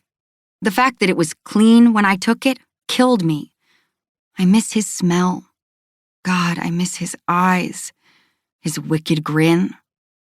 You're pretty as ever. I push out a wan smile and fluff her brown hair. She tisks. You should have told me how old I look. With the fire and the renovations, I haven't had time to get it done. Lordy, John is already younger than me. I need all the tricks. He might get tired of the sex and take a good hard look at me. Can you drive me to your mama's? You think she'll fit me in? I'm sure Mama or Aunt Clara will fit you in. Mondays are never busy. I sigh. I know what you're doing, you know, trying to get me up and going. She shrugs. There's no shame in my game. I swallow and nod. All right, let me grab a shower and take some Tylenol. You call Mama, see what her schedule is. I'll get us an Uber and we can pick up my car at the body shop, then head to the beauty shop. Good plan, she says in a voice that smacks of victory. Glad you thought of it. Uh-huh. I trudge off to the bathroom. 2 hours later, we pull up in my white Camry and park in front of the Cut and Curl. The only bright spot in this day is that when I went in to pay for my repairs, Harold was working the cash register at the body shop. He gave me a wide-eyed look and begged me to not tell Mama about our recent meetings. Apparently, once he got Garrett's payment taken care of, he resigned his other job. My head pounds, even after the Tylenol, and I dig around in my bag to see if I have some extras. Instead, my hand clenches around my birth control. What's wrong? Myrtle asks, her hand on the door. You just went white. I jiggle the pill pack, showing it to her, seeing her eyes widen. Licking my lips, I say, I took my last active pill last Sunday, which means I should have started my period 3 days later, which was Wednesday. I don't take the inactive ones usually, so my brain freezes, then unfreezes as I count. I'm 5 days late. Oh my, she says in an oddly serene voice. Is that normal? I don't know anything about birth control these days. No, it's not normal. I'm always on time. My voice trails off as I set down the pills and yank my phone off the console and search for articles about my prescription, my fingers tapping. Are you pregnant? I shoot her a look. I never missed a dose. You've been having sex every day, 1,000 times a day, right? My body clenches at those memories. I keep reading. His sperm is so mighty it defeated your pills. My stomach swirls. I hold my phone up. It says here that stress and changes in diet and exercise can cause me to miss my period. That qualifies. That's me. I'm under stress. I didn't run for days, then picked it back up with a vengeance. I haven't eaten a full meal since Sunday, and that was fried chicken and cornbread. Are you nauseated? It's grief nausea. We look at each other. You gonna go with that, huh? Just trust an article? Butterflies flip-flop in my stomach. Let's go in, I say, dropping the topic as I grab Aunt Clara's Chick-fil-A and get out of the car. My head swims, tendrils of something I can't name pricking at me. What if... We walk into the shop, and just as I thought, it's empty, except for Mama and Aunt Clara and Elena. Bless your heart, you look awful. Mama yells and gives me a hug, then holds my cheeks in her palms. Poor baby. She searches my face like a hawk. You need to eat. That'll make it better. Her shoulders slump.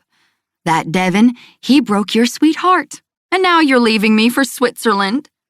I lean into her, tears roaring back. Seems to be a new normal. I'm gonna miss you so much.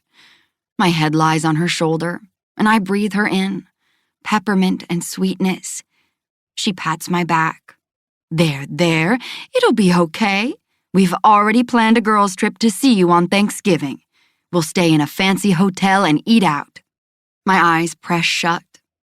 I want turkey and dressing at Mama's. Her fall decorations and fancy plates and napkins with little squirrels eating acorns. I want Aunt Clara sneaking rolls during the passive-aggressive prayer. I want Elena and Jack kissing when they think no one is looking. Thank you for my lunch, Aunt Clara says, taking the bag but not opening it, just pouting at me, then huffing and giving me a hug. I'm going to miss your face. Sorry it took me so long to come. Just needed some time to regroup. I haven't regrouped worth a shit. Elena hugs me next. Whiskey at my house after this, and we'll talk, okay? She can't drink anymore, Myrtle says brightly, fluffing her hair in one of the mirrors. Damn, I look good. I don't think I need a touch-up after all. She pauses as we all turn to look at her. What? She might be pregnant. Chaos ensues. Mama screeches and Aunt Clara falls into a chair. Elena covers her mouth. I'm trying to explain that I'm not, amid the overlapping voices, but no one hears me. A virgin, comes from Mama as she stares at me with wide eyes. Someone grab my smelling salts. You don't use smelling salts, Elena says. Then, oh my God, you're gonna have the first grandchild, you little hussy. Nausea and late, Myrtle says. Hope it's a girl with Devin's eyes, Aunt Clara says as she munches on a waffle fry. Stop, I shout, my hands fluttering. I glare at Myrtle. I am not pregnant. Look what you did. She shrugs, the shoulders of her moo-moo shifting. Maybe you are, maybe you aren't. But doesn't it make you think? About what? I say. The future, she says, her kind eyes on me. You're pregnant? Topher gasps, and I realize he must have come in halfway through the mayhem. Can she call me Uncle Tofi, please? Y'all need Jesus, I drawl, my voice a testament to my southern roots. There's no pregnancy. Don't bring the Lord into this.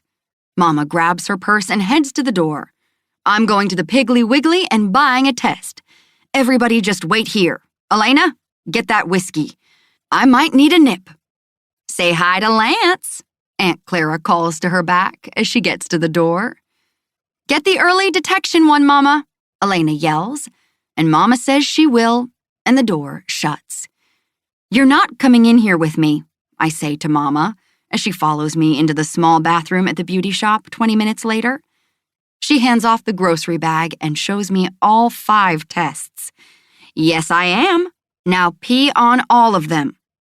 I take the bag, ease her out, and shut the door in her face. Holding the first pink box, I read the marketing tagline. Accurate up to 6 days before a missed period. That's fast in detecting HCG in my urine. Despite my random information gathering over the years, I realize I know zilch about pregnancy tests.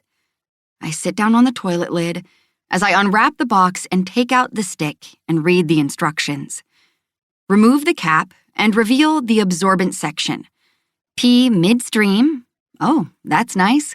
Then place it on a flat surface and wait 6 minutes. If you're pregnant, a line will appear under the control line. Seems easy. My hand trembles.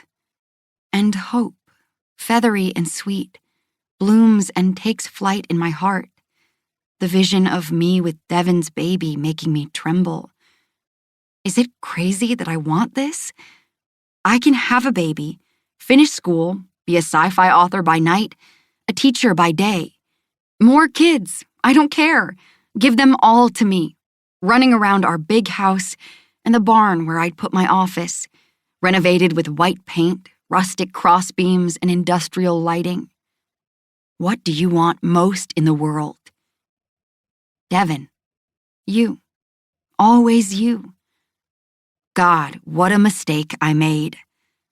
I've been clinging to CERN because it's been part of me for so long, yet part of that desperation revolved around the mistakes I made with Elena and Preston, a lifeline to escape and start fresh. But now, dreams are meant to evolve. Goals readjust. I want family. I want love. Einstein said many great things, and his favorite quote hung in his office at Princeton. Not everything that counts can be counted, and not everything that can be counted counts. Science is important to me. It's the core of my personality.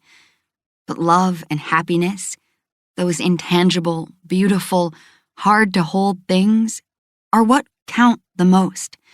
And physics is just the icing on the cake. I can't be me without him. Knowing he's in the world and I'm thousands of miles away, what good would I be at CERN?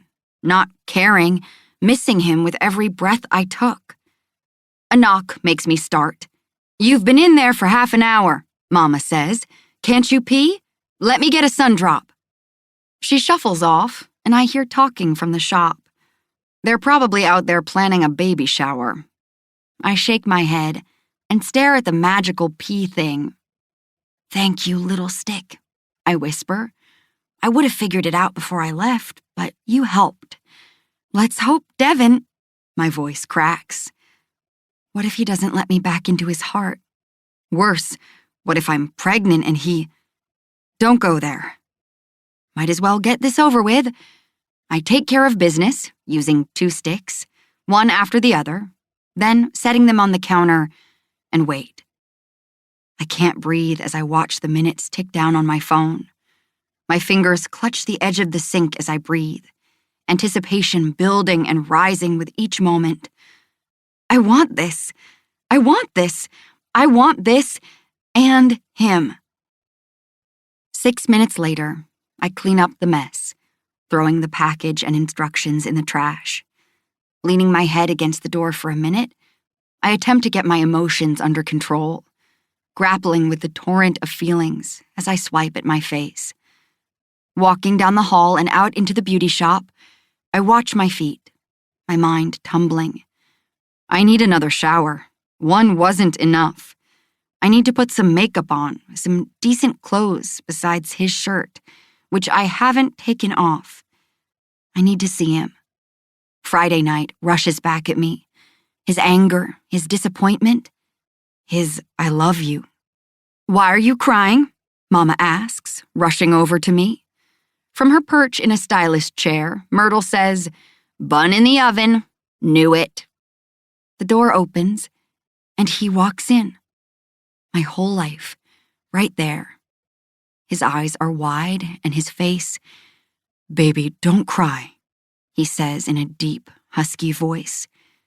My body reacts, spinning toward him as he rushes to me, broad shoulders swaying as he stops in front of me, and I jump in his arms. "I called him," Elena offers with a grimace, as she waves at the rest of them and shoos them out the front door. They file out, not willingly, but they do. He's here, really here. My heart throbs, squeezing inside my ribcage. I press my face into his chest and exhale. His hands go to my scalp, massaging the skin, trailing his fingers through my hair. His lips brush my ear, and I tighten my arms around him.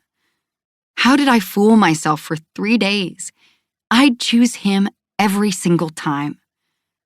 "I'm not pregnant," I say glumly. I see. His voice is too calm, and I can't meet his eyes as I let him go and slide down his body. He sways with me in a gentle motion. "I wanted to be," I choke out, admitting the truth, trying to push the disappointment away. I was already making a nursery in my head, with a mobile to foster brain development, toys for optimal tactile touch, painting butterflies on the wall. "Ah, that sounds nice." His voice is hoarse. I look up at him then, seeing details I missed before. He's wearing his football pants and a white vented practice jersey, and his hair, I half smile. It's a mess, sticking up in a million directions. His gaze is heavy on me, low, speculative, and hesitant. He looks haunted, his face thinner. Is that possible in just 3 days? My fingers run over his face, outlining the details. "How freaked out were you?" A long exhale comes from his chest. "Let's just say there's a state trooper who now has season passes." "Were you scared?" His lashes flutter against his cheeks, emotion pulling at him, his throat working. "Not for me. I can handle a baby, but I don't want anything to hold you back from what you want." I gaze up at him, and our eyes cling. Oh, Devin. Tears clog my throat, and I push them away to say my words. "Dev, you are my dream. You are what I want most in the world. You and me and babies and a house in the country. CERN can't compare. Maybe it will in the future. They let people teach classes periodically, but Switzerland will always be here. You are now. You are mine, and I'm yours. That morning in the closet, you described what I want with you. Every detail of that life." My eyes close as I replay his words. Me and you, and a life that's worthy and good and precious. I want to be in all your universes. Gathering strength, I tell him my Einstein quote, and he watches me, listening carefully, his beautiful green eyes all over my face, drinking me in. "I'd be nothing but a shadow of who I am if I left you," I whisper. His hands tighten as he bends his head to mine. He kisses me with all the longing we've been denied for the past 3 days. "Are you sure, Giselle? His voice hitches. "These days without you have desolated me. But I'm willing to be yours and let you go, and we can try and see how it works out." I put my hand to his lips. From the moment Susan mentioned CERN, I was sick. It just took a pregnancy test for me to figure it out. "I love you so much, Devin." A long, heavy breath comes from him, and his eyes glimmer with hope, a soft shine there. He presses his forehead to mine, I'm going to make you proud, baby. I'm going to make you happy. And you're going to get everything you want, I swear. He kisses me soft and slow. So, are we going to go out there and tell them you aren't pregnant? You tell them while I dash to your car. He groans. Your mama knows for sure we're having sex. I can't even look at her. You do it. Okay, you tell them I'm not going to CERN, and I'll tell them I'm not pregnant. They'll be disappointed about the baby, I say wistfully. There'll be other babies, he murmurs after another drugging kiss, his voice soft and wondering, as if he's amazed at the idea. I love you, Giselle. I'm yours, Dev. That rich red thread of fate wraps around us. We hold hands and walk to the door, a whole new future waiting for us. Epilogue. Devin. A few years later. I wake up and look over and she isn't there, causing a brief bite of disappointment until I laugh up at the skylight above our bed. Knowing her, she's either hiding to jump out at me or she's up and working. I shower in the bathroom of our house, the one we built out on the farm after we were married. I dunk my head under the water thinking about that day.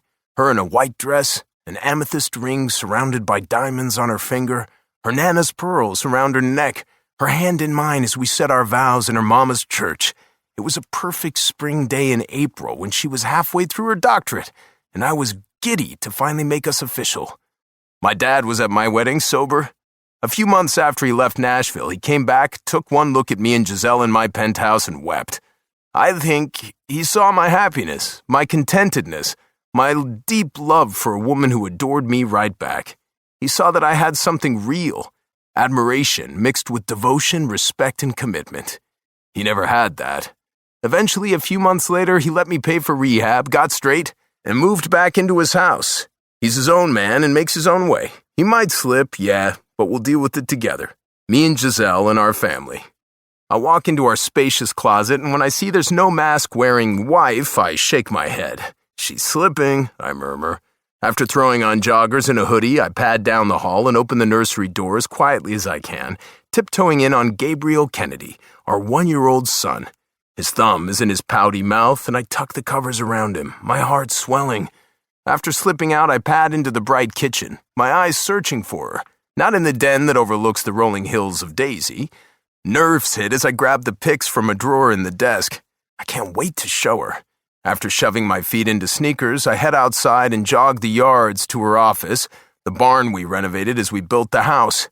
When I slide open the doors, her tattoo winks at me from her skinny jeans as she reaches up to a shelf, organizing her books. 3 bestsellers for my baby. I grin. Always knew she'd do it. The baby monitor sits next to her laptop, the sound of Gabriel's soft snores reaching my ears. After easing up behind her, I kiss her neck and she melts against me, sliding her arms up and tangling in my hair. You left me, I growl. I had to get work done before the baby wakes up. She laughs and turns around, her hair down and thick, the color silver and gold. It's been a few different colors, but her original is my favorite. She kisses me and I'm lost in her all over again, just like the first time. I have a gift for you, I say, against her lips. And it's not even my birthday. Is it what's in your pants? That's free anytime you want it. Anxiousness hits as I show her the pics in my hand, then spread them out on her desk. She gasps. Devin, is that a villa? She stops, her finger moving to the next house. And that one, where is this? That one's an apartment in the Saint-Jean neighborhood, nice enough at $3 million, 4,000 square feet and a pool with a view of the lake. The real estate person says the sunsets are spectacular. I wrap my arms around her from behind. The villa's my favorite, though, just under $5 million, with a view of the Alps, 6 bedrooms, a renovated kitchen, and a garden, but you get to pick. She blinks. You want to buy a house in Geneva, Switzerland, for just under $5 million? Her voice is incredulous. I mean, you've joked about it, but... Just testing you, baby. And your eyes lit up when I brought it up. I have plenty of money, and so do you. I have the best life any man could ask for, a beautiful woman, a baby, and so much love that some days I wake up and have to look around and think, damn, is this really me? A villa. Come on, baby, this is a gift. I'm giving you a part-time home in Geneva. If you don't like these, we'll pick out more and fly over and make a decision. I pause. I've given you all your favorite universes. Devin, God, I love you. She chokes out as she turns around. I kiss her. You have your doctorate and Susan has already checked with CERN. What? She hasn't said a word to me. She and Susan have become close friends. Giselle isn't a full-time faculty member, preferring to teach one class a week until Gabriel is older. She goes to every home game, most of the away games, a laptop bag over her arm so she can write, a baby in her arms. Elena is tagging right along with her 2 girls in tow. Don't blame her, this is on me, my idea. She and I have been talking about how to get you to CERN. She gapes. She said they'd be thrilled to have you come in, meet the researchers, and check out the place behind closed doors, hug the LHC, make out with it, lick it. That might sting, but whatever gets you hot. She shakes her head at me. I pause, this part really making me nervous. I'm springing this on her, and she can always say no, and that will be cool, but I just want her to have fucking everything. She mentioned there's open interim teaching positions there from January to May for the winter term. It's a temporary job, usually filled by students, and that's where you rock, baby. All those kids adore you. It's mostly the off-season for me, so Gabriel and I can come with you after the playoffs in January. I arch my brow and let the words hang for a moment as her mouth opens and shuts. What if I don't get the job? What will we do with a house in Europe? I shrug. Vacation home for us? Rent it out? Make a ton of money? I can't play football forever, and as long as you're with me, any country works. We can settle there someday or fly back and forth between homes. It's a pretty place to write your next book. I tangle my hands in her hair. Where I go, you go. She blinks, tears shining in her eyes. I kiss her softly. Bring your mama and aunt. I'm sure the whole lot of them will want to come stay for a while. Jack and Elena and their girls, Topher and Quinn, Aiden, Myrtle and John, my dad. We'll fill it up. We can hang around, check out the city, and if you don't want the job, I know they'll hire you in a snap. Then we'll do the regular tour, and I'll sneak you into the room with your particle accelerator. Oh, you are crazy, she breathes, and I smile at the stars in her eyes. Nah, just in love with the smartest, most beautiful girl in the world. She laughs. I'm deliriously happy. I don't need a villa. Her eyes linger on the pic. Or CERN. Baby, I'd give you the whole world if I could. What's a house in Europe? Several moments pass as we stare at each other, and I smile knowingly. Level 5 gaze. I know what that means, I say, and ease her shirt up and off her head. Somebody wants my body. 5 minutes later, she's undressed. I'm naked, and we're rolling around in the room off to the side, a place with a big plush bed she had put in here for stolen moments like this. I'm staring down at her under me, her hands pinned above her head, as I slide inside her and kiss her. She whispers that she'll take the villa, and that she'll think about the job. I laugh and promise her that I'll always be with her, no matter where she is, that she'll always have my love, my soul, my everything. We hope you have enjoyed our presentation of Not My Match by Ilsa Madden-Mills, performed by Summer Morton and Alexander Sendiz. Performance copyright 2020 by Brilliance Publishing, Inc., all rights reserved. For further information concerning this program or other Brilliance audio titles, please visit our website at www.brilliancepublishing.com. No part of this recording may be played for an audience or reproduced in any form. It may not be streamed, downloaded, broadcast, or copied without written permission. Address all inquiries to Brilliance Audio, P.O. Box 887, Grand Haven, Michigan, 49417. Audible hopes you have enjoyed this program.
wiggly and buying a test.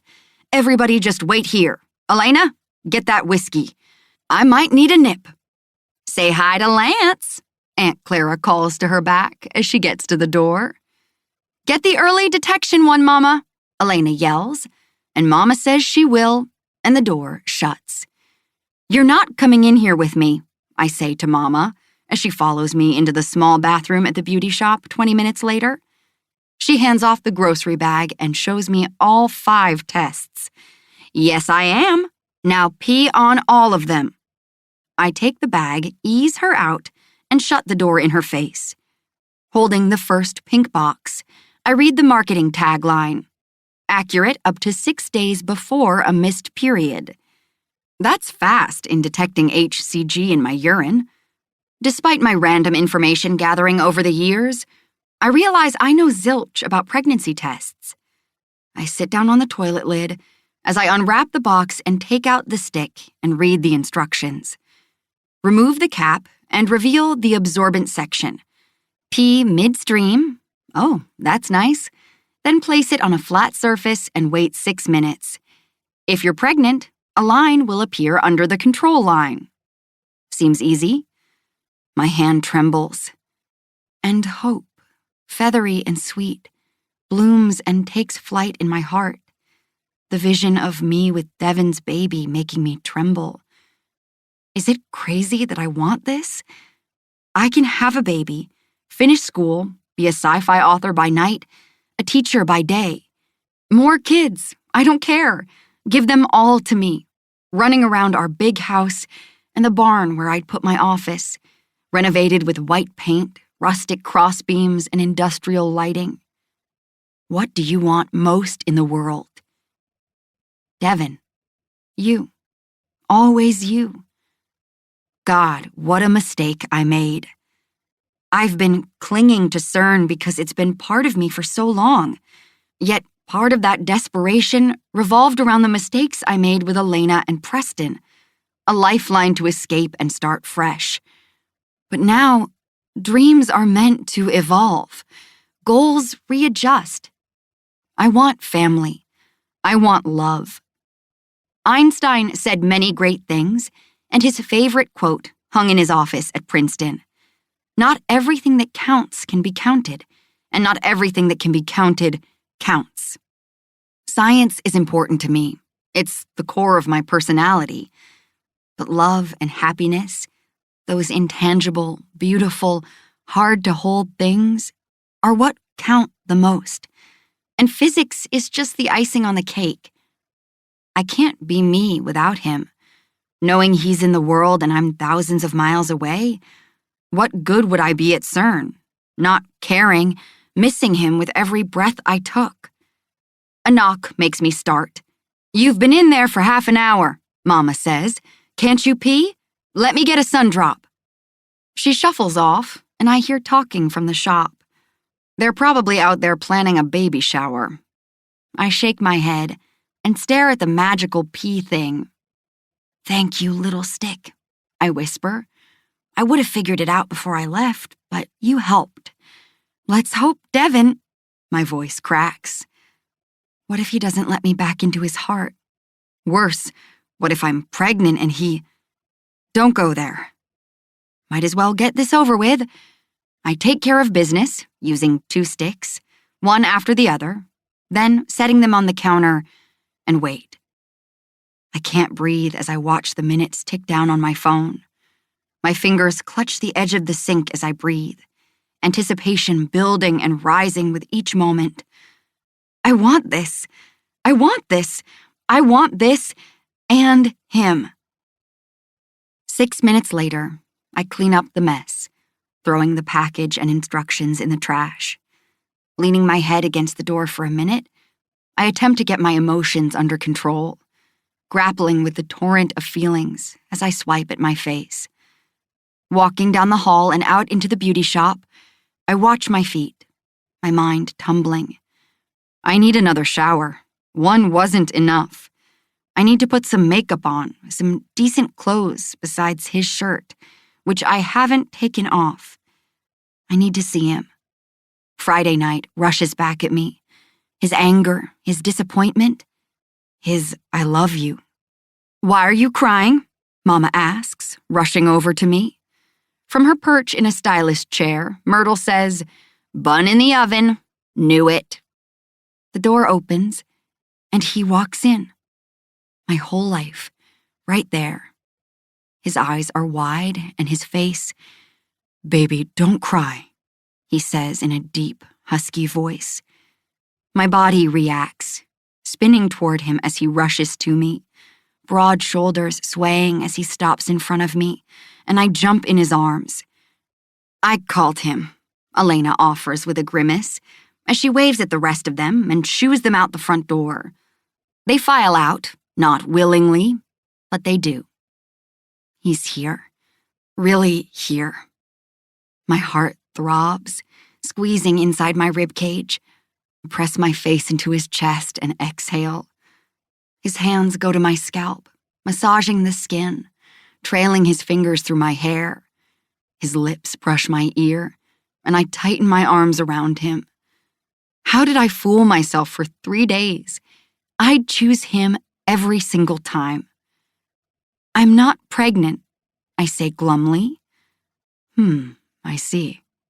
His voice is too calm, and I can't meet his eyes as I let him go and slide down his body. He sways with me in a gentle motion.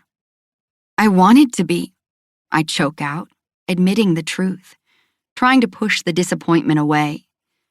I was already making a nursery in my head, with a mobile to foster brain development, toys for optimal tactile touch, painting butterflies on the wall. "Ah, that sounds nice." His voice is hoarse. I look up at him then, seeing details I missed before. He's wearing his football pants and a white vented practice jersey, and his hair, I half smile. It's a mess, sticking up in a million directions. His gaze is heavy on me, low, speculative, and hesitant. He looks haunted, his face thinner. Is that possible in just 3 days? My fingers run over his face, outlining the details. "How freaked out were you?" A long exhale comes from his chest. "Let's just say there's a state trooper who now has season passes." "Were you scared?" His lashes flutter against his cheeks, emotion pulling at him, his throat working. "Not for me. I can handle a baby, but I don't want anything to hold you back from what you want." I gaze up at him, and our eyes cling. Oh, Devin. Tears clog my throat, and I push them away to say my words. "Dev, you are my dream. You are what I want most in the world. You and me and babies and a house in the country. CERN can't compare. Maybe it will in the future. They let people teach classes periodically, but Switzerland will always be here. You are now. You are mine, and I'm yours. That morning in the closet, you described what I want with you. Every detail of that life." My eyes close as I replay his words. Me and you, and a life that's worthy and good and precious. I want to be in all your universes. Gathering strength, I tell him my Einstein quote, and he watches me, listening carefully, his beautiful green eyes all over my face, drinking me in. "I'd be nothing but a shadow of who I am if I left you," I whisper. His hands tighten as he bends his head to mine. He kisses me with all the longing we've been denied for the past 3 days. "Are you sure, Giselle? His voice hitches. "These days without you have desolated me. But I'm willing to be yours and let you go, and we can try and see how it works out." I put my hand to his lips. From the moment Susan mentioned CERN, I was sick. It just took a pregnancy test for me to figure it out. "I love you so much, Devin." A long, heavy breath comes from him, and his eyes glimmer with hope, a soft shine there. He presses his forehead to mine, I'm going to make you proud, baby. I'm going to make you happy. And you're going to get everything you want, I swear. He kisses me soft and slow. So, are we going to go out there and tell them you aren't pregnant? You tell them while I dash to your car. He groans. Your mama knows for sure we're having sex. I can't even look at her. You do it. Okay, you tell them I'm not going to CERN, and I'll tell them I'm not pregnant. They'll be disappointed about the baby, I say wistfully. There'll be other babies, he murmurs after another drugging kiss, his voice soft and wondering, as if he's amazed at the idea. I love you, Giselle. I'm yours, Dev. That rich red thread of fate wraps around us. We hold hands and walk to the door, a whole new future waiting for us. Epilogue. Devon. A few years later. I wake up and look over and she isn't there, causing a brief bite of disappointment until I laugh up at the skylight above our bed. Knowing her, she's either hiding to jump out at me or she's up and working. I shower in the bathroom of our house, the one we built out on the farm after we were married. I dunk my head under the water thinking about that day. Her in a white dress, an amethyst ring surrounded by diamonds on her finger, her Nana's pearls around her neck, her hand in mine as we said our vows in her mama's church. It was a perfect spring day in April when she was halfway through her doctorate, and I was giddy to finally make us official. My dad was at my wedding sober. A few months after he left Nashville, he came back, took one look at me and Giselle in my penthouse and wept. I think he saw my happiness, my contentedness, my deep love for a woman who adored me right back. He saw that I had something real, admiration mixed with devotion, respect, and commitment. He never had that. Eventually, a few months later, he let me pay for rehab, got straight, and moved back into his house. He's his own man and makes his own way. He might slip, yeah, but we'll deal with it together. Me and Giselle and our family. I walk into our spacious closet, and when I see there's no mask-wearing wife, I shake my head. She's slipping, I murmur.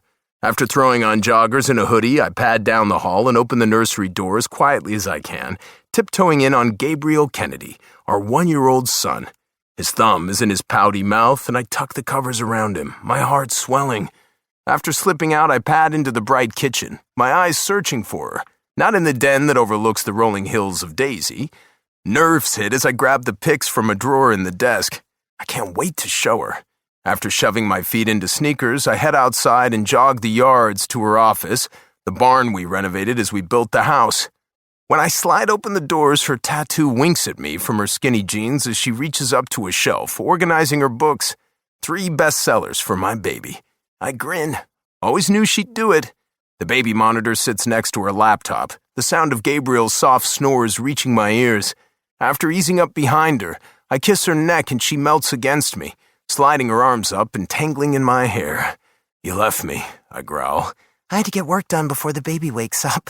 She laughs and turns around, her hair down and thick, the color silver and gold. It's been a few different colors, but her original is my favorite.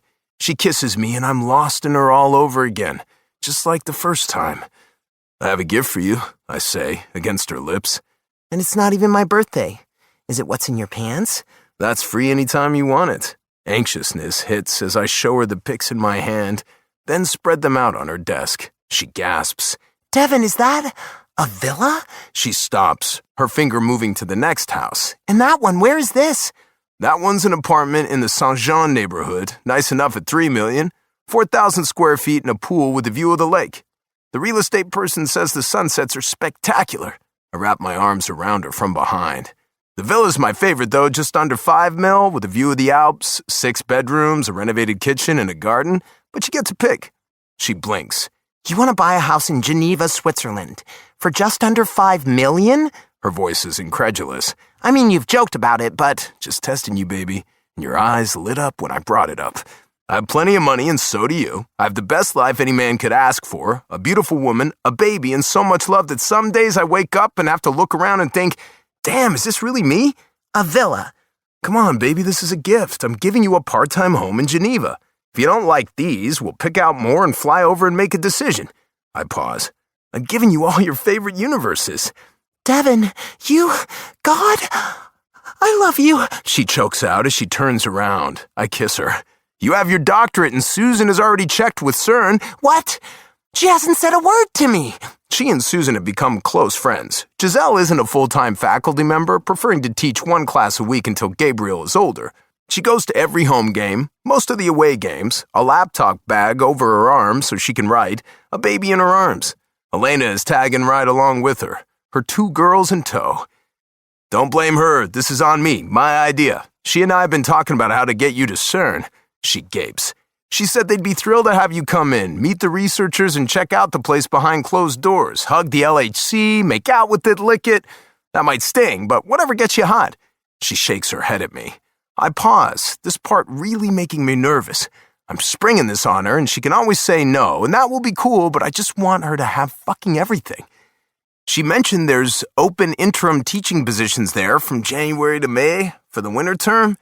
It's a temporary job, usually filled by students, and that's where you rock, baby. All those kids adore you. It's mostly the off-season for me, so Gabriel and I can come with you after the playoffs in January. I arch my brow and let the words hang for a moment as her mouth opens and shuts. What if I don't get the job? What will we do with a house in Europe? I shrug. Vacation home for us? Rent it out? Make a ton of money? I can't play football forever, and as long as you're with me, any country works. We can settle there someday or fly back and forth between homes. It's a pretty place to write your next book. I tangle my hands in her hair. Where I go, you go. She blinks, tears shining in her eyes. I kiss her softly. Bring your mama and aunt. I'm sure the whole lot of them will want to come stay for a while. Jack and Elena and their girls, Topher and Quinn, Aiden, Myrtle and John, my dad. We'll fill it up. We can hang around, check out the city, and if you don't want the job, I know they'll hire you in a snap. Then we'll do the regular tour, and I'll sneak you into the room with your particle accelerator. Oh, you are crazy, she breathes, and I smile at the stars in her eyes. Nah, just in love with the smartest, most beautiful girl in the world. She laughs. I'm deliriously happy. I don't need a villa. Her eyes linger on the pic. Or CERN. Baby, I'd give you the whole world if I could. What's a house in Europe? Several moments pass as we stare at each other, and I smile knowingly. Level 5 gaze. I know what that means, I say, and ease her shirt up and off her head. Somebody wants my body. 5 minutes later, she's undressed. I'm naked, and we're rolling around in the room off to the side, a place with a big plush bed she had put in here for stolen moments like this. I'm staring down at her under me, her hands pinned above her head, as I slide inside her and kiss her. She whispers that she'll take the villa and that she'll think about the job. I laugh and promise her that I'll always be with her, no matter where she is, that she'll always have my love, my soul, my everything. We hope you have enjoyed our presentation of Not My Match by Ilsa Madden-Mills, performed by Summer Morton and Alexander Sendiz. Performance copyright 2020 by Brilliance Publishing, Inc., all rights reserved. For further information concerning this program or other Brilliance audio titles, please visit our website at www.brilliancepublishing.com. No part of this recording may be played for an audience or reproduced in any form. It may not be streamed, downloaded, broadcast, or copied without written permission. Address all inquiries to Brilliance Audio, P.O. Box 887, Grand Haven, Michigan, 49417. Audible hopes you have enjoyed this program.